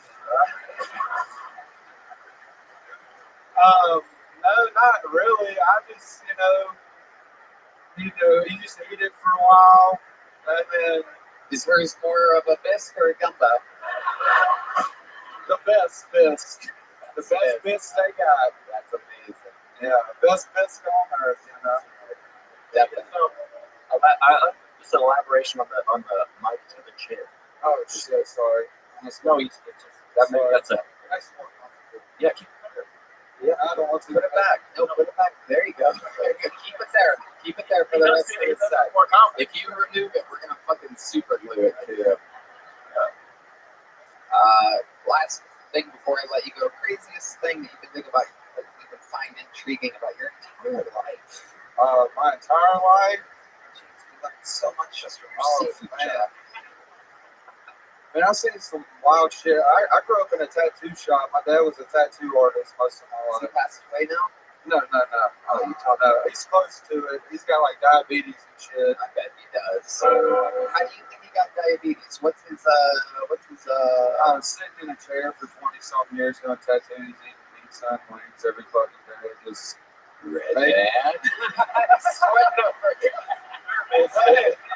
Well, you got the money to sit down and not do shit. It's nice, man. That's fucking great. I love it. Any special skills or talents? I play a little guitar and stuff like that, but I don't want to wait. When's the last time you played guitar? Probably at the dude I'm staying with's house before we left to come hang out. You played guitar today? Yes, sir. How long have you been playing guitar? Well, I didn't start learning songs until I quit smoking weed for like a month. I thought I had like a mental block for a long time. I was like, I don't got no rhythm. And I realized, I was like, I'm just retarded. Yeah. Matt, what do you think? Should we let this guy fucking... Well, I think this is an amazing opportunity because we have a brand new guest. Oh, we do! Where did we get that guitar from again? This is a gift from our fan, Casey Butler. Okay, where's it at? He's in Mississippi, I believe. Wait, what? How ironic. That's wild. Yeah. You better fucking tear this thing up. Starting in Mississippi, and it's ending up in the hands of a man from Mississippi. Is that still where you live? What the fuck? Put that mic on your chin. The hell? Talking to Michael Gonzalez. Music info, man. We got a. Oh, really? Okay. Where's the fucking guitar? Jesus Christ, my God. Can we fucking talk about this thing for a second? Well, yeah, talk about the guitar. It's not that expensive before. Tony picked art up here. Wow. The logo is there. He put a bullet toggle switch in this thing. Whoa. He put revolver volume of tone knobs on this thing. Yeah, the barrel's the gun. Yeah, it's Kill Tony feet. It's all the way through. It's a Les Paul. Yeah. Gibson. Sorry, I'm going to make sure it's in tune. Oh, okay, great. This is great. I'm so glad we got this brand new Kill Tony guitar in case of emergencies. Somebody would have to play. Perfect time to tune it is live, ladies and gentlemen. Live. We're going to find out which one's the more retarded guitar player tonight, everybody. Welcome to another episode of Mentally Guitarded with Matt Mueling and Duncan Stone Street. This is absolutely incredible. I've never played with other people before, so this is going to be wild. It's ready to go for Captain Jokes, is what Matt Mueling just said. All right, can we get a better system of passing this guitar, perhaps? Yeah, we got to figure some kind of system out. We have 7 producers standing around looking at how to teleport a physical object using the force. Here we go. Okay. All right. Oh, this is perfect. We'll hand it the bullet. Oh, we have the guest actually as the roadie right now. This is amazing. A fucking $8,000 guitar causing. Oh, it's a bullet. There's bullets on the strap too. It's absolutely incredible. Just what the fuck is going on? This is the goddamn. Yeah, we have no producers on screen. Yeah, what a pile of shit our producers are tonight. I'm kidding. I'm gonna be a fucking sad face, you goofballs. Oh, we fucked up. There's no way you could have known. All right, you sure? All right, ladies and gentlemen. Okay, ladies and wait, what? Do you want to pick? Oh, you brought I'll pick. Yeah, I used to carry this pick in my pocket while delivering guns. Brought my own, brother. Let's do it.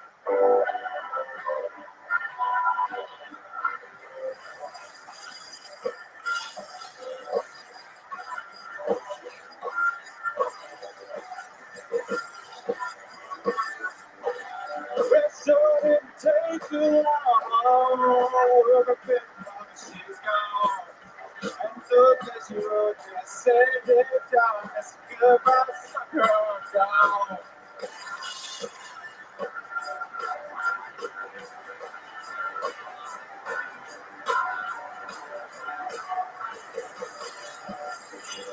Wow, ladies and gentlemen. 3 horns and a shitty voice. I'm so glad we waited 5 minutes for that guitar to make it over to you. That was an absolutely incredible performance.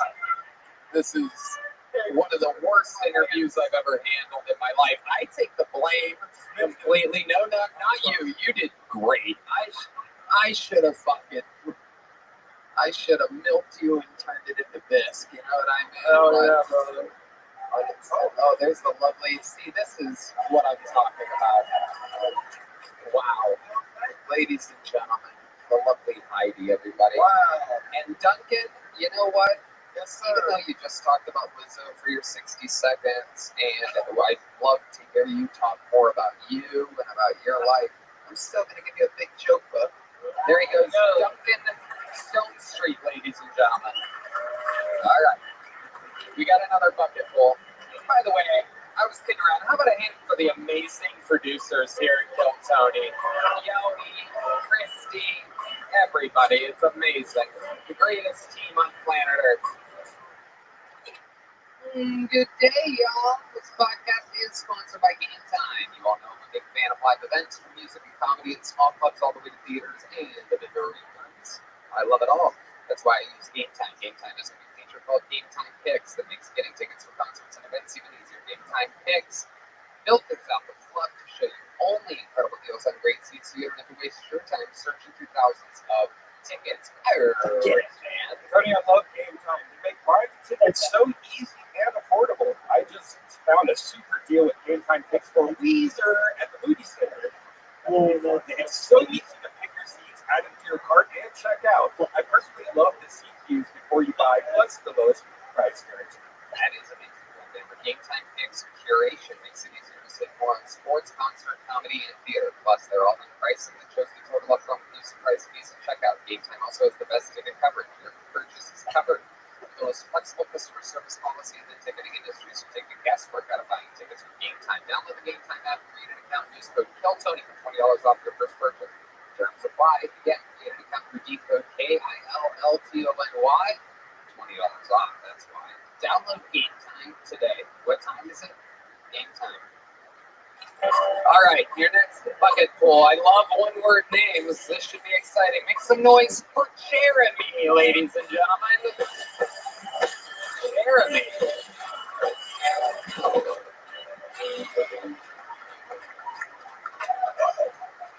What's up, McCartney Mothership? Make some motherfucking noise, make some motherfucking noise.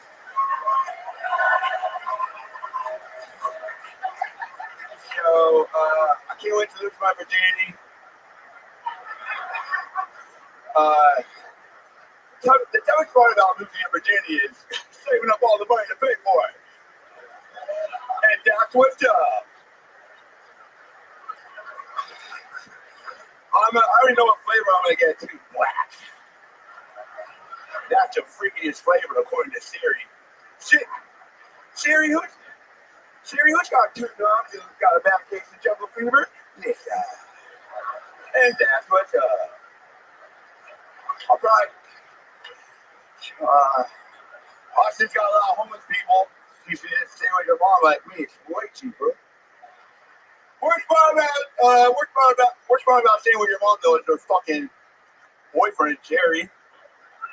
I fucking want to kill this fucking guy.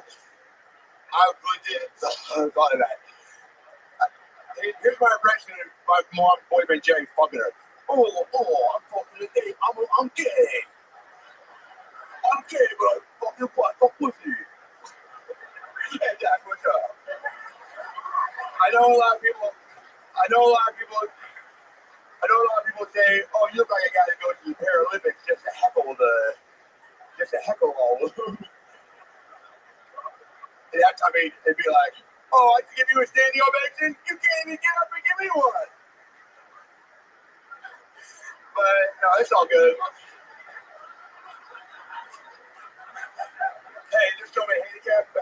How many handicapped people you think are at the Paralympics? Every time I watch the Paralympics, I was like, I want you to episode of 220. And that's what time. That's my time, my kid. Wow. Jeremy.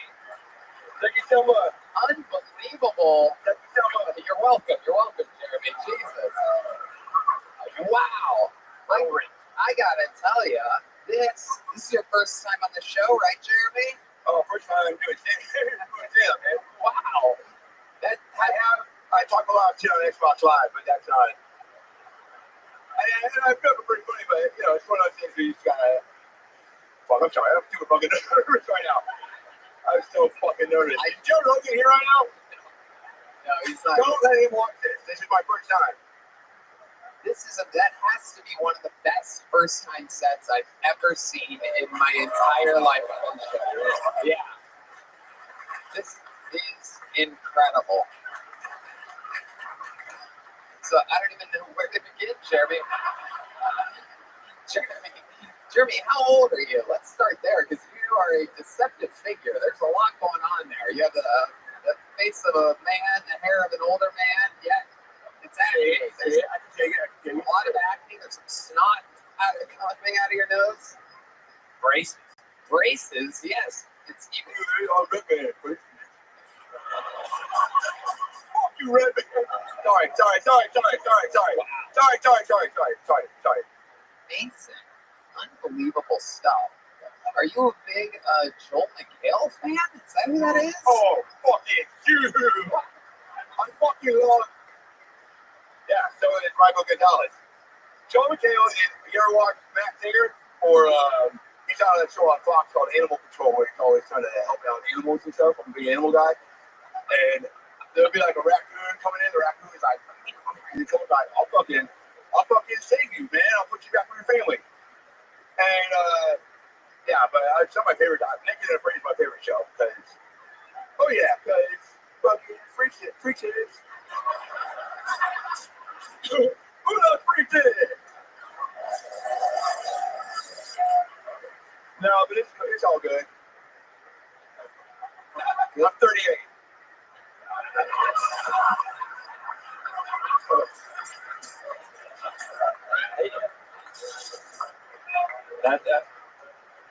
Wow.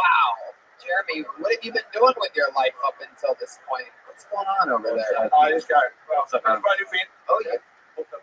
Oh, it's still It's just so cute. I just realized people like push the boys and fanny pack. We have a segment on the show. Anytime anybody wears a fanny pack, it's called What's in That Fanny. You guys want to play a game of What's in That Fanny Pack? And so I say the words, Jeremy, what's in that fanny pack? What if I was just like, oh, fucking good?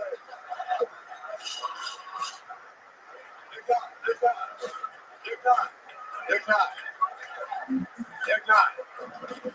But that'd be so fucking funny if I was like, fucking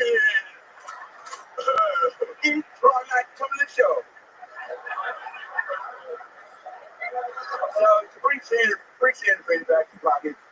I got some CBD rub-on for your for whatever hurts. Got myself a little Nature's Bakery Fig Bar, raspberry, arguably the best flavor of Fig Bar. I got my Lucky Five. I went to my first strip club 2 weeks ago in Austin. The Velvet, what's it? The Rose. Red Rose. Red Rose. Holy shit. I mean, okay. I didn't get a dance, but I found a five, and I was like, and let's just say, it still smells like whatever it was. Got some floss. Got some weed, which I'm hoping to smoke for you guys after the show. I've never smoked weed either, so I told myself, if I get pulled out of the bucket, I'll get fucking hot tonight. And I'll get so high, and my allergies will kick in so clear, dude. Got some loose tones. I got some loose tones. Because you never know when you're going to get fucking diarrhea, right, Rabbi? Oh, and then I went to Vegas about a month ago for my wife's bachelor party. And they already split up because he's fucking. We went to this jockey show, and he didn't do anything with the jockey, but it was like, it got wild. And they're splitting up. Yeah, something fell. Oh, I don't got more Tom fish. And then, so we stayed in the Tropicana in Las Vegas, so. Well, see, I thought I was about to get beat up by a blind guy. So that's it. What's up, dog? Jared, that might be one of my favorite cases of what's in that fanny pack that I've ever seen. Joe McHale's knows that. Oh, wow. You really love Joel McHale. Pretty good. Good actor. Amazing stuff. I thought I thought when you go into a strip club with passion that you get it. I don't think it comes back this way. Jeremy, how did you? Oh, I found it. I did. There's a girl. She got up from dancing, fell out. Fucking find her sleepers. I'm not gonna take a $5 bill to the stripper's pussy. Okay. Jeremy, you're right. Talked about your mom's boyfriend. Oh, I fucking hate this guy. His name's Jerry. So my boat played like when I was a kid, and thanks for bringing it up. And it was, I mean, it fucking sucks. It fucking sucks. I'm gonna be honest, it fucking sucks. But what's your relationship with Jerry like? He's just stuck. He's like, he's not a good guy. He's always like, well, fucking mom. He says that to you? Yeah, he's not like, you can do it. You don't have to tell me you're gonna do it. I know you're doing it. You're in my room while I'm sleeping doing it. I know you're doing it. Yeah, it's funny. He's just not a good guy. And she's picks losers, and I always talk shit. And I always fucking he gets physical. He doesn't. He's always does this shit. He knows that shit. And I don't know if you've ever been eating your fucking cereal, and somebody's like, "Stop." Oh, never. Wait a second. I mean, okay, stay with me. This no joke. I live in San Antonio. This no joke happened 2 weeks ago. I wake up, go upstairs, right? Fucking shit. I go get some fucking Fruit Loops, paper cereal, what's up? And I'm sitting out, fucking playing with some Fruit Loops, and one guy here, blah, blah, blah, blah, blah. I'm like, fuck. And he comes downstairs, and he goes, "What's up, bitch?" And I fucking spilled my Fruit Loops, and then I bent down to pick him up, and he got down the floor and goes, "Fucking eat that shit off the floor." I was like, "That's a little aggressive, Jerry. I'm just gonna go fucking back to my room." He fucking ran around the hallway and met me on the other side of the bathroom. And I fucking right at the bottom of the staircase. I open my eyes because I went scared. I close my eyes when I run, and I get around the corner and I open my eyes and I go, "Oh shit!" And he goes, "What's up? You think I'm gonna fucking just disappear on you?" So I fucking hate him. Because I want to rap. I want to be a rapper. He always tells me, "Wait, what?" Okay. So I go, I haven't rapped live, and I haven't. So I was like, and he's like, "You fucking," because you. Oh, you missed another one. Oh, man. So he's always just so discouraging about me trying to do anything positive in my life. And so I hate him for that too. I'm like, I'm going to rap, and one day I'm going to rap. Most of my raps consist of like, I'm going to kill Gary someday, But hit me real quick. Are you like ladies and gentlemen, rapping, calling his own shots, Jeremy?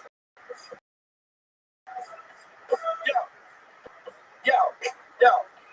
I get into bed, put my fucking therapeutic pillow on my head. I'm gonna sleep tight. I'm gonna sleep right with my nightlight. Sight? I'm touching my dick to your sweet titties. I'm gonna come in your cereal. Welcome to your Happy Meal. This is how we go. This is how we roll. Don't meet me in the streets. I'll be got the meat. If you see me naked, I'ma fuck you up. You better believe me. That's what's up. Wow, Jeremy. That's what's up. Jeremy, you're so in touch with the band and music. It is incredible. I wouldn't have guessed that. Just you gotta listen. Wow. You just gotta follow the beat, Tony. I learning a lot from you here tonight, Jeremy. Yeah, I fucking hate him. I don't know. I just wanted to be happy, and he's. You have a phone on you? You yeah, you guys locked it up though. Yeah, of course. You're a bucket pool. You're a hazard. I mean, anything could happen here. It's a real show. Yeah. But you do have your mom's boyfriend's phone number, right? Oh, I have to have it in case of emergency. Can we unlock Jeremy's phone? How many of you think we should call the guy that's fucking his mom? All right, kind of a lackluster applause from the audience on that, even though another hand for the lovely Heidi. Thanks, Heidi. Got it. Oh fuck! I don't think this is a good idea, Tony. So you're gonna put it on speakerphone after you hit it, then you're gonna put the. Okay. Yeah, we're gonna have to call him for real, Red Band.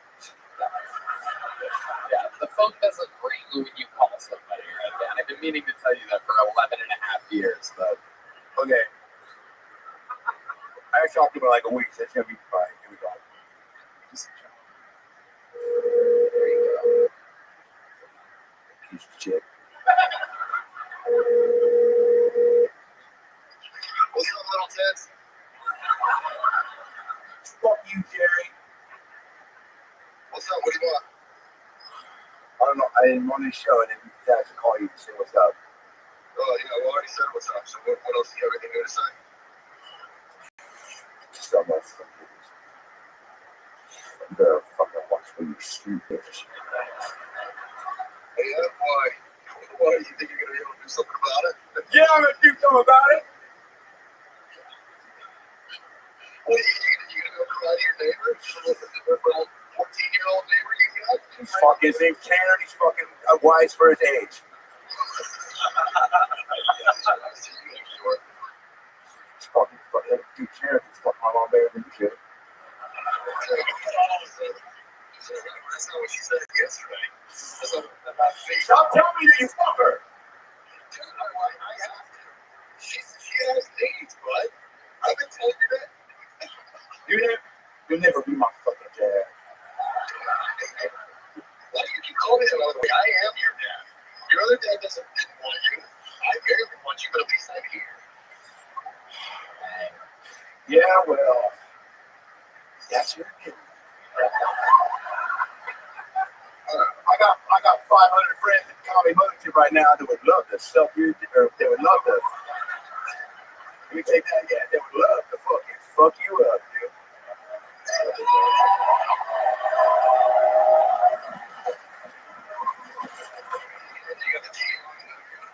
Do I have the TV on? No, I'm outside.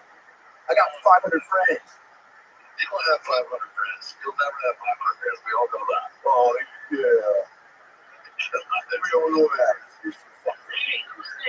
Oh, your mom's actually called me in the other room right now. Fuck you, Jerry. Oh, I'm going to kill you today. Wow. I am panic. Amazing. The courage that it takes to call the man who's fucking your mother on this show is incredible. It is what it is. And that's what's up. Should be nicer to him if he gave you the whole outfit to wear. Yeah, anybody who's fucking Jordan. Just for sleep. I'm gonna tell you what, Jeremy. This I'm sorry. It's an incredible set, an incredible interview. Honored to be on the show. Thanks for having me, Marcy. You guys are fucking unbelievable, dude. I've been watching this show for fucking like 6 years. I live in San Antonio. I fucking love William. I thought I was gonna see Hans tonight. I wrote a joke for my song. I was gonna be like, Hans, if you're here, just cut me off in traffic without signaling. I had a whole fucking, and I fucking didn't see him, but I fucking love this show, and I'm honored to be fucking, I'm honored to fucking meet you, Tony. I'm glad that you love the show, and I'm glad that you're a fan, because that probably means that what's about to happen to you is going to be a life-changing moment. Because, Jeremy, I would like to award you a golden ticket, everybody. Wow. And you know what else? I've never done this before, especially for somebody who it's their first time on the show.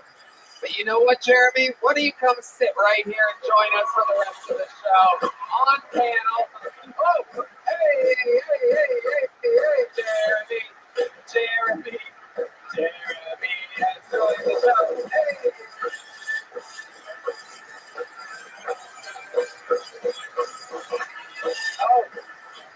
Oh, Luke, no. Here he comes.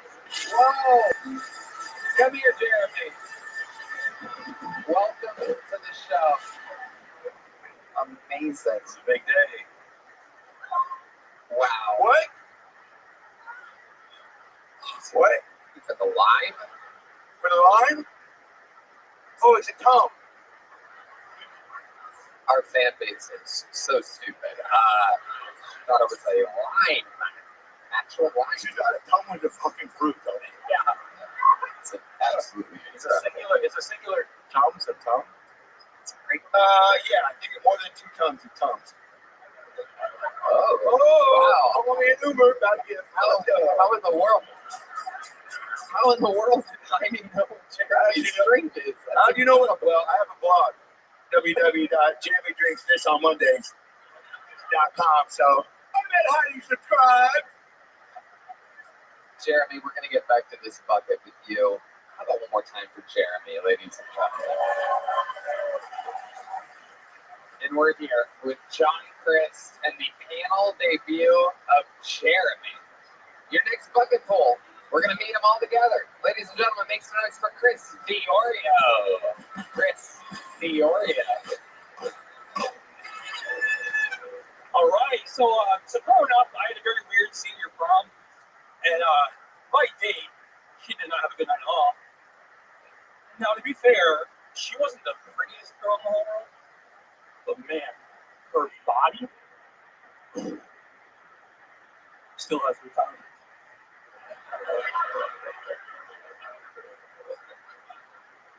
Hope she's doing well. Speaking of bodies, I'm feeling kind of sad. I realized recently that we could have cut the obesity epidemic in this country in half if we had just put that transgender person on a can of Mountain Dew instead. Listen, say what you want, but if we got right next to boycott Mountain Dew, this whole country would be a CrossFit gym within 6 months, all right? And listen, I never got the whole Bud Light controversy thing.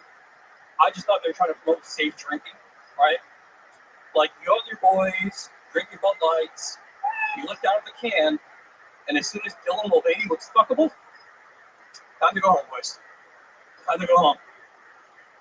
Thank you so much. I'm Chris Diorio. All right, Chris Diorio, pushed your to the limit there. How's it going, Chris? How are you? Feel well, thank you. First time on the show, right? Yes, sir, absolutely. How long have you been on stand-up? About 4 years. All right. How old are you? 42. 42. What made you start at 38? That's how old Jeremy is. He just started. Jeremy, you helped me out there, man. That's great. I started for a charity. I did a charity event, an open mic competition for a charity event, the Cystic Fibrosis Foundation. Shout out to them. Okay. And I got hooked ever since, and been about 4 years now. So. Okay, I love it. How do you make a living? I got laid off recently, so I make a living off my wife paying for me to do things like this. What does your wife do? She's in marketing. She's a marketing executive. So. What did you do before you got laid off? I was in IT sales. Okay. What do you do for fun? Any hobbies or anything? Yeah, I got a ton of stuff I do. I travel a lot. Whiskey, big whiskey guy. Big bourbon guy. A lot of volunteering with charities. I do that a lot. And then work a lot with charities. I do, yeah. What's your dark side? I found in my research that people that work a lot with charities tend to have like Jerry Sandusky was huge into charities. Oh man, yeah, I'm all fucked up. I'm a military veteran, 2000 Air Force guy, so that's probably where it all started. And then, what did you do in the Air Force? So it's called disaster response, disaster preparedness. I joined right before 9/11. Oh, perfect. Yeah. And then, shout out. Yeah, thank you.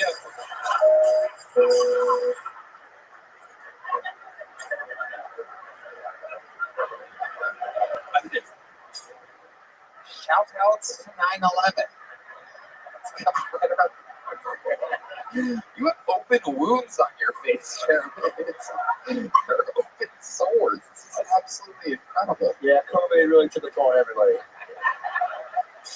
I have a question. Yeah. Yes, sir. So let's say I get a woman to come back to my apartment. What do I do?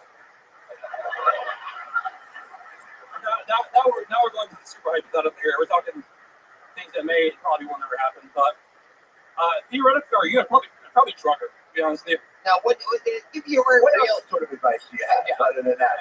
What do you give your actual advice? Like, what do you do? What's your tricks to, how do you please your wife? Yeah, I'm funny, fortunately, so that's what all it takes. And she's got a great sense of humor. But you can't come inside her with punchlines. You know what I'm saying? Like, I'm saying, like, what do I do? Do I start with my fingers or my fucking head? Like, what do I do? I start with your personality. Yeah. I start with personality, and then physically though, like, what do I physically? You know what I'm saying? Yeah. What do you physically? Yeah, lower back. Start with the lower back. The lower back is like it's like the man's stomach. That's the key to a woman. That's push on it. Or what? Just gently push on it. Well, push her a little bit towards the bedroom. Oh, okay. So kind of gently. She'll figure it out what you're trying to do real quick. You know, just kind of. Hey, shove it in like, hey, what's going on here? Aren't you going to take me or something? Feel like it's about time to go watch some Hulu, wouldn't you say? And then just fucking push her or what? I start with like where were you on 9/11? As you're kind of pushing your so towards the bedroom. So dirty talk. Yeah.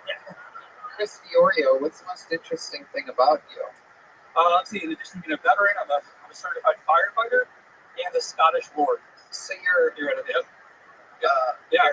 You've been in the service. Yes, sir. You're a volunteer firefighter. Yes, sir. You do a bunch of work with charity. Yes, sir. So where are the bodies hidden? Near my high school. Near my old high school. Actually, a lot of. Not kidding. I'm actually a nice guy. Okay. What's the meanest thing you've ever done to somebody? Holy shit.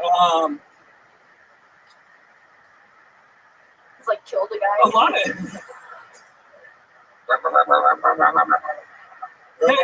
That may not be mean depending on the person, all right? Theoretically. Yeah. Real charity energies. I mean, it's like I can tell that you're used to making people laugh that aren't used to laughing. Yeah.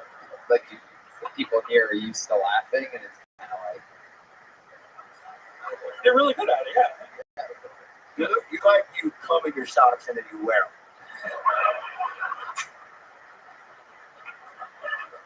Well, when you're takes one to know one. Good so. And that's what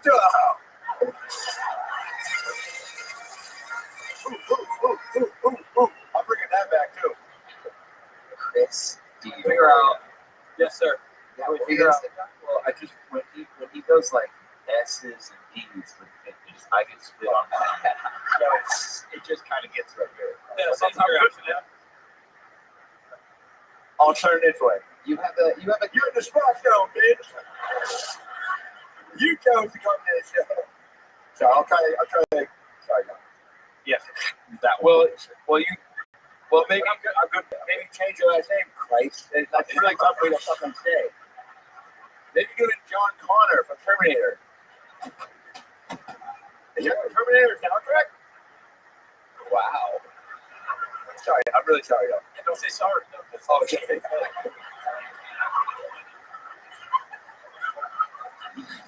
I apologize. That's on me. Chris. Yes, sir. Weirdest thing in your refrigerator right now?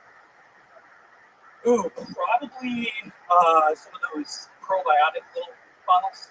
They're expired. You have a big belly. What do you attribute? How do you have that? Yeah, that's so the way I got the Scottish lordship was I drank enough whiskey to buy a square foot of land in Scotland. About a square foot of land? With points for drinking whiskey. And they made me a lord, like the old Scottish way, you know, you drink your way to the top. So that's probably where this came from. Also, my wife and I are going to have a kid soon, so this is like a pre-sympathy belly. You're about to have a kid? We're hoping to. Have you been coming inside of her? Yeah, when I can. How long have you been? How many times have you done so fucking off? How many attempts? You got to try some dog roads. How many times have you had to guess, give or take, honest answer, Garrett? How many times you've come inside of your wife, trying to have a child, and she hasn't gotten pregnant yet? How many times have you tried? Probably about 1. That's it? Yeah, we got married kind of recently. We weren't trying for kids when we got married. We got married on April Fool's Day. On April Fool's Day? Yes, sir. You got married? Yes, sir. 20 times since April 1st? Well, I'll try to have a baby. Yeah, I travel a lot. She does too. Okay. This year, this April. Yes, sir. You have any names picked out for the baby? Yeah, Chris or Christine, probably. Wow. Big giant eagle maniac. Yeah. Oh, yeah. Okay. All right, Chris. Here's a little joke book. Thank you so much. Congratulations. Great job, dude. The Kill Tony debut of Chris Fiorio, everybody. Hey, yo, here's your tone for the road. Oh, yeah. I can tell he's going to need that. He's going to want that. You know what? Let's get another one of our regulars up here, ladies and gentlemen. This guy, a fucking sensation. Everybody loves him. Ladies and gentlemen, I present to you the unstoppable Cam Patterson, everybody.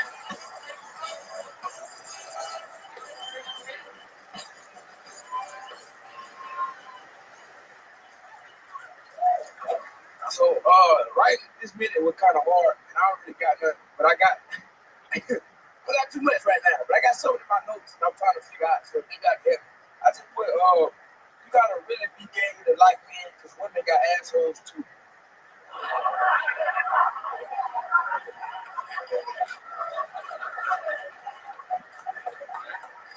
don't want to go with that yet, but it's pretty fucking funny, dog.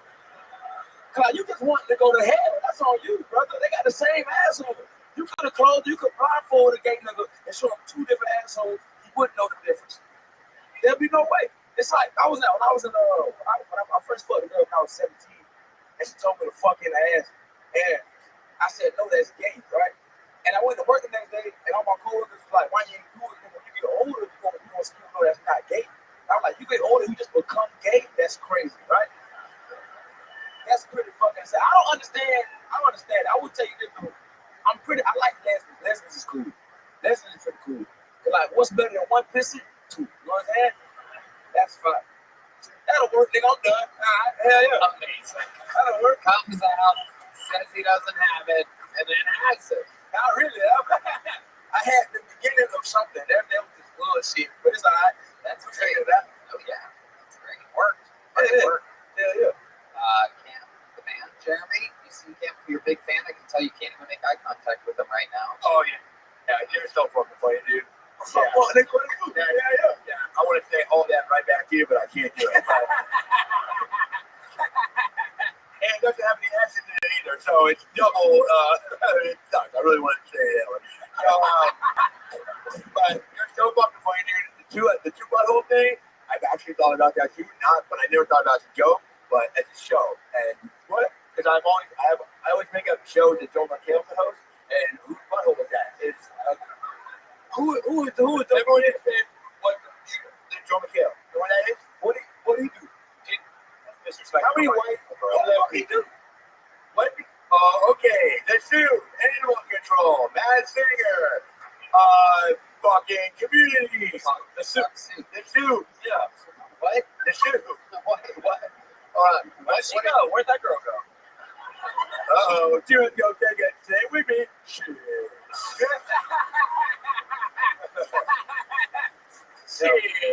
But I like that. That's good. It gave me good. We got dumping shoe shine cleaner at the mall later. Can I tell you some funny shit? I was beefing with them niggas for a long time. The mall? Yeah, I almost shot at one of them about my cause like one time they tried to clean my slides. And I was not having a good day. And I was like, fuck, nigga, I got slides on. And so I had walked away. I just wasn't having a good time. And I walked away and I was with my sisters. And I had just got a pistol for the first time. So I was ready to shoot nigga regardless. So we in the mall, I got tanks up on whatever. I'm having a bad day. My sisters buy shit from the mall. I ain't buy nothing. You know what I'm saying? So I walked back by the shoe nigga. And he go, fuck, nigga, you ain't even buy shit, broke ass nigga. And I was like, fuck, nigga, I'll kill you. And then I left the mall. What's your name? Jerry, by chance? Yeah. We can kill that nigga Jerry. Oh, no. We can murder that nigga. Hell yeah. Jerry's a gun. No way he does. Okay. It's a Tom. It's a Tom. It's a Tom. Big difference. It's a Tom. It's a gun for your digestive system. You almost shot a shoe shiner before? Yeah. Wow. Yeah, that was a low moment in my life. Yeah. He was black, right? No. Oh. Yeah. Yeah. The white shoe shiner? Nah, he was black. Well, you know, that's... Hey, Dad, what's up? I didn't want to perpetuate black on black crime on TV, though. That's what I didn't want to do. So I'm not trying to tell you what not. But he was black. He was black in here. Love it. It's pretty fucked up. What else is going on in your world? Anything else crazy? Man, I had cut my dick fucking the other day with my bracelet. Oh my God. Wait, that's that possibility. Yeah, oh. Yeah, it could happen, yeah. I just do. Cause I was on my hand, and I was like, go fuck. And then this shit just cut my dick, and I was bleeding and shit. Where I got the pussy supposed to be wet. I mean, it's supposed to be wet, yeah, it's wet. A little bit of lubricant and shit. You know what to do? You up there before you spit on it? Jeremy only spits on it.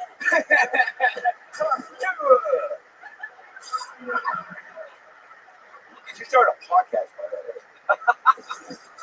Cam, you did it again. We absolutely love you. You're the best. How low can this place get for Cam Patterson, huh? There you go. Jeremy, sit down. You don't have to do that. You do love it. Was that your first time ever being seeing Cam Patterson live? Being called the N-word? Was that? Oh, yeah. Well, Gary called me that before I go to bed sometime. But my real black guy, yeah. Like, that was fucking very cool. Well, there you are. You might want to know that this podcast is sponsored by Squarespace, the all-in-one website platform for entrepreneurs to stand out and succeed online. Whether you're just starting out or managing a growing brand, Squarespace makes it easy to create a beautiful website, engage with your audience, and sell anything from products to content to time, all in one place, all on your terms. Antonio loves Squarespace. It's the best website designer out there. Choose from professionally curated layout and styling options to build a unique online presence from the ground up. Tailored to your brand or business and optimized for every device. You can start a completely personalized website with the new guided design system, Squarespace Blueprint. Easily launch your website and get discovered fast with integrated, optimized SEO tools. So you show up more often to more people and grow the way you want. That's right, Red Band. Kickstart or update written content on any website, product description, or email with Squarespace AI, generating instant personalized results that know and show your brand identity. Explain what your site is about, choose your tone, and enter what you need to get short or long form text. No matter the placement, Squarespace AI makes it easier to go live, stand out, and succeed online. Make checkout seamless to your customers with simple but powerful payment tools. Accept credit cards, PayPal, and Apple Pay. And in eligible countries, offer customers the option to buy now and pay later with Afterpay and ClearPay. So head to squarespace.com for a free trial. When you're ready to launch, go to squarespace.com/Beltoni to save 10% off your first purchase of a website or domain. Good day, y'all. This podcast is sponsored by ZipRecruiter. You know, a service is solid when it gets great word of mouth. That's why I wanted to let you know what people are saying about our sponsor, ZipRecruiter. The marketing manager of Nextby said the number one reason why we love ZipRecruiter is because it's so fast and easy, and the CEO of Walls Need Love said, I posted a job on ZipRecruiter and found my lead graphic designer within just a few days. The takeaway, if you're hiring, ZipRecruiter excels at finding qualified candidates fast. Antonio loves ZipRecruiter. It makes hiring for your business so easy. No wonder all these successful businesses use it to hire. And right now, you can try it for free at ZipRecruiter.com/Beltoni. ZipRecruiter's powerful matching technology identifies top talent for your roles quickly, and immediately after you post your job, it starts showing you qualified people for it. In fact, 4 out of 5 employers who post on ZipRecruiter get a quality candidate within the first day. See why ZipRecruiter is the hiring site employers prefer most based on G2. Try it for free. This exclusive web address is ZipRecruiter.com/Beltoni. That's ZipRecruiter, the smartest way to hire. We got another bucket full. It's another one-word name. Just like you, Jeremy. It's like a theme tonight. 50% of our bucketfuls have been one-word names. Ladies and gentlemen, make some noise for Benjamin. Everybody, here comes Benjamin. All right, thank you, everyone. My name is Benjamin, and I have a very weird vacation activity. I like to get in the cars with strangers, hitchhiking. I know you guys are looking at me. I'm thinking the same thing. I wouldn't pick me up either. But I've hitchhiked all over the world. I've seen some strange shit. Like in Mongolia, I got in the car. There was no floor. Just two wooden planks. How do you design your car based off of the Flintstones? I would just think of the whole time, we're yabba dabba screwed. I have to think about that one. One thing I did enjoy about it, good calf workout. I also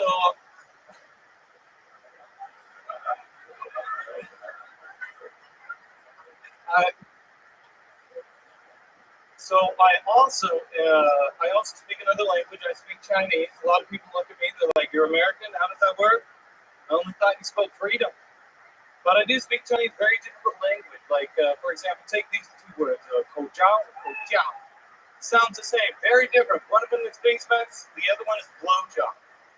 I was very confused at that Chinese spa. Yeah, they asked if I wanted a face mask. I pulled my pants down.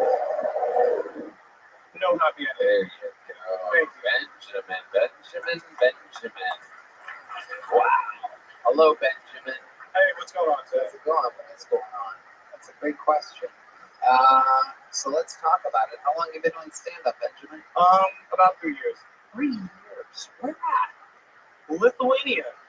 Wow. How long have you been doing it in America? 1 day. 1 day. So you must be funnier in Lithuania. Oh yeah, much funnier. Do you know how does it do a joke in Lithuania? Labas, mano vardas Benjamin, aš iš Amerikos, iš Teksaso, Lygiuki, aš neturiu ginklo, Rolls į pabalgę. That's good.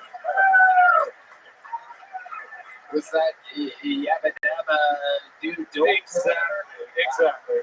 Well, we left a long pause after the Flintstones joke while people were laughing at how unbelievably stupid the joke was. Oh yeah. Oh, I disagree. You loved it. I thought that was the best joke. Yabba dabba, don't not do that joke anymore. Thank you. Keep doing it. Thank you. Yabba dabba, don't not do that joke. Yeah, I was trying to figure out how to tell him to keep doing it while also having some fun with that word. Are you afraid? Did you think about perhaps that? Yabba dabba, do keep doing that joke. Yeah, Johnny.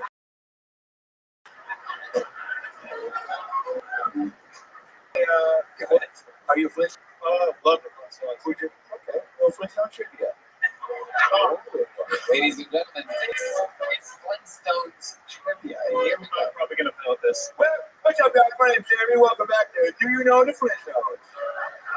I'm here with Bloody Bebop. And, sorry, I already forgot. What's your first name again? Benjamin. But he's Yugoslavian. No. Bloody Bebop is Yugoslavian. No. Oh, yeah. No, they asked me if I was Lithuanian. I was like, no. Right. Let's just get, okay. You ready to play any words? You know the Flintstones? Okay. Who is Mary the Wilma? Fred. Lucky guess. What does Fred scream every time he gets his Fruity Pebbles stolen? Oh, fuck. If you lose, Cam's gonna come out here and shoot you. All right, shoot me. No. Have you seen Fruity Pebbles commercials? I've seen the Fruity Pebbles commercial. There you go. It's like red lime, yellow orange, lemon lime, and lead, and they get the Fruity Pebbles. I gotta trick Fred. Who's trying to trick Fred? Oh wait, Barney. Barney's trying to trick. He got it right. Give it up for him. He got it right. Last one. You're 2 for 2. Last one. What is the name of the bird that does the dishes? The bird. What is the name of the bird? You guys see Flintstones? So you know when they open the dishwasher and it's a fucking bird, and he's like, "Oh, now I gotta use the dish again." Who the fuck is that guy? Is it the pterodactyl? I don't know. Yeah, what's his fucking name? Washing man. Who? The washing bird. The fuck I know. Hit me with the buzzer, right, man? There you go. That's a red man with a buzzer. There you go. Not even on the sound effect. There he goes. There you go. Yep. That'll have to do. Fucking wrong, bitch. His name is Alan. I'm sure he made that shit up. Thanks for playing. Okay. Thank you. All right. Here you go. Here's a little joke bug. There he goes, ladies and gentlemen. Benjamin. me keep this fun train moving along. Sure, here you go. Here, you know what? Get back up there for a second. I have a couple more questions for you. What do you do for a living? I teach English and I actually run a comedy club in Lithuania. You run a comedy club in Lithuania? Yeah. How long have you been in Lithuania? 3 years. How did you end up there? I'm a yes man. Someone asked me if I want to live there, and I said, all right. Someone asked you if you wanted to live in Lithuania. Who's the someone? A good friend of mine. It's a very long story. So I was doing my master's degree in China, and one of my best friends was Lithuanian there, and he said, why don't you come live in Lithuania? I'm like, all right. Didn't do any research. So how did it go? Like I said, it was a long story. Yeah. I was making it short for you. All right. What's Lithuania like? Tell us what's different about Lithuania and America. Well, Lithuania is a very interesting country. It's like this duality. Actually, it recently came out. It's the top happiest country in the world for people 30 and below, and also #1 in the EU for suicide. Oh no. It's number one for suicide. Suicide in the EU. Yeah, should have been. Yeah. Those are the people that go to your comedy club. Hey, I've been trying to reduce the numbers of suicide there. Through murder. I have a question. Who's like the fucking dick of Lithuania? Like, who's your fucking... Pretty sure you're looking at it, Chairman. It's just me and 3 other people. That's it? Oh, no, Lithuanian comedians is like them, but there's like Oleg Sarai. Oleg Sarai? Sarai. What he's got the best? I would say he's one of the best. Is there like a secret show there, like what they have? Do you have any special skills or talents or hobbies or anything? Me? Yeah. Yes. You're the one that's up there, yeah? Well, I gotta make sure. There he goes, everybody. There comes Benjamin. We're gonna keep it going. Me? That's a first in the show's history, I do believe. Me? He goes, me? How about a hand for Heidi, everybody? I think I need that tonight. All right, your next comedian. We know this guy. He works here at the mothership, a very solid local comedian. Make some noise for Adam Lucky, everybody. It's been a long time since he's been on this show. Here's a new minute from Adam Lucky. I've been doing some fucking pretty great alpha fucker. I do lay down pretty good for a guy with resting. I will follow you home face. I fucking will, ladies. I can take that to the grave, which will be tonight if you play your cards right. Very generous lover. A lot of people tell me, because a lot of times when I have sex with a woman, I'll let her live. I think that's pretty badass. I don't like dirty. I never understood the concept of talking during sex. So a lot of times when you have sex with a woman and you talk, it'll wake her up.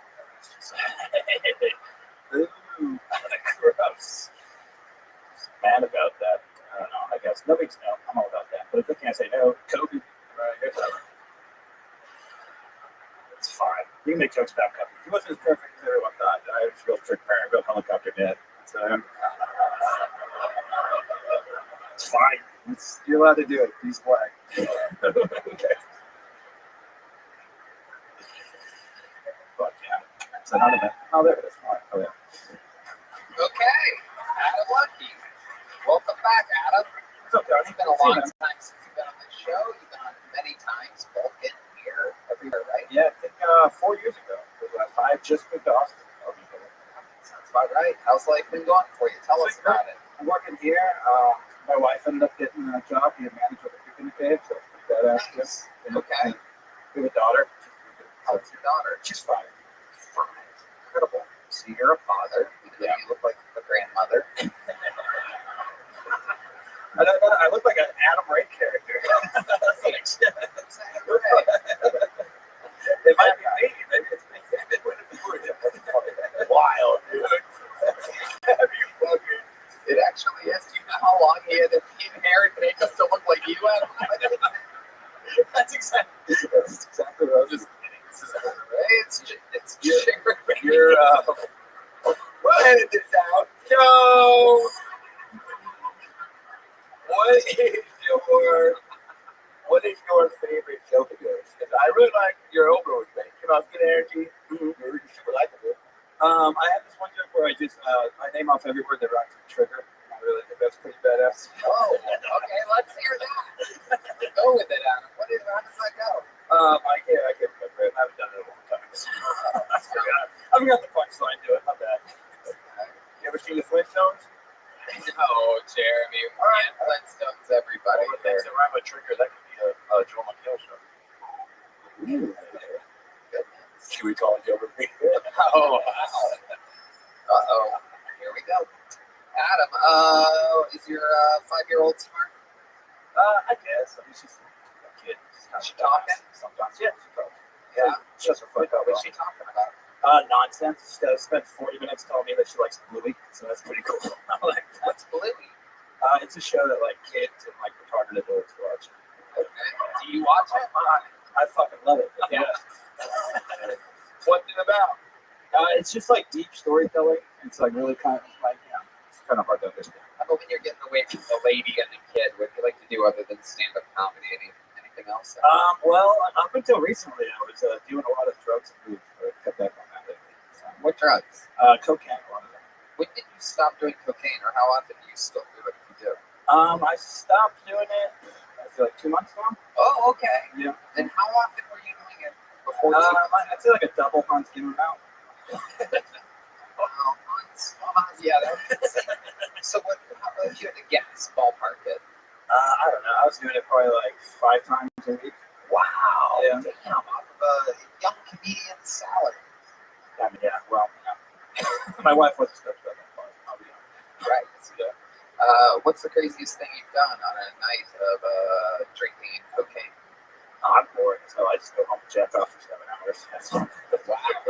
Dude, that's really my favorite thing to do. Fuck yeah. It's badass. What is jerking off on coke like? Because I've been my nuts? What is jerking off on coke like? Oh, it's awesome. I finished Pornhub like 6 weeks ago. I'm done. You shot every video? Yeah, I finished it. I got an achievement like on Xbox. It's badass. 7 hours of jerking off. It's a it works. It's like Is that how long it takes for you to come? Well, no, it's just it's so much fun on cocaine. You don't want to stop. Just keep coming? No, I hold it up until like one major bust. Wow. Yeah, that's incredible. Jesus Christ. You have a neighbor? Not anymore. They moved. I got tired of the howling. Incredible. I've jerked off on Diet Coke before. That's fucking pretty cool. On Diet Coke? Yeah. I like 6 Diet Cokes before I went to bed and then fucking shake it up for one big puff.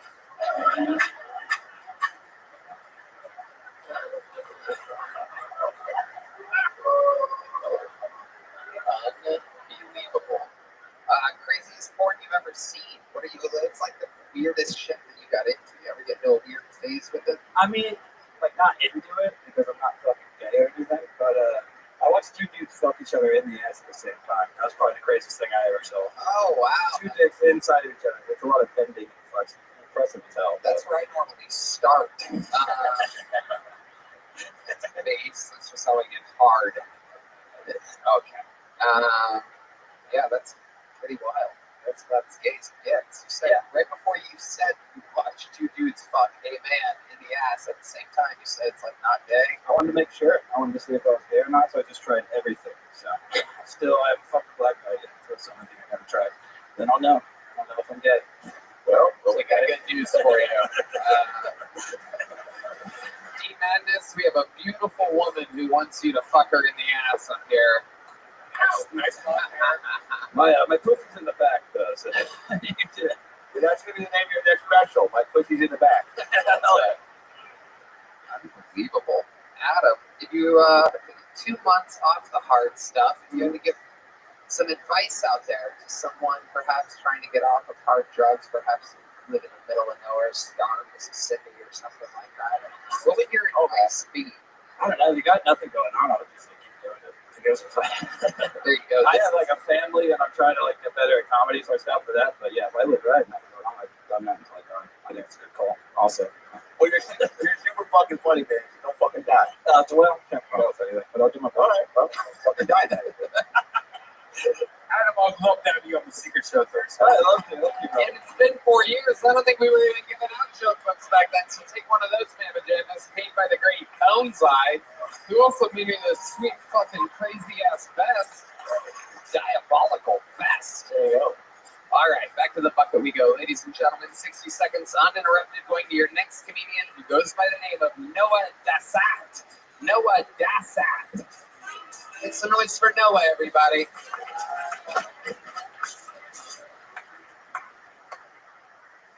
This is my jet phone. I lost it recently, and a homeless man picked it up. He read it, and he made notes. And I saw him later, and he was just like, yeah. And first thing he wrote to me is, "It's okay to be white." I don't think he's been to Florida. And definitely not Florida prison. I remember my first day in Florida prison. They were like, "Hey man, you gotta stick with the race." And I went around and I was like, my only tattoos are Star David. And I said, I don't know these people they all have swastika tattoos. I don't know who I'm supposed to hang out with. But yeah, I mean, realistically, I prefer to hang out with my black friends. I just spend a lot of time alone. Okay, I'm guessing that's the end. Pull back, look at me. Noah Dassat. Shockingly, not the worst set of the night. Welcome, Noah. What's going on, bud? Step up to that microphone, man. I feel like you have no fucking idea where you are right now. What's going on, buddy? How are you, man? Hello. Nice to see you. Yeah, good to see you. What have you been doing your whole life? Yeah, just getting into all types of shit. Okay, let's talk about it. How long have you been doing stand-up? Into it. I haven't. This is your first time ever? Well, it's the first time I prepared. Okay. That was the prepared set? Or did you? Yeah, that was prepared. I would love to see you go off the cuff right now. Grab the microphone and hold it in front of your face so you don't have to do that completely insane lead-in thing that you were about to make a habit out of.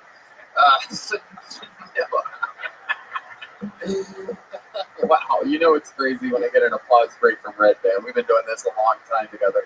It was crazy what you were doing. You don't even know that, though. You don't know shit. All right, no. What fucking Delta 8 shop do you work at exactly? What do you do for work? I really just wanted to work with the work. Where? Here. No. I don't even do the hiring or the fire here. I have no control whatsoever, but 0% chance that's happening. Or that's not how it works. Literally, some of the funniest humans in the world work here. And, well, yeah. Okay. Word. Yeah, words. Those were words. So, Noah, what do you do for work now? I'm trying to figure that out. Well, you're trying to figure out what you do for work now. Hold on, Jeremy. I really need to just interview this guy. Yeah, for sure. Just stick with Noah just for a second. Hold on to those thoughts, though. I don't want to cock-block you, Jeremy, but I gotta fucking. There's a lot of work to be done here. It's fucking ER, and this guy's just split wide open. So, when you say you're trying to figure out what you do when you don't have a job, is what you're saying. Yeah, well, good Lord, this is incredible. Bro, I did not have $1 in my pocket for 5 months. Okay. Yeah. Okay. Why? How? No, don't put the 5 away. No, Jeremy, put that 5 away.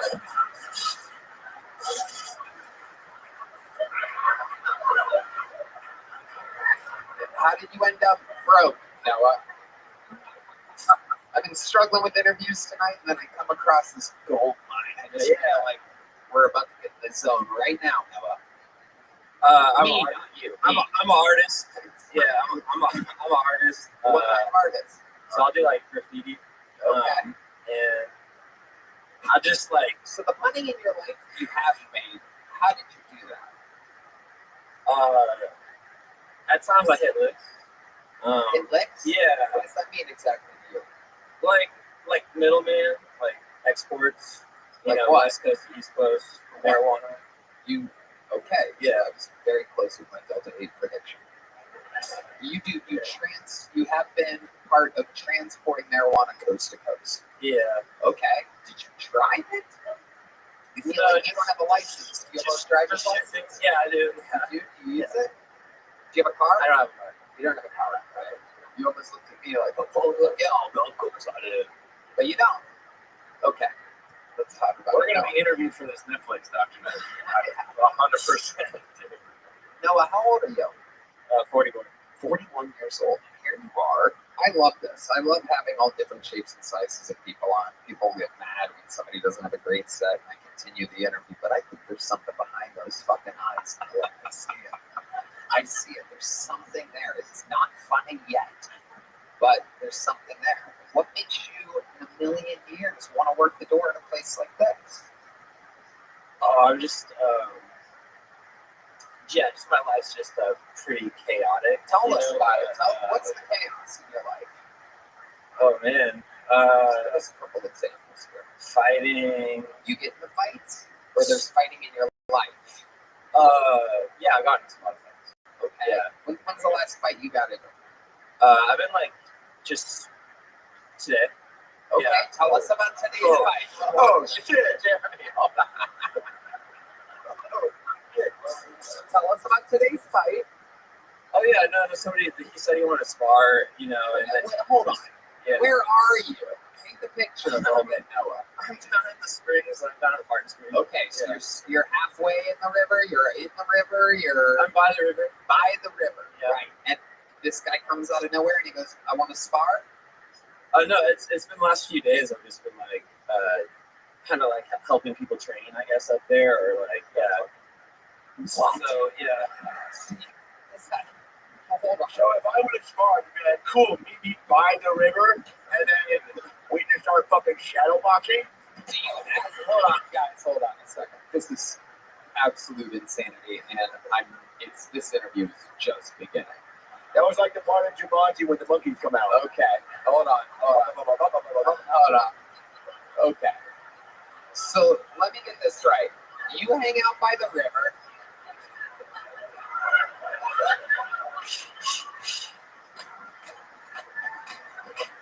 All right. Stop. Put the game away. All right. So Noah, you hang out by the river. That's kind of. Oh, first of all, how did you end up in Austin? What made you come here? What made you come to Austin, Texas? So I was living in Houston with the mother of my daughter, and she decided to come live in a housing project out there for this free. And I came and I wanted to close to my daughter. Right. How old's your daughter? She's 8. 8 years old. There's a lot of kids being raised by drug addicts around here. For those of you, the last comedian is a 4-year-old, 2 months off blow. What are your drugs that you do to these are the Kill Tony babies, ladies and gentlemen. Real education system here. We're gonna leave them all with Jeremy at the daycare center here soon. And that's what's up.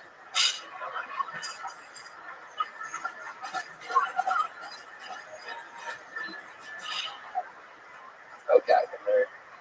So you remind me of my camp counselor. Okay, hold on a second. I'm still working here. I need to get information out of Noah. So what drugs have you done? What do you like? Mostly just marijuana, but some psychedelics. Just for maybe some. Okay, just for the medicinal benefits. Yeah. Like they're working pretty well. Consciousness benefits. Yeah. What's the biggest breakthrough that you've had consciousness-wise on a psychedelic drug? You ever have a real moment?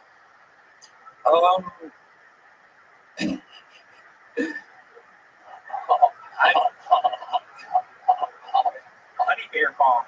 Well, I took mushrooms recently, and I felt that it simultaneously brought me closer to myself and removed me from what I was. So that was pretty fantastic. Amen.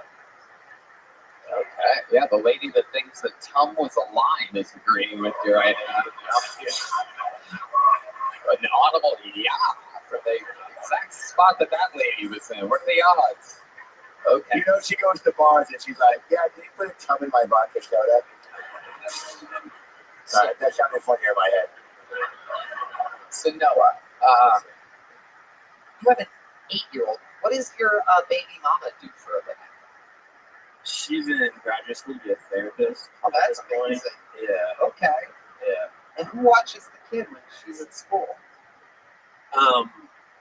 I don't live with her. Right. Yeah. There, which leads me to my question: who takes care of your child while your baby mama is at school? It's your 8-year-old. The question. Your 8-year-old daughter. Am I correct? It's a daughter. Yeah, a variety of people. She's very popular. Her Mimi, her grandma. Yeah. Both sides. Yeah. All right. Very good. Various. Is she Latina, your baby mama? She's not. She's not. Just a regular white girl. She's pretty regular. She's off-white. She's Greek. So she's like, yeah, off-white. different I like shade. that. Yeah. When you don't think about the answer, you're kind of funny. If you try to not think, you just go with your initial. Let's try that. Starting now in this interview, okay? Try to not be embarrassed or think, "Oh, what's cool?" Let's just go with your gut there. Because off-white, that's kind of all right. That's what I always say. That's a bumper sticker. Make it straight to print. Thank you, Yoni. Okay. So, Noah, your next question without thinking of the answer. Okay. Here we go. What's your love life like now? I'm addicted. Addicted to sex. Addicted to sluts. Yeah. Addicted to sluts. Yeah. So take us through. I love this. By the way, I'm right about you. When you don't think about it, fucking amazing. So tell us, what's your addiction like? How does it work? Is it a daily thing? Or does it a lot happen by the river? Or are you like, what's up, bud? Well, I always just tell people what up, dude? You know? You say that to I say that to people, even though I don't want to. You say that to girls. No, dudes. You know what I mean? Oh, okay. When you say you're into sluts, do you mean men and women? No. Oh, just when. Okay, so here's my question. When you see a woman who appears in your mind to be slutty, what's your opening line with her? Oh, I don't do that. What do you mean? Well, I mean, that's the whole point, right? It's like, what the fuck are you talking about right now? I literally trying so hard to follow, but you keep changing the fucking topic. It's like if you were like a McDonald's drive-thru guy, and I was like, "Can I eat some fries?" And you were like, "Yeah, I mean, we'll go to space eventually." I'm like, or give me the fucking fries. All right. So, how many sluts do you think about in one day? Don't even think. Get into it. Like, how many sluts do you think about right now? How many sluts? You, baby. 70? Just you. Okay. I'm not gonna. Hold on. I did not answer that.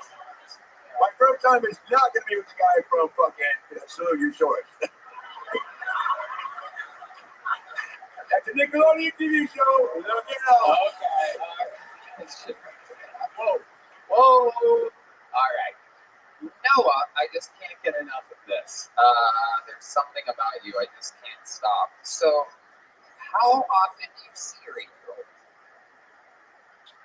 I saw her on Monday. Yeah, but how?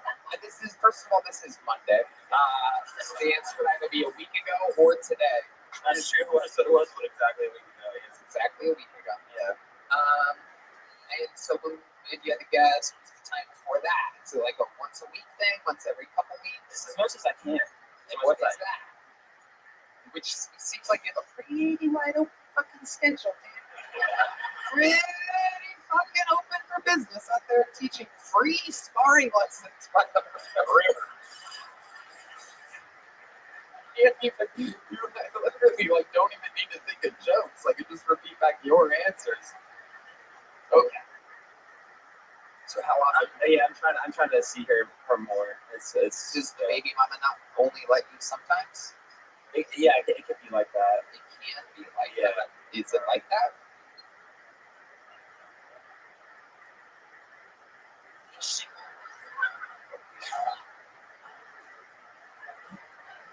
let me ask you this. I want to say as much as I can. Yeah, I just, yeah.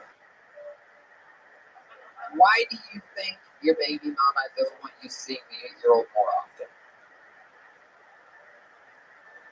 Sometimes the show's silly. Sometimes it's, wild. This is like a serious, cool moment. At least I think so. And I'm the creator and executive in charge. She would love to have me see her more. She would love that. I think that there are times when she feels that the connection that we've made and her attachment isn't totally secure. And so in that way, she would like, that trust to be developed and melded together into something beautiful. And yes. Yeah. Wow. Amazing. You said absolutely nothing there, by the way. Incredible. It was words. You're literally a male hippie Kamala Harris. It's incredible. You answered and gave no answer at the exact same time. This is amazing. You have me in like gargoyle formation right now. I'm climbing onto my chair trying to figure out this puzzle that is you. Tell us about some more of the chaos of your life. You've been arrested before? Yeah. There you go. Rattle it off. What were you arrested for? Well, the last time, the last time I just needed a place to live, and I looked up on Zillow, like places that were, abandoned or like that being rented. Oh. And then I found like a tree house in the back of this place that had a really nice like pool. And I was like swimming in the pool in my underwear, and then somebody came on the loudspeaker and they're like, "Get out of my pool!" They were on a loudspeaker? Yeah. Were you on drugs right now? No. You were in somebody's tree house. Yeah. And they come over the loud. Well, no, I was in their pool. Oh, yeah. Yeah. And so they were watching me swim. Get out of here. And then I thought, maybe they won't see me going to the treehouse. So then I was just like in the treehouse for how long? Probably like an hour or something. And then I was gonna leave with the mosquitoes because the mosquitoes really bad. And I was like, that's probably maybe isn't the best place to like squat, Right. Because the mosquitoes. Getting bit by mosquitoes. Plus a person was literally like, "Please get off my property." Straight up. Get off my pool and off my property. I didn't have a loudspeaker somehow in their backyard. And you're like, maybe that tree house. The way your brain works is incredible. It's good to see you smiling, though. Even you know, like, this shit's crazy. This shit is crazy. That's Yeah. why, So then when the police show up and they're like, "Get the fuck out of the tree house." Right? Well, it's embarrassing, but I kind of curled up and thought maybe they like wouldn't see me from have their lights like right on me. It's kind of. And then what happened? Did they climb up the treehouse? Did the police come up, or did you eventually? Oh, you have a little crick in your neck. I think you just put a curse on us. That's your fucking. You ever seen The Ring when the kid's like, you're like, are you stretching your neck? She's like, something like that. Don't have. But yeah, I mean, this is the treehouse. I would watch 6 seasons of you living in a fucking treehouse with nothing to survive on but mosquitoes and your fucking son and an Outcast album. So how long were you in the pool for? Just give me a guess. Yeah. All time. How long were you in the pool? Like 20 minutes. 20 minutes. And someone's like, "Please get out of our pool." Right? Yeah. And then you're like, "It's a treehouse. I'm gonna sneak up in the treehouse." How long were you in the treehouse? Give me a guess. Like an hour. Okay. And then all of a sudden, did you hear alarm? First of all, Red Man actually brings up a great question. How many?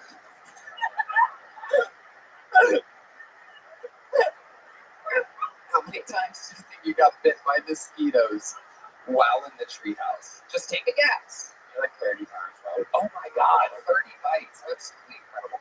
So you've been bit by 30 mosquitoes. You're held up in the treehouse. The police come, and what do they say? Come down to the treehouse. What do they give us? Just give us a guess of what they say. What do you remember? Why are you crouching in there? We already got the light on you. All right. So it's nighttime. correct? Oh, yeah. Okay, Yeah, this is how I pictured it. That's amazing. That's a huge part of the story. So they're literally shining a flashlight. You're like, they don't know. But you're in a fucking treehouse. I knew that they probably knew, but I thought, what if like on the off chance that they don't, it'd be just funny as fuck. You know what I mean? That's just to me. You know? So then, did they go up? Did they? They climbed up. And Did more than one come up into the treehouse? They're like, Jesus, this fucking mosquitoes, dude. How many police officers came up into it? Like 3 or 4 or something.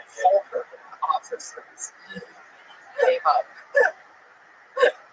Okay. I feel like I'm losing my mind right now. It's been 20 minutes of me interviewing this guy. Fascinating. It is fascinating. I found out basically nothing. What's your next move? What do you think? How long have you been in Austin? 4 years. Oh, Jesus Christ. Oh, wow. And you've never had an actual job in Austin? Oh, no, I have. I worked at this healing arts center for the last few years. The Healing Arts Center. Great place. You know, like, what do they do there? they have all these different healing modalities. You know, people who practice yoga, who do Reiki, who do. What do you do there? So I did a mural. I was a host.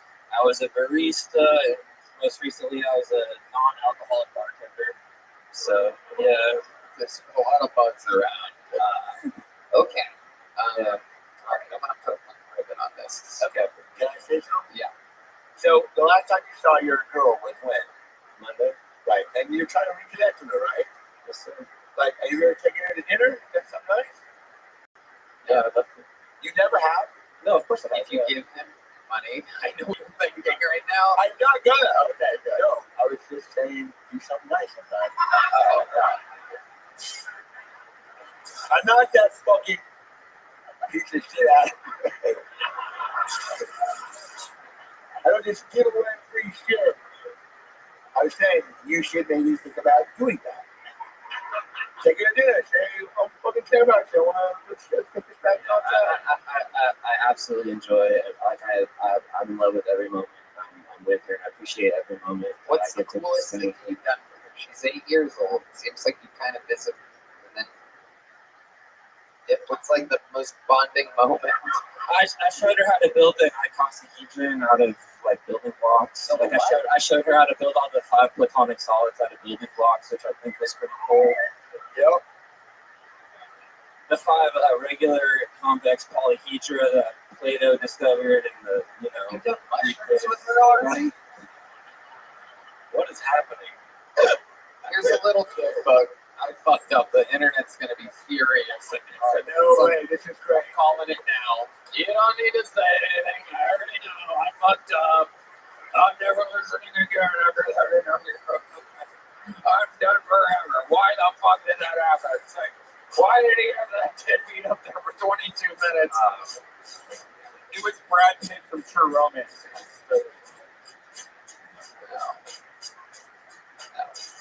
All right, ladies and gentlemen, your next bucket pool goes. Are you guys still having fun out there? Your next comedian, 60 seconds uninterrupted for Brandon LaCaruba. Brandon LaCaruba. There he is. What's going on, everybody? I got married in November of 2021. And thank you. Divorced April of 22. Thank you. I don't know what lived longer, a marriage or fetuses. It was one of them. I don't know the answer. It was definitely one of them. I had a pretty smooth divorce, though, I gotta say. Kind of got through it pretty easy. But worst part about being single for me, I was single in my late 20s in New York. Only thing to fuck were emos, Jews, and microwave bagels. So it's not really. I know that's what I said. That wasn't great until you get all 3 of those things together: an emo Jew with a bagel, a nice Blink 180 Jew chick. I'm a big fan. I like them. They like me. They like all the small things.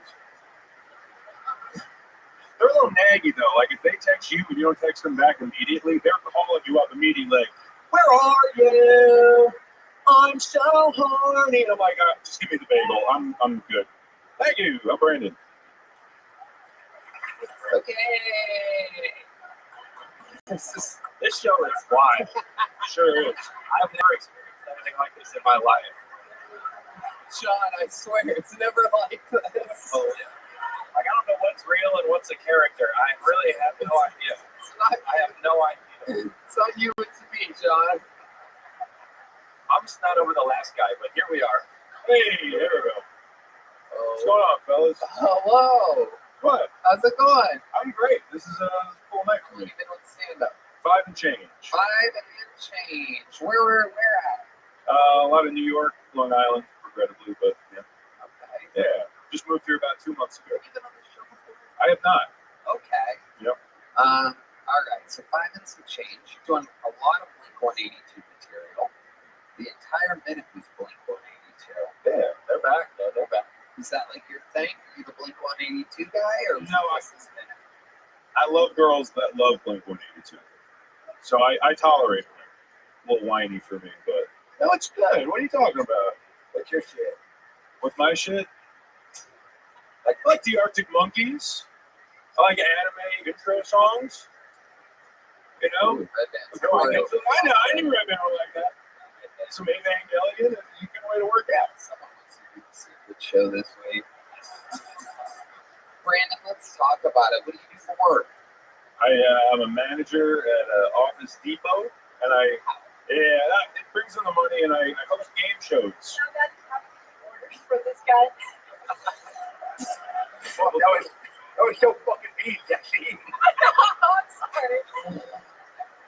No, but it would be funny. Can you give us an example of what you sound like as a manager? Let's say Jeremy here, this sweet guy right here, is one of your employees, and he put the staplers on the wrong shelf at an Office Depot, and he tends to do this a lot. Yeah, there he we go. should have it figured out by now. Okay. And here we go, and action. Hey, so I got done putting all the staplers away. I cleaned all the shit off the bathroom walls, and I gave the candy back to the other guy that works at Office Depot with us. That you said was that he was like, I gave back to him. So the staplers are all in the right place though. I put all the staplers away. You welcome. Jeremy. Go ahead.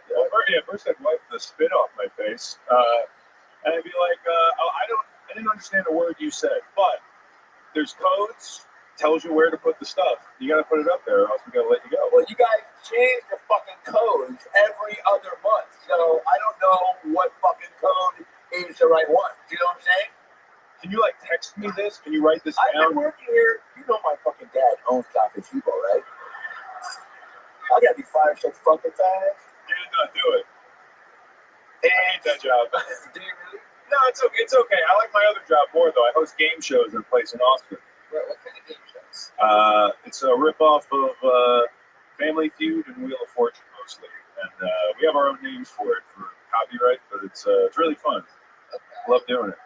I'll plug him. Game on ATX. It's a good time. Yeah. Fuck yeah. You a big Norman fan? He's the only famous guy I've opened for. How I can tell? How? Because you move, act, and react like him in every sense of the line. Yeah. Isn't that crazy that I was able to guess the one guy that you opened for? Comedy. I believe. It's amazing. Yeah. Comedy. There you go. Right. He's a bitch. That's incredible. Okay. Brandon Karuba. Last time you did series, how old's your daughter? How old's my daughter? Yeah. We've had a streak. The last. So it's funny you ask. I've been telling as a joke that I'm a single dad with a black daughter. I have a bunny rabbit. I don't have a daughter. Okay. I'm a man with a rabbit. Wow. How long have you had a rabbit? I've had a rabbit since I've been 7. They only lived 10 years, so it's been 4 or 5 rabbits. Wow. Wait, have you ever done hard jobs? Shit, I'm sorry. You have a rabbit and you're not a magician? Awkward. Yeah. What the fuck, man? What do you do with this rabbit? They're cool pets. They're like tiny dogs. They can learn tricks. They know their name. What tricks does your rabbit know? All right. She's not good at tricks. I got her from a previous owner. Didn't teach her any tricks in those formative years, so she's not really into doing tricks. She's kind of set in her ways. All right, but no, they're cool. They're cool pets. Are there any tricks that any rabbits can possibly do? Yeah, you can make them do shit you want to do. Wait, what? All right, you put your arm out and they'll hop over your arm. They know. No way. Sorry, I was expecting you to say I'm so fucking drive me when I'm drunk. That's a cool trick. What's your name? Her name? Lily. Yeah, no, she's cool. They don't eat carrots. Bugs Bunny made that up. Don't feed rabbits carrots. It gives them bunny diabetes. Bad for them. But then. Yes. Big fucking bunny diabetes.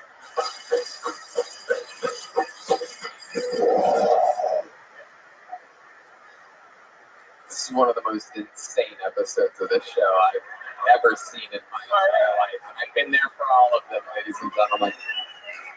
All right, so the man that comes to every episode, he's literally not making eye contact with me or the show. He's sitting there looking down. He's literally looking down. Why? What have I committed Mondays to in my life? I couldn't all these years. It's literally having fucking. What do you say? You have is it Invisalign? I have Invisalign, yeah. And I sound like him when I don't wear them. Roasted. Well, even I do. I talk like this without them. I wish I could afford Invisalign. I just go with the fucking low rent braces, Smile Direct Club, I get it. How much was the Invisalign? It's too much, man. It was like $2,500. Yeah, it was worth it though. I mean, my teeth look way better. So, yeah. How much did you pay for your rabbit? Free. I stole that lady from previous owner. She was mistreating her, and they were giving her up. So I was like, sweet, I got a rabbit. So they're not like hamsters. You gotta let them out. You gotta give them at least a room to run around. And they had them locked up in the basement in the cage. It's not cool. Imagine doing that to a dog. They're gonna be pretty pent up and not happy. Does your rabbit cuddle with you ever or anything? Yeah, I mean, she likes getting pets. She likes, hanging out and they'll scratch her head and shit. But that's about it. If you pick them up, they think they're gonna get eaten. Animals of prey. So, yeah. What's your love life like? When you bring a girl back and she sees a fucking rabbit in a fucking cage, what does she say? They tend to be very into it, man. Chicks love the bunny. And they just hang out with the bunny. Feed her treats, hop around. Hey man, come over and meet my rabbit. I'll show you a good time. When you next time a rabbit, there's little shit everywhere. You have little pieces of shit everywhere in your house. Yeah. No, I do. You gotta vacuum them up though. They're dry. They're like Cocoa Puffs. You gotta suck them up. You can't. You said you love Family Feud, right? You host Family Feud. I do. So let's bring it up. Name one chick that fucked you when she saw your rabbit. And I'll be Hardy.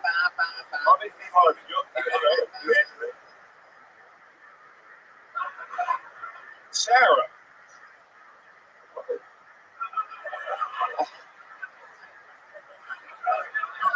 It's an amazing Steve Harvey impression. Okay. I never done a Steve Harvey before. So one girl. Yeah, no, it helps. Right, what's the interesting thing about your life that's ever happened? I went to Auschwitz once. That was pretty wacky. How was that? Shoot. It was a choir field trip for high school. You were in the choir. I went to college for singing. Okay, can we hear a little bit of 1, 2, 1, 2, 3, 4? You guys know Knee Socks by the Arctic Monkeys? That's late. That's a great album. All right. Shit. Yeah. Come on, they can do anything. Fuck it. They can do anything. How about Brandy by Looking Glass? You guys know Brandy? Oh, yeah. How about theme song? Okay.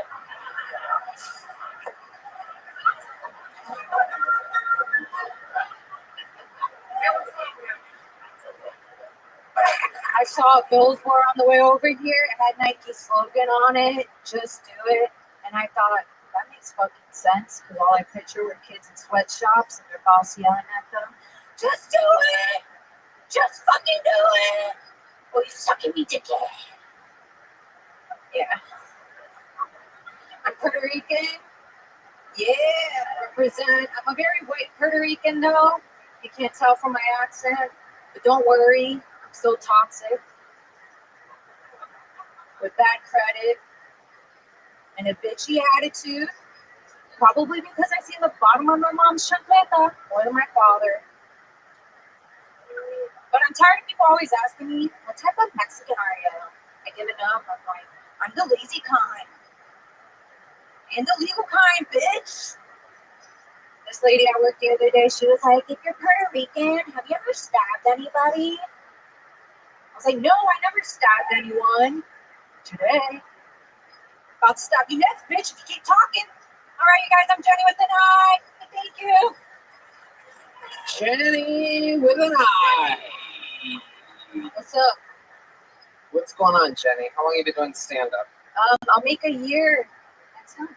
Okay, where are you doing that? Orlando, Florida. And you're just visiting here? I'm visiting, yeah. Okay. What do you do for work in Orlando? Huh? What do you do for work? Real estate. You good at it? Yeah. You make good money? Yeah. Listen, I'm here. I get to travel. It's, not bad. I love it. I love it. Do your catchphrase. Let's give me that tag. Like I have. What's up? Can you do my jokes? Yeah. Let me you say your joke and you go. Meow. I like it. Have fun. Yeah. You don't have to do it. But it's special. It's special, yeah. Are you doing special? No. Oh. Well, not with that attitude. Yeah, you believe in yourself. Yeah, I mean, someday, yeah. I'm trying to get move out of my apartment to a duplex. You want to open up for me? Sure. Yeah, all Are you right. fucking serious? Yeah. Oh, Let's do it. God. It's a crazy day. Don't fuck with me right now. It's been a while since Sorry. day. Well, where do you perform? In Orlando? Orlando. And at the Improv? Yeah. Okay. I mean, you're kind of scary, but yeah. But you look cheap fun. What's your favorite thing to do? Like, if we after the show, what do you like to drink or karaoke? Yeah, sure. What do you really do for fun? I go out, I go to the gym, I travel. When you go out, what do you like to do?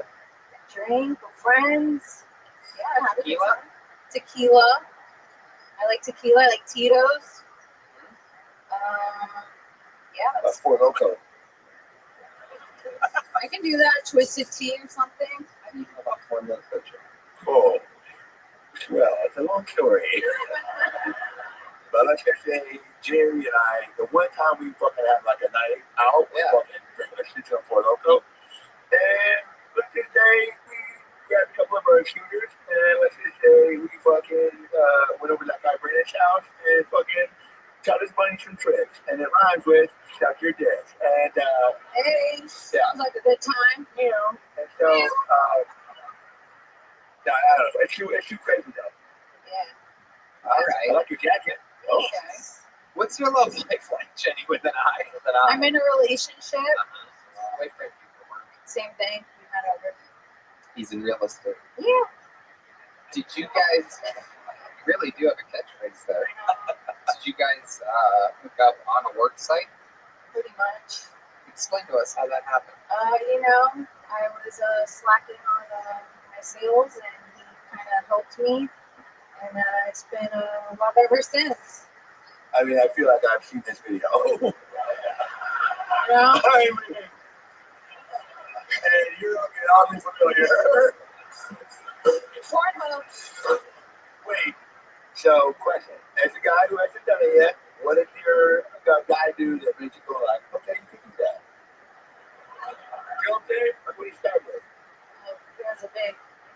Whoa. No, I don't. Fucking huge, whatever you just did with your hands. Yeah, that was fucking. It's that big? He's Puerto Rican. Whoa, Jesus Christ. He knows. Oh, this guy's, that is a huge cup. This guy's waving his neck. All right. Represent. That was his top copy, not the guy. What does 1% mean? 1%. Yeah. What do you mean? Did you say 1%? No, I said represent. Oh, okay. I couldn't hear you through We're very proud. Puerto Rican accent. Okay, very proud people indeed. What's your favorite thing about being Puerto Rican? Food. Yeah. What are the famous foods of the Puerto Rican culture? Rice and beans. Oh, Mexican food. Arroz con ganule. Si, señorita. La Sí, papamba. mofongo, La cucaracha. la cucaracha, Bosa. no, Oh, yeah. whoa, Redman, our senior Puerto Rican Latinos. food correspondent. Wow, I never heard you speak another language before. Whoa, Redman, living the vida loca over here, huh? That's all his Pornhub searches. Wow. Yeah. Don't you see the size of that ring she's wearing? Huh? The size of that ring she's wearing. Oh, shit. Let me see. Where's the ring? Oh, wow. Look at that. You are Puerto Rican. You invested all of your money in this. I'm not pregnant though. Incredible. You guys try to have a kid? Nah, Why not? I don't know.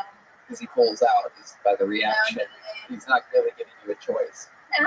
He pulls out and shoots it all over the homeowner's manual that's in the. I have an IUD because, Puerto Rican, Latino women, Yeah. Yep. I gotta have that, baby killer thing. Absolutely. What's an IUD? Is that like an IOU? Yeah. I'm serious, I don't know what that is. It's a thing that they put up inside a woman's vagina. What the fuck? Why? That way you don't have kids. Or you don't get pregnant. It's like birth control. So when the jizz comes out, it's like, fucking, get out of here. Yeah, just like, oof. Pop up. I don't want no kids. That's why I got an IUD up inside me. Hanging out the best. I don't know the rest after that, but Hey. that's fucking cool. Well, that's what's up. Jenny with an eye, I like your style. I'm giving you a medium-sized joke, but there she goes. Jenny with an eye. All right, ladies and gentlemen, we've come to that point of the show in which there's simply nowhere else to go other than the Hall of Famer, the record holder for all-time interviews, appearances on this show, all-time new minutes. I present to you the Virginia Ham, the Toledo track star, the Memphis Strangler, the Vanilla Gorilla. This is indeed the Big Red Machine, William Montgomery, everybody.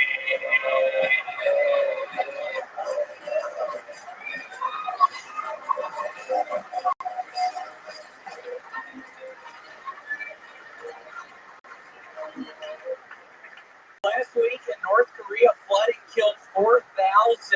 Kim Jong-un reacted to the floods by executing 30 government officials. Apparently, Kim Jong-un was pissed that he wasn't the one who killed the 4,000 people. Am I that person for not watching the Paralympics? Okay, yeah, that wasn't even really a joke. Okay. I remember when my mom got pregnant with my youngest brother, and the rumor around town was that it wasn't actually hers. See, normally you'd say, like, kids. Okay, let's keep this moving. I was up in Minnesota this weekend, and I've got to say, I'm so impressed with Kamala Harris, running mate and current governor of Minnesota, Tim Walz. The guy is my hero. It's insane he not only took out a Nazi bunker by himself during World War II, but he's also taken the Minnesota Vikings to 3 straight Super Bowl wins. So I love Tim Walz. That is my time, Tony Hinchcliffe. Thank you, sir. Why did you roll your eyes like that, William? I don't know. My throat is killing me. Tony, at the end of my final set at the Mall of America this past weekend, all the shows were great, but I was tasting a lot of blood in my mouth. So why do you think that was? From yelling, I think. I was literally tasting blood, so I might need to go to the doctor or something. My throat literally feels like strep throat right now. It's really a nightmare. I'm just not in the best mood today. So. I've Googled it. You can drink your own blood. It's fine. I cut myself clean stuff all the time, but drink the blood. I don't want to be in between.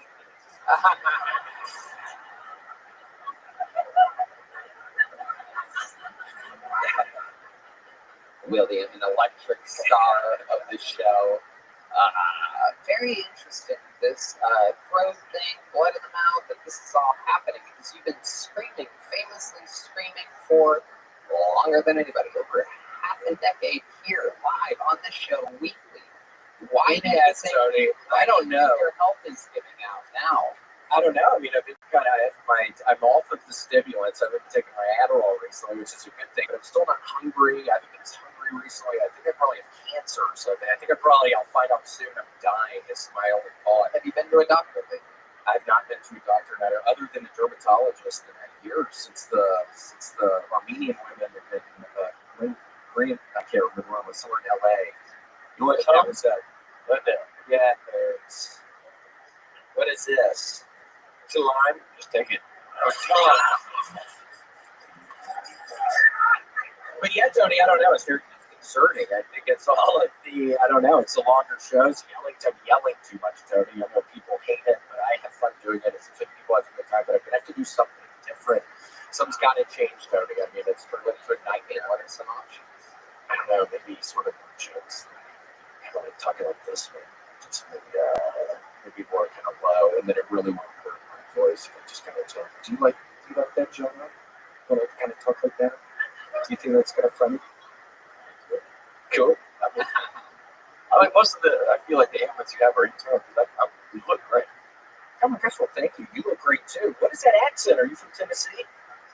I'm from Tennessee as well. Really? Where are you from? No, I'm from Memphis. Cool, sounds good. Nice to meet you. Yeah, I didn't know what you were going to say. You guys gonna fuck? What's going on right now? I gotta tell you, I've never seen William warm up to anybody like this. Yeah, it's wonderful. I love your fellow Tennessean. Oh, I'm sorry, I dropped it. Wow, I've been there before. Just guessing here. You're gonna make me eat this and it had fallen on the ground before? Oh, wait, has anyone ever told you that like Carrot Top's sport after he shaved his balls?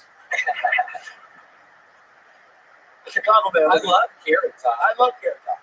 Yeah, one of my favorite comedians, Carrot Top, David Lucas, and Seinfeld. I love that list. That's quite the list you have there. Carrot Top. Not in that order. David Lucas and Seinfeld. No, that's my dream show. Open for those three, same show for one of those fucking charities you first got talking about.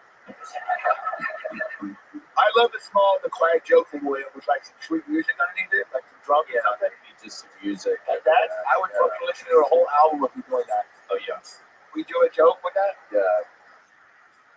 Well, thank y'all so much for being here, Austin, Texas. It's really a nice time. I've actually been having a pretty rough go of it recently. I think I have some sort of cancer in my tummy, but it's making it so I'm not really hungry, so I am losing weight, so that kind of helps, because sometimes I see these fat asses walking on the street, and I just think, what is their fucking issue? It's like, is it a gland problem? Is it a self-control problem? It's just these fat, nasty people I see, and I just want to fucking shoot them with the gun that I have. But yeah, it's so nice to be here, Austin. I'm hoping I can be around for a little longer, but I really haven't been feeling good recently. So, but it seems like John and I are maybe some buddies, so maybe you get you a little close, bud.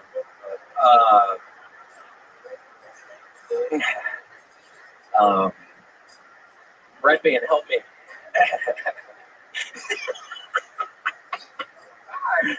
I think though that I'm just trying to take it all in here, and the thing that stands out to me is the Kill Tony fan base. I think the thing that's going to stand out to the universe that listens to us, you every single week, is this not screaming thing. Have we found out that you've stopped? I'm stopping. I'm not going to fucking scream anymore.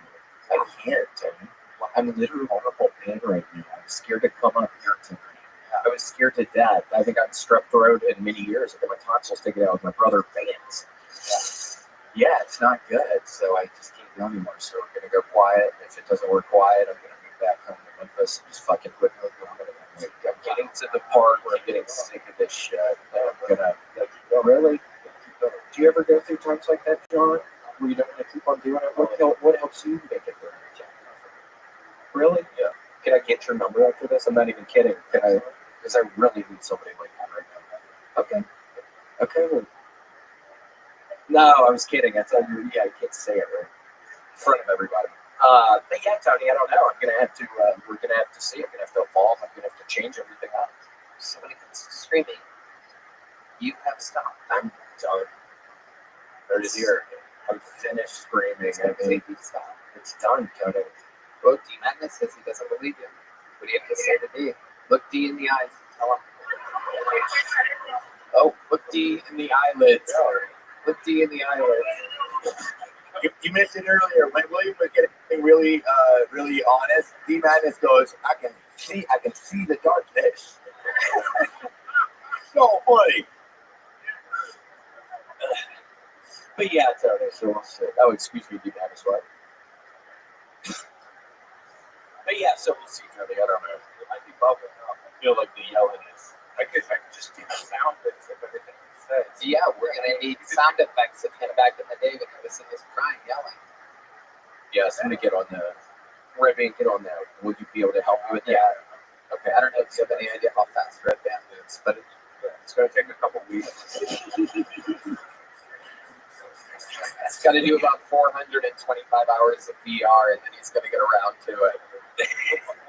What's the program? Okay, thanks, man. Yeah, you can get audio sound bites and play them, and you can like listen to it. You know, it's a really great idea. Like to be able to do that. Like singers do that, right? Singers do that their songs. You can do that for yourself. You can do that. But like here, I'll do it for you, right? Like like talk to it. Like I'll lip sync to you, right? Hey, how's it going? No, wait, no. So you don't. So you don't talk, but you move your mouth like a marionette. And all you do, like I could be backstage for you, right? Let's do it.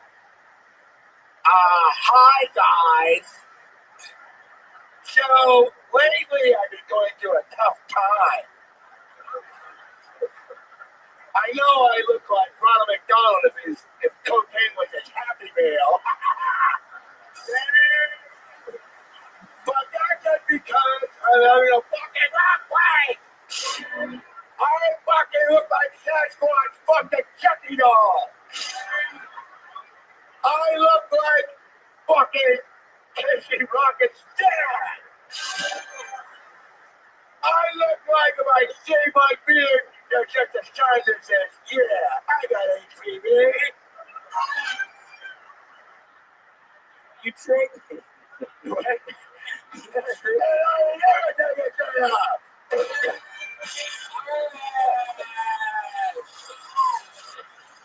That's this episode of Kill Tony brought to you by DraftKings. Everyone's going to get a refund at the door.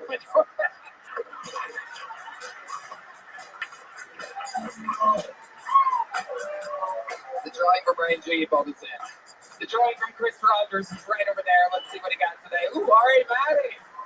Wow, Ari had the night off tonight, but that's beautiful. How about another hand for the best thing for the land? Thanks so much for the debut of Jeremy, ladies and gentlemen. Jeremy, what do you want to plug tonight? Plug something, Jeremy. Okay, so you guys can find me on TikTok, and that's what's up. But I'm a real big fan of Sweetie Adam Ray, and he's got these Dr. Phil live shows in theaters, big tour starting to AdamRayComedy.com, and he's got a fully improvised show live stream October 30th. Buy your tickets at AdamRay.live. How about one more time for the Kill Tony debut of John Chris, everybody? Huge fucking tour. Tickets at JohnChrisComedy.com. Is the podcast net positive? Thank you, John. Absolutely. One more time for John and Jeremy, everybody. Thank you to DraftKings, Red Band. Thank you guys so much. I love you all. We love you. Thank you. Good night, everybody.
Coming live from the Coffee Mothership here in Austin, Texas, for a brand new episode of Kill Tony. Get up, Tony.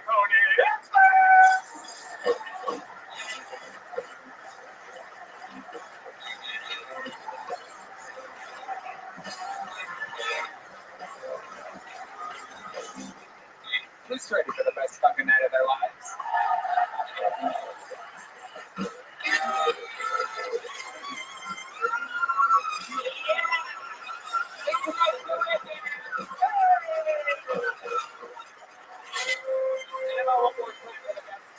In the fucking land. Jesus Christ almighty. If you guys don't know what goes on here in the pre-shows, it is truly the live music capital of the fucking world, and we flex on. Have you guys ever heard music like that in your fucking lives? Make some noise for Groove Line horns down here, crushing. Fernando Castillo, Carlos Sosa, Raúl Vallejo, Michael Gonzalez, Nachos Belgrande, Huevos Rancheros, Queso Enchilada, Matt Mueling on the guitar, ladies and gentlemen. Holy shit. John Dees, the leader of it all back here. D Madness on the bass guitar. And you guys, sorry, you guys didn't get to see her on the show, but how about one more time for the lovely Summer, everybody? Solstice? Unfucking believable. She works here at Mitzi's, and it's just incredible, the talented people that work here on so many different levels. We have fucking jiu-jitsu champions, fucking singers, everybody. It's unbelievable. So, yeah, a lot of special stuff happening. Before we get tonight's episode started, here's a little bit more from the amazing sponsors that made it all possible. The Sunset Strip Comedy Club in Austin, Texas is now open. Check out Red Man's secret show every Thursday. Go to sunsetstripatx.com for tickets.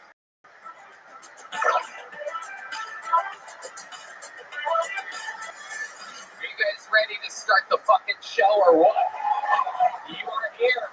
You are the lucky ones that were able to be here on this night, just like every other episode I book. Sometimes 2, sometimes 3, and on very special nights, just one of the very best comedians in the world. This is one of those nights where I love this guest so much that I like to let the show breathe. I like to be able to fucking sit back and let me and the guest and Red Band's wacky soundboard fucking do some work and really drive home the backbone of this show, which are the people pulled out of the bucket and the regulars that we get to watch grow. Ladies and gentlemen, tonight's guest, one of the front runners for Guest of the Year. Ladies and gentlemen, a freak of nature. This is one of those guys, much like many of you may not have known Tim Dillon before he was Tim Dillon, or Shane Gillis before he was Shane Gillis. This is one of those guys where he is a ticking time bomb. If you don't know, the rest of the world will know. This is one of the best stand-up comedians in the fucking world. Ladies and gentlemen, I present to you the great and powerful Sam Fallon.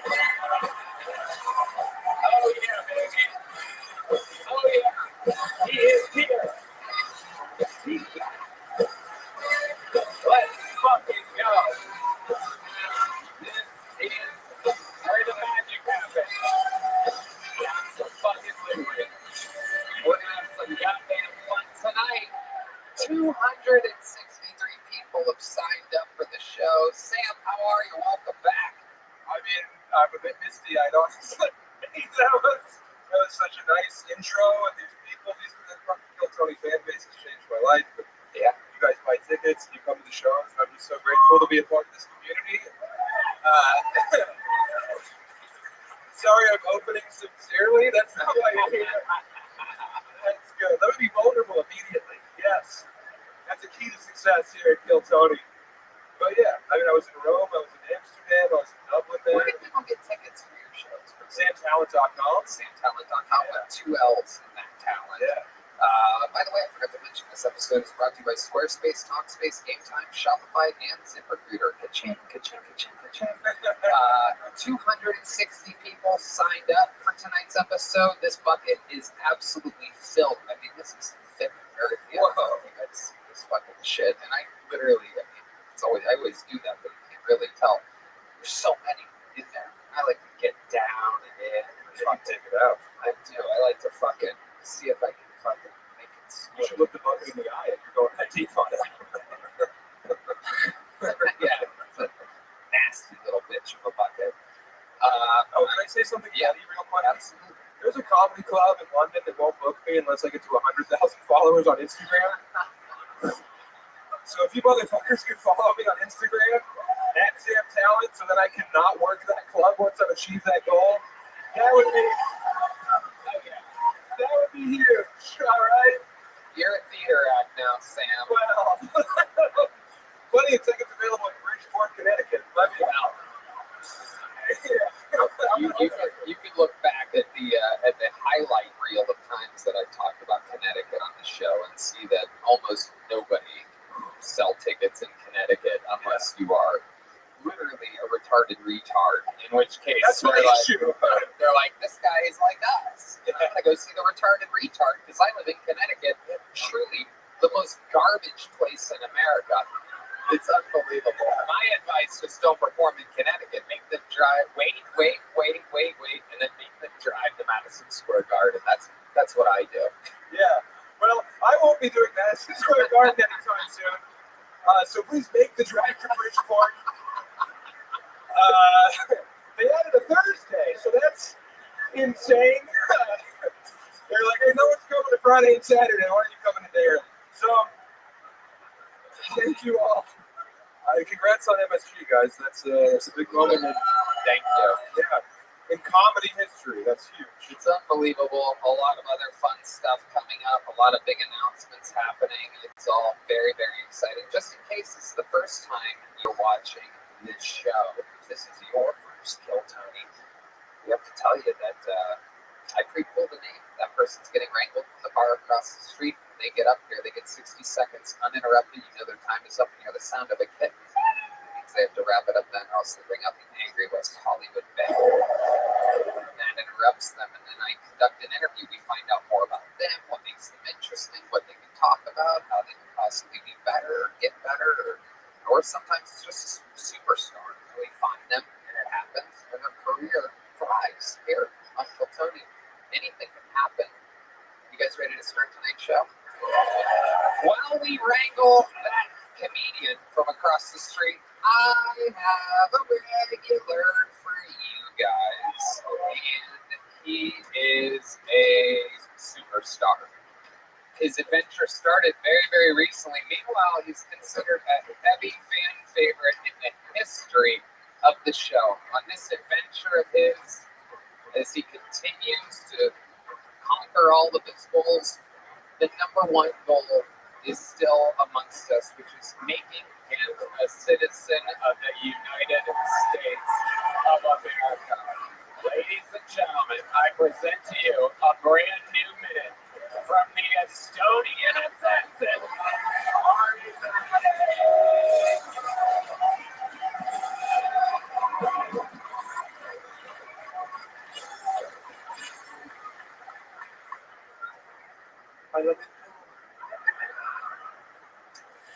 I love Texas. I love it.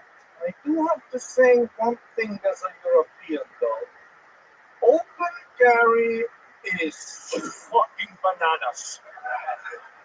I've never seen so many guns in the wild before. Everybody's got guns here.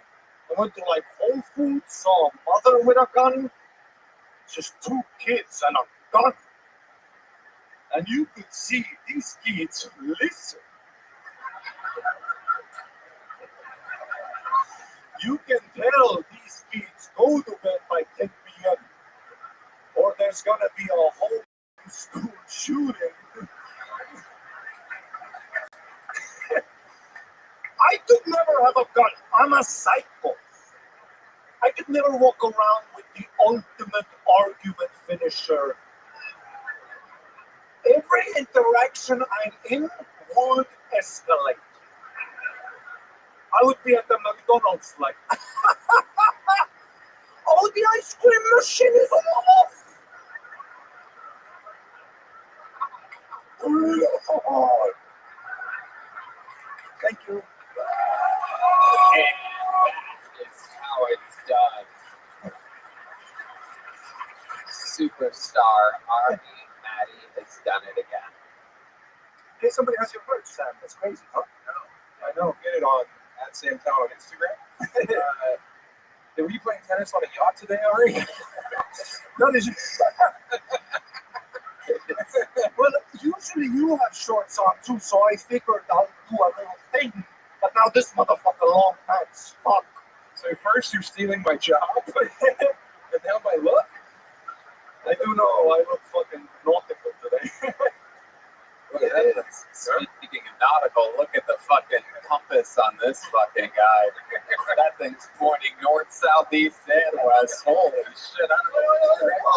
Oh, don't touch it like that, Ari. Oh my god. Oh, Jesus. What? I see your Estonias. Oh my goodness. I see your Latvia and your Lithuania. Holy shit, looks like a goddamn vodka bottle in there. My goodness. I don't actually, my dick is like, but I have huge balls. Yeah, you got those Ari fatties. You might think it's big, but you don't know it's 80% balls. My dick looks like it's on a bean pad. You're so European, you literally have soccer balls. Incredible. That is the total package you have. My eyes are up here, Tony. I'm sorry, I'm still thinking of dick jokes. It is incredible. It's amazing. Oh, shit. Look out. That Latino guy will get you pregnant. You keep putting it's like that. That's what they do. Why are you saying no? Oh, he's black? Is that what he told you? All right. Illegal immigrant. Damn, African American. I swear to God, it's all black. Don't stress at me. I need 23 to be. Oh, wait, that's not the genetic one. Gotta get involved. The Mexican woke up, I guess. The Mexicans are always excited to claim one of their own over there. What do you guys think? You look black to you? Okay, Gonzalez says no. Carlos Sosa gives a shaky hand. Fernando Castillo. Raul Vallejo says hard no. I mean, that is a hard no. I'll say it. You look black. What do you do for work, sir? A what? He's British. I'm a fucking producer. I'm a producer. Yeah, so black. I'm a producer. Oh, hello. Welcome to another episode of Black British Guy. I'm a producer here. I secured seats to the front row of the show. I'm just like any other black guy, hanging out with a Mexican woman, looking Mexican. You're black too? You guys get the fuck out. What is this? The Kamala Harris section? You guys are not black. You're not black. You're not black. You're not black. Welcome to Kill Tony. This is Kill Tony. All right. We're going to check in with John Dees, our senior black correspondent here. Thanks for asking me first. You should ask me questions. Welcome to another episode of How Black Are You? They both just covered up their faces like that, by the way. Oh, I didn't see your fingernails. She is black. Whoa! That is true. That is a black woman. I'm starting to see it now. I'm starting to see it. Ari, put that microphone up to the gentleman's face. What's your name, sir? My name's Quincy. Hello. Oh, I'm from the mean streets of Abbey Road.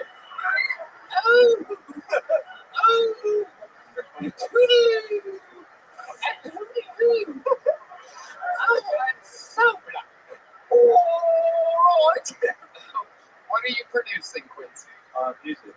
Okay, what kind of music? Rap. Oh, British rap music. Oh, you've heard of the Black Beatles, perhaps? Song by Ray Strummond. The rhythm of the street speaks to me, isn't it? Perhaps you've heard some of my songs, Queen Kunta. What? Do you do any of the rapping? No. No, you just do the background music. Okay. How can we find some of your music? It's on Spotify. It's on Spotify. It's all fucking Spotify. Oh, yes. How would we find it? You're about to blow the fuck up right now, whether you want to or not. Type in, put in, what kind of producer are you? What's the name? Yeah. I'm thinking of a song. Put in Burning. It's called GRM. And then Burning. GRM. Vernon? GRM. You sound really excited for this. Brandon doesn't know how to spell GRM, so it's just going to be a second. You can spell Gravy. I don't think there's a G. Is this it with M. Huncho? Yeah. Oh, he's excited. Let's hear it. Oh, shit.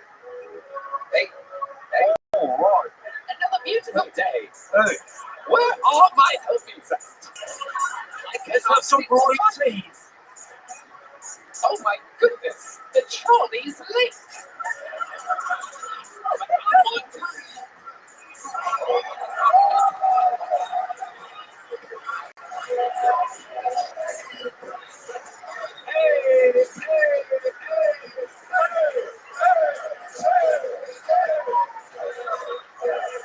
All right.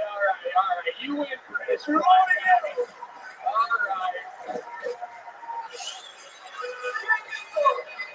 It's a crazy show. Sometimes you can make it big from the front row in this fucking show. That's a fucking, you got some beats there, dude. That was way better than I expected to be. Holy shit. I like how it started Chinese. You really will not put a finger on this guy's race. No. It's like, Hey, keep them guessing, brother. All right. Amazing stuff. What a Shit. What a way to get it started. Ari, you are the fucking man. What can I say? I cannot wait to see it happen. We are one election away from Ari Maddie becoming an American citizen. I'm positive of it. Oh, it's the lovely Heidi. All right. And so it begins. We move on to the bucket. This is where we find our next, it could be anything can happen here. It's where we found all of our regulars. It's where we found every golden ticket winner that's ever been on this show. Sometimes it's a crazy person. Sometimes it's a person that's been doing it a long time that buckles under the pressure. Sometimes it's someone that's brand new, that thrives. Anything can happen. Ladies and gentlemen, your first bucket goal tonight with 60 seconds uninterrupted goes by the name of Tom Feedback. Here we go. Tom Feedback. What's up, guys? I have a girlfriend. We've been trying to spice up our sex life a little bit recently. Like the other day, she gave me roadhead. Yeah, and that's a great time until the Uber driver kicks you out. That is not a good time. I'm poor. I think I did the poorest thing you could do recently, and that's donate plasma. That has to be the brokest shit you can do. Whenever you go to donate plasma, they always get you this questionnaire. And all the questionnaire wants to know is if you're gay. That's the entire first question. Have you had sex with a man? I'm like, no. Next one was, have you had sex with a man even once? I'm like, that's the same exact question. And then they give you one to like throw you off the scent a little bit. You know, they're like, have you eaten today? I'm like, yeah, I ate. They're like, yeah, pretty hungry after sucking on that cock, huh? I'm like, no, just here for my $40, dude. Just. They have signs in their place. They'll say something like, today you saved a life. I don't give a fuck about saving someone's life. Like, you can literally tell me what you do with my plasma is you take it and you make nuclear bombs with it. I'd be like, you said $40, right? You said 40? Fucking kill him, dude. Fucking. All right, guys, that's it. Thank you. Tom feedback. Hey. What's up, Tony? How you doing, Sam? Solid 60-second set. Is your first time on the show? It's my second time on the show. Okay. Yeah. Awesome. How long have you been stand-up? Almost 4 years now. 4 years. Where at? Chicago. And now you live here? Yeah, I've been here, yeah. How long have you lived here for? I've been here for about 4 months now. Okay. How do you like it? How's it going? So far, so good. You know, just doing spots one time, doing that as much as I can. Yeah. I like the Shane Gillis posture he had on stage. Oh, yeah. Yeah. Shane came along and now everyone fucking stands like this, like they're hiding half a hoagie.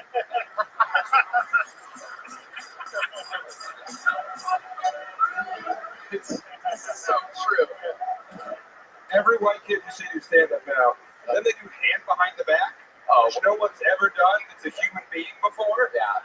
Well, this is an insane way to stand, but hey, man, it's okay. I was a John Finette guy, so that's why I'm morbidly obese. I'm a hand behind the back guy. I didn't realize that was I've never had anyone make fun of it before. Oh yeah, no one's brave. You know? You guys are kingmakers, but you're my friends now, so that's on you. The double-handed thing I have noticed recently, it is a thing. It is a New York, Chicago thing. It's like you're trying to smuggle a Bud Light tall can into the movies. I love it. So Tom, what do you do for a living? We went over this last time. Yeah, we're going to go over some stuff that we went over last time. How dear.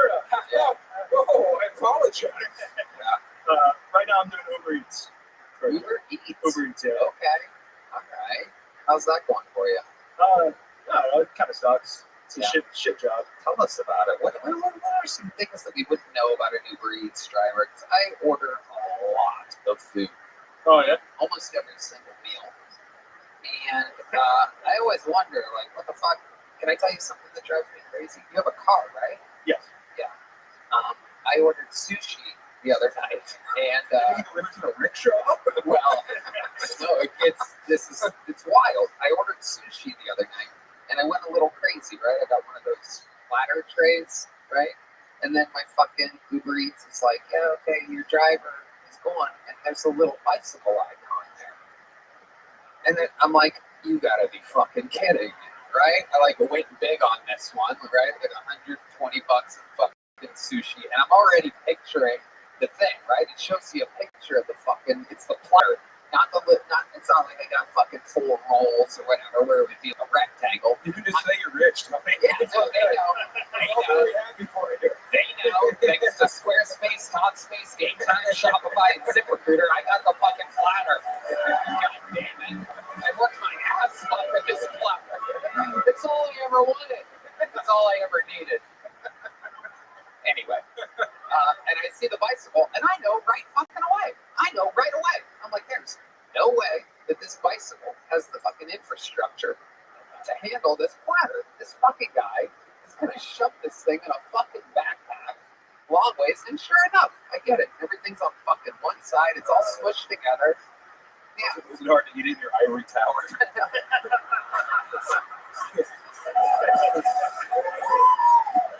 They look up with your slaves to feed it to you one day.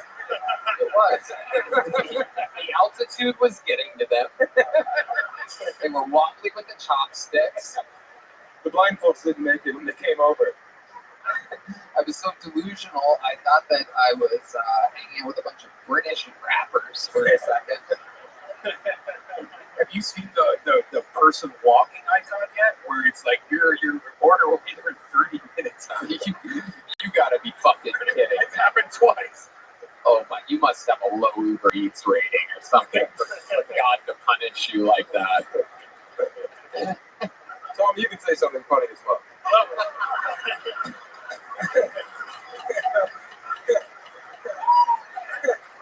We're just letting you guys do your thing. Over here. I'm just letting you guys do your thing. You have a car you deliver? Yeah, I just delivered a car. Yeah. What kind of car is it? Honda Accord. My goodness. Yeah. Little hatchback? No, just a stand, 4 doors. 4 doors. Wow. Falling out of control. Falling out, yeah. Okay. Any crazy orders that you've had recently? Or anything go wrong or go good? Or... No, it's mostly the names that are like trip me up sometimes. Yeah. Yeah, well, there was one name that I had to pick up for. It was basically the N-word. Whoa. Yeah. You're talking about one of those Quincy's? No. You know who we left out of the conversation when we were deciding if Quincy was black? Was this dangerous white supremacist right there. Oh, yeah. Look at this stone cold killer. Yes. I see. This guy saw Trump's post about 0-2 on assassination attempts. He's like, soon. Oh, yeah. Tom, what do you think? Is he black enough for you? Yeah, he's black enough. I think, yeah. I don't know what's. I still see a little Latino in him. I would describe him as a wet black.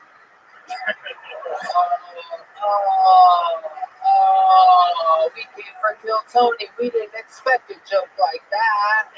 Oh no, we never heard nothing like that before on the Jimmy Fallon show. This isn't what we expected. Wait, what? All right, Matt. Jesus, what are you, a fucking lawyer? Oh my God. How dare you continue the joke, son of Quincy? I mean, you heard the beat. Objection, Tony. Objection. Oh my God. Jesus Christ almighty. It's your turn, Tom.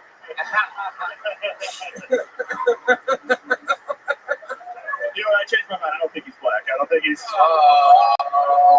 What is, look how pissed Matt is. He looks Dominican to me, to be honest. Whoa. Look out. Dominican Republic. DR. Dr. Dre. All right. Back to you, Tom. What's happened interesting in your life since the last? I can't remember your last set. Did it go good? Was it as good as that? No, I think it went well. Sam was on there, so I got the big joke book. I thought it went solid.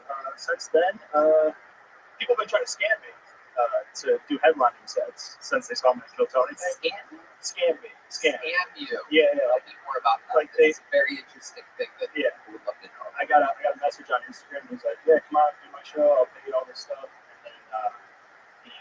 And then he's like, "I'll send you a chauffeur. I'll pay for your hotel, flight." And I was like, "This guy's a scam. No way. No one wants me that bad, you know?" Yeah. And then he just stopped messaging me. What do you think happened exactly? Did he watch your whole set? What do I think happened? I think because I wasn't. Well, he wanted me to send my bank info to him. Well, yeah. He didn't say that he wanted you to perform in Ethiopia. Incredible. Oh wait, no, that's not it. Nigeria. Yeah, we're taking a lot of shots, man. Yeah. We're not going to go in. Yeah, exactly. We're not Quincy on the court.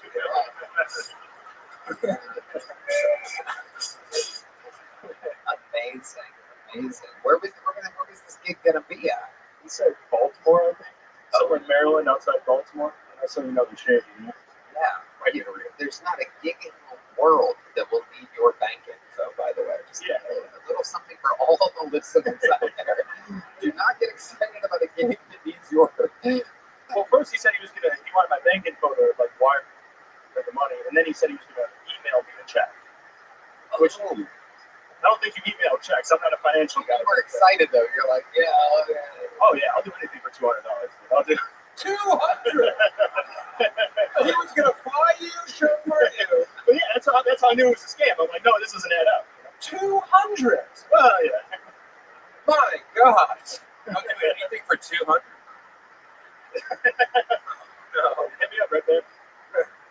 Well, someone's on the secret Don't show look at this me week. when you're horny. I love it. Well, Tom, very fun times. Another rock solid appearance. You already have a big joke book. You did it again, taking advantage of your time here in Austin, Texas, and showing the world what's up. There he goes, Tom Feet. Thank you. And it goes on and on. Can't understand how I last so long. I must have superpowers. Hey, y'all, this podcast is sponsored by DraftKings Sportsbook. Are you ready for UFC 307 this weekend going down in Salt Lake City? I know I am. Check this out. You can get in on all the action with our partners at DraftKings Sportsbook. Red Band. That's right, Tony. I love DraftKings Sportsbook, and I'm definitely going to place some bets on UFC 307 this weekend. Right now, all new customers who bet $5 will instantly get $200 in bonus bets. Download the DraftKings Sportsbook app now and sign up using our promo code KILLTONY. The crown is yours. If sports betting is not yet available in your state, don't worry. Still join in on all the fun with DraftKings Daily Fantasy and have a shot to win cash prizes. So download the DraftKings Sportsbook app now. New customers use our promo code KILLTONY and bet just $5 on any wager and $200 in bonus bets instantly. That's promo code KILLTONY only at DraftKings Sportsbook. Your next fucking poll goes by the name of Darren Jones, everybody. Here we go, Darren Jones. 60 seconds.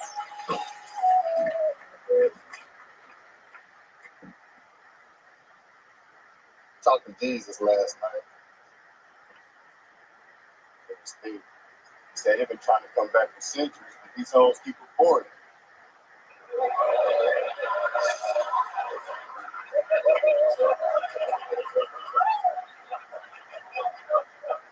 Like, God damn, crucifixion was some shit with them pussy vacuums. So he tired of going through that shit, man. He'd rather just say fuck coming back. For real, like, shit deep. He said, like, niggas don't see fire and brimstone before you have to settle for some Catholic pussy. That shit ain't happening. That shit ain't happening at all. It's fucked up, man. Might not never see the price again because of these hoes, man. So, what type of shit is that? It's gonna be damnation around this point. Let's say. All right. Darren Jones, welcome to the show, Darren. This is your first time here, right? I love it. Grab that mic. Let's talk about it. Love it. Welcome, welcome. Big opportunity where your best slides. Yeah. I love it. Love it. Slides and jokes are coming out like Scam Patterson. I love it. Hey, real quick, you just did pretty good. If anyone offers you $200 to go to Baltimore, take it. All right.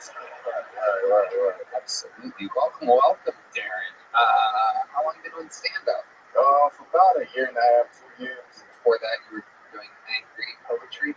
Yeah, something like that. Something like that, really? Nah. Oh, okay. Rapping, so it's You were rapping? Yeah. Were you rapping about the lost tribe of Israel?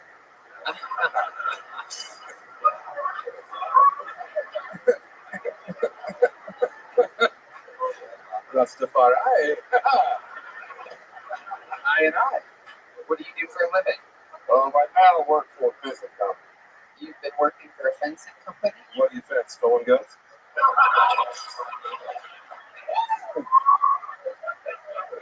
Sorry, D. It's a pun, sir. It's a synonym joke. So you built fences here in Texas? I don't build them. I actually work in the lumber yard market. Really, all the builders are Mexican. You know what I'm saying? Build the Mexicans? Yeah, nah. All the builders are Mexicans, but everybody who works in the yard ain't Mexican. They keep you in the yard? Yeah. Is it like a yard, like a field? Nah. When you say a yard, how do they keep you in?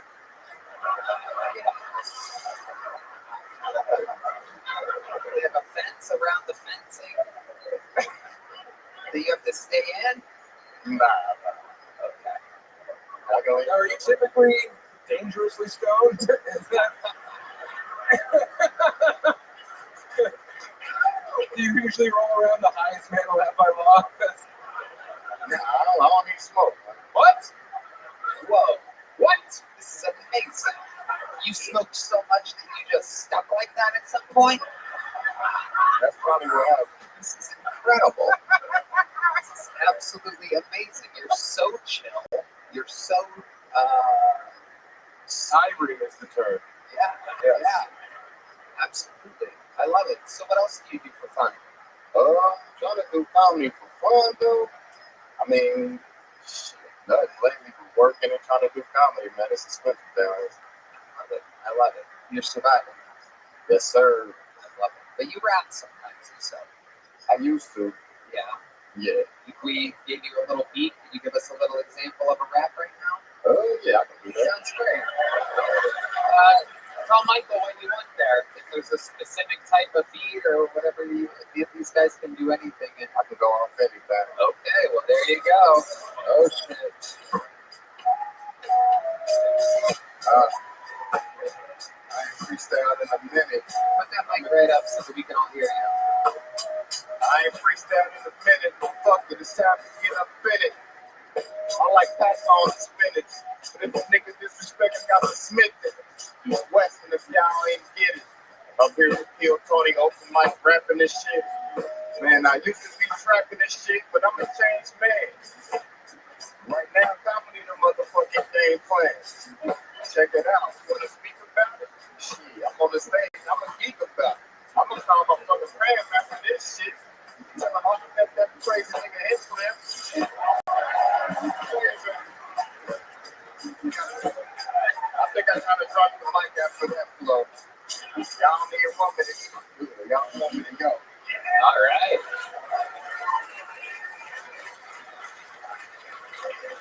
Quincy, do you want to make him an offer? Let's take this thing all the way back to Essex, Quincy. Come on. I will keep him in my yard. Do you have a passport? I love it. Very, very chill, very mellow. You're like Wyclef Jean.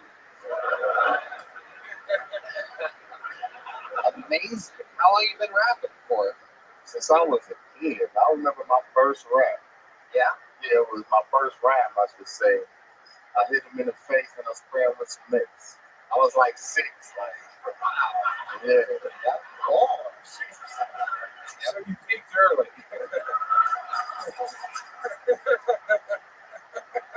How bad was your home life if that was your first rap? Was that about mom's new boyfriend? Nah.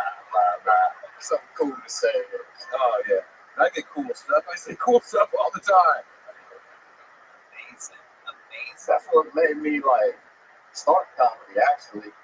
It was a Bill Burr bit where I seen this transition into, like, where he said, that's what's funny about him. And that reminded me, like, when you're on a certain rhyme scheme, when you switch, like, the rhyming word up to a different sounding word, like, you got to make it smooth and it got to hit hard, you know what I'm saying? So I was like, that hit me right there like a bar, like, yeah, I think I can try to do this, you know what I'm saying? Absolutely. Amazing. I know what you're saying. Yes. Your vibe is correct. It's incredible. How old are you, Darren? 36. 36. Meanwhile, you look like your own grandmother. That's incredible. Unbelievable. You look like you speak for the trees. I love it. Darren, you have a love life? You been going on dates, or you got a girl, or what's going on? Nah, I'm going through a divorce. Okay. Yeah. How long were you married? Since 2015, December. Okay. That's great, you know what I mean? She stayed with you. Yeah. Yeah, she moving back home. Where's home? It's in Parkway. Oh. So you got the country in the divorce? It's cheap enough. What's her name? Ludo. It means no worries.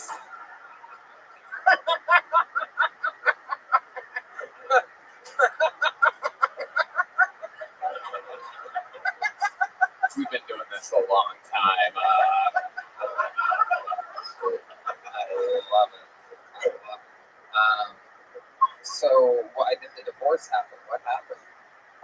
Oh, because she moved back to the country and I want to go with her. I'm there. She wanted you.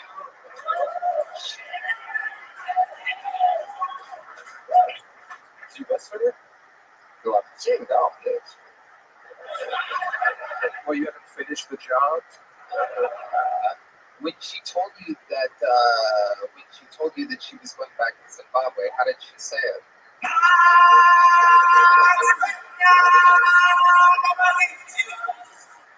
Again, we've been doing this a really long time. I thought you guys scheming and paid off. Little Jordan and Pippen shit going on over here. Like a little pick and roll, you know what I mean? It doesn't really matter what she said. That was going to be the answer anyway. Amazing. So her ultimatum was move back to Zimbabwe with me or we divorce. Oh, something like that. We actually came to the decision ourselves because I told her, because she wasn't fully happy, like, wait, what? Because we came to the decision because we sat down and talked about it, and I told her, like, she said I always said it was more chaotic over here. It was like she got her bachelor's in nursing, she still ain't happy. I'm like, just go look and see if you good over there. It's more chaotic here than in Zimbabwe. Because it's just, yeah. What the fuck is Zimbabwe like? That is not how I would have pictured things. She carry things on her head or something, like baskets. What the fuck? Red Man, stick to the soundboard. Stick to the wacky sound effects, Red Man. It's truly your bread and butter.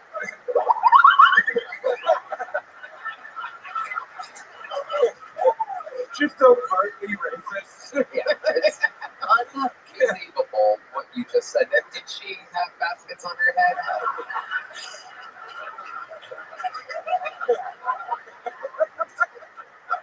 Before she from Zimbabwe, like, they only got electricity from 2 a.m. to 4 a.m. Like, are you serious? Yeah, they broke as hell over there.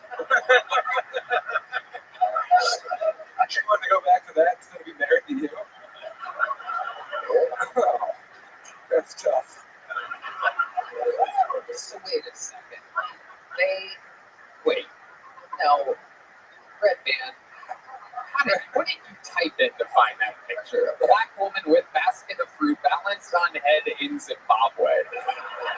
I mean, did you just make that with AI? What did you type in? Is that what you typed Zimbabwe baskets on head? It is literally a ton of image of black people with baskets on their head. I'm actually impressed that you knew that stereotype about Zimbabwe. This is one of the most... I've never seen this happen before. I've never seen him this smart before. I've never seen him nail a cultural stereotype like this. Have you seen a woman with a basket of fruit on her head in Zimbabwe? Have I seen it? Yeah. No. Do you think your wife has seen it? Pretty sure. Yeah, absolutely. So they really only have electricity for 2 hours in the middle of the night, so you have to like plug your phone in then and just fall asleep and like wake up with it kind of charged. Yeah, that's why I couldn't do that shit. Yeah. So why would she go through all the work of getting a degree, moving to the what we all up until now consider the greatest country in the world? What is it? Is it family that she misses? Yeah, that's mostly it, family, and it's less stressful. Right. Were you still having sex? It's been almost 10 years. Were you kind of like, was it kind of slowing down a bit? But those slides got it wet. Yeah. I was hitting the cheeks right there. You were hitting the cheeks right. Yeah. And she was still giving you head like a fruit basket? Yeah.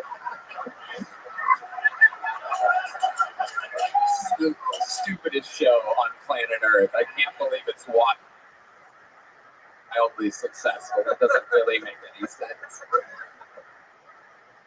It's giving you head like a fruit basket. What other fucking, it's just unbelievable. What else are Zimbabweans known for? Is that right? Is Zimbabwe? Like a runaway? Yeah.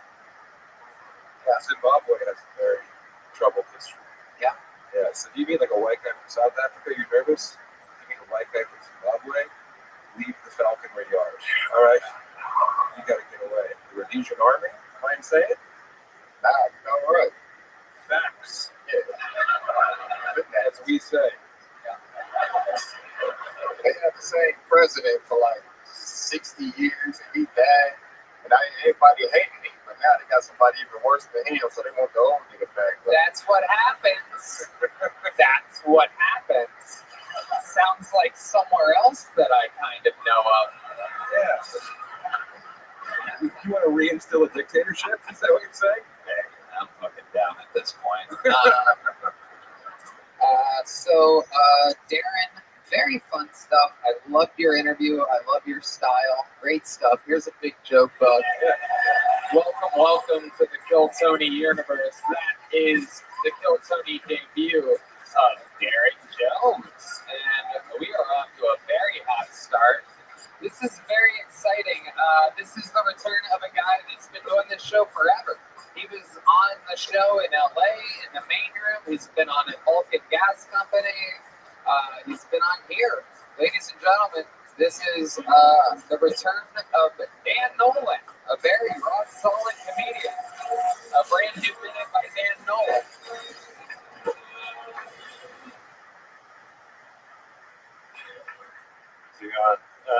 I like transport. A lot of people think that makes you gay. If you like transport, I disagree. You know, it does make you gay. Chemicals that the government's putting in our drinking water.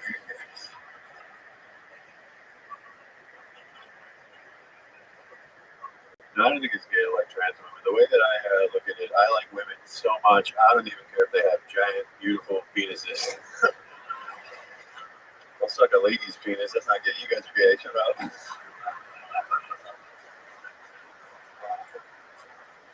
I'm really tall. I'm 6'5". A lot of insecurity with being tall. Like I always thought that I had a small penis. Turned out it was just far away. So,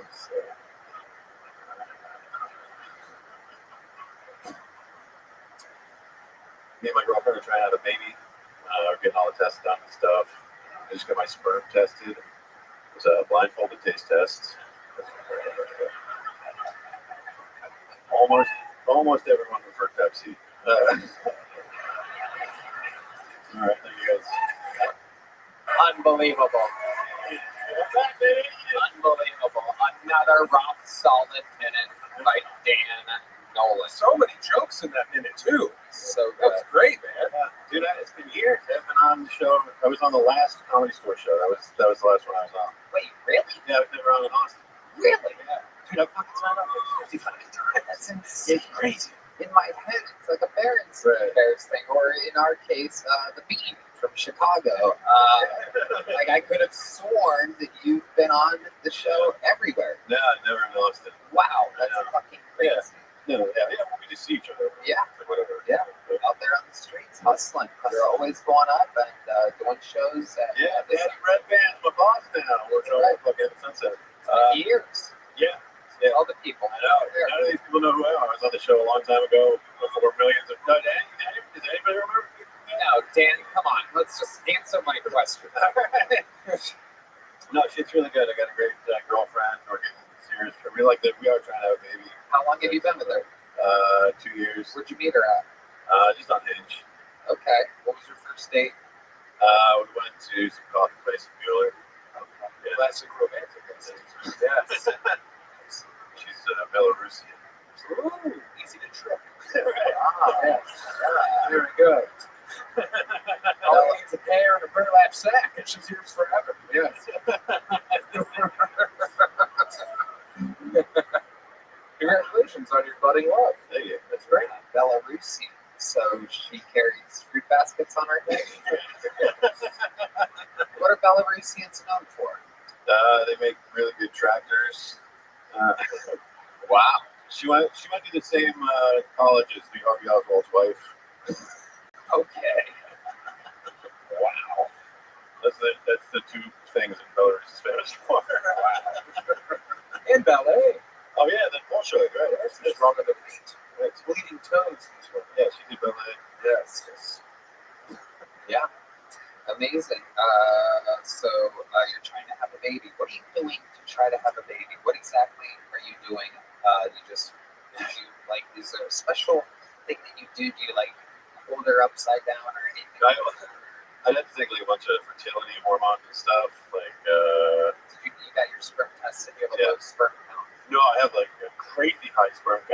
It's insane. Well, now. Yeah. Yeah, before, I was taking testosterone for like 4 years, so then I had to stop and I had to take shit so that I could like jumpstart my balls again. HCG? No, I was taking HCG while I was on test, and then I got off, and now I'm taking it. Or I'm not taking it anymore. I was taking Clomifene. What about PCP? You ever tried that? Yeah, I have not. Get wet and then get wet. You know? Well, the Belarusian soil is notoriously infertile. You know, there's been various plagues and blights that have ruined their. It's true. You got to fucking till the soil over and over again. It's true. Yep. That's how you do it. Going with the spade, you know? So when you're coming inside of her, you said like, do you go all the way in and like stay all the way in, or is it more of like you keep pumping and try to shoot it in there type of thing? I've always been kind of curious because I avoid making children. I have my own. I don't know if you've met William Montgomery. I have my own children here that I'm raising. It's a very hard job, but I don't know how to make a baby. Are you doing it like the baby gun at the carnival, or like filling the clown's mouth? Right. Spray and pray. Yeah. Attaboy. Yeah. So what are you doing? Just kind of, leaving it in for a second. Leave it in for a second. let it marinate for a second. Yeah. You are romantic. It's like prepping chicken thighs for you. Do you like scoop it back in like when it fucking comes out? Yeah, Red Band's like, do you blow it back in there with a scuba? Fucking blow it in. That's Red Band. Yeah, genius. Ever since you were writing about the Zimbabwean fruit baskets, you got a real swagger about your Red Band. All right, this is amazing. So, what else is going on other than pumping away, trying to make babies? Anything else we should know about you there? No, just chilling, working. You work at Sunset Strip Comedy Club. I'm also like an engineer during the day. Oh, wow. Yeah, look at the staff you have working over there. Forgot to where's the bike. Yeah, he's been working for almost a year now. Incredible. I'm the only one that can reach them. Incredible. Absolutely amazing. Well, Dan, I love it. But the last time you were on, since it was in LA, I'm assuming you don't even have one of these. Yeah, I know. Ladies and gentlemen, there you go. It's from the Great Boat Side. I'm going to be on the secret show also. Especially if you're working. All right, thank you guys. Make some fucking noise for Dan Nolan. He signed up over 50 times. That was great. That's 50 fucking weeks of lingering around hundreds of other people at a big, dreary bar known as Four Choices on 6th Street. And he finally got back up again. All right, next fucking fool goes by the name of Mike Hammock. Make some noise for Mike Hammock, everybody.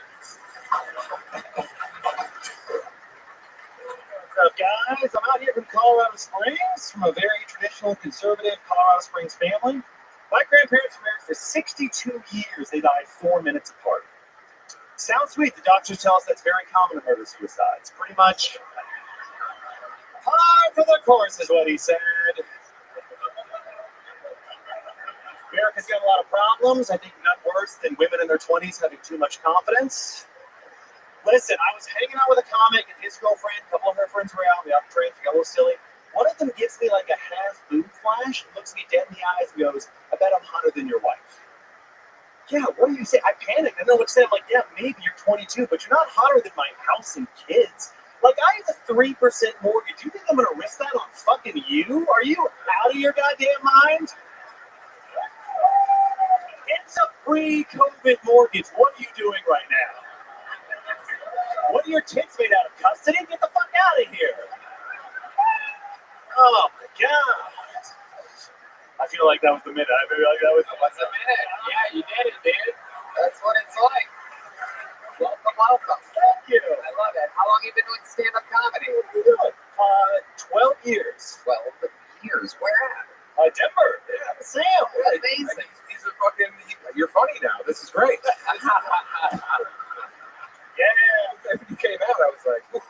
check your phone. But no, that's great, Mike. Way to go, buddy. Thank you. Involved. That sucks, but Yeah, I had 2 kids. I had 2 kids during the pandemic, so that's what fucking happens. and did you become a pedophile for the mustache too? I like to jog, and so it makes me feel like people see me with kids, they start chasing us, and that's what the mustache is for. Not really good at riffing.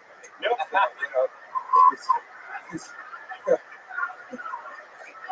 I gotta pull you a little bit, Mike. That was good, buddy. Got good at the craft, not with the arts. You know what I mean? So, Mike, I love it. It's amazing that you're from Denver. Literally, I would say, without a doubt, top 5 comedy scenes in the country.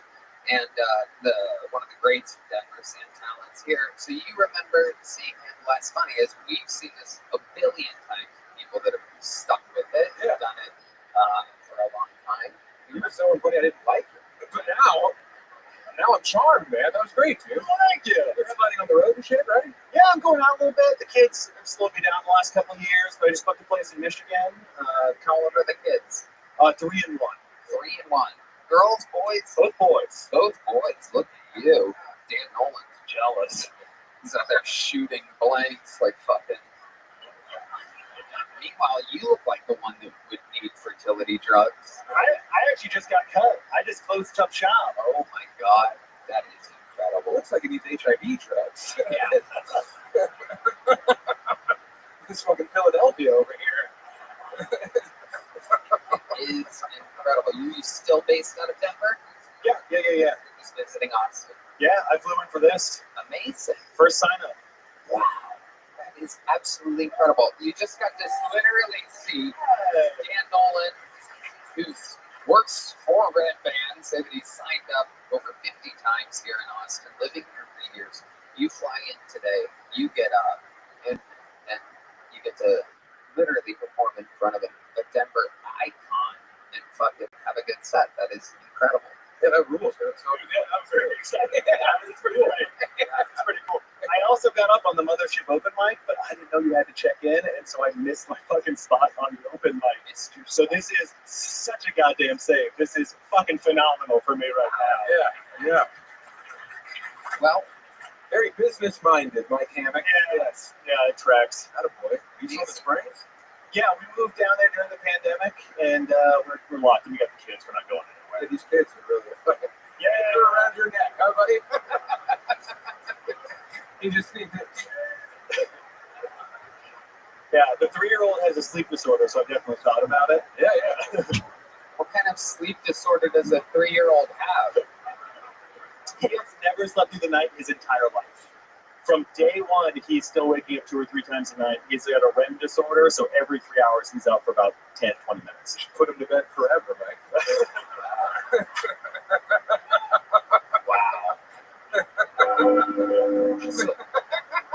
How long does it take him to fall back asleep? What are some tricks that you do for that? We plan some of your old sets. We've tried a lot. We've tried, books on tape. We've tried everything. Tried Oxycontin. I'll sing to him sometimes. Like, Can you give us an example? Of I fucking knew it. Yeah. I do the classics, do the Rockabye Baby. Sing the song, Sing the fucking song, dude. Entertain me, Mike. Baby on the treetop. When the wind blows, the cradle will rock. When the bell breaks, the cradle will fall. Down the baby's cradle. Wow. Absolutely unbelievable. You're running the whole gambit here. We're getting a little taste of everything from Mike Hammock. Ironic that your last name is Hammock and you have a kid that can't fall asleep. Your name was Mike Tempur-Pedic. Maybe you'd have better luck. What do you do for a living? I do cybersecurity. Ooh, so cool. So secure. You help people download child pornography. Absolutely incredible. It's true. Nobody likes a kid that can't fall asleep more than a pedophile. It's like just action all night long, just every 30 minutes, just waking up for a more. Well, when my wife is cranky, I know she's not putting it out. You know, so. Rock my baby. All right. Okay, Mike. What do you do for fun? You have this 3-year-old, a 1-year-old. Other than stand-up comedy, do you have any passions? You seem like a guy that would have like a weird hobby up in the attic or something. No, like miniature houses or something. I like to. We're going to the fucking zoo for my birthday because that's what you do with kids. So Yeah, but not like a one-time thing. You don't have anything that you're passionate about. Oh, I like to read. I like to write. I like to write some short stories, like stuff like that. Yeah, mostly just that. Just hang out with the kids. They're 1 and 3. This is the best time to hang out with kids. They're fun. They're interesting. They can't remember anything. They can't remember. Yeah. So mostly it's just hang out with the kids. All right. How long are you in town for? I flew in Saturday and I fly out tomorrow morning, 7 a.m. Well, I'll tell you what, though. You missed your spot upstairs, and I do have a little agreement with the great and powerful talent booker here, Adam Egget. One of the funniest human beings on planet Earth, and literally the best comedy booker in the world. Rogan hired him from the Comedy Store. Everybody moved here, and he has indeed, without a doubt, made this the greatest comedy club, the best lineups in the world. And so, as a little special treat, I figured I wrote down Mr. Spot. So, why don't we escort him to the other room and get him up and to make up for that spot? So, Adam Egan will see you. You'll get that spot there.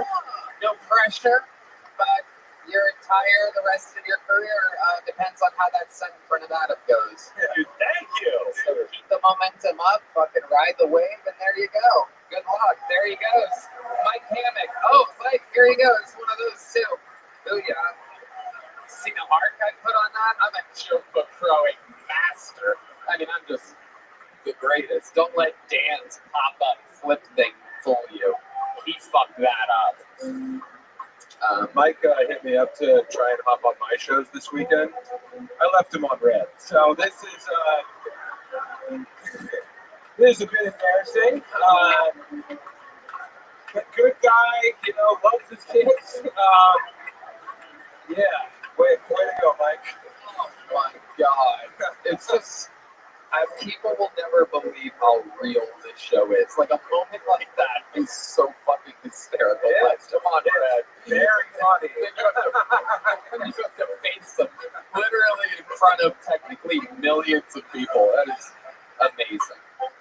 We've gotten through 4 bucket pulls, ladies and gentlemen, and I think it's time for us to normally I like to bring a regular up when momentum has died out, but I'm truly running out of big joke books here tonight.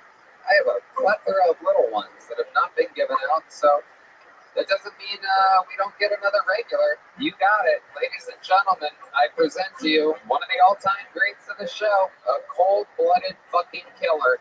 This is indeed the one and only Cam Patterson.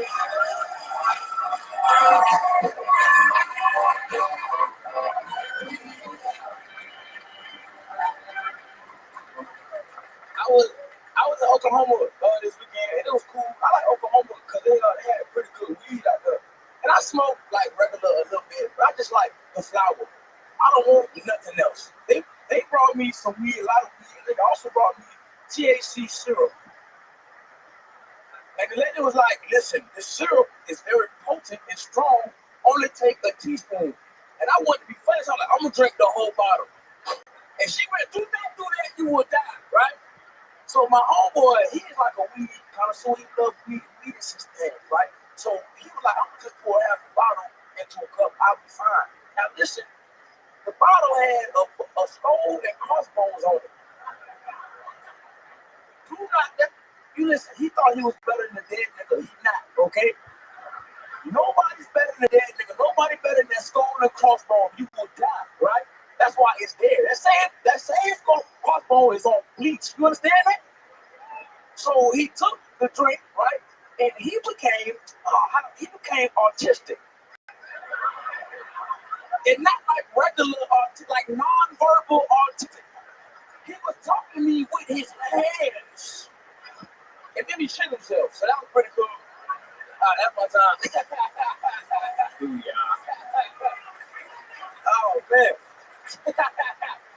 I didn't think that was gonna work. I was stressed. I was stressing about that. That was scary. You know, you put yourself in quite the tough position. So many good sets. You're following yourself. You're competing with yourself week after week, and there's nothing like it happening in all of comedy. You know, you came in when the show was blowing up, was huge, and doing great stuff. So it's a tricky situation. Yeah. And you handle it with grace like a pro. Thank you. Naturally funny. Thank you. You're so fucking funny. Thank you so much. I don't know how you keep that hat on your head, but It's black magic. you mean voodoo? They're eating the cats and dogs. No, not voodoo. They're eating the cats and the dogs and shit. That was so funny. That was funny as shit. Is that your trumpet project? The cats and dogs and all that. The cats and the dogs. That's how you do it. That's how you do it. Yeah. Go cross-eyed for your trump? That's how you do it. That's how you talk. Eating the cats and the dogs. Ooh, it's getting better. I'm actually watching it get better. I can really do a good impression. They're eating the cats and the dogs. That's good. That's fine. I really don't make that fucking face fuck nigga. That's a good tongue impression. Hear it? Yeah, that's a great tongue impression. It's so bad. I'm not good with voices. I can only do mine. That's it. And then I'm like, whatever, nigga. That's it. That's all I can give you, brother. I love it. Oklahoma does have great weed. Our favorite weed grower in the world moved to Oklahoma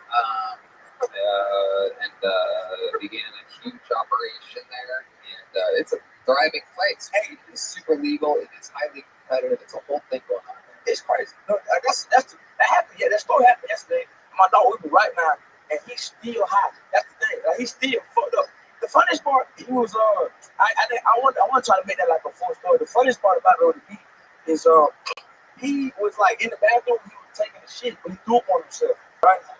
Yeah. So we was like, yo, Joe, you good? And we wasn't saying nothing. I'm like, yo, Joe, you good? I'm like, this nigga probably died in the bathroom. So we gotta go check on him. So I bust in the bathroom. He just went, what you in here for, faggot? That's what he called. Like, I'm trying to help you, dumbass. Like, get out the bathroom, gay-ass nigga. What am I trying to help you? They're gonna be doing the Oscars in 20 years. There you go.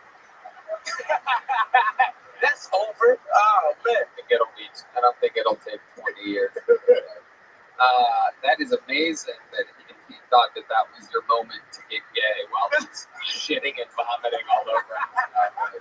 This is my time. This is when I'm going to make my move. I'm gonna take it now, bro. Oh, yeah. This is good, man. I like this a lot. I love gay people. Hell yeah. I be having to say, you know what I realized about this show? My words matter. That's kind of crazy, right? That's insane to me. Yeah. My words mean something to people. That's what my mind. Bro, you know the episode. I didn't know this. Black words matter. They do. Yes. Bro, I just be saying random shit. I come back from I said legalize fentanyl because I just wanted to, right? And 20 people came to my show with legalized fentanyl shirts and can for president on their shirt. And I'm like, you can't do that, dog. Don't listen to me. I'm gonna tell y'all something. I just found out that people was a cucumber yesterday. Understand? Do not listen to me. Don't do that.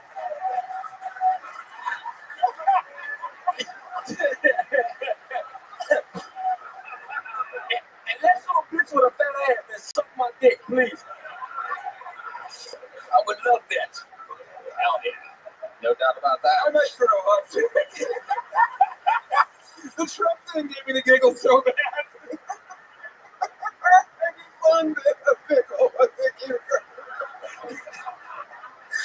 Oh, fuck. That is amazing. I did, though. Yeah. That's true. That's a true thing. You think I'm playing? You think that's something I play about? I'm dead serious, though. I ate a cucumber that was sliced like a pickle, and I went, oh, fuck. Who explained it to you? Who told you? Who confirmed it for you? Well, my brain just went, oh, it all makes sense now. I just thought a pickle was another thing, dog.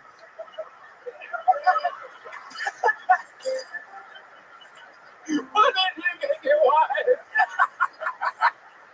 You got that green that way. It's the only wet, salty vegetable.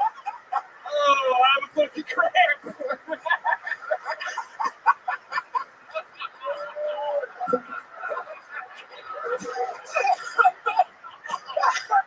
I thought you made them in water or something. I was confused.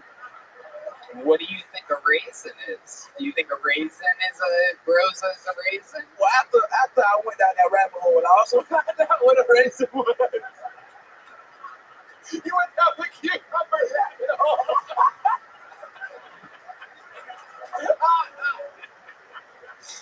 Oh, how old were you guys though when you found out cucumbers were pickles? See? It was like 40. See? I also thought pickles were just pickles. Now I feel fucking retarded. God damn it. God damn it. Bad company. Bad company. You were all cool when you were bragging about knowing about the bean, though. Some pointless piece of art.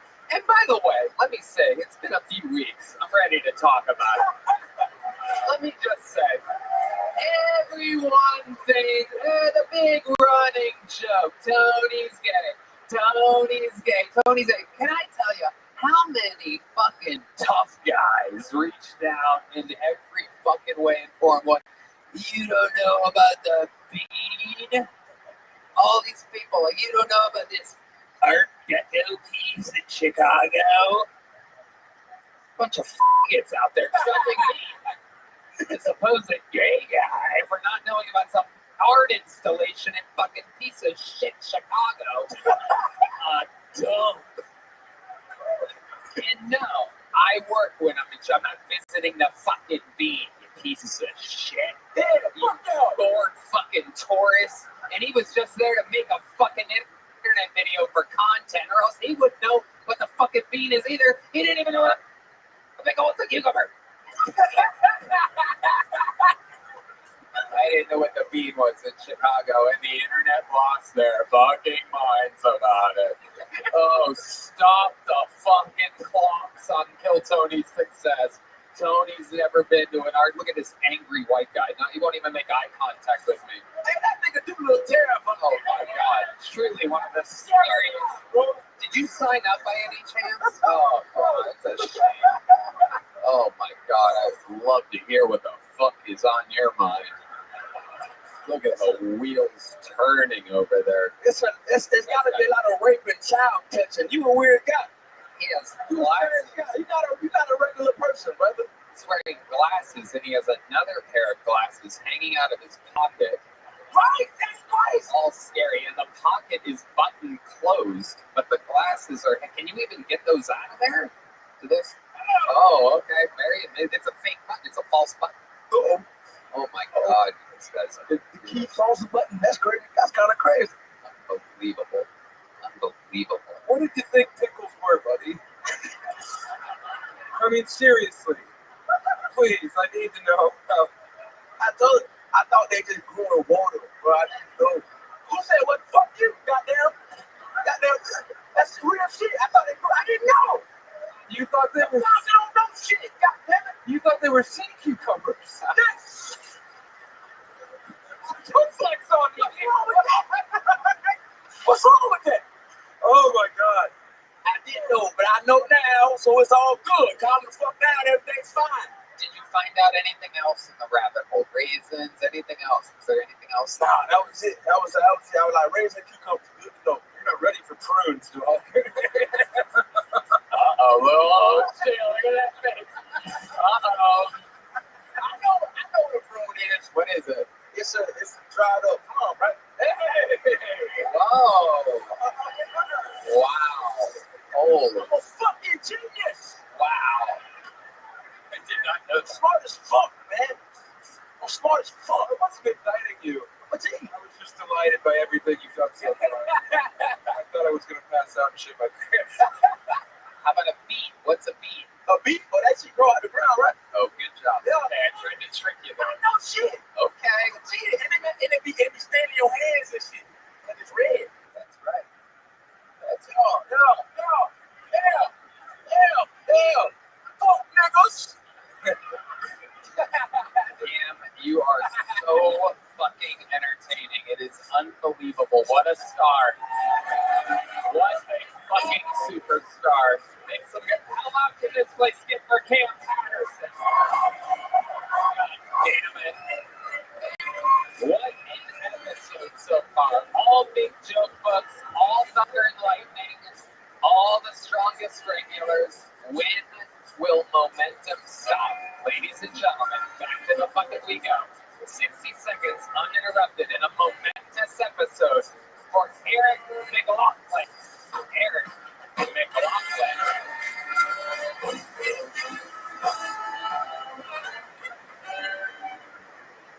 Wow. Hello, everybody. This is my first time at Comedy Mothership. This is a great day. Oh my God, I'm here. It was already pretty good. Last night I had a dream that I had sex with my high school crush. Yeah, it was pretty good. It was a little weird when I realized I only really knew her when she was 15 years old. So I was like, I hope it was like a 30-year-old version of me and a 30-year-old version of her. Or maybe a 15-year-old version of me and a 15-year-old version of her. But I'm pretty sure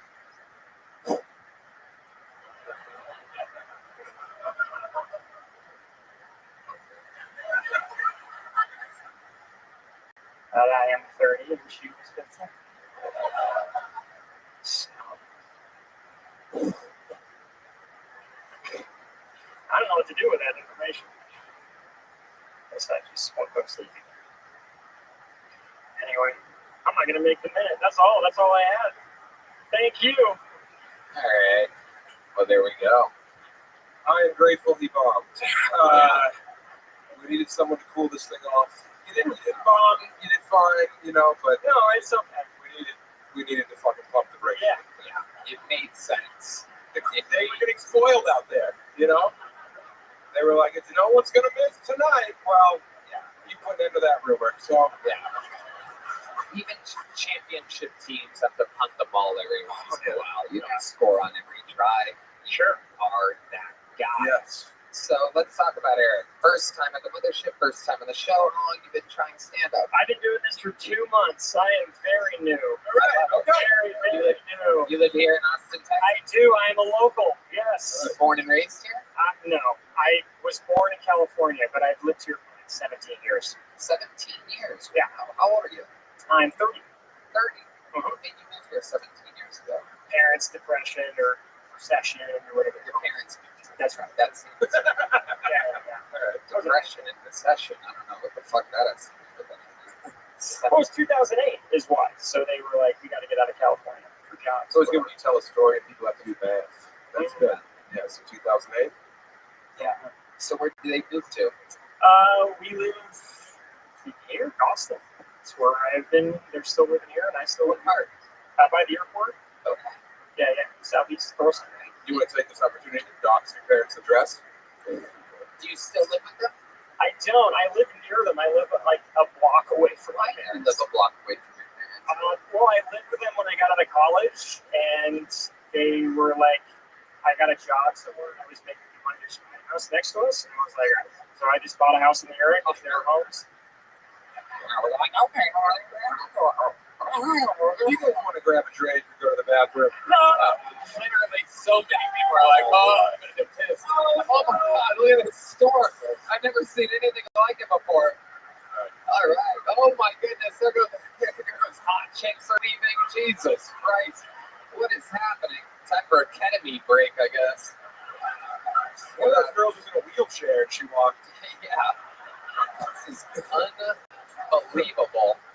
Darren Jones is building a lumber fence around himself somewhere right now. Eric, this is incredible. You've literally emptied half the room. Okay, so let's talk about it, Eric.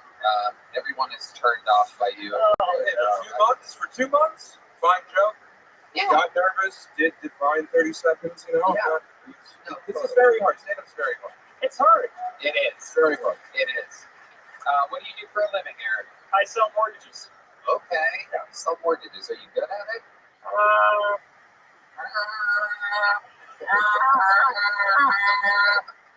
He's already got a catchphrase. That's good. I'm like 8% good, 8.5.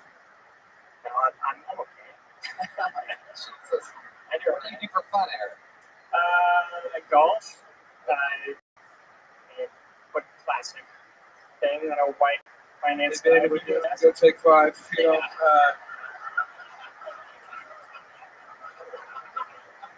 Anything other than golf? I play video games. I mean, what's your love life like there? Love life is very boring. It's not going well. On dates? I do not go on dates. The last time that you attempted a date with a, are you into women? Yeah, I'm into women. No doubt about it. No doubt about it. Since the birth of the newspaper, I've been. Is that really how I sound? Oh, wow. Yeah, is that how I sound? Mortgage rate, 7.5, 8.5. What are you into? What do you want? you sound like a cartoon that's going to fight the Kaiser. That's what you sound. I sell houses, but you have to live within 1 block of where my parents live. We have some great units available in baggage claim. You can take a locomotive to your new house. Buy a war bond while you're at it, see? I think it's a victory card. Why not? Big upcoming election. I'm voting for Lyndon B. Johnson. I would now. Let's talk about these dates. When's the last time you attempted? Are you on any of the apps? Are you trying? You seem like a good-looking guy until you talk. Wow. That was okay. Made me feel kind of good. I didn't know that about myself. Say, I always thought it was incredibly attractive. Hey, beep beep, get out of my way. I'm coming through here. I got to drive to the mothership for my first time. I need more petrol for my Monway. Traffic has really been crazy since the invention of the automobile. They should let the Chinese drive. Look at this guy. This guy has gout and he's walking out.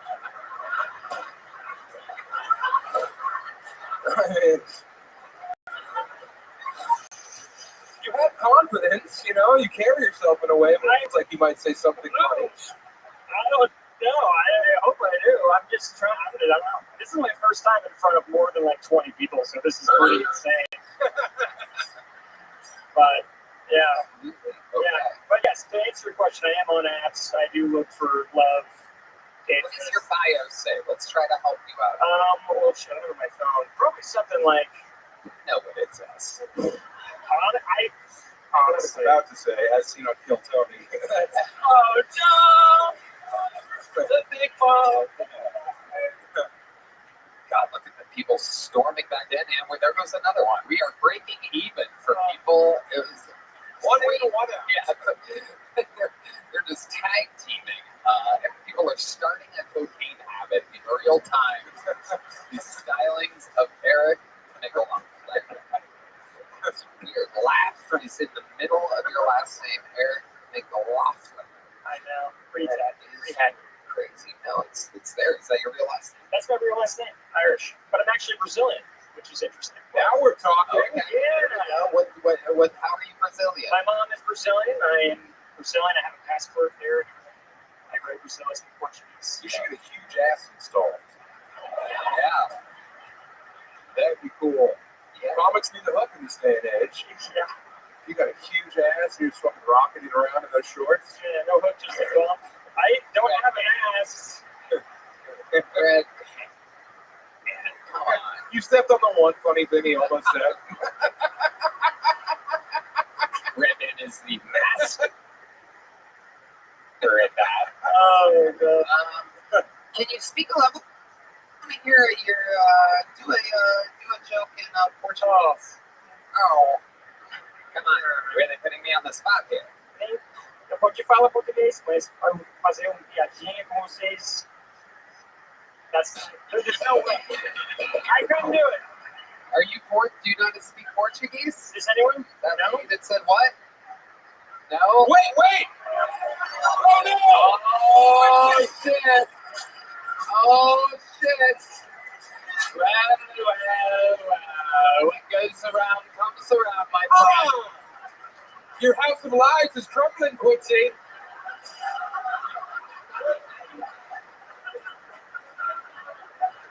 You speak Portuguese for real? Yeah. Okay. Quincy, what did he say when he said something into the mic? Put the mic up to Quincy's mouth. He literally said, I'm going to tell you a joke in Portuguese, but I didn't say a joke. Oh, shit. Oh, shit. Quincy, you have front row tickets anytime you want from now on. It's been an amazing episode for you. VIP, super treat. Do you live here in Austin, Quincy? Okay, perfect. Just realized that I gave away $6,000 once. That's unacceptable behavior. But it was worth the pop. Okay. People heard Quincy talk and they're rushing back in the room. Yeah, exactly. Dripping wet vaginas. Okay. So this last date you went on, when do you think that was? Oh, probably a year ago. Oh, my goodness. 1942, right before the start of the war. Oh my gosh. I believe it was the great Winston Churchill. Maybe it's been there. On the radio. It was a year ago. We went out to a bar. We got martinis. It just didn't click. I was just like, yeah, I'm not feeling this. It didn't click. Exactly how did it go? She was just, we were just chatting along. I was chatting with her. I don't know. Like, what do you say? You know what I want to do? Heidi, is Heidi here? Can we get Heidi out here? Oh, wow, look who it is. Heidi, I just want you to stand there, and I want you to look them dead in the eyes. I don't want you to break eye contact with them at all. I want you to look dead at them, Heidi. Okay. I want you to talk to Heidi like you're on a date with Heidi.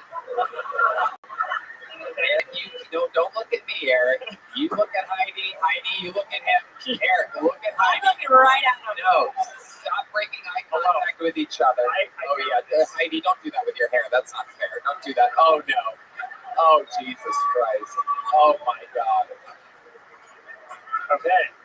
Hello. Hi. Oh, hello. Nice opener. You're killing it. I love this Applebee's. Is this your first time? At Applebee's or just ever on a date? Yes. Oh. Yeah. Anytime you hear that horn, that means that you've done not good. Got it.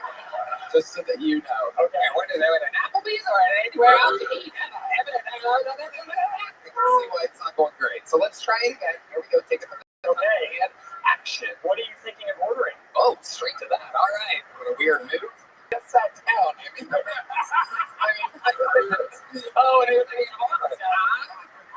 I usually let the man that I'm with order for me. Oh, shit. What are you getting us? The pressure is on. What are you going to order? I'm the waiter. Hey, what can I get you guys? I will get the barbecue shrimp, but I guess she will too because she doesn't know what she wants. I don't know. Man after my own heart. Yeah, I don't know. Great. I guess at this point. This went to domestic violence on the first question. On what would you like to order? What do you guys want to start with some drinks? Are you drinking shrimp juice, sir? Jesus Christ. Welcome to App. Let's try it again. Take it from the top. All right. Hey, we got you our best table right here. Tony will be over for you in a second. You're in good hands tonight. Okay. Perfect. We have, you look lovely. We just got this host. We hired him straight from Rainforest Cafe. He got fired today. We hired him at this Applebee's. It's a very nice room. I approach the table, pretend like I'm standing next to you, and welcome to Applebee's. What can I get for you? Probably start with some drinks. Do you know what you want? Just a water with a lemon. Some water? Okay. I'll have 2 shots of vodka. I'll take 2 as well,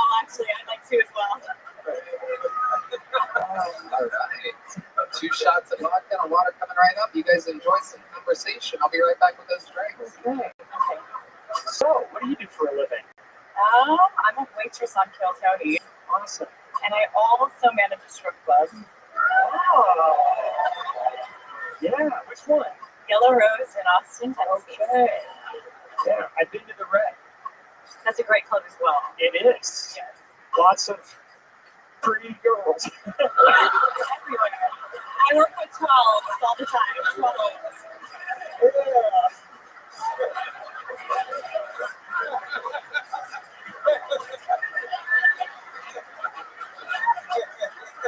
Honestly, I think you're doing great. I appreciate it. Thank God that my first minute was over. But it was bad. Hey, Tony, I just started working here, but you might want to bail out table 8.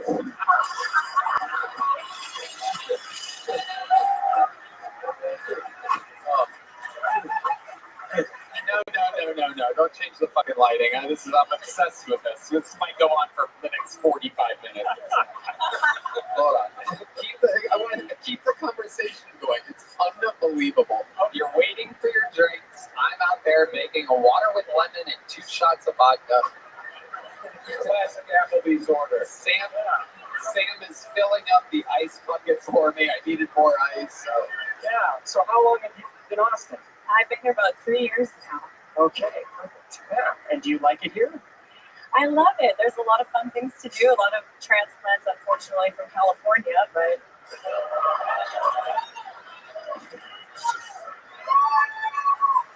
what can you do? You know, Californians, they just keep coming here. They're just flooding. They say one recession, and they can't handle anything. So Yeah. right here. Fuck those guys. Yeah, I'm a local. Thank God. I'm so sick of going on these dates with these Californian men. Totally. Yeah. Eric, you're being alpha by your date. You might want to control some of the conversation here. So, you go to the gym at all? I do. I love it. I basically live there. Yeah? It's 1 block away from my parents' house.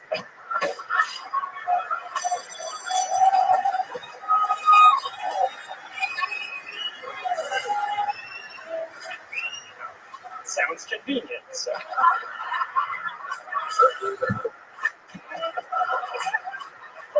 Don't see a problem with that. So where were you born?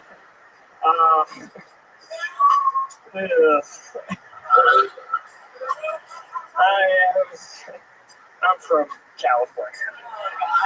Waiter. Oh my goodness. Let's go, Heidi. Let's go get the fuck out of here. There you go. Your date just went. Thank the waiter. Holy shit. Oh my God. Eric. Sam, where do we even begin with this post-game analysis of this date? I've never seen a guy come in his pants on the same day. I'm gonna order the shrimp. It's too low. Oh boy. I have the scallops. 2 shots of vodka. Water. I see you have both breasts.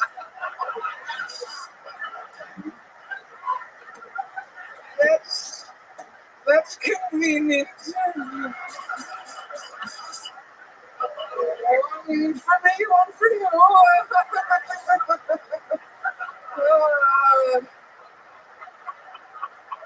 I hope both my pockets get it soon.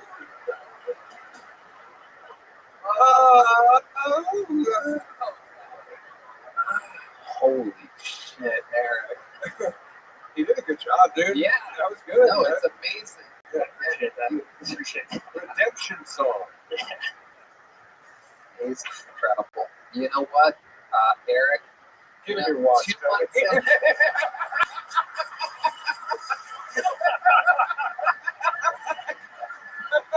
You know,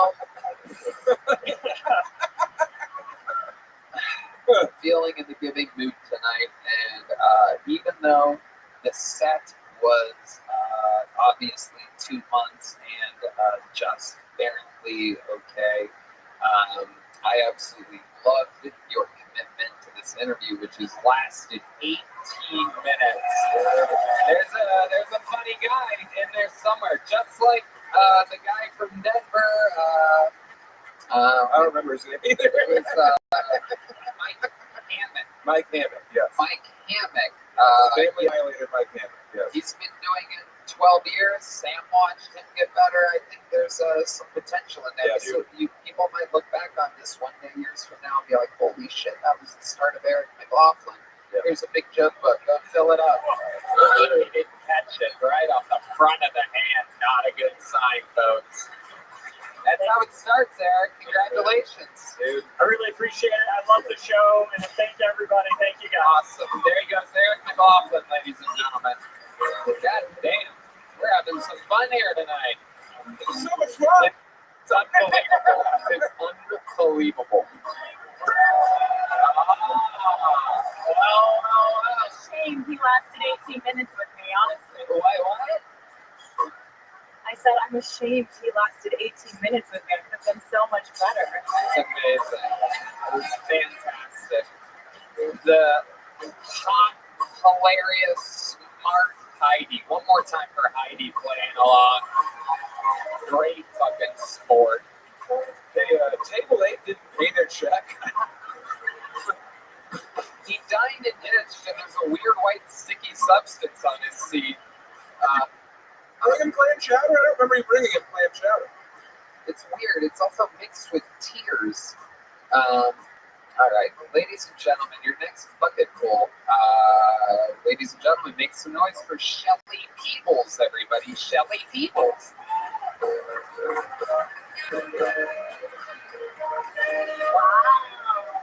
I can't see shit, which is good because this is a lot of people. I'm Shelly Peebles. I don't usually say my last name because people always get it fucking wrong. Or they say Pebbles or Peeballs. I got made fun of a lot as a kid. I'm actually a dental hygienist. I'm just starting out doing comedy, but I really love it. I also smoke a lot of weed, which I realize is an oxymoron. I've been an oxymoron all my life. It's fine. I'm used to it. My parents were hippies. I grew up in Austin. My parents were hippies, but they didn't smoke weed. And I grew up in Texas. So, think about that for a minute. How does a white woman in Texas smoke a lot of weed? Well, I became a cannabis sommelier because I liked weed so much. So I just decided to take a deep dive into that. I also just discovered I have ADHD. I'm like the poster child for Gen X women in Texas. Where are the jokes? Yeah, I know. Menopause, hormones, all that bullshit. Yeah. I just started taking testosterone. I was told that if you... Okay. The bear has spoken. Welcome to another episode of Kill Therapy. She's incredible. We learned so much about you. Dental hygienist, hippie, ADHD, menopause, on testosterone. Not a single joke. You literally did the interview part of the show first, which leaves us in a weird position here. Damn. It is incredible. Did you come here straight from work? I did, actually. Yeah, I believe that you are dressed like a dental hygienist. Yes. If you didn't say you were a dental hygienist, I would say that you're like a dental hygienist. Are you asking if that's black? Black. Oh, yeah. What do you wear? I wear black. Oh, no. That's sometimes. There's a label on the inside of your shirt. That inside will help. Do you think Quincy's black?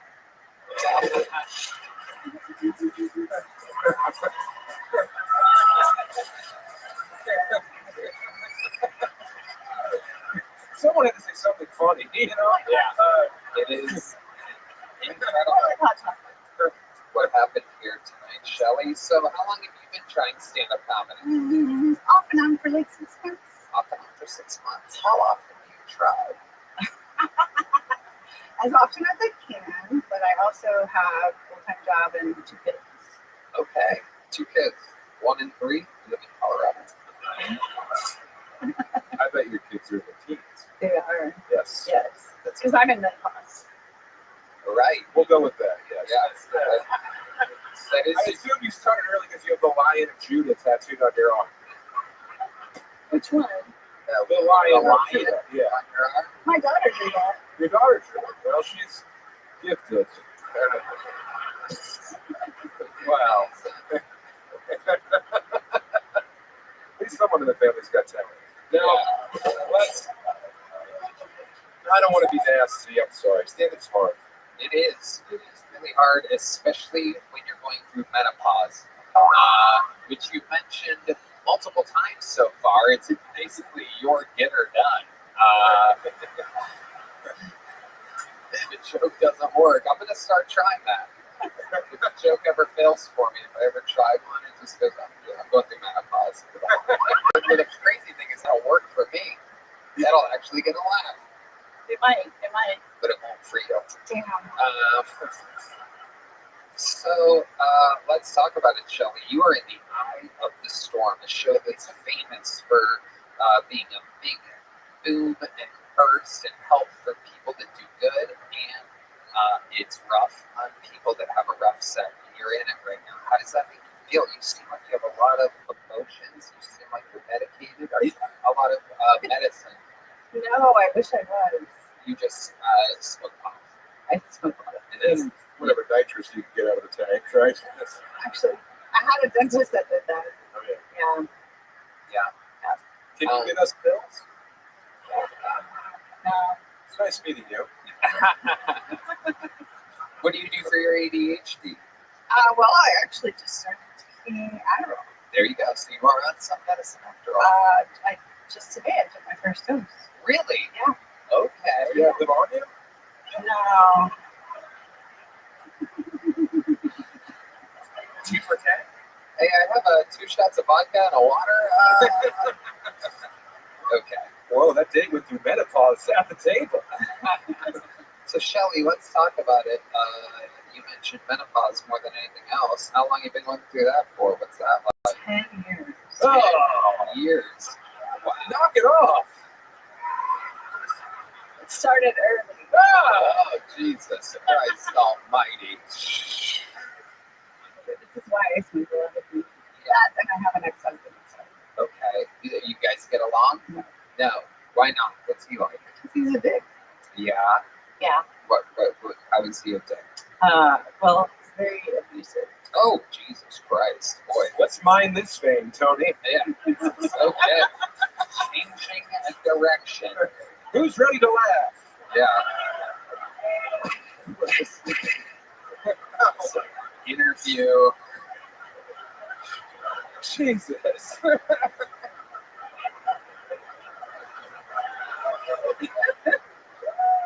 What ethnicity? What ethnicity is your ex-husband? He's white. Oh, okay. Yeah, there you go. Okay, there you go. All right. You learned so white, like, all right. Since Quincy's looking at me like, don't do it, dude. Stop it. The door's open.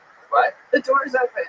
The door is open. I'm not on the apps, but. You're not on the apps. When's the last time you've been on a date? Oh, it's been a while. Okay. Last week. Is Eric still here? Do we have Eric around? Eric probably hung himself. Yeah, Eric's long gone. He should have taken his shoelaces before he left the stage. Very good. Red Band. It's a Red Band heavy episode. I love it. In the zone tonight. So amazing. This interview is like pulling teeth. I only had a dental hygienist to help me. Would you like me to pull some teeth of yours? No, and neither would I ever want to fill your cavity. So tell us, Shelly, what do you think's funny about you? Like, what are some moments in life where you've been funny? And you're like, I should do stand up. It's just a long road of different journeys, and that led me here. I love it. No, this is exciting. It is it's extremely hard thing to do. Trying to figure out here. I used to sing in the choir at church. You did? Okay. Why don't we try that? No. Was that the Stone Cold music? Oh my goodness. Stone cold, but enough about her vagina. I thought that menopause made you very warm and wet. Well, no, it's actually quite the opposite. Oh my goodness. What's drier, your pussy or your sense of humor? That's toss up. It's a toss-up. See, that's funny, Shelby. There you go. She said she sang in choir. Okay, so why don't we try this? You know, you have more experience, obviously, a choir, a 1, a 2, a 1, 2, 3. Again, sorry, no.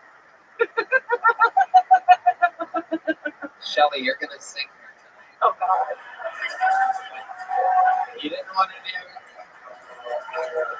you didn't get any jokes, and we're gonna at least try to hit a note here tonight. I can't even think of a song to sing right now. These, you know, black shit. What's a church song? I don't even. Amazing Grace. It wasn't a gospel choir, was it? No. Oh, never It mind.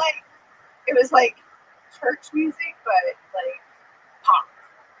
Okay. How about a poppy version of Amazing Grace? And here we go. 1, 2, 3, 4. I don't know if that's Amazing Grace music. It's like about to be like in the Dell moment right Grace, how sweet the sound that saved from me. Okay, stop. Oh my God, Jesus Christ. Oh my God, you made my pussy go dry. And I have a famously wet pussy. Unbelievable. It's like she's allergic to microphones. It's incredible. What do you sing it like karaoke? What do you? Nothing. Oh, hit me with your best shot. Okay. That's my. Hit me with your best shot. Oh my, okay, stop. Oh my God. The windows are breaking on 6th Street right now. This is incredible. Quincy, can you save her? Is this why your husband hit you?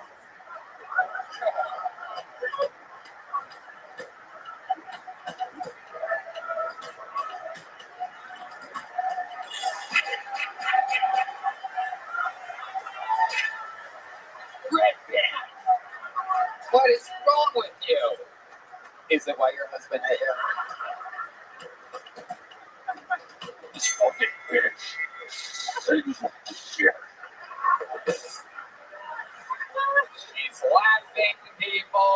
I can already feel the heat from this one.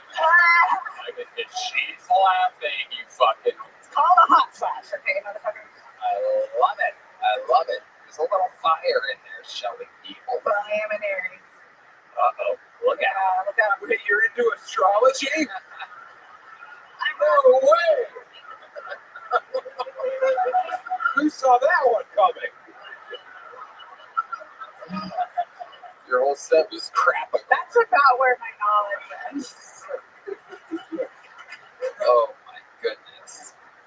Shelly, we tried. Look, this isn't easy. You're 6 months in. Yeah.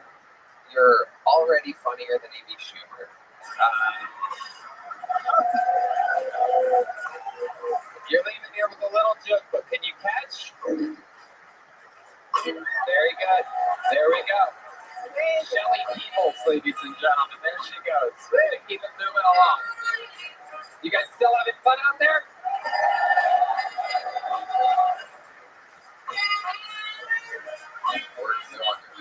Ladies and gentlemen, as you can see tonight, anything can happen.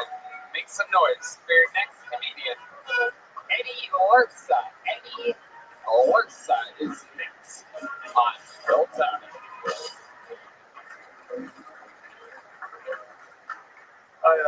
this girl who didn't believe in dinosaurs once because they're not in the Bible. But neither is Planet Mercury, and it was still the reason she was acting like a bitch all the time, apparently.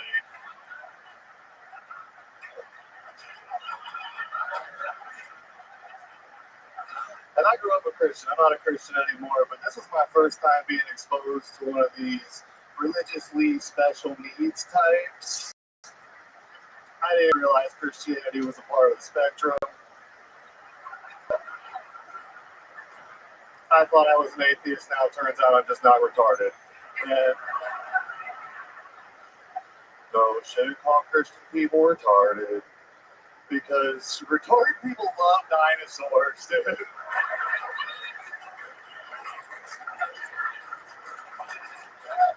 I got two buddies with autism that identify as Triceratops right now. And the point of this is, if you're dating one of these religiously handicapped people, they're probably not going to let you fuck them if you have a dinosaur kink while you watch Jurassic Park. But she did restore my faith in one aspect.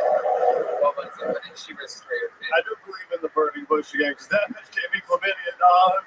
Oh, shit. All right. Thank you. Eddie Larsa. And we're back, people. Yeah. Just like that. Yes. It's amazing. So, welcome. Thank you. Is this your first time on the show? Second time. I got pulled in a turbo round one time. Okay. So it's quick. That was that crazy episode where we found Aaron Belial at the end? Or? No, it was the last pop-up episode. Before, I think it was before you went to LA. Yeah, before. the regulars. Yeah, it was a regular episode. Perfect. How did that go? Was that good too?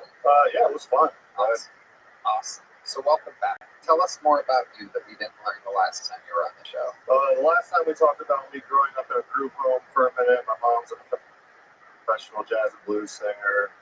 I've been out here for almost a year and 2 weeks. It'll be a year and 2 weeks. So it's been a year. It's been a year. It's been a year. It'll be a year and 3 weeks, a week after that. I love it out here. It's awesome. It's great. What do you love about us? I mean, I love the comedy scene for sure. I don't do a whole lot else anymore with my time right now. I work at a bar down the street, and they always ask me what there is to do. I'm like, I can tell you where all the clubs are. I don't drink anymore. I've been sober for a year and a half now. You have sober face. Yeah. You look like you're fucking clinging to the trees with forest fire in your mind. Like anything could send you back into that well whiskey, man. No, tequila. The well tequila. Okay, mine was funny, but do you climb rocks? No. I used to do. I moved all over the country. I used to snowboard, and I lived in Keystone, Colorado for a couple of years. I was in California for a year, Florida, North Carolina. I moved here from Florida. I'm trying to run away from that group home. Normally, I would just burn my life down and be like, all right, we're done here now. We'll go somewhere else. Okay. What do you do for work? Oh, yeah, you work at a bar down the street. Yeah, I work at a bar on on Rainy Street. Stuff there? More crazy stuff when I'm just out here. You say on Rainy Street? Yeah, Rainy What's your Street. thoughts about the Rainy Street Ripper? I don't know if I believe in him, to be honest. So you're with the police on this one. You think it's just a wild array of accidents? Yeah, maybe some suicides. I'm not really. I don't know. He's been doing it a long time. I feel like it's. How would you know that? No. I'm on Rainy Street a lot. And you're just a drifter who wandered into town, and then murder started happening? Yeah. I was like, there's a lot of gay guys here. Let me take care of that. Yeah. You don't need booze when you have blood. Yeah, that's. There was a serial killer in San Diego that killed homeless people when I lived out there. That was something I thought could be brought here. True hero.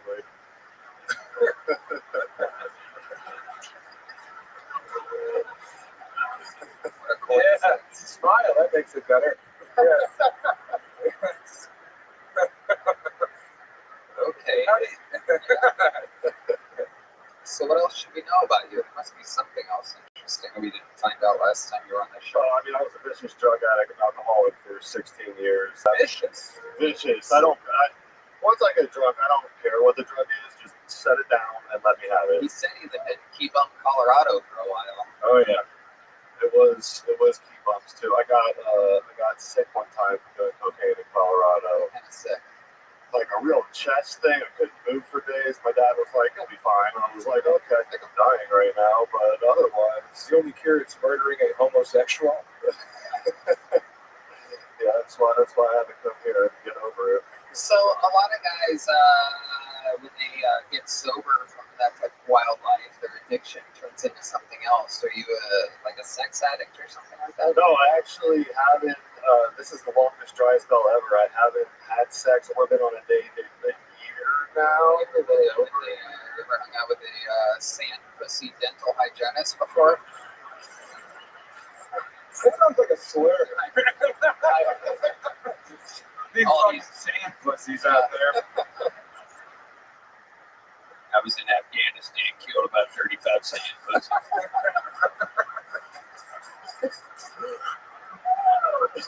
I have horrible taste in women, so I think part of me is like, maybe I'll just leave them like this fun story. My last serious girlfriend broke my face in 6 places with her new boyfriend. Wow. And stalked me for 2 years afterwards. And her boyfriend was the one who stalked me the most. I never really understood that. It didn't make much sense. That is a fun story. Yeah. So how did that happen? He jumped you, and why did you say that she broke your face in 6 places? Well, because it was her foot was the last one I saw hit my head.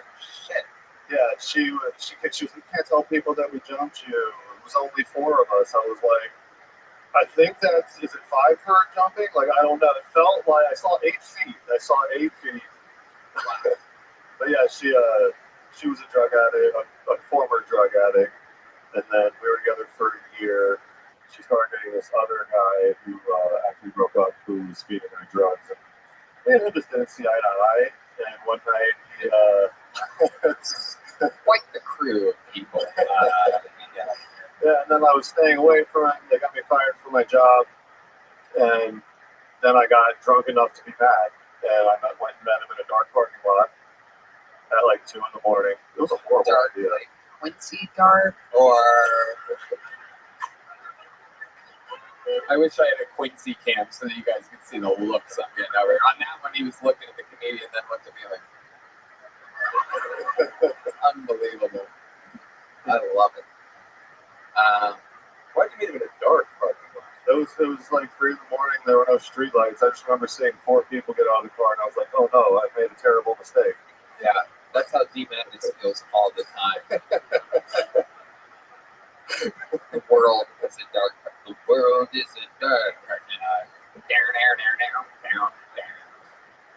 So then you saw these people get out with your drugged up ex, and you're like, let's hear them out. I mean, I was like, well, there's no turning back now. And yeah, then he hit me good. I'll give it to them. He hit me good. And then as soon as I could get up, I ran away. So when he hit you with his best shot? He hit your amazing face.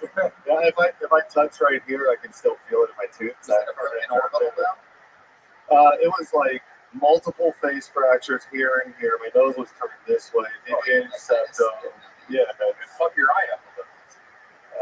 I didn't think so, but Red band. Red band. new insecurity activated. You're used to men kicking you while you're down. No. I used to get drunk and I'd black out. When I was living in Colorado, I'd black out and I'd wake up with 2 bruises and I'd have to hit up my friends and be like, did I get in a fight last night? They'd be like, oh yeah, you got your ass kicked again. I was like, all right. Amazing. You got a big joke book last time you were on the show? Great. And this is for Quincy. There you go. There he goes. Eddie Lersa, ladies and gentlemen.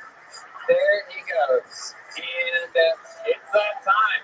I mean, you were here for an absolute bonkers episode of Kill Tony. And on a night like this, on an episode like this, I think there's only one way to put a ribbon on it.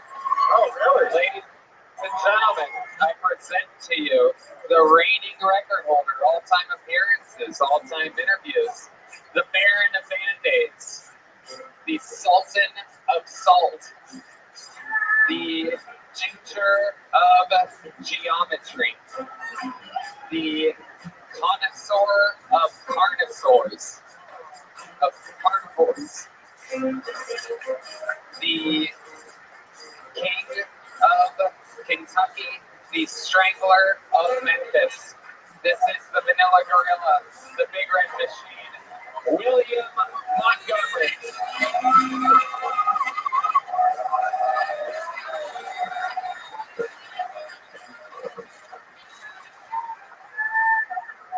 Man, y'all know I love geometry. Okay. Donald Trump claims that Asian immigrants are devouring people's pets, and honestly, I feel like he got the wrong immigrants. I mean, if we got Hans Kim, if he knew anybody physical and domesticated animals, he would know. Okay, I kind of messed that one up. Please help me, Sim. But seriously, if a Haitian immigrant wants to sacrifice a small animal, that's their religious freedom. Nobody's stopping you from murdering your unborn child, Rabbi. But I do feel like we should step up border security and mandate that any Haitian immigrant attempting to cross into the U.S. should be forced to practice voodoo. Because if they show up and they're saying, oh, Catholicism, hell no. What are you bringing to the table? You better be mixing up potions, stirring up bodies, directing zombies. That'd be like joining the CIA, and the first day on the job, you're like, first of all, I refuse to actively participate in any conspiracy to assassinate the president. It's like, dog, what are you doing? Do you know what this job is? Okay. I got through it all kind of, Tony. It's beautiful, William. I got the red band. I got the dig on red band. Recently having an abortion. I was able to get that in there. This is great. Is that why you shaved? Is that like you look like kind of a baby right now because you killed the baby inside of your woman? I love that you think that a 50-year-old guy could have babies with it, drinking and smoking and doing everything I do right now. That's nice. That's a compliment. Oh yeah, I forgot the men carried babies. I forgot about that.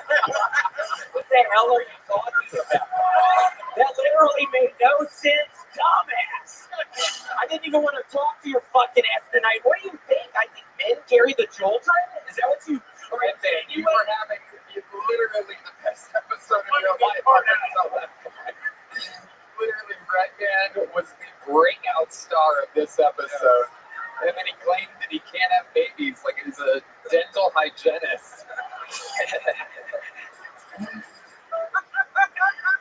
The old Sam pussy over here. Oh my goodness. What a time to be alive. Sam, I have a question for you. What did you get recently, an Android? Because I've been texting you and the messages used to be blue and now they're green. What a nasty thing to say. What a wicked head. I've been texting you. You don't respond to anything. You called me this morning at 9 a.m. like a true psychopath. Because you were up all night waiting for the birds to come back or whatever the fuck you do. I needed you. I'm waiting for Wednesday, new season of Survivor. I cannot wait. I'm staying up until the new season of Survivor. So yeah, that's what I do every year. So yeah, I was up and called you at 9 a.m. and somebody didn't respond. What were you doing, sleeping? I respond. Yeah, I was. So I had a midnight. Cool. Okay. I was finished Homeland.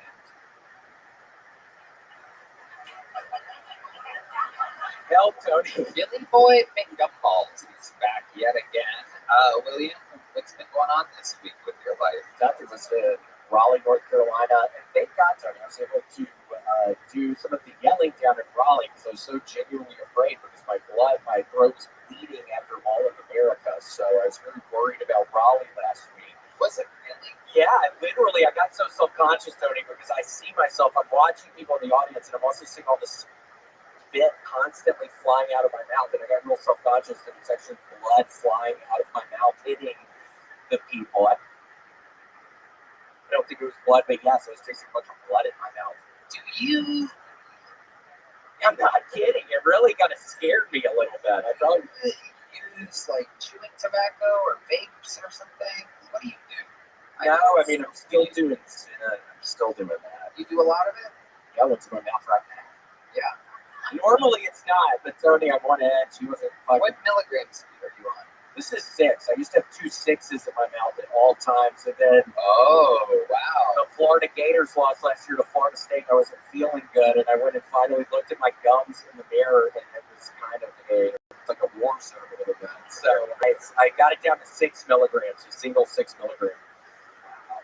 So yeah, I can.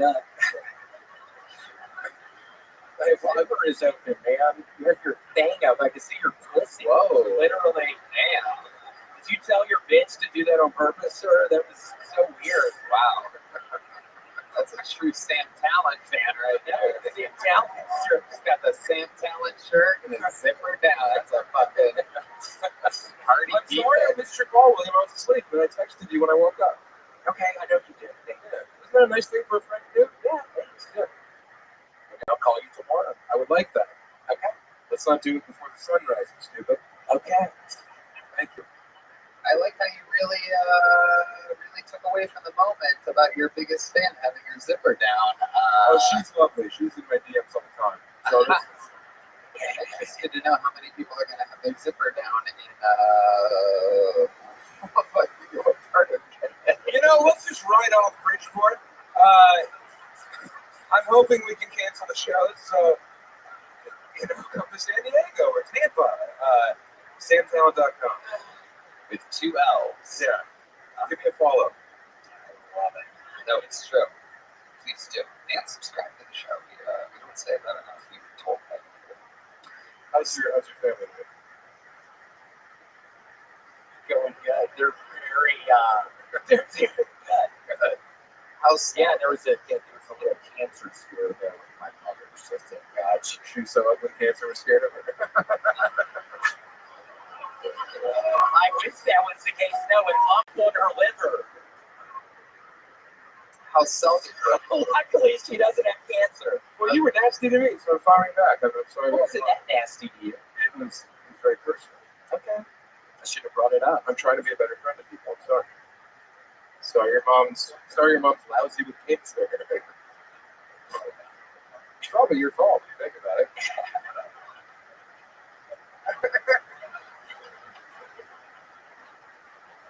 Is this true, William? Yeah. It's my fault. It's all my fault. She got fucking liver cancer, and now I'm going to have to deal with that for the rest. You agree, Rabbi? No, I don't. The last time I checked, it seemed completely fine. Oh. You checked her for cancer? I checked her liver. Dude, shut up, dumbass. Don't come at me like that. Don't come at me like that. I get it. You're actually kind of funny tonight. It doesn't normally really is. I don't know what is going on. What are you have vitamins in your big pen or something? What's going on tonight? Are you alpha brain? Did you put a little alpha brain in your morning ice cream today? Your morning ice cream. Morning ice cream. We ran out of milk for the coffee. It's incredible. William, look at this guy. Really fun. Look at this guy right here with the face. Yeah. He looks weird. He's strange. What nationality are you? Sure you're Native American, or what is your nationality? Mixed white. Different types of white. We just used to call that white when I was a child. Mixed white. Huh. Different types of white. He's from Connecticut? Oh my God, you can't make it up, folks. Imagine a whole audience filled with people that look like that with their zippers down in Bridgeport, Connecticut. Guaranteed, even the Thursday will sell out after this. I believe in miracles. Yes. There's not a person that lives within 45 minutes of Bridgeport that's going to be able to miss that show. Well, yeah, but they're probably nodding on drugs, so. Right. William, you're doing quite well everywhere I go. So, William, that was great. Way to work with. Yeah, it's been fun. Thank God. People have been generally laughing. It would be bad. I'd probably have to stop doing it if people stop laughing. So we'll see. Right this second, they're still laughing. So we'll see how long that can happen. I give it maybe a couple years. I think we're going to probably know another couple of years. So we'll see. So come to see me, because it's not going to be long until I really just stop. So you're thinking about retiring? No, he's going to have to stop and take care of his mom. Is this true? I'll take care of Drew. Oh my goodness, you're going to stop and take care of your mom? I might have to. She's only getting older, and I'm only getting older. And it's like, I don't know. You got to go back gonna stop it. You're gonna stop. Yeah, it's really taking it out of me. You're gonna load and I thought you were. Wait, never gonna stop. Oh my god. Oh my god. I was about to have a cue card for the first time in the show's history. I was like, you ain't never gonna stop. But I didn't have to do it. One more time for the great and powerful William Montgomery. He's done it again. Go see him on tour. Squarespace, Talkspace, Game Time, Shopify, ZipRecruiter. How loud can this place get for one of my favorite chemistry mixes, one of my favorite comedians, Sam Talent? The drawing the right email is in. It's literally cool as fuck. Yeah, we're gonna have to get you a print of that. That's one of the all-time fucking greats right there. How about one more time for the best damn band in the land? Groove Line Horns. Follow the Kill Tony band on Instagram. Michael Gonzalez, Fernando Castillo, Carlos Sosa, Raul Vallejo, Dean Magnus, John Dees, Matt Mueling. A lot of fun stuff coming up. A lot of fun announcements. A lot of big stuff happening in our little universe. Redman, anything you want to say? Yeah, check out the Sunset Strip, ATX.com. Hey, how about an extra big hand for a hot episode tonight? Brian Redman, everybody. Unbelievable. You would have thought he worked in the comedy business if this was the first episode you saw tonight. Sam, anything you want to say? Subscribe to my YouTube, and I'm so grateful to be part of the Kill Tony. Thank you. Thank you. We love you all. God bless America. Thank you. Good night.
Yeah.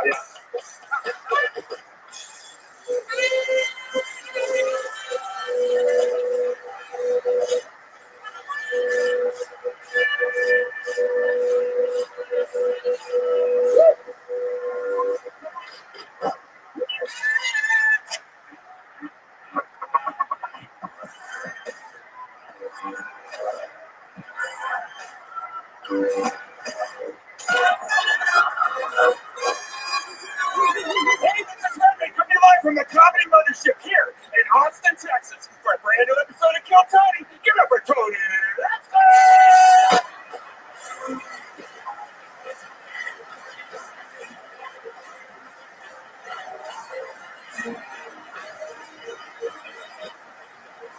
Who's ready for the best fucking night of their lives?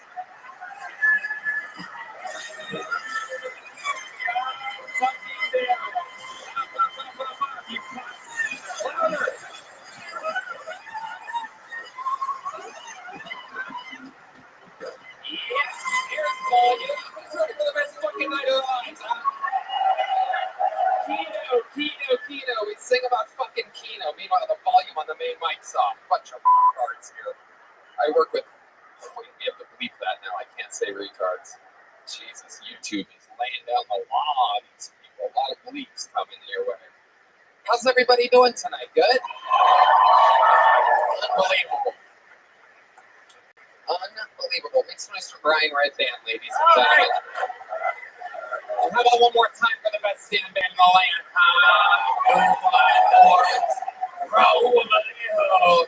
Carlos Sosa and Fernando Castillo. Michael Gonzalez on the drums. Matt Mueling on the electric guitar. John Lees on the keys. And this is D Madness live in the flesh. The real deal. An amazing episode in store for you. Before we get started, here's a little bit more from the amazing sponsors that made it all possible. The Sunset Strip Comedy Club in Austin, Texas is now open. Check out Red Band's secret show every Thursday. Go to sunsetstripatx.com for tickets.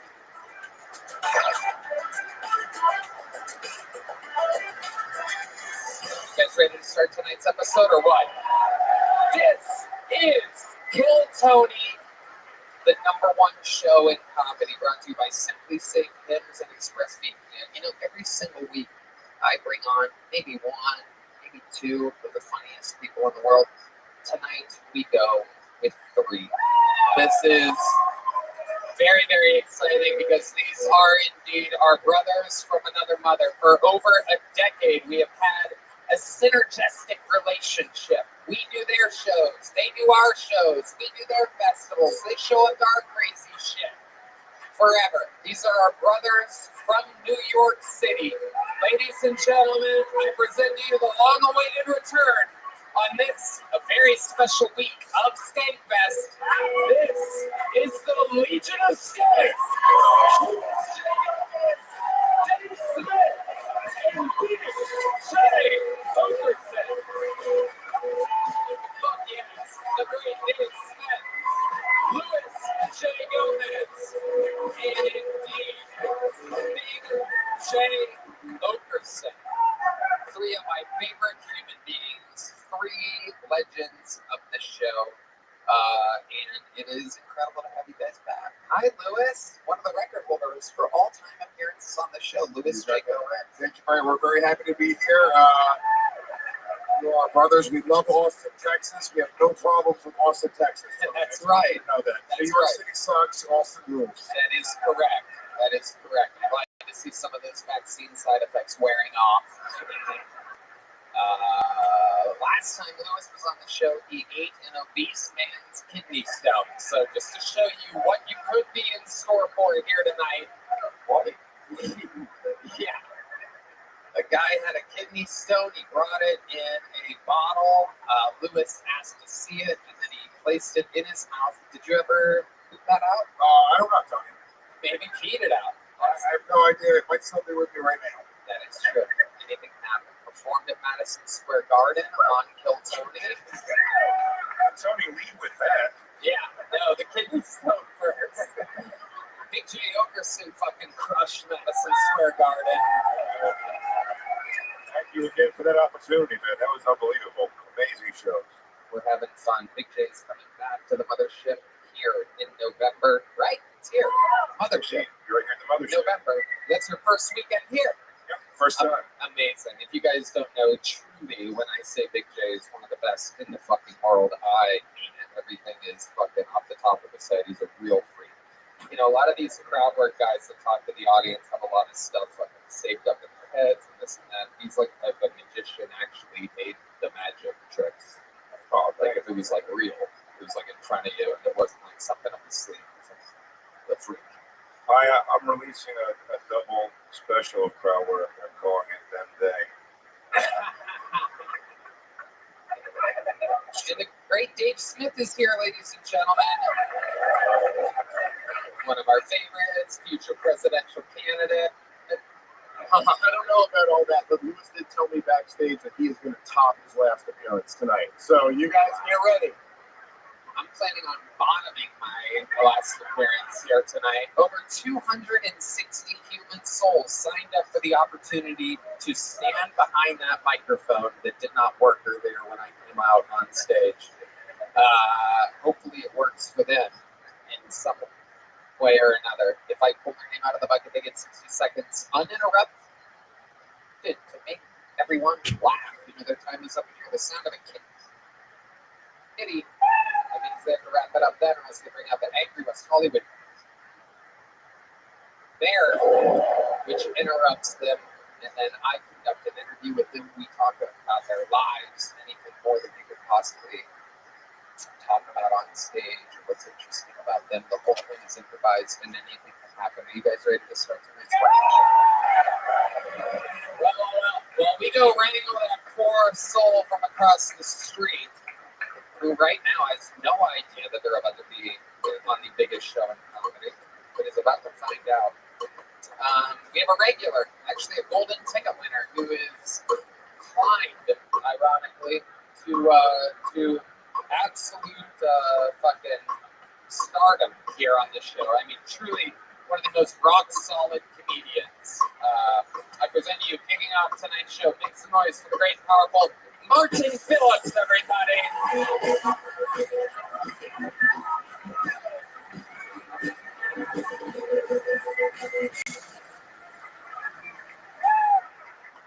What's up, ready to make some noise, and if you're into having unprotected sex, so were my parents.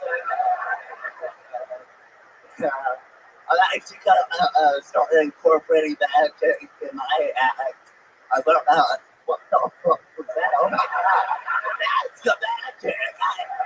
I made it happen. Oh my god. Okay, here. Okay. 9/11.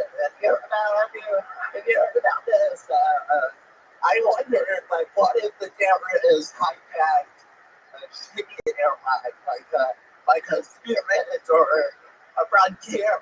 I'm sure the passengers would have thought, this is what we get. I knew it.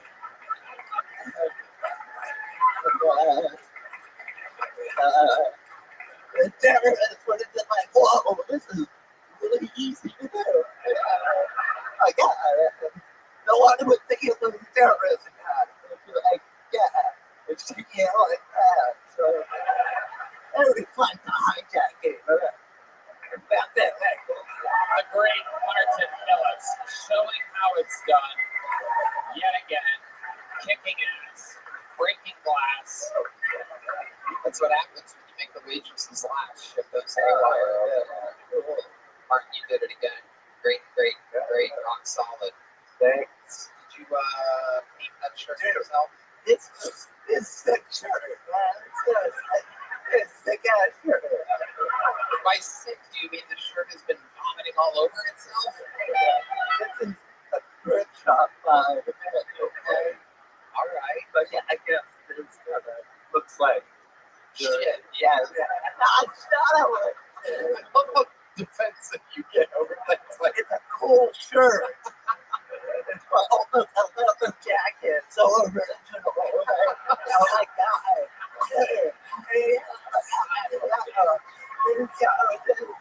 Is that the buns? Oh my god. It's a thrift shop fine. What do you guys think of Martin? I was asking the panel, but yeah. I don't want to pull the curtain, but there's no way from the time you said his name to the time you walked on the stage, this guy came from across the street.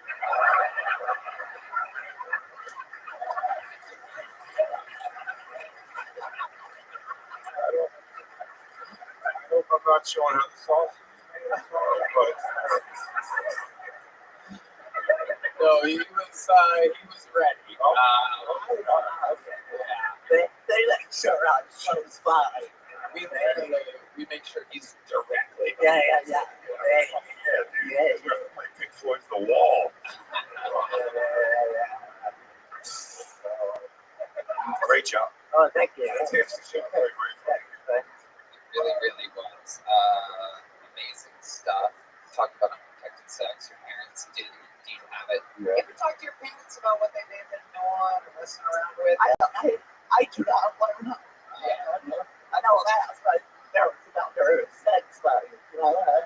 mean like specifically when they made you? Who knows what adventure they got into that night? Wait, do you think the problem was it was positionally wrong? Apparently Tony does. I don't know. I don't know. Why did I take a cream pie and that pile driver? A cream pile driver, if you will. I don't know. I guess. With that, Thanks to human centrifuge.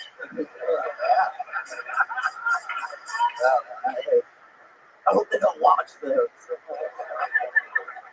It's worth asking. I'd be interested to know. I'm not interested. I'm okay with it. If you think my parents go for it, where are they at? They're in, okay.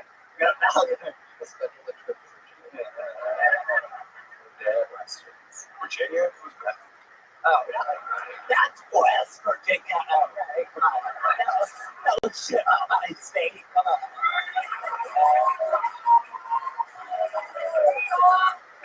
Those cousin fuckers have driver's license. They migrate. Lewis. Yeah, were they like old family members or something? Well, they weren't related or anything. Well, they were in their 30s, so like I would say, people don't wait. My sister, I'm the only like disabled guy in the family, so I don't know. What you're disabled? Oh, yeah. I guess. Well, you're funny as hell, Martin. You're an absolute monster. No better way to get the show started than with you tonight. Shows us how it's done time and time again.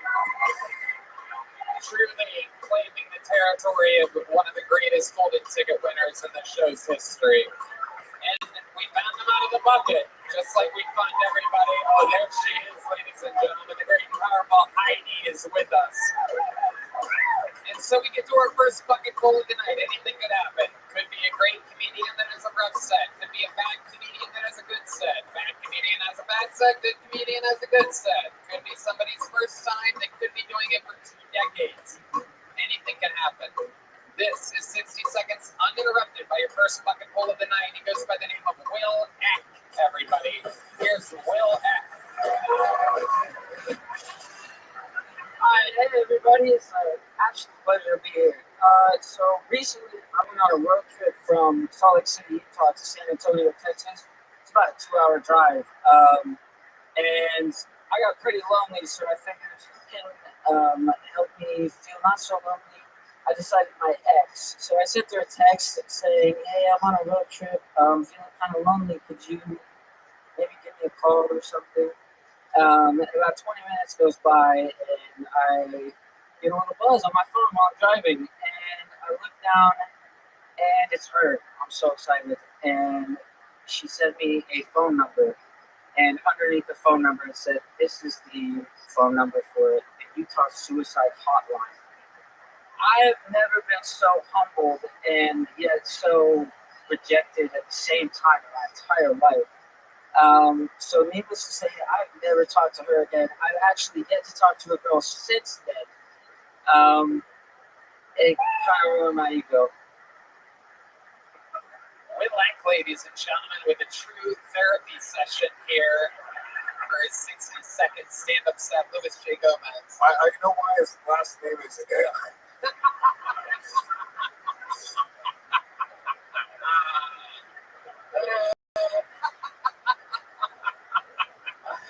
Oh my goodness. Well. Wow.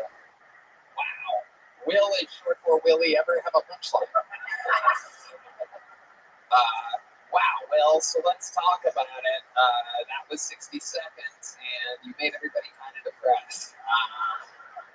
Somehow you seem sadder and more pussyless than the shaky cerebral palsy guy that was up here before you wearing a barf shirt. And yet, here you are. Yes, sir. Absolutely incredible. What were your parents doing the night that they made you? That's the real question. My dad actually told me the night I was conceived. I didn't ask for it, but we were on a once again, we were on a road trip, and he just told me straight up, he was like, you were conceived in your grandmother's basement. Wow. So, Okay. yeah. Mold in that basement. Yes, absolutely. Even with airborne, caught a piece of mold, went near mother's vagina with a mold on it. You are mold. And out came Will, why is everything that you and your family do always on a road trip? What's happening here? Yeah, I don't know. You a homeless family? A little bit, yeah. We grew up pretty poor, actually, yeah. Where at? Salt Lake City, Utah. Okay. Why poor? What did your dad do? Well, my dad left when I was 8 years old, and so it's just my mom. Did you tell him a joke? No.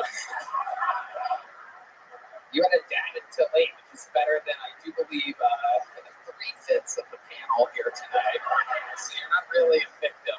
Pretty sure maybe Dave and Redman are the only ones, right? Your dad was in your life? Oh, no. Oh, okay. Oh, no, I did end up here. Right, exactly. Redman's parents are still together. You can tell us. Oh, they're not? You're still alive. Oh, well. You don't know that your direct partner's parents aren't together. You guys gotta talk more, man. Never. All right, so Will, back to you. So, how long have you tried stand-up comedy? How many times? What are we doing here? This is actually my very first time. Okay, I could feel that. I was hoping for that. It felt that way. Yep. It's a relief to hear you say that. Thank you. Yeah, thank you. Is the story true? Yeah, the story is absolutely true. Yep, that actually happened. What made you drive from Salt Lake City to San Antonio? I was depressed. I was losing. I was losing my mind. Depressed that you decided to just huff it to San Antonio. Yeah, straight. Yeah, I fell in love with the NBA like pretty late in my life, and the San Antonio Spurs picked me, and I went all the way to San Antonio to watch the Spurs game. Yes, sir. So you went to a Spurs game? Yeah, by myself. More depressing, yeah. Really? Yes. What? First of all, you two would have off with your phone while you're driving. Yes. That might be the old person in me, but I couldn't get all these texts. Like, talk to text. Call the bitch, dude. For some of the fucking... Now, she really sent you the suicide hotline number. How long were you with this girl for? It's a year and a half. How did it happen? I know. I haven't talked to a girl since. Well, here you go. How did it end? How did it end? They were shedding so ruthless to you. I mean, you're just being sweet on a road trip. Hey, I just need someone to talk to. It's me, Will Epps. Well, obviously the hotline worked. He's here. Yeah, it's true. It's a redirect. The mothership is located in 320 East 6th Street. This is where they all are. Yeah. It's actually my fault. So I was like pretty young. I was like 19, 20 when I met her. And she was like starting to kind of talk about like moving in and getting like really serious. And I was like, I kind of just want to play video games and hang out with my boys. So that was your breakup line? I mean, not with those exact words. How old are you now? I'm 24. Okay. Yeah, it's a while ago. Yeah, this was a while ago. No, you said that you really haven't talked to a girl ever since. Yeah, so the road trip happened in about February. And yeah, so it's been about February that I've even tried to reach out to. It really destroyed me. I was really like, holy shit, am I depressed? It was this February, the road trip. Yeah. You here now? I'm gonna try to help this young. Yeah, I actually got here. So my sister beat the shit out of me about a month ago. Okay. I am falling in love with you, Will. This is great. These are the kind of interviews I fucking love. To have one this early in the episode, I am just thrilled. It's my sister being me that I couldn't go to ballet classes. Teachers would ask questions. I've been bulimic for 3 weeks now. Yeah. I can't get into a two-piece without hating myself. Dude, quick piece of advice for your second comedy set. Yeah. Maybe lead with that. Okay. Right. Okay. Absolutely. Okay. How big is your sister? Yeah, she's taller than me about like 2 inches. She's a welder too. She weighs about probably 15 pounds heavier than me. Your sister is a welder? Yeah, she's a welder. Yeah. Oh, shit. Yeah, she beat the fuck out of me. Yeah. Tell us how she beat you up. What are some of the things that she did? So basically, long story short, she's been making like a lot of bad life decisions. She's a welder, and I was like getting sick of it. You know, we tried everything. We tried therapy, meds. We tried everything. The whole family.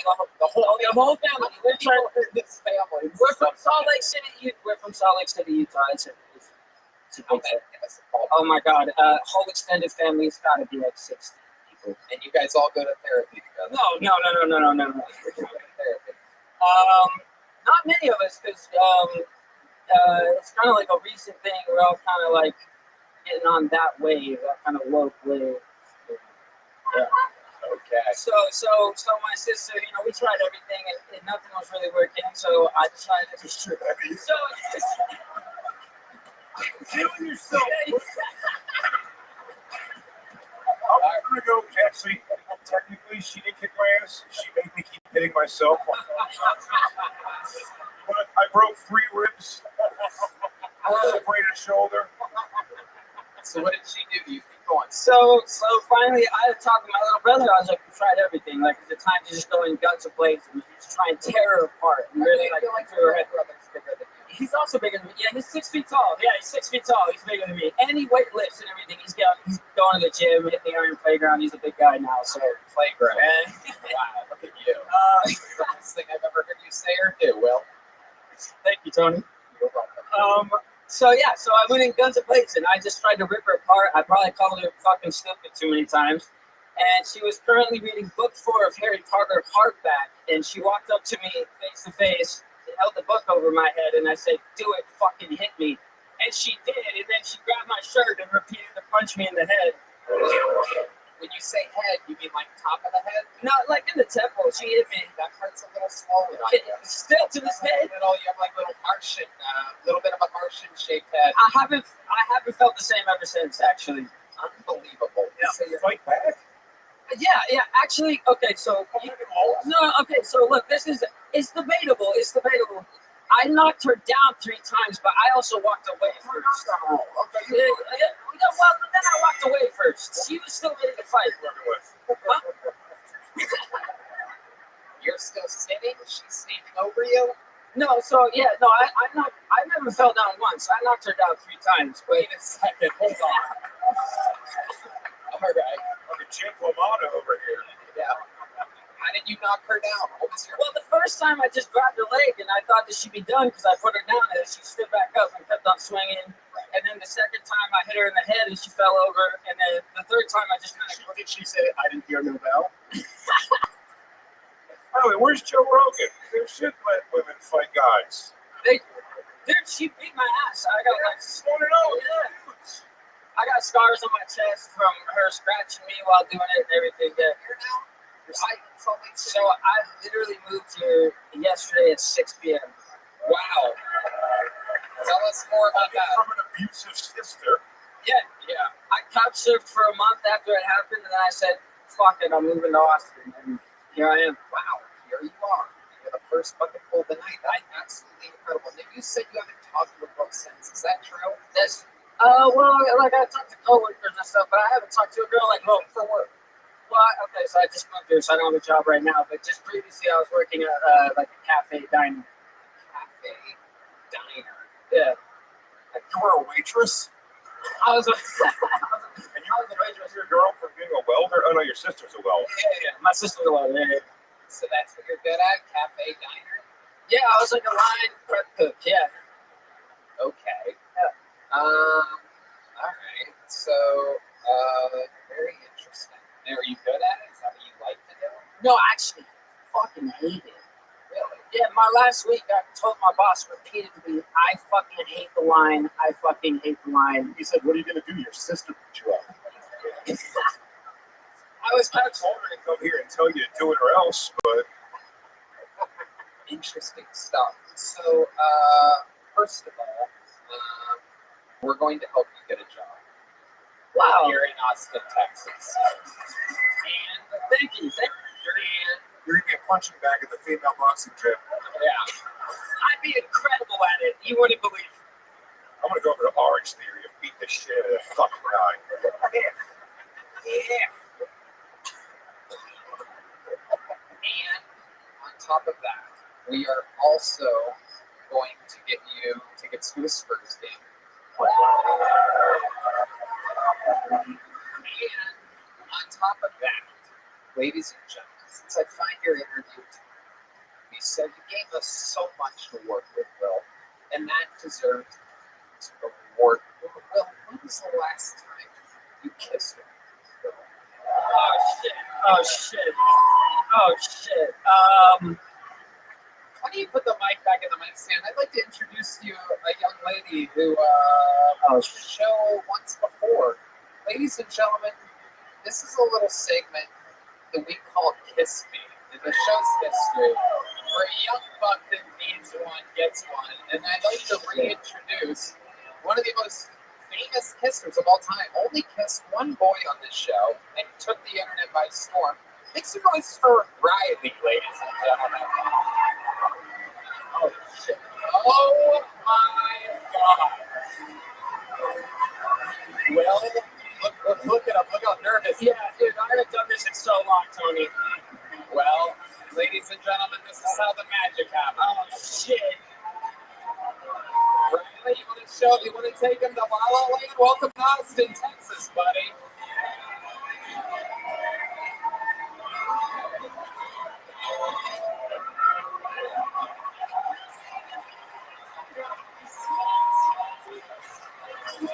Wow, that's amazing.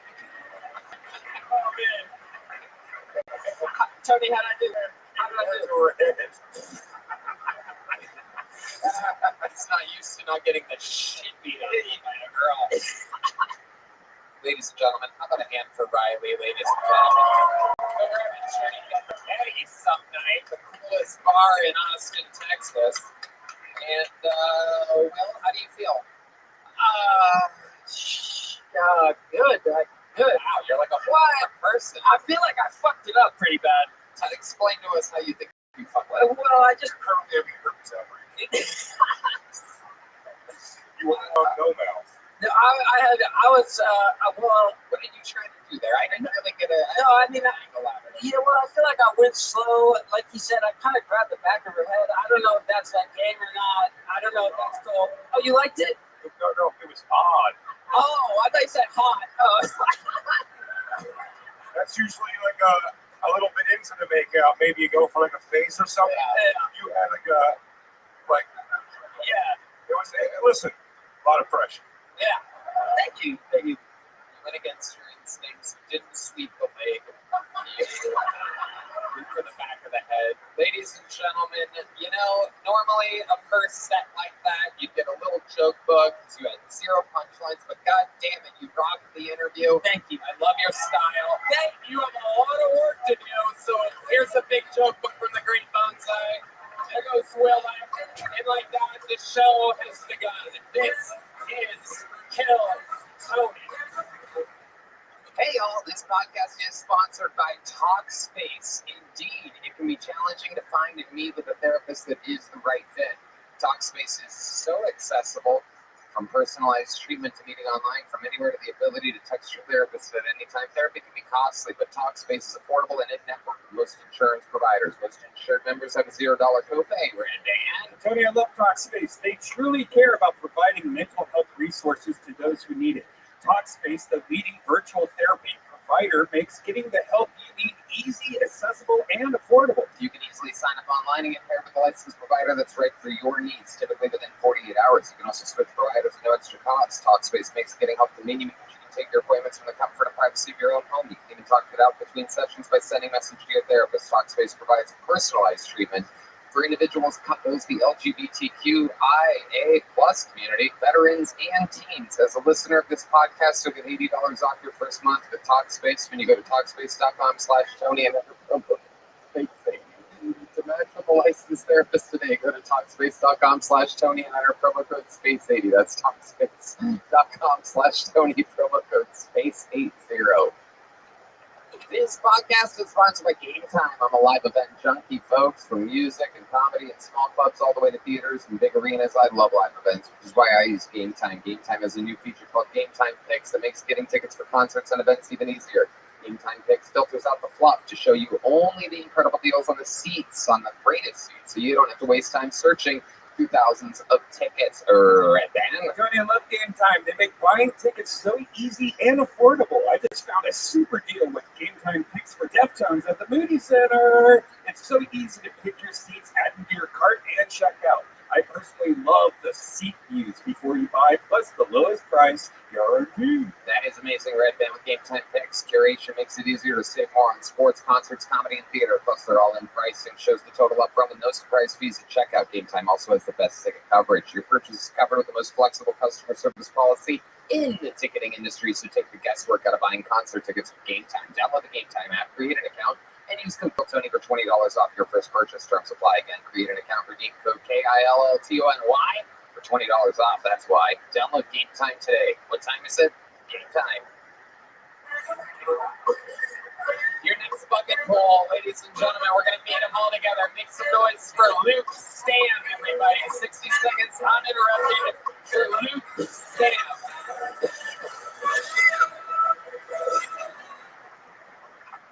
I found out that Helen Keller's father was a captain of the Confederate Army.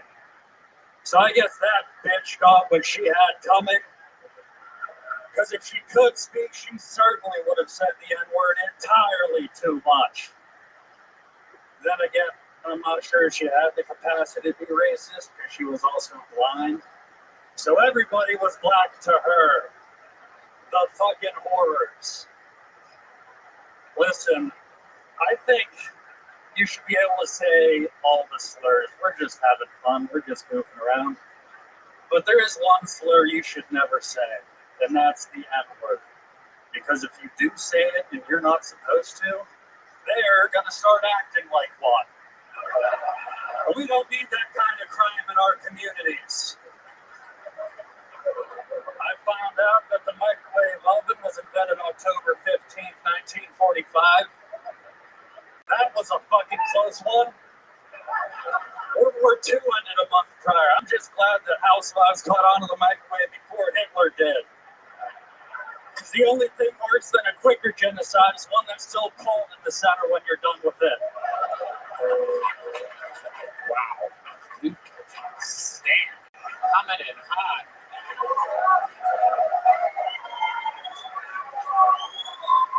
Very good, my friend. How's it going? Really good. Thank you for asking, Luke. Welcome, Louis J. Gomez. Would you like to join the Legion of Sticks? Yeah. There you go. Just be one of us, dude. There it is, the Four Horsemen. Big J, what do you think of this guy's performance? It was great. I gotta say, with the angle I was watching it from, this light right here was cascading off of his forearm, and I know this fear. When you know he's going for a joke, that falls out, and it went over. All the hairs in his arm just raised up like a cat. He was like, yes. It's like banging heroin telling jokes like that because you don't know if it's going to work well or not. I wish your mustache would have straightened. Fuck yeah, me too. Absolutely incredible performance. I didn't realize Roxanne got pregnant by Ron Jeremy 30 years ago. This is amazing. You have quite the style to you, Luke. You've been on this show before, I remember. Oh, yeah, I got on a month ago. Yeah. So remind us, what do you do for work? How long have you been on the Oh, what do? I do valet. I drive people's cars for a living. And what was the other question I was paying? How long have you been on stand-up? Oh, 4 years. Very good. You live here now? Yeah, I live here in Austin. All right. Well, you were on a month ago. We had an interview then, and you thought back and something that we might find interesting for your interview portion. Well, so this guy got the shit beat I told you that I was like a cokehead and an alcoholic, but I'm sober now. And before the episode came out, I called my mother and told her all that, and like that was just the end of that. We didn't talk about it. What do you mean? Oh, I just told her that I was a cokehead because I was worried that she was going to see it. Oh, I thought she was pissed off you quit. No. That's what it sounded like. Yeah. Okay, so that was the end of that. Yeah. Okay. It didn't really go anywhere. Okay. I thought I was like doing a good thing, like I'm sober now, Mom. I love you. And then, okay. I can't. If I end up being in a bathroom doing cocaine with you, that would be the literal rock bottom of my life. Oh, yeah. I think you've done cocaine in the bathroom out in Colorado. You came to my local club and did it. Did I really? Yeah.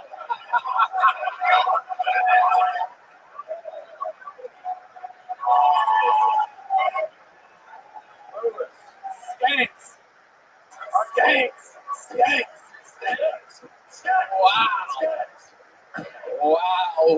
What was this? How long was that? That was like 2 years ago. I've been cocaine only 3 years. Which club was this? Willoughby's Comedy Corner, Colorado Springs. Never been to Willoughby's. You went there with Eric Berg and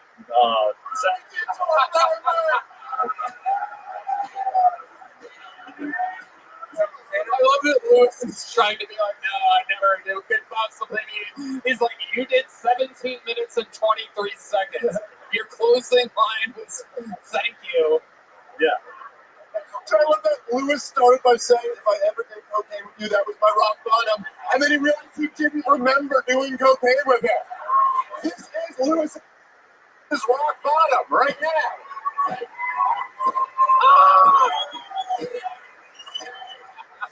Holy shit. Unbelievable. You literally can't make it up. That is amazing. Wow. What's the name of that comedy club? Willoughby's Comedy Corner. Where is that? It's in Colorado Springs. Wow. Colorado Springs, where cocaine goes to die. Wow. Unbelievable. I've seen him eat another man's kidney stone, but doing coke with this guy in a bathroom in Colorado Springs at a place called the Looney Corner really is. That is unbelievable that this has been revealed live, technically in front of millions of people. Breaking news. Lewis has hit rock bottom and survived. Years ago, we're finding out in real time. Thriving. Hit rock bottom, didn't realize it, pressed forward. Unbelievable. If a Puerto Rican hits rock bottom and no one's there to tell him, did it ever really happen? Did you have that mustache that you didn't remember this guy with that mustache? When I do cocaine, I do a lot of crazy shit. I don't remember. I might have fucked this guy. I gotta be honest. Do you remember more about that night? Perhaps you can reveal to Lewis, who seems to not have much of a. I mean, I don't remember much from the night. I was drinking like over a fifth a night for a long time. Wow. Okay. We didn't have to make it sad. It was fun. I was having a blast. It was the time of my life. Yeah. The mustache is puzzling me. I don't know why. I'm obsessed with it. It is mustache wax you have in there? Fuck yeah, it's waxed. It is wild. I can kind of see why it would throw you off, McShay, because it appears to be the only part of his entire body that he takes care of. Yeah, it's like, but it doesn't look like it's thick enough to do. It looks like the hair around cat pussies after they put it. It is very strange. It's like,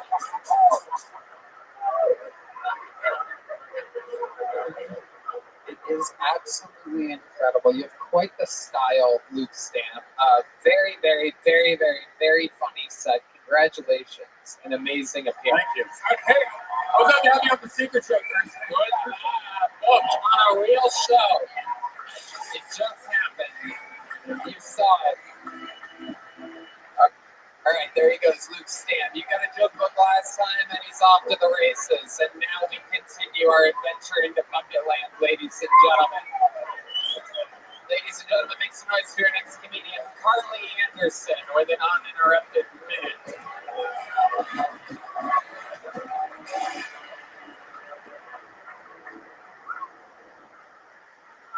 I'm very socially awkward.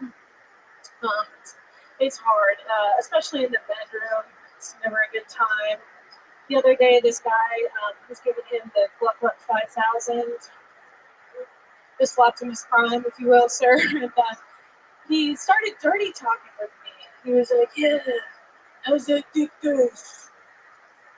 Which, first of all, don't ask. Don't ask unless you really want to know, okay? And he wanted to know, so I thought I'd give him a restaurant review. Yeah, so I hit him with that Gordon Ramsay. I came up for air, and I was like,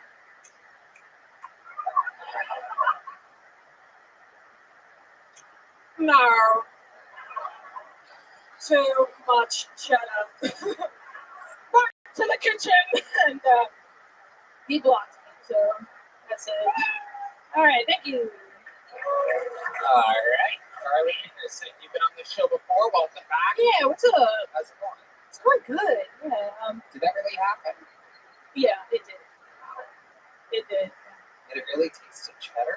It did. It was no. It actually did. It tasted like those cheddar pretzels. You guys ever had? Oh, Jesus. Yeah. Is it delicious?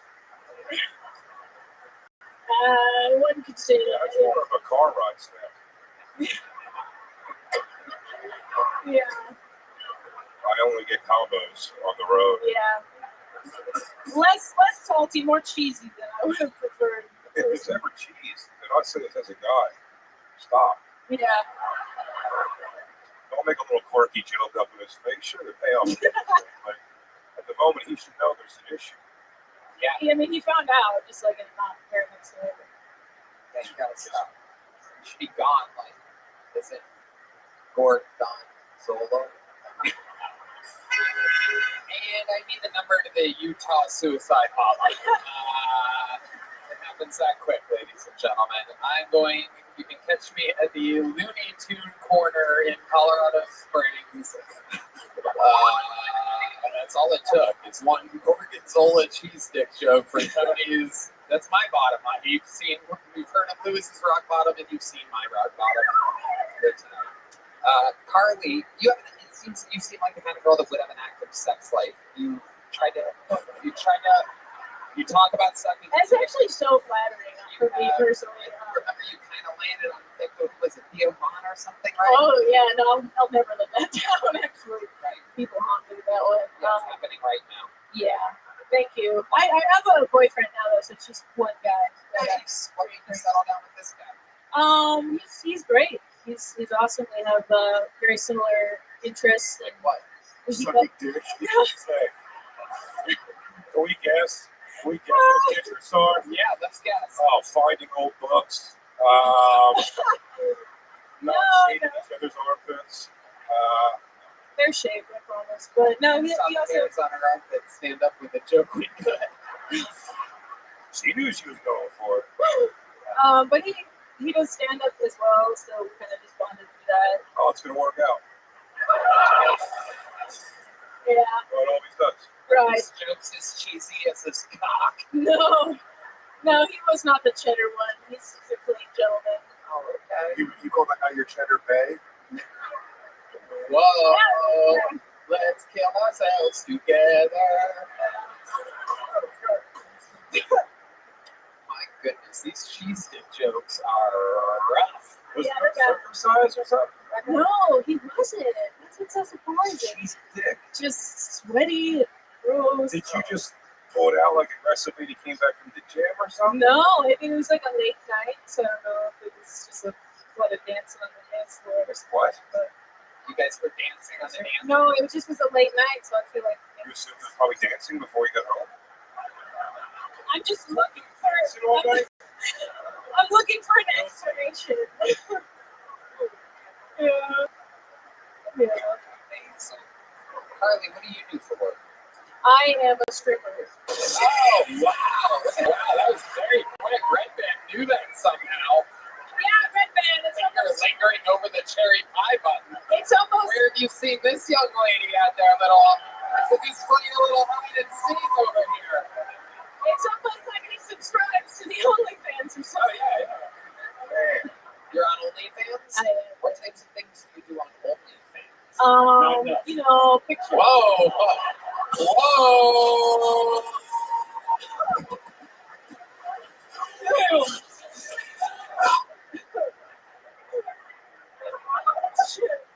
A stripper is a funny thing to be when you start with saying, I'm socially awkward. Like, yeah. I'm sorry, I'm weird about meeting people. I don't make very good money with my personality. To be honest with you. Sorry if I'm weird with conversations, Split Dash. Sorry. No, everything reports down here. Oh God. Yeah, I'm very bad at the job. So what's on your OnlyFans? What's the type of content that you have? This could be a huge money-making opportunity. Mostly, right? okay. A lot of young men are watching this right now. Most Group stuff, I'm asking for a friend. I do customs if you're wondering. No, I do a lot of pole dancing videos. I take a lot of pride in that. It's actually very hard. And By the way, guys hate pole dancing. We don't Guys give a shit at all about it. okay. Yeah, we just want you to lie on the floor and cry and Okay. yeah, if you could pull out your dildo on yourself, say things like, I have to do this to get my kids back from the government. I don't show my vagina on OnlyFans. I won't do that. Somewhere in the back, her dad was clapping. I do. Yeah. I just lost all future subscribers. Yeah. No, I don't. I don't show my vagina. But you might one day subscribe and we'll see. Do you make money? What's the craziest thing you've done on your OnlyFans? Like, what's the one where you're like, okay, I'll go to this next level and we'll see how much money I make. I had one guy maybe like a year ago that paid me to get on like a Zoom call with him, and I just watched him jerk off in like a Zoom meeting. Wow. Yeah. It was Skype, by the way.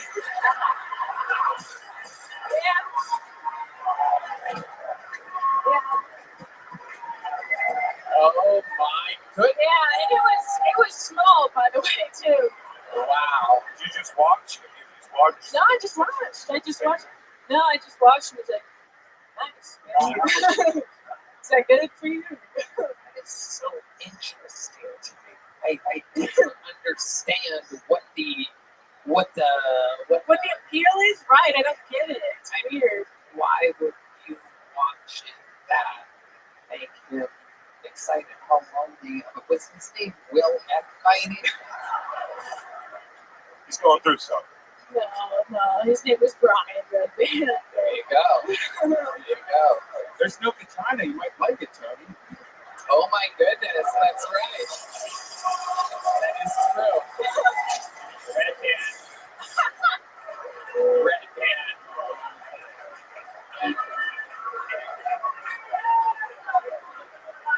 Settle down.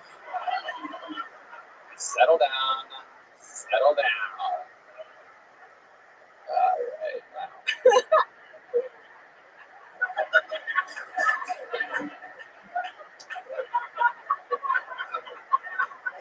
I've got a strap on if you want me to put it on. Oh, what is that?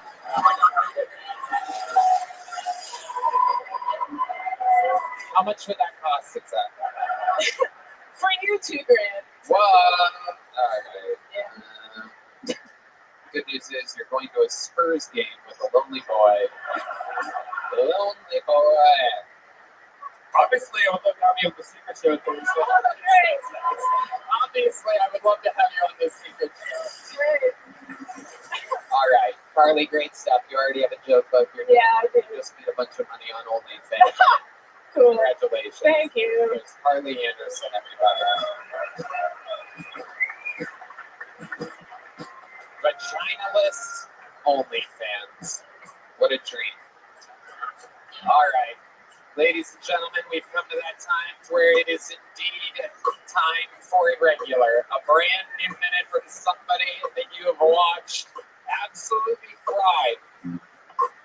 One of the greatest regulars in the history of the show. Make some noise for the great, powerful Cam Patterson, everybody.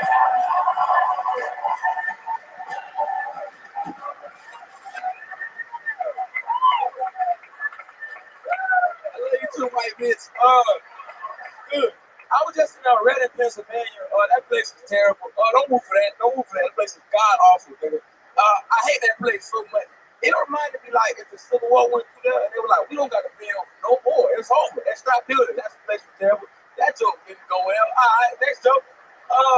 I seen the Amish. Now listen, I know I talked about one the fuck Amish last time, and I really did. I wanted to fuck one for real. I really wanted to. And then I went up close. I went to like a Amish farm for real. And I'm gonna tell you something, they ugly as fuck. They hideous, dog. They all look like they inbred. It didn't look good at all. It was pretty terrible. The Amish guy that was doing it like the tail on the tour, the only like black guy who on the tour was Marshawn Lynch. And he kept calling him O.J. Simpson for some reason. And that was fucking crazy. And I asked him, I said, hey man, they the black people here that's been like Amish. And then he just went, well, a girl got raped once. That one answer I was looking for at all. Well, that was lackluster. I'm done. Cam Patterson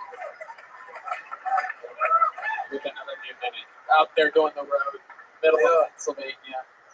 And this is FaceTime from you on Saturday night. I was on the field at a Longhorns game. It was an absolute fucking blast. My first one. Going to be doing that a lot. Yeah. And missed a shit ton of phone calls. One of them, the rare FaceTime from Cam Patterson. And then I make it to my messages, and there's tons of pictures with you and everybody dressed up as Amish. What went down exactly? We haven't gotten to catch up. We went to like Arnold Farm for real. Went down and we was out. I'm gonna dress like one for the show tonight, so I did. But Jolly kept calling us pilgrims, and that's not the same thing at all. Like, nigga, we pilgrims. I don't think that's it at all. And the funny thing was, we dressed as the Amish, and everybody did it. Everybody did Jesse or Ron Brothers. And me and Jolly, we just looked like slaves. So that wasn't a good look at all. We looked kind of terrible. I'm like, wait a fucking minute, dog. Don't do that, Red Man. Don't fucking do that. It was bad. It wasn't a good look for us as a group, as a community. It would look really bad. It is true. You guys looked slave-ass indeed. Yeah, we did. And then I saw Jet Ski Johnson in the picture, and I'm like, oh, okay, they must be all right. Yeah, that's still good. You guys went all Amish for that. Did it go over the crowd? They liked it. They fuck with it. Yeah. They right by the Amish. Yeah. It's kind of crazy, dog. They just like living their lives like fucking retards. It's pretty crazy. Yeah. We don't learn electricity. That's fucking stupid, dog. The dude, like, what's that look? He kept calling my phone a magic box. That was gay. I was pretty stupid. He kept calling it. I was like, this guy's retarded, dog. It's pretty dumb. I hate the Amish now, dog. And they'll never see this. Who gives a fuck? You know what I'm saying? They so assholes. You can make fun of the Amish all you want. It is the only group of people that cannot cancel you. They will never see it. They'll never know. Fuck them. No idea. Yeah, fuck the Amish, man. They are ugly as fuck. You notice that? They ugly as shit. It's true. Famously ugly. They ugly as fuck, dog. You ever seen Kingpin? What that is? It's a great. Let me explain exactly what that is. That is one of the funniest, most underrated movies of all time. Farrelly Brothers, Woody Harrelson, Bill Murray. It's a bowling movie, but it's largely shaped around the Amish community and how ugly the people are. Nah, they look terrible. And then frightening group of people. Yeah, they look horrible, dog. It's really crazy.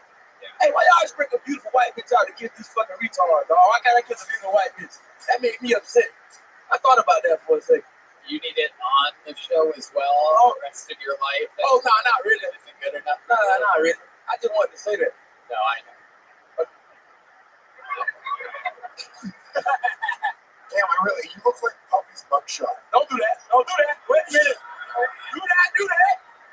Do that. I do not own baby oil. Leave me alone. No. I'm cutting my hair off. It's over.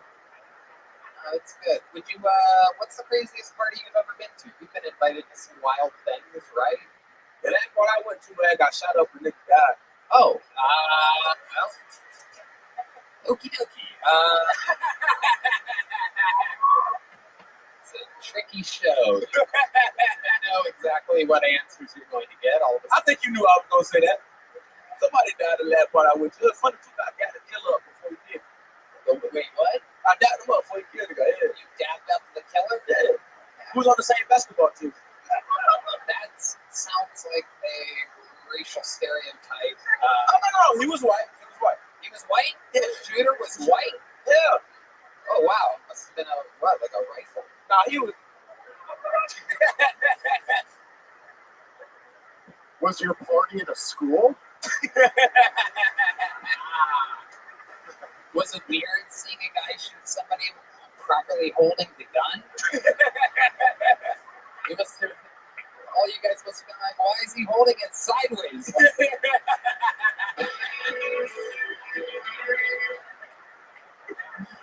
Big J, what do you think about all this chaos? Why come you as an Amish country? What?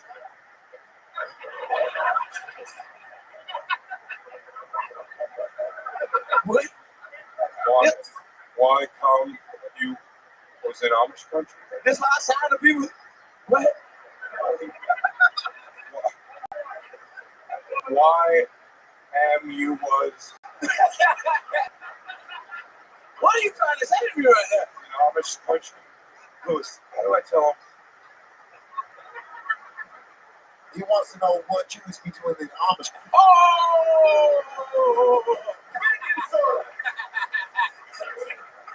But no, before I went, I was trying to find one to fuck, and then I seen him. I was like, I don't want to fuck that deep. Not even a story on that one. Nah, not even one. It wouldn't have been a good time. Those sense memories will last forever. I would tell you, it was one on. She was like, she did like Ross Springles, and she was running like the whole race. What? She did Ross Springles, like what? Ross Springles. It's like do whatever they want. Yeah, they let them leave and figure out what the world is, and they come back and they cool. Oh, but this bitch left, and then she just kept leaving. She was gone. She was just gone. And but then she came back, started like the bucket shit. And she had a fat ass, so I see why she left. You know what I'm saying?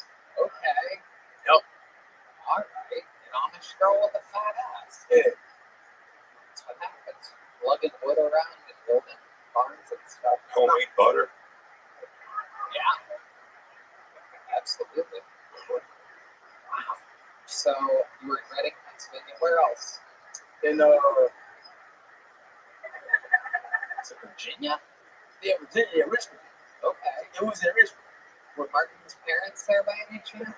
They from Richmond? They're from Virginia. For real? Oh, I ain't seen it. I ain't someone walking like this. There's nobody like that in the soup. I did not. That shit funny. We're ramping up for Vegas this week. Hell yeah. Excited about that. Yeah, I'm excited. That's gonna be fun.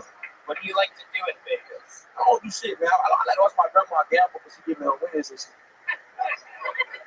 Every time my grandma wins, she give me the money. So I like that shit. That shit be cool. What? Every time my grandma wins, she gamble in Vegas, she give me the money. I dare you disrespect the woman who I'm assuming raised him. She did. You're not wrong, bro. These people know what we begin. Y'all ain't even fucking be knowing.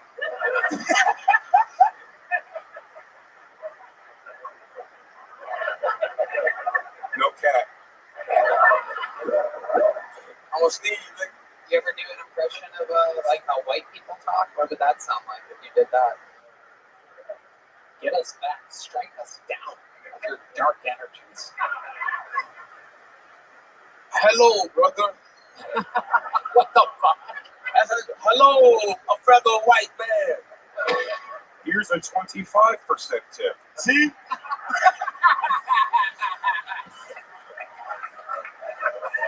Cam Patterson, the legend, we love him. You knew him. He did it again. Another 2 minute, another great interview. Pure charisma, star power, it's all going down. Hey, all this podcast is sponsored by ZipRecruiter. According to research, a major challenge that many employers face is the pressure to hire quickly, and it's a tough hurdle to overcome because it's so time-consuming to search for great candidates and sort through applications. Well, if you're an employer who can relate, I have one question for you. Have you tried ZipRecruiter? ZipRecruiter has figured out how to solve this very problem. In fact, 4 out of 5 employers who post on ZipRecruiter get a quality candidate within the first day.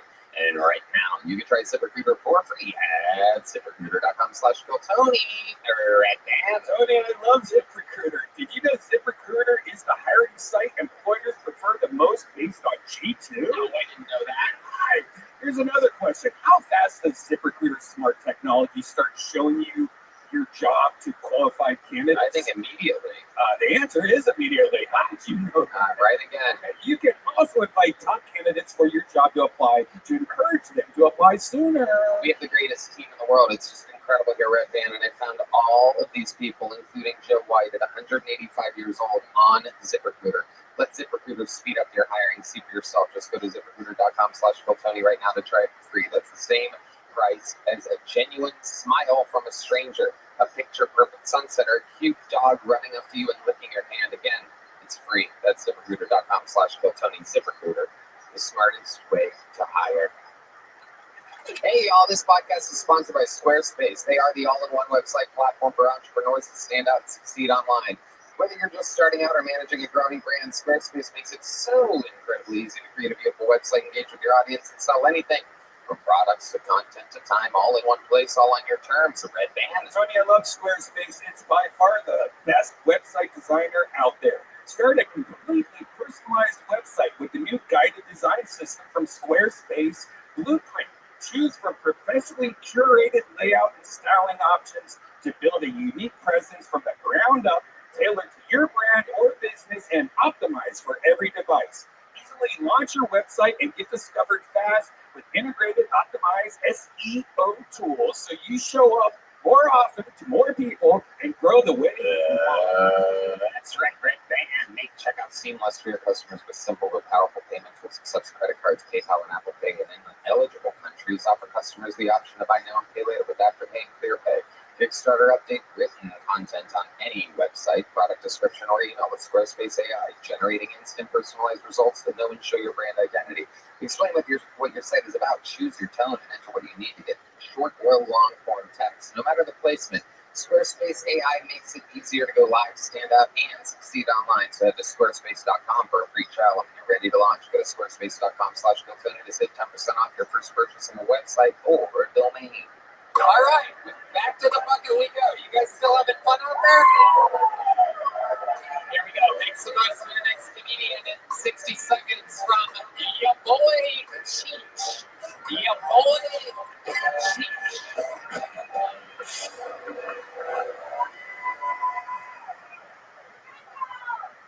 Yeah.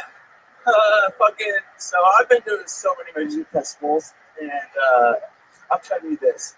I've done so many whippets. I have in control of my mustache hairs, guys. I am Dr. Zoidberg up this bitch. Yeah. So anyway,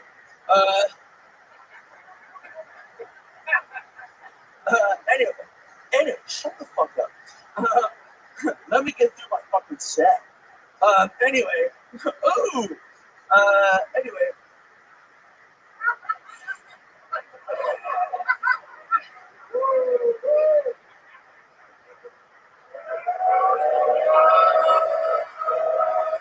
So here's an impersonation for you.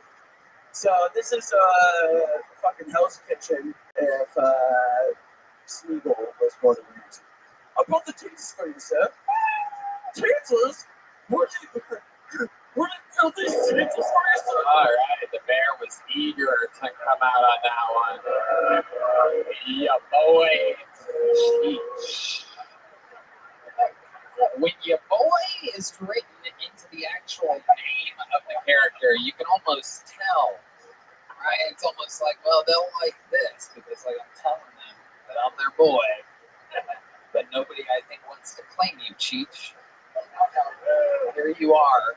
That's as bad as it gets. You lost place of your set. You didn't know what to do next. You started repeating back noises and things that you were hearing. Yeah, no, it's bad. It's horrible. Panicked. You scrambled there. Yes. Absolutely. How long you been doing stand-up for, you? 3 years. 3 years. Where at? Good. So for the past 11 months, I've been going city to city. City to city. Yes. Okay. And yeah, I can. Yeah, for sure. So when you go city to city, who's booking these shows? How are you? No, I've been doing open mics. Well, why would you do open mic city to city instead of just staying in one place and doing an open mic that's just as open as all the other mics? Because I've had a hard life, and I wanted to fulfill like my dream again. Because I was a musician before him. Yeah, dude, you rule. And I'm gonna tell you why I'm saying that. This guy's got Kai, the fucking hatchet guy vibes, and he's gonna come for us one by one. He's gonna be exiting off our faces in a picture that the four of us took together backstage. And you hear that?